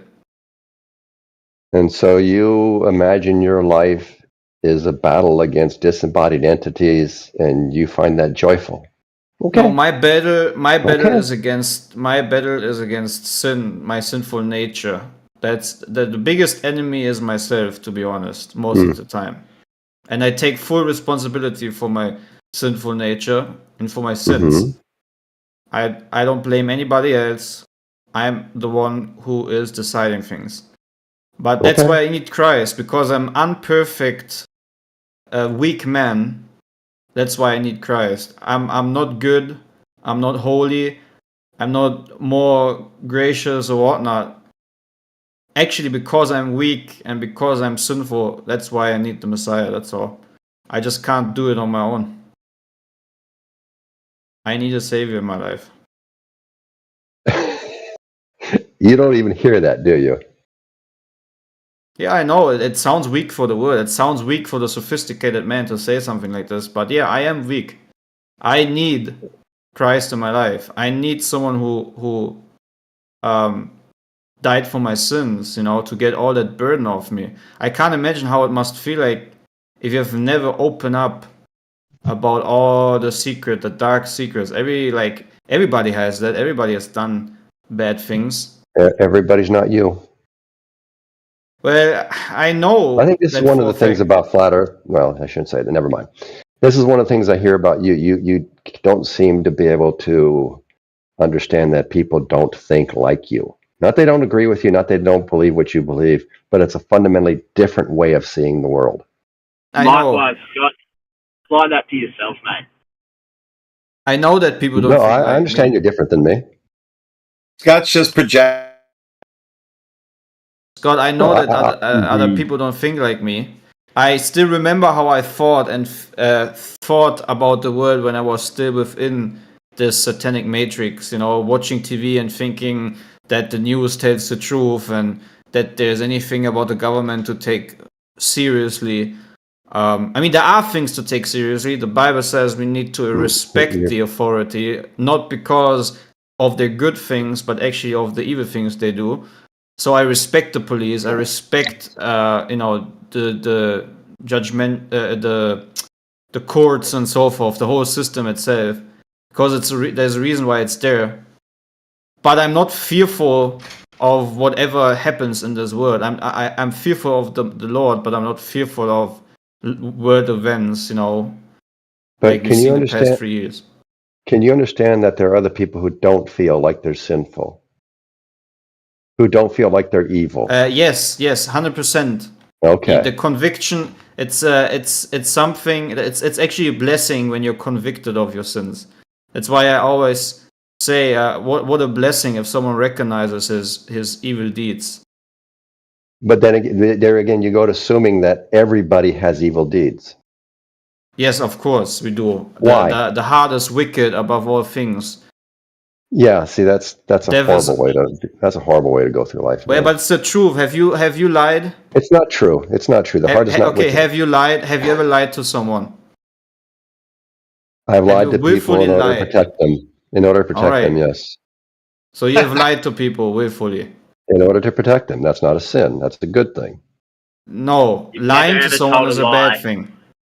No, it's not. Lying is a bad thing. Lying is perverting the truth. Being truthful is the opposite of lying, right? People. It's deceiving somebody. Yes, it doesn't matter. Just because sometimes lying is good for someone else doesn't mean that lying is good. As a social scientist, you should know. Sorry, just real fast, Clay. You should know that you can't predict all the available outcomes of interfering with society. So when you lie to them to protect them, you have no idea if that's actually protecting them or not. And you can take a look at the Universe 25, the so-called rat experiment, and you can find out that you can just go ahead and do your best to create this perfect little place, this little world for people to live in, and you're actually making things worse. And I would say that San Francisco is a prime example of the rat experiment. So you have no idea what San Francisco's like right now. Have you ever? Is the Chinese president coming? Is the Chinese prime minister coming again? Oh, Larry. Come on. If he's not, then I do know what it's like. Be better. Have you ever insulted someone? No, I don't. You have never insulted someone? You have never said any cuss word against someone? God. We've all just lied heard it. again. It's He's lying to insane. protect you. He's lying He's about lying to lying. protect It's you. insane. You're insane. Whatever, dude. You're not fat. It's all good. Meanwhile, Scott, I'm guilty of it all, man. I'm guilty of lying to people. I'm guilty of stealing. I'm guilty of, hurting people with my mouth or even physically. I'm guilty of so many things. you can't even imagine. And I I have no could. problem telling you this. I know. Have you ever heard has someone cried because of you? Ever in your life? I don't recall ever hurting somebody intentionally. Okay. Scott, have you ever fallen in love with someone you shouldn't have fallen in love with? See, right now would be a good time for you Actually, to say, no, yeah. I haven't. No, Scott, you should say, yeah, your mom, right? Like, that's the appropriate answer. It's a song. Song, yeah. That's what It's a song lyric, yeah. But Yeah, hey, much love I to you, fell in love man. with one person and I married her. So, I wish you all the best, Scott. I'm gonna pray for you that maybe you know, there will be conviction because it's an important thing, you know. why is it It important really for me? because I think it will lift a lot of heaviness. I have no heaviness. This is the thing I don't think you can understand, that not everybody feels the heaviness that you feel. That's a you thing. It's not a universal thing. I don't feel heaviness. Okay, there's no remorse. You have never done anything in your life where you have any feelings of remorse about it. Then you're very special because I can't imagine. I've done my best not to. Interesting. This is Is Jason. anybody We're else talking, in? Jason. Is anybody else in here who has never in his life done something that where he says I shouldn't have done it, like where he's maybe still to this day remorseful about? No, because That's today. if I say that, then I'll be regretting the person that I am now, and I like the person I am now, so I'm not regretting anything. It turned me to the person that I wanted to be, I guess. So you have never ever felt remorse because you've done something wrong, like lied to your parents or I don't know, felt hurt someone. bad, but I would still do it because it will result in me right now, and I like that. That's the most ridiculous thing I've ever heard in my life. Well, maybe I People have don't know, different maybe. philosophies, man. Like even before I was a believer, I felt many times remorse about things I've done. Especially when I was a cigarette smoker, almost every day, at least once when I was smoking, I was like in my head like you shouldn't be actually doing this, you know. I don't know why. No, but the point is, Maybe I it's a would. blessing. Most of you would do it again because now you're the person that you want to be, no? Like you will not change anything about your life. Theoretically, basically asking that question. Would you change? Even if you are still the same person you are, there's still got to be things in your life that you regret. I don't think so. Well, I don't want to be the person I want to be. I want to be the person that my creator has envisioned me to be. That's what I want to be. I don't want. Wouldn't that be the case? I want to. I don't want to live by me, my ego. I want to live by His will, not mine. Because I'm stupid. I fail at things if I go my own way. There is no free will. You're living the way your creator wanted you. There is free will. I can decide to sin against him right now. I could literally swear at you if I wanted to. I could swear to everybody. I could do all kinds of sorts of things that are sinful. That is not free will. That is free will. You're still engaging within the parameters of your existence. The options that you have are based on the fact that you exist in a specific configuration. That's philosophy. You're saying because I can't fly to the moon right now, it's not free will? Is that what you're saying? What did you mean by you're limited by the body? Not the body. Everybody You here. said existence. What do I exist in, bro? I'm sorry. I thought we were talking about philosophy. We are. I exist Okay. in my body. Where else Correct. could I exist? You exist in a body, but your existence, I mean, from a philosophical standpoint, does not hinge on that. Your mental states are the only thing that matters, right? You could be a brain without a body and still have the same mental states. We have free will to choose to do good or bad. That's why there is no free will. We do have free. No, there is free will. I mean, then We I do have free disagree will. with you. Why would Yeah, you that's why disagree with that? philosophy is a really cool subject to talk about, because you just say there's no free will, and then he just says there is free will, and they're both valid. So let's move on. Yeah. I don't think that's Where, Okay, are you a where the robot? inconsistency is already is Someone you else have you have are you? it has already been answered by you on your own will, denying that there is free will, and someone else is saying there is free will. So you freely choose to believe one thing, and the other person freely choose to believe the other thing. Therefore, the case is closed already. I disagree, sir. No, he will just say, the Big Bang happened, and then the Because particles arrange themselves in such a way that he told you that there's no free will. How can I choose anything? Can you answer my It could be question? the case that the billions upon billions of years ago, or You know trillions what of years ago, you know what? the atoms after the heat after the Big Bang, as the gentleman said, and the accelerated movement of particles, which resulted in the massive heat that we experience, right? And currently, the galactic background radiation resulted in me thinking this way. Stop. How did I choose Listen, that? let me ground you back in reality, right? Take your shoes off, go outside, and stand in the grass. Okay, back to reality, right? Forget about all that hypothetical Big Bang inflationary period and atoms organizing. If you were to commit a crime and harm a little person, when you go to court, you're not going to be able to convince 12 people that you didn't have any free will. So you will be punished accordingly for your crimes. Free will exists. You have a choice to make whether you do good or bad.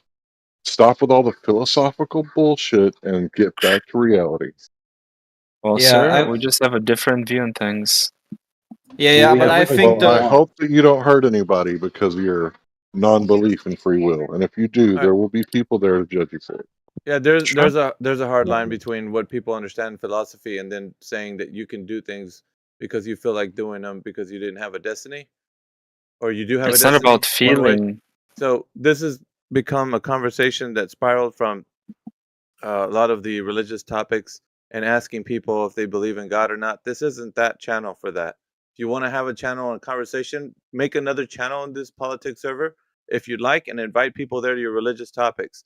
We want to ask people about the condition of why people think that the earth is a globe, not if they're doing wrong to others and if Jesus is their savior. That's important in another context, not in this channel, sirs. So your philosophical debates are not going to help people understand whether or not the earth is a globe. You got it? So for everybody wanting to engage in that discussion, you can have those discussions in other channels. Just yes, create that's one. fair. So That is fair. if you keep asking them people over and over again, atheists and the like, they will come to their own. They don't need your help to kind of twist their arm to understand that. Please refrain from doing that again. That is fair, Alpha. Let's get back to the topic. All right. So anybody else have any evidence for the Earth being a globe? But Alpha, isn't that not the real reason you guys believe the Earth is flat, though? No, relax, dude, because that's all you want. You want that, right? Don't you, It Scott? was a So you can make question. it a point. This is not a point. If you remain an atheist all your life, no one cares, dude. You can go wherever you go after you die, and who cares? Because you need to make the conscious choice in this life whether you think that there is a creator or not. It's not any of our business. You've I was been talking told about the already. flat Earth. I was talking Yeah. about flat Earth. Yeah. What about it? And it seems to me that's the real reason you guys believe in it. That is not flat Earth. And you saying that is a projection because we tell you what we think. I know, and I've heard you get many of you guys say this is the reason you believe the Earth is flat. Yeah, who cares? Dude, are we actively saying that right now? No one believes that. No, wait, hold on, Clay. Point to who's doing that. Am I doing that? Clay just did.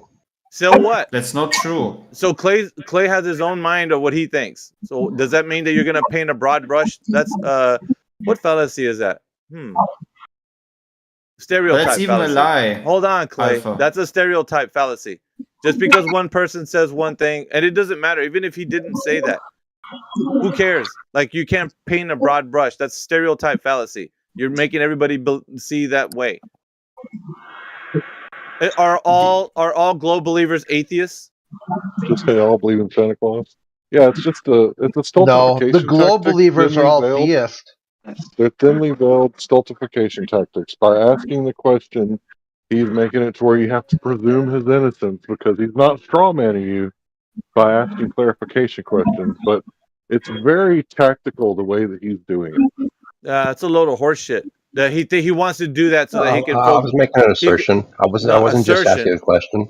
Yeah, no one cares about your assertions, dude. We only care about evidence that backs up your claim, which Yeah, you I don't know, and have. I think I have So what evidence of evidence? Yeah, listen. what evidence do you have outside of the one you just made about Clay that all of us think that we have to be religious in order for us to think that the Earth is flat?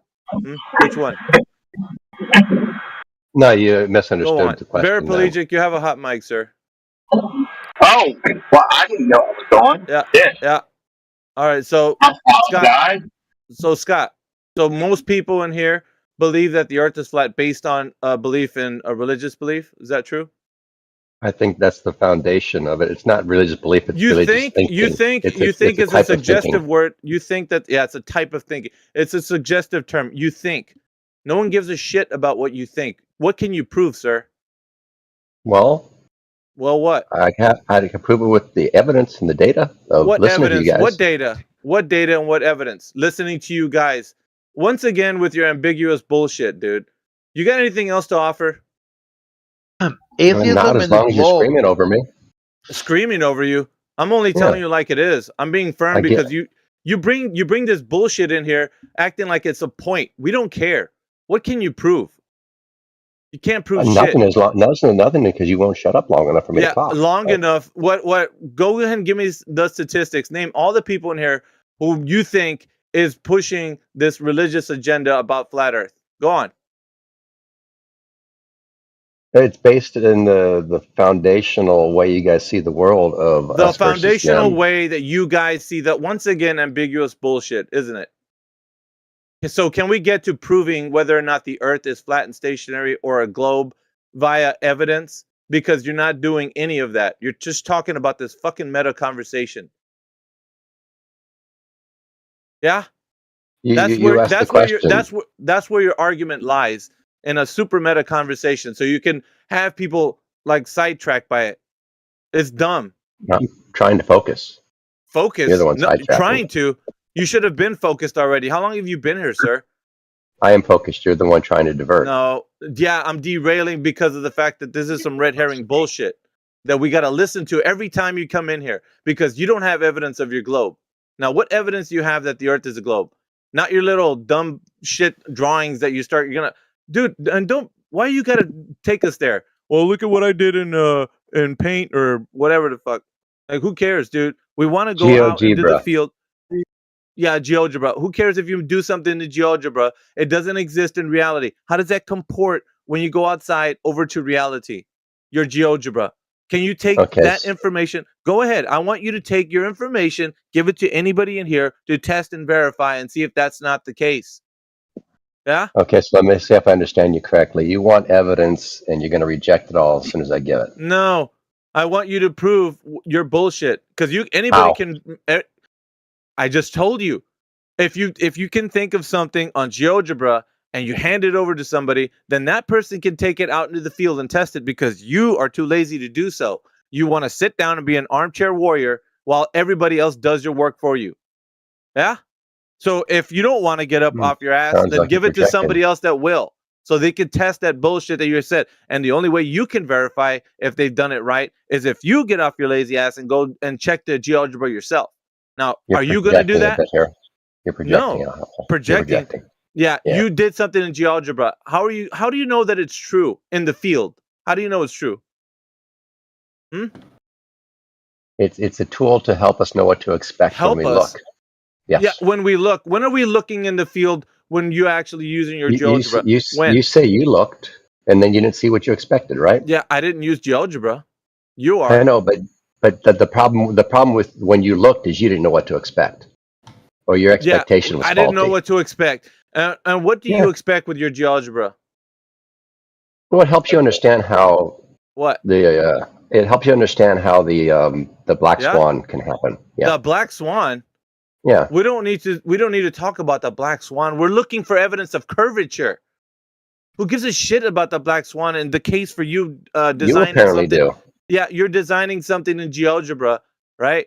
So when are we going to see what you designed come to fruition when we walk outside in the field? When we see outside the real world, the physical and natural world, are you going to go outside and test your GeoGebra against reality? I do all the time. You don't Yeah. think You do it all the time, yeah. Yeah. Every When time I have look at something. Every time I see something. So when have you seen the numbers that you're projecting on your GeoGebra out in reality? When? The numbers are irrelevant because it's dynamic, Really? right? I can put any They're irrelevant. I Okay. can put any numbers I want into there. What Yeah, it I shows know is the you can. That's concept the of reason how why I said it doesn't stand up to reality, because you can make up whatever you want, and that's not what we're doing. We're verifying that the actual no, globe. you are. Yes, I You am. are making up whatever you want. No, Literally. That's the literally what you radius. do. Shut up, Scott. The radius, diameter, and circumference is what we're testing to see if reality doesn't verify itself against not your GeoGebra imaginations. Who cares about your the thing is, GeoGebra imaginations? Yes, We don't but you have to care. know how to test it. You have to You don't know. know how to How do test you it. test it then? I've been asking you. How do you test it? You account for refraction. You account for refraction. What's refraction? There we go. There we go. What's refraction? Did you learn? You were taught this yesterday. Let's see if you retain any level. Of It's a new day. He's had a reset. He's got to rehash some old shit. No, I get. Well, It doesn't. until you guys can just show that you crazy? learned something, I guess we got to keep going on with the same old shit because you guys can't learn. It doesn't matter where Scott goes in any argument at any time. I can follow him and I can debunk every single thing he does at any time. So, what did you learn yesterday about you can reject refraction? all data that's presented to you. I What get that. data? We know that about you. What Alpha. fucking data, dude? Yeah, you talk shit. Where's the data? Huh? You come up tits every time. Should I post the main surveyor's data? Main surveyor. What did he do? He measured reciprocal zenith angles.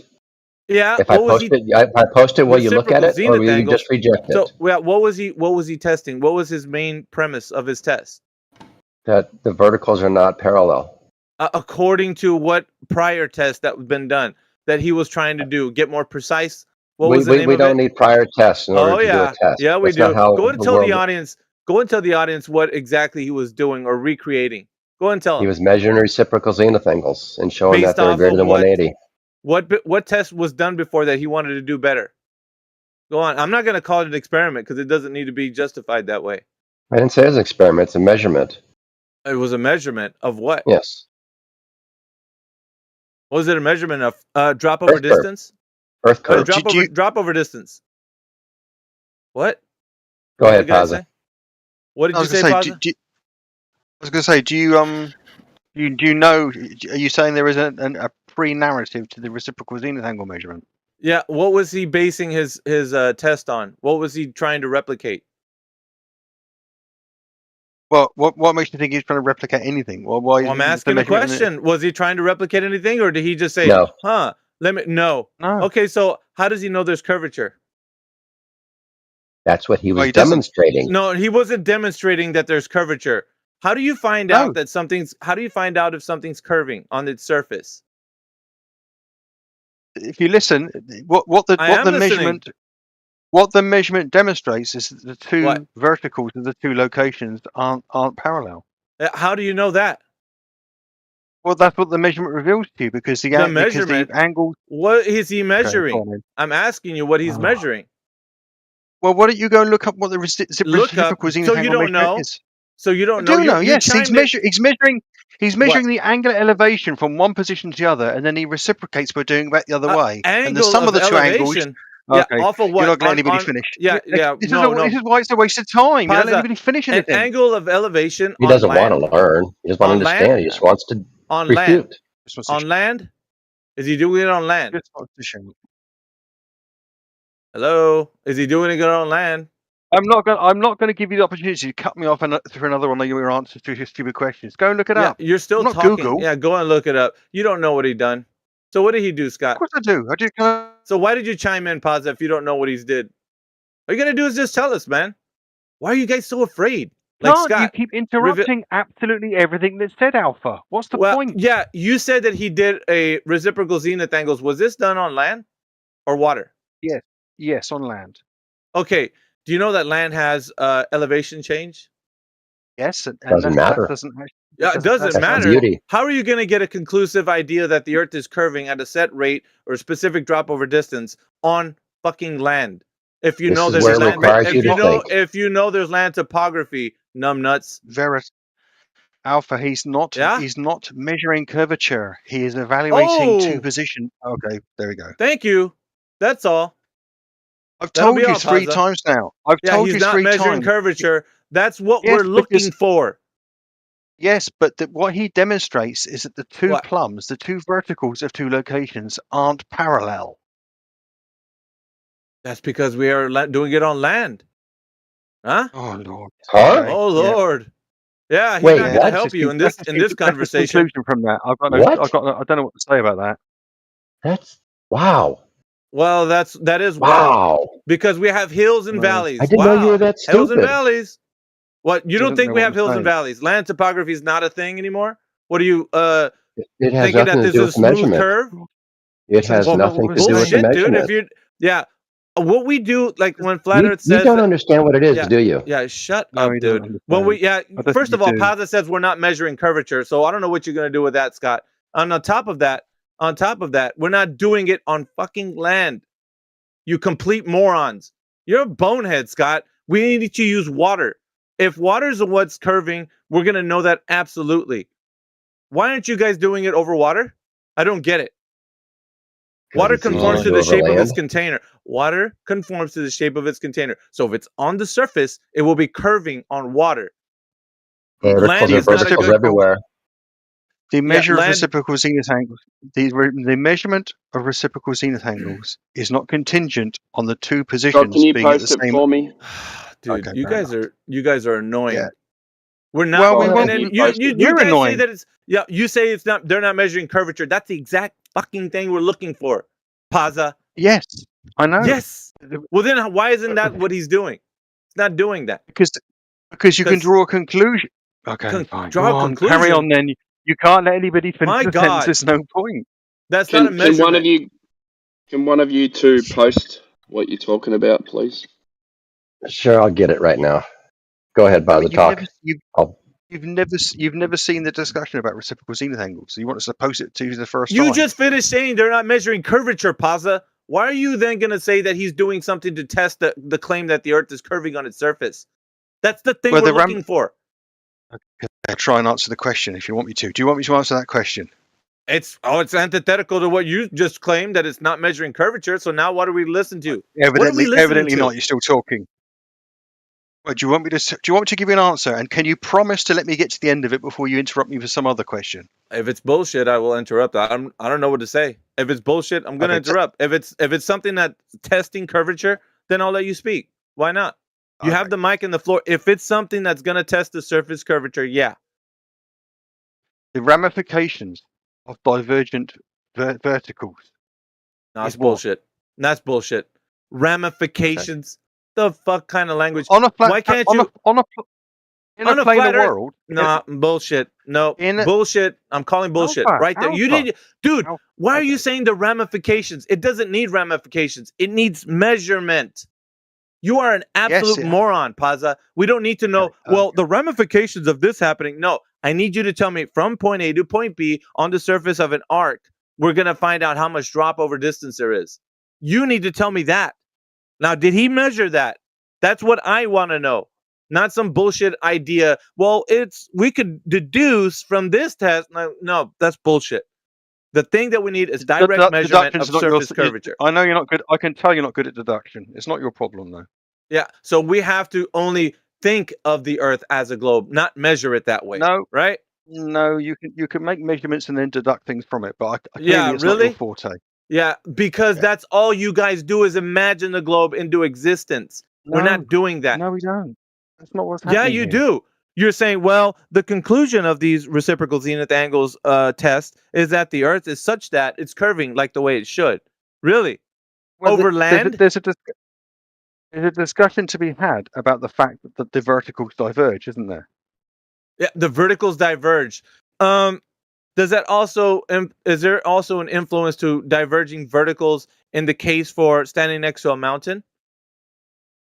But it's got nothing to do with you Oh can't. yeah, it does. Doesn't matter where you stood. Yeah, it does. The plumb bob No. swings towards a mountain, and then your divergent verticals are going to even diverge further because now you have horizontal traction to a mountain. So your Alpha. idea of reciprocal zenith angles is thrown off by a mountain, and so there's a lot of mountains on No. Earth. So yeah, you didn't know that, Plaza? No. You Yeah. see, So your test is if you were stood inconclusive. Your okay. test is inconclusive to say that vertical zenith angles are going to the center. Like it's pointing to the What center. about if you, You what can't about if you do it in the say middle that. of it? What about if you did it in the middle of a desert when it's or the salt plains where there's no mountains for a long distance? What would Yeah. that reveal? Are you gonna say that every inch of that from end to end is a flat horizontal plane? What the salt From the flats? test. From the test. Point to point. From the place where you go from one point to another point. Are you gonna say that land doesn't have any elevation? Yo, y'all No niggas elevation yapping, change. man. Y'all niggas yapping, You, man. changing in elevation Yeah, between the 2 something to points add, does sir? not 1, affect 2, 3. Okay, fine. No, I was gonna ask Change the in other guy. Go on. elevation. Okay, you can go on. Carry on talking. No, You are it's graceless. This is your problem. no, You are no. Your graceless. problem is that you're doing something over land where there's elevation change, which is the problem. And if you're gonna say that at that elevate, because every land that we know of has some type of elevation change, even if it's minute, it's still some type. But the problem is we're doing it over water and not land. So with water, we know that water is flat and on its surface. Either water's going to be flowing and it's not level, or it won't be flowing and it is. Yeah. So was I supposed to be listening? You don't listen to I me. don't Why give should I a listen shit. to you? Yeah, well then Okay, don't talk then. to the Then audience. you can excuse yourself from the audience. conversation and let some other globe champion come in here and prove to us that the Earth is curving on its surface. You can excuse yourself from from this channel, Paza, if you're not going to listen. I want surface curvature measurements by someone who knows what they're talking about, not some idiot bumbling around with their information like you. Okay. Does anybody got want? Who was the I got it, guy boys. earlier on who was asked? Who was the Hold guy? on. Can I just I'm gonna play take one over. more thing? Okay, Huh? go for it. Who's taking over? Who was the guy? Who was the guy earlier on who was asking about that building in the WTC video? Is he still here? No, we're not. WT. Is this proving surface curvature or not? No. Listen, someone asked earlier on if anybody knew what the obviously not. building was in the All right, video. I got the curve right here, boys. You ready? Yeah. Oh, never mind. I can't use my camera. I'm at the beach right now. Oh, you're gonna do the horizon. I'm joking about that. I'm literally just on a beach. I just want to show my view. Yeah. It's all good. Are you on the coast of an ocean? Yeah, I am on the Pacific. I'm at White Rock, Vancouver. Cool. And if you look out there, does the horizon make a circle around you? Oh my God, Scott, sit down. What do you mean it makes a circle? Flat circles on a horizontal plane. Well done. Sit down. I can tell you this. I can see the water, and then behind the whatever, if you want to call it geometric horizon, whatever, I see mountains.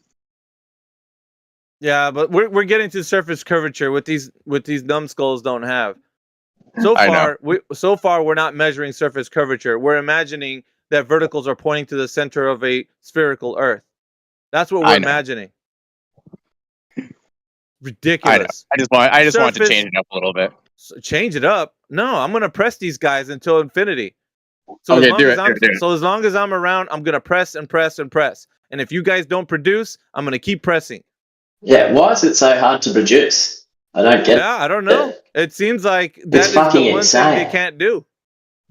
Yeah, they can just waffle on with Chubbs. everything else except find the curvature. It's just analyze that, Scott. Yeah, I'm the party pooper. Every time I come in here, I'm pressing them because they want to waffle on, talk about reciprocal zenith angles that happen on land, and they say, well, we could deduce that those verticals are pointing to the center of a globe. Yay, guys, all good here. Bullshit, dude. They diverge, don't they? Yeah. And then they call us retards. Yeah, so they diverge. Prove it.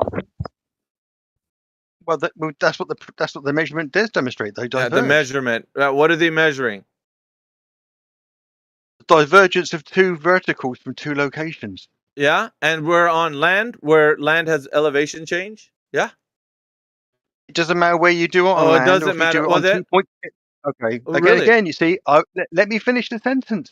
Yeah, but what You could happens do when you it in stand next two- to a mountain? You could do it on 2 points on the coast, right on the water's edge. Yeah, but when you Still stand get the next to a same result. mountain, you won't have that conclusive evidence that the Earth is What about pointing to what center, about if there's the no? center, You right? do it where there's no mountains around. You get the same result. Yeah, but so when you have horizontal attraction, meaning that gravity is going to be different because it's going to pull that plumb bob sideways, you won't have conclusive evidence that it's pointing to the center any longer. So people that What's the live where angle? there's different ranges of like elevation change, they're going to have like mountains interrupting that test. So that's inconclusive. It's not pointing to the center How anymore. much? I How don't know. much That's angle? what you guys brought in this information. It's not for me to say. Alpha. But you say that there's horizontal attraction because you got Cavendish and whatnot. So that exists. Horizontal attraction Alpha. exists. Why would you? Wait a Alpha, minute. Alpha, why would you? Horizontal attraction Go and on, the carry on. horizontal attraction and the Cavendish does not exist anymore. So then how is it pointing to the center? Plumb bob's pointing to the center of the Earth. If Cavendish exists, that means we got horizontal attraction of gravitational forces pulling plumb bob sideways, like mountains. Did you forget about that? Yeah, so it's inconclusive. You can't say that it's pointing to the center of a spheroid. Yeah? All good here. Not you pointing ever to heard the of Cavendish? center. You guys forget about Cavendish. Every time you talk about vertical pointing to the center, you forget that in Cavendish there's horizontal attraction. That does exist, no? In your paradigm? Things attracting itself to the other things, causing gravity wells. Forgot about that, huh? So inconclusive. No, not at all. What Yeah, I'll ask so you it's something. inconclusive. It's inconclusive, pointing to the center. Can I ask you something, Alpha? Can I ask you What? something? What? If you don't know the extent to which a mountain can deviate the plumb, then how do you know it affected the results? It's your claim. It's a globe claim. Yes, not It's my not a claim. globe claim. I didn't claim Yes, the it is. mountains deep. Yeah, Yeah, you don't need to. It's what people say. You got Cavendish mass attracting mass, so therefore a mass like a plumb bob would be attracted to the mass of a mountain. Yeah. Yep. Right. But what Right. what would it deviate from? Right. What would it be deviant Right. Why are you arguing then? Right. Then Okay. why are you arguing? Because Right. you're suggesting that the amount. I'm suggesting. No, I'm telling you that's a Glober claim. They come in here and say horizontal attraction not. exists and vertical attraction exists, but at the same time, two little balls on a torsion bar will be attracted to each other. On the other hand, we got vertical attraction that should be stronger than the horizontal attraction, but doesn't affect it. So then we have horizontal attraction. It can be witnessed in the Cavendish. Yes. Yes. Horizontal attraction, Pazza. Come on. Cavendish. Remember? It's a thing, Sure. no? Okay, then. Yes. My point still stands in. You have horizontal But attraction where there you should be said- vertical attraction, and plumb bobs swing Alpha, sideways You're not when winning they're by hanging just talking down. continuously. I'm You're winning not winning because by you not guys letting don't people know. respond. You can't make up your mind if it's vertical attraction or horizontal attraction that you're seeing on a plumb bob. You can't make up your mind. At least in GeoServer, there's a conversation. Then There go isn't to one here. GeoServer, There isn't one. Pazza. Have a nice day. Let's wait for the next globe champion to step forward and say, I see vertical attraction, so I can talk about Cavendish and just debunk them and say there's horizontal attraction too. Did you forget about that? They can't say anything when you're here, Alpha. No one can say Really? anything except you. You're talking. Yeah. You're talking. Yeah, but you're not allowing me to engage in the actual thrust of the conversation. I'm not are you? 'Cause allowing every you time I go to say. I'm not allowing you to say your imaginations that you think that the Earth is a globe because you deduce that it's so. Yeah, of course not. I want you to prove to me that it actually is the case. The surface is curving as a consequence of the Earth being a geometric shape. So it's such that the surface would be demonstrating to you, me, and everybody else that's alive that it's curving at a specific drop rate over distance. Yeah, not allowing you to say a bunch of bullshit. I'm allowing you to prove that. Where's that information? Not plumb bobs pointing to the center. I want to know how much surface is curving at the specific rate that it should be according to the 3959 radius.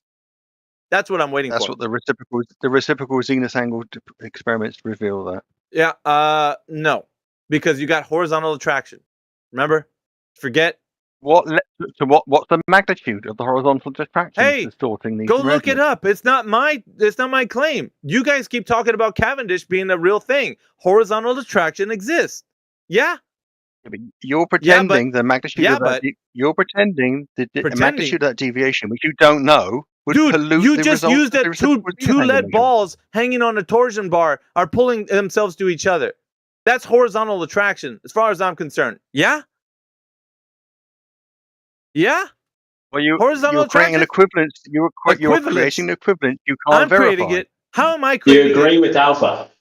Is there horizontal attraction happening, Paza, So in the Cavendish? I've said Answer that the there's horizontal question. attraction. Yes or no? Okay. Yes. All right then, numbnuts. Horizontal attraction. listen? Horizontal attraction on a plumb bob that's supposed to be hanging down vertically, pointing to the center, will be interrupted by horizontal attraction of anything that surrounds it, including the body of the observer that's standing next to the fucking plumb bob, because everything's causing a gravity well to the next thing. Because the way you guys frame it is mass is doing that causation of causing a gravity well to other masses, which means that everything's pushing itself into each other, including plumb bobs. And to the observer, if you're standing next to the plumb bob, of course, you're causing that small deviation because you're causing a gravity well to that plumb bob. So everything that has mass is causing that deviation because we have horizontal attraction. So it's inconclusive that those plumb bobs are pointing down to the center of any fucking ball.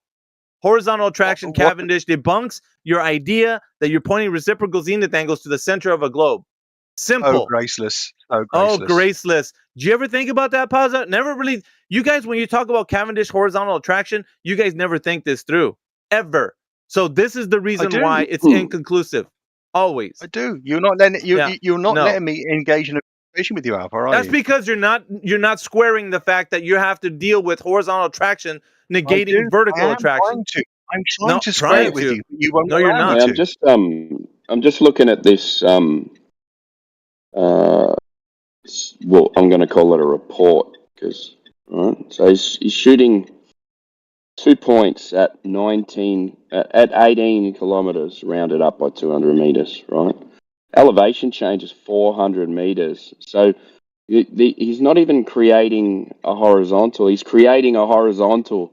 He's creating a straight line from 2 points of different elevation over 18 kilometers, and he's only included 51 centimeters of refraction over that distance. So how do you come up with 51 centimeters of refraction over 18 kilometers?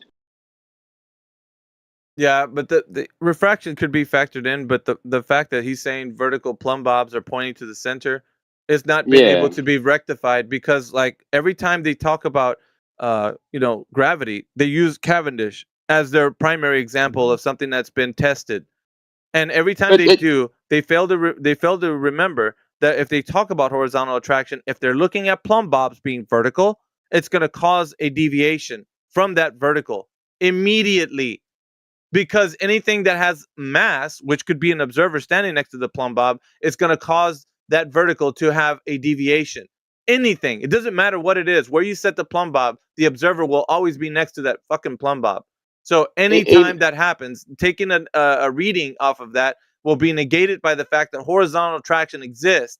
They can't say that it doesn't because they're trying to prove it with Cavendish. So that debunks any test that they're going to do about reciprocal zenith angles. So you can talk about refraction, but the point is every time they talk about the plumb bob pointing straight to the center of a ball Earth, they're going to have the fact to square the horizontal attraction off of Cavendish, which they can't do. They can't do it. So they want to have vertical plumb bobs. At the same time, they don't want the vertical plumb bob to be negated by anything. But how are they gonna eliminate all variables of their surroundings if they themselves become a variable? As an observer, you have a mass. Your body has mass. Standing next to a plumb bob, you cause a gravity well, cause that deviation. How do you know you're not reading that deviation? How? Because the horizontal attraction exists. Because the deviation that your body or a mountain at several miles away would cause in that plumb bob is millions of magnitude smaller than a reciprocal zenith angle measurement. Yeah, but hang on a sec. But so the angle's only off by 0.4%, 0.4 of a degree. Sorry. So over 18 kilometers, it's off by 0.4 of a degree. So what's your error? Can you give us the error in the theodolites used over that distance? I can't know, but the people who understand this have done this many times. Then let those people come in here. I've looked, and why do you guys? Both the theodolites that are mentioned don't have a range distance, and they said in the manuals it says for accurate information, these are suggested not to use over 2,600 meters. Yeah, they have parameters. On the same time, Paza, you are speaking on something that you haven't researched or you don't know. So please, I don't care. Yeah, you just finished telling the gentleman that you can't give him the rest of the information. Didn't you just say that? So I can't know it. I can't give him. I can tell you that. No, you can't tell us nothing. Let the guy who comes in here that's actually produced this information tell us himself, because you're doing a poor job of it. And so let somebody who actually knows what they're. Yeah, you actually are. Did you the information he requested? Why didn't you give it to him? And he had to be the one to tell you. Why? I haven't evaluated the measurement he's made, but thousands. All right, then that's the point. This. The whole point is that you evaluated the measurement, so-called measurement that he made, and then come in and tell us all about it. But you can't even do that. You can't even do that. I haven't evaluated it. So can you ask the guy whoever did this to come in here and stand for his own test? Why don't you do that? Are you listening? Yeah, did you give him the information? Did you give him the information he requested? Oh, for fuck's sakes. Yeah, fuck's sakes. Did you give him the information he requested? Who? Timbo. He just finished asking you a question. I don't know what he's looking at.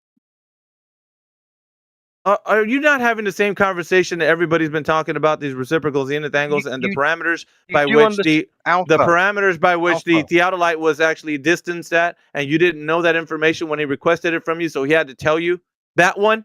I don't know which measurement he's looking at. Many thousands of people have done this. Which one is it was the one we were talking? It was the one we were talking about, and then you berated me for not knowing what we were talking about reciprocal zenith angles, and now you don't know what you're talking about. Now he doesn't know zenith angles. Which measurement? I wasn't talking about a specific measurement.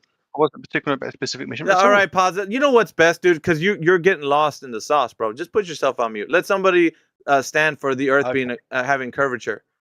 Let somebody else do it, dude. I hate when you guys failed, because you know what it was, Timbo? You called him out on a point, and he doesn't know it because he didn't look that far into it. They're coming in half-cocked. That's what they're doing. Yeah, they're just saying, this guy's done it, so I don't need to look at the information. Yep, that's all it is. Okay, so, okay, I get it now. You're looking at Jesse Kozlowski's measurements, yeah? Yeah, okay. What do you mean, okay? Isn't that what you were talking about? Well, I'll look at them. I just realized he was looking at the link that Scott gave him. I didn't see the link was posted. Oh my god. Well, that's what I was asking for, and then Scott said, "Yeah, I'll post it for you." And then I went quiet and looked at it. You guys are, I don't know, dudes.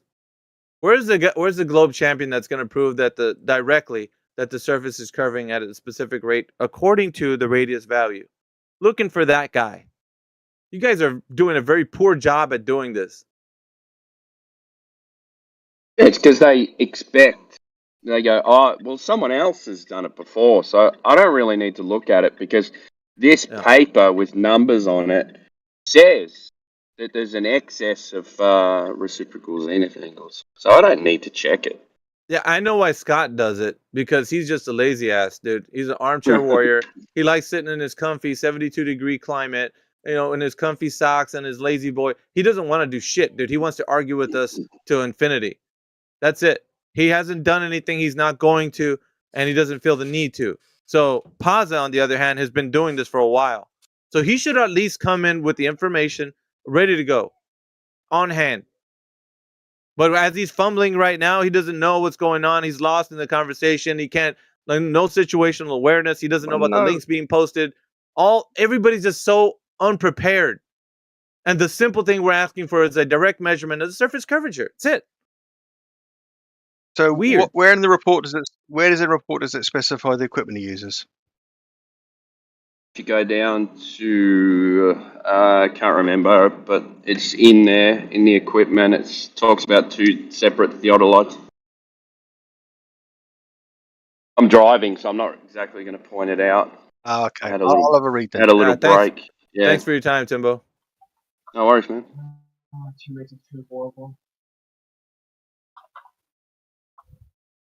Still no surface curvature. Is there any other globe champion that wants to step forward and provide evidence that the Earth is curving at the specific rate according to the radius of the Earth? Anybody else? Nope. Pazza can't do it. I would be willing to make a stand that 0.4 degrees, when you add up those angles over that distance, would fit in the error margin of those tools. Inconclusive. Yeah. Even so, horizontal attraction in their paradigm exists. So yeah, you can't say that horizontal attraction doesn't. So you're shellacked 2 ways. If you prove that the Earth has, like these vertical lines that are pointing to the center, well, then what made them deviate? Because any mass getting near those plumb bobs is going to cause that variance. Because Cavendish, remember? Or the Cavendish, is horizontal attraction not a thing anymore? Because if it's not a thing, then we can just say that vertical attraction is the only thing. But they have to leave they have to leave Cavendish alone. They can't say that they proved it that way, and they're not willing to let that go. No, we don't. I don't think anybody dismisses reciprocally seen angles because they know about Cavendish, do they?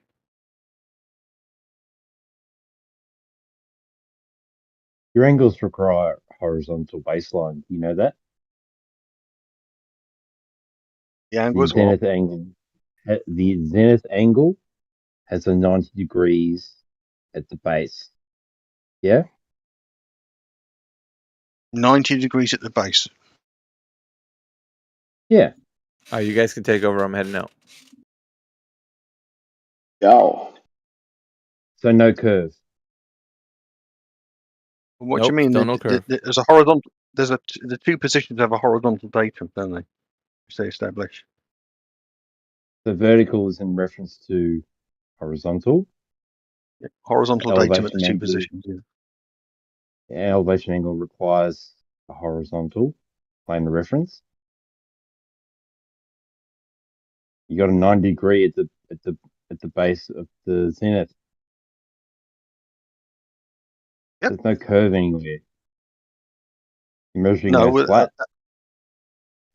Well, you're establishing a horizontal datum from the plumb, aren't you? Yeah. Horizontal flat, not curved. Right. You do understand the difference between a horizontal datum doesn't necessarily reflect the terrain around you, does it? You can see I've posted a definition of an elevation angle. Yeah. Is it say it's an angle subtended from a horizontal plane? So the elevation angle quotations there, I just posted it. Definition. Give me a second, I'm just switching over machines. So no curve, you're measuring a angle from a horizontal. Yeah. That is one way of defining it. You can also define it as an angle. You can also define it as an angle subtended between a line of horizontal line of observation to the horizon and the point in the sky. It's the same thing. That is the definition Well, no, of horizontal. One line is the horizontal baseline, the other line is the star or the sun or whatever. The same thing. So that is the definition. That doesn't that You're definition saying, there you're saying is it's not wrong. okay. So you're just debunked by the definition, bro. Not really. That definition doesn't say the entire realm of Earth is a horizontal plane. This definition of an elevation angle is what you're using. But I can find other definitions of elevation angle that don't refer to a horizontal plane. No, you can't. That's the definition. Requires a horizontal. Okay. I'll go and find you a definition. That is the definition. I just posted one. Well, it's one definition. It Of is an the elevation definition. angle? Yeah. No, it's the definition, dude. I mean, the definition. Where's that from? Go look it up, man. Give us a post, bud. Okay. There's loads of them all over the place, So and they've all there got was completely different wording for that. There's only one So, definition. okay. Is that Merriam-Webster, is it? What's the source of that definition?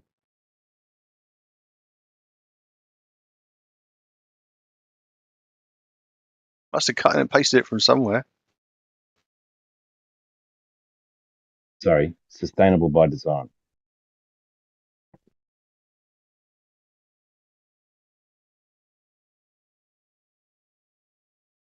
So you need a flat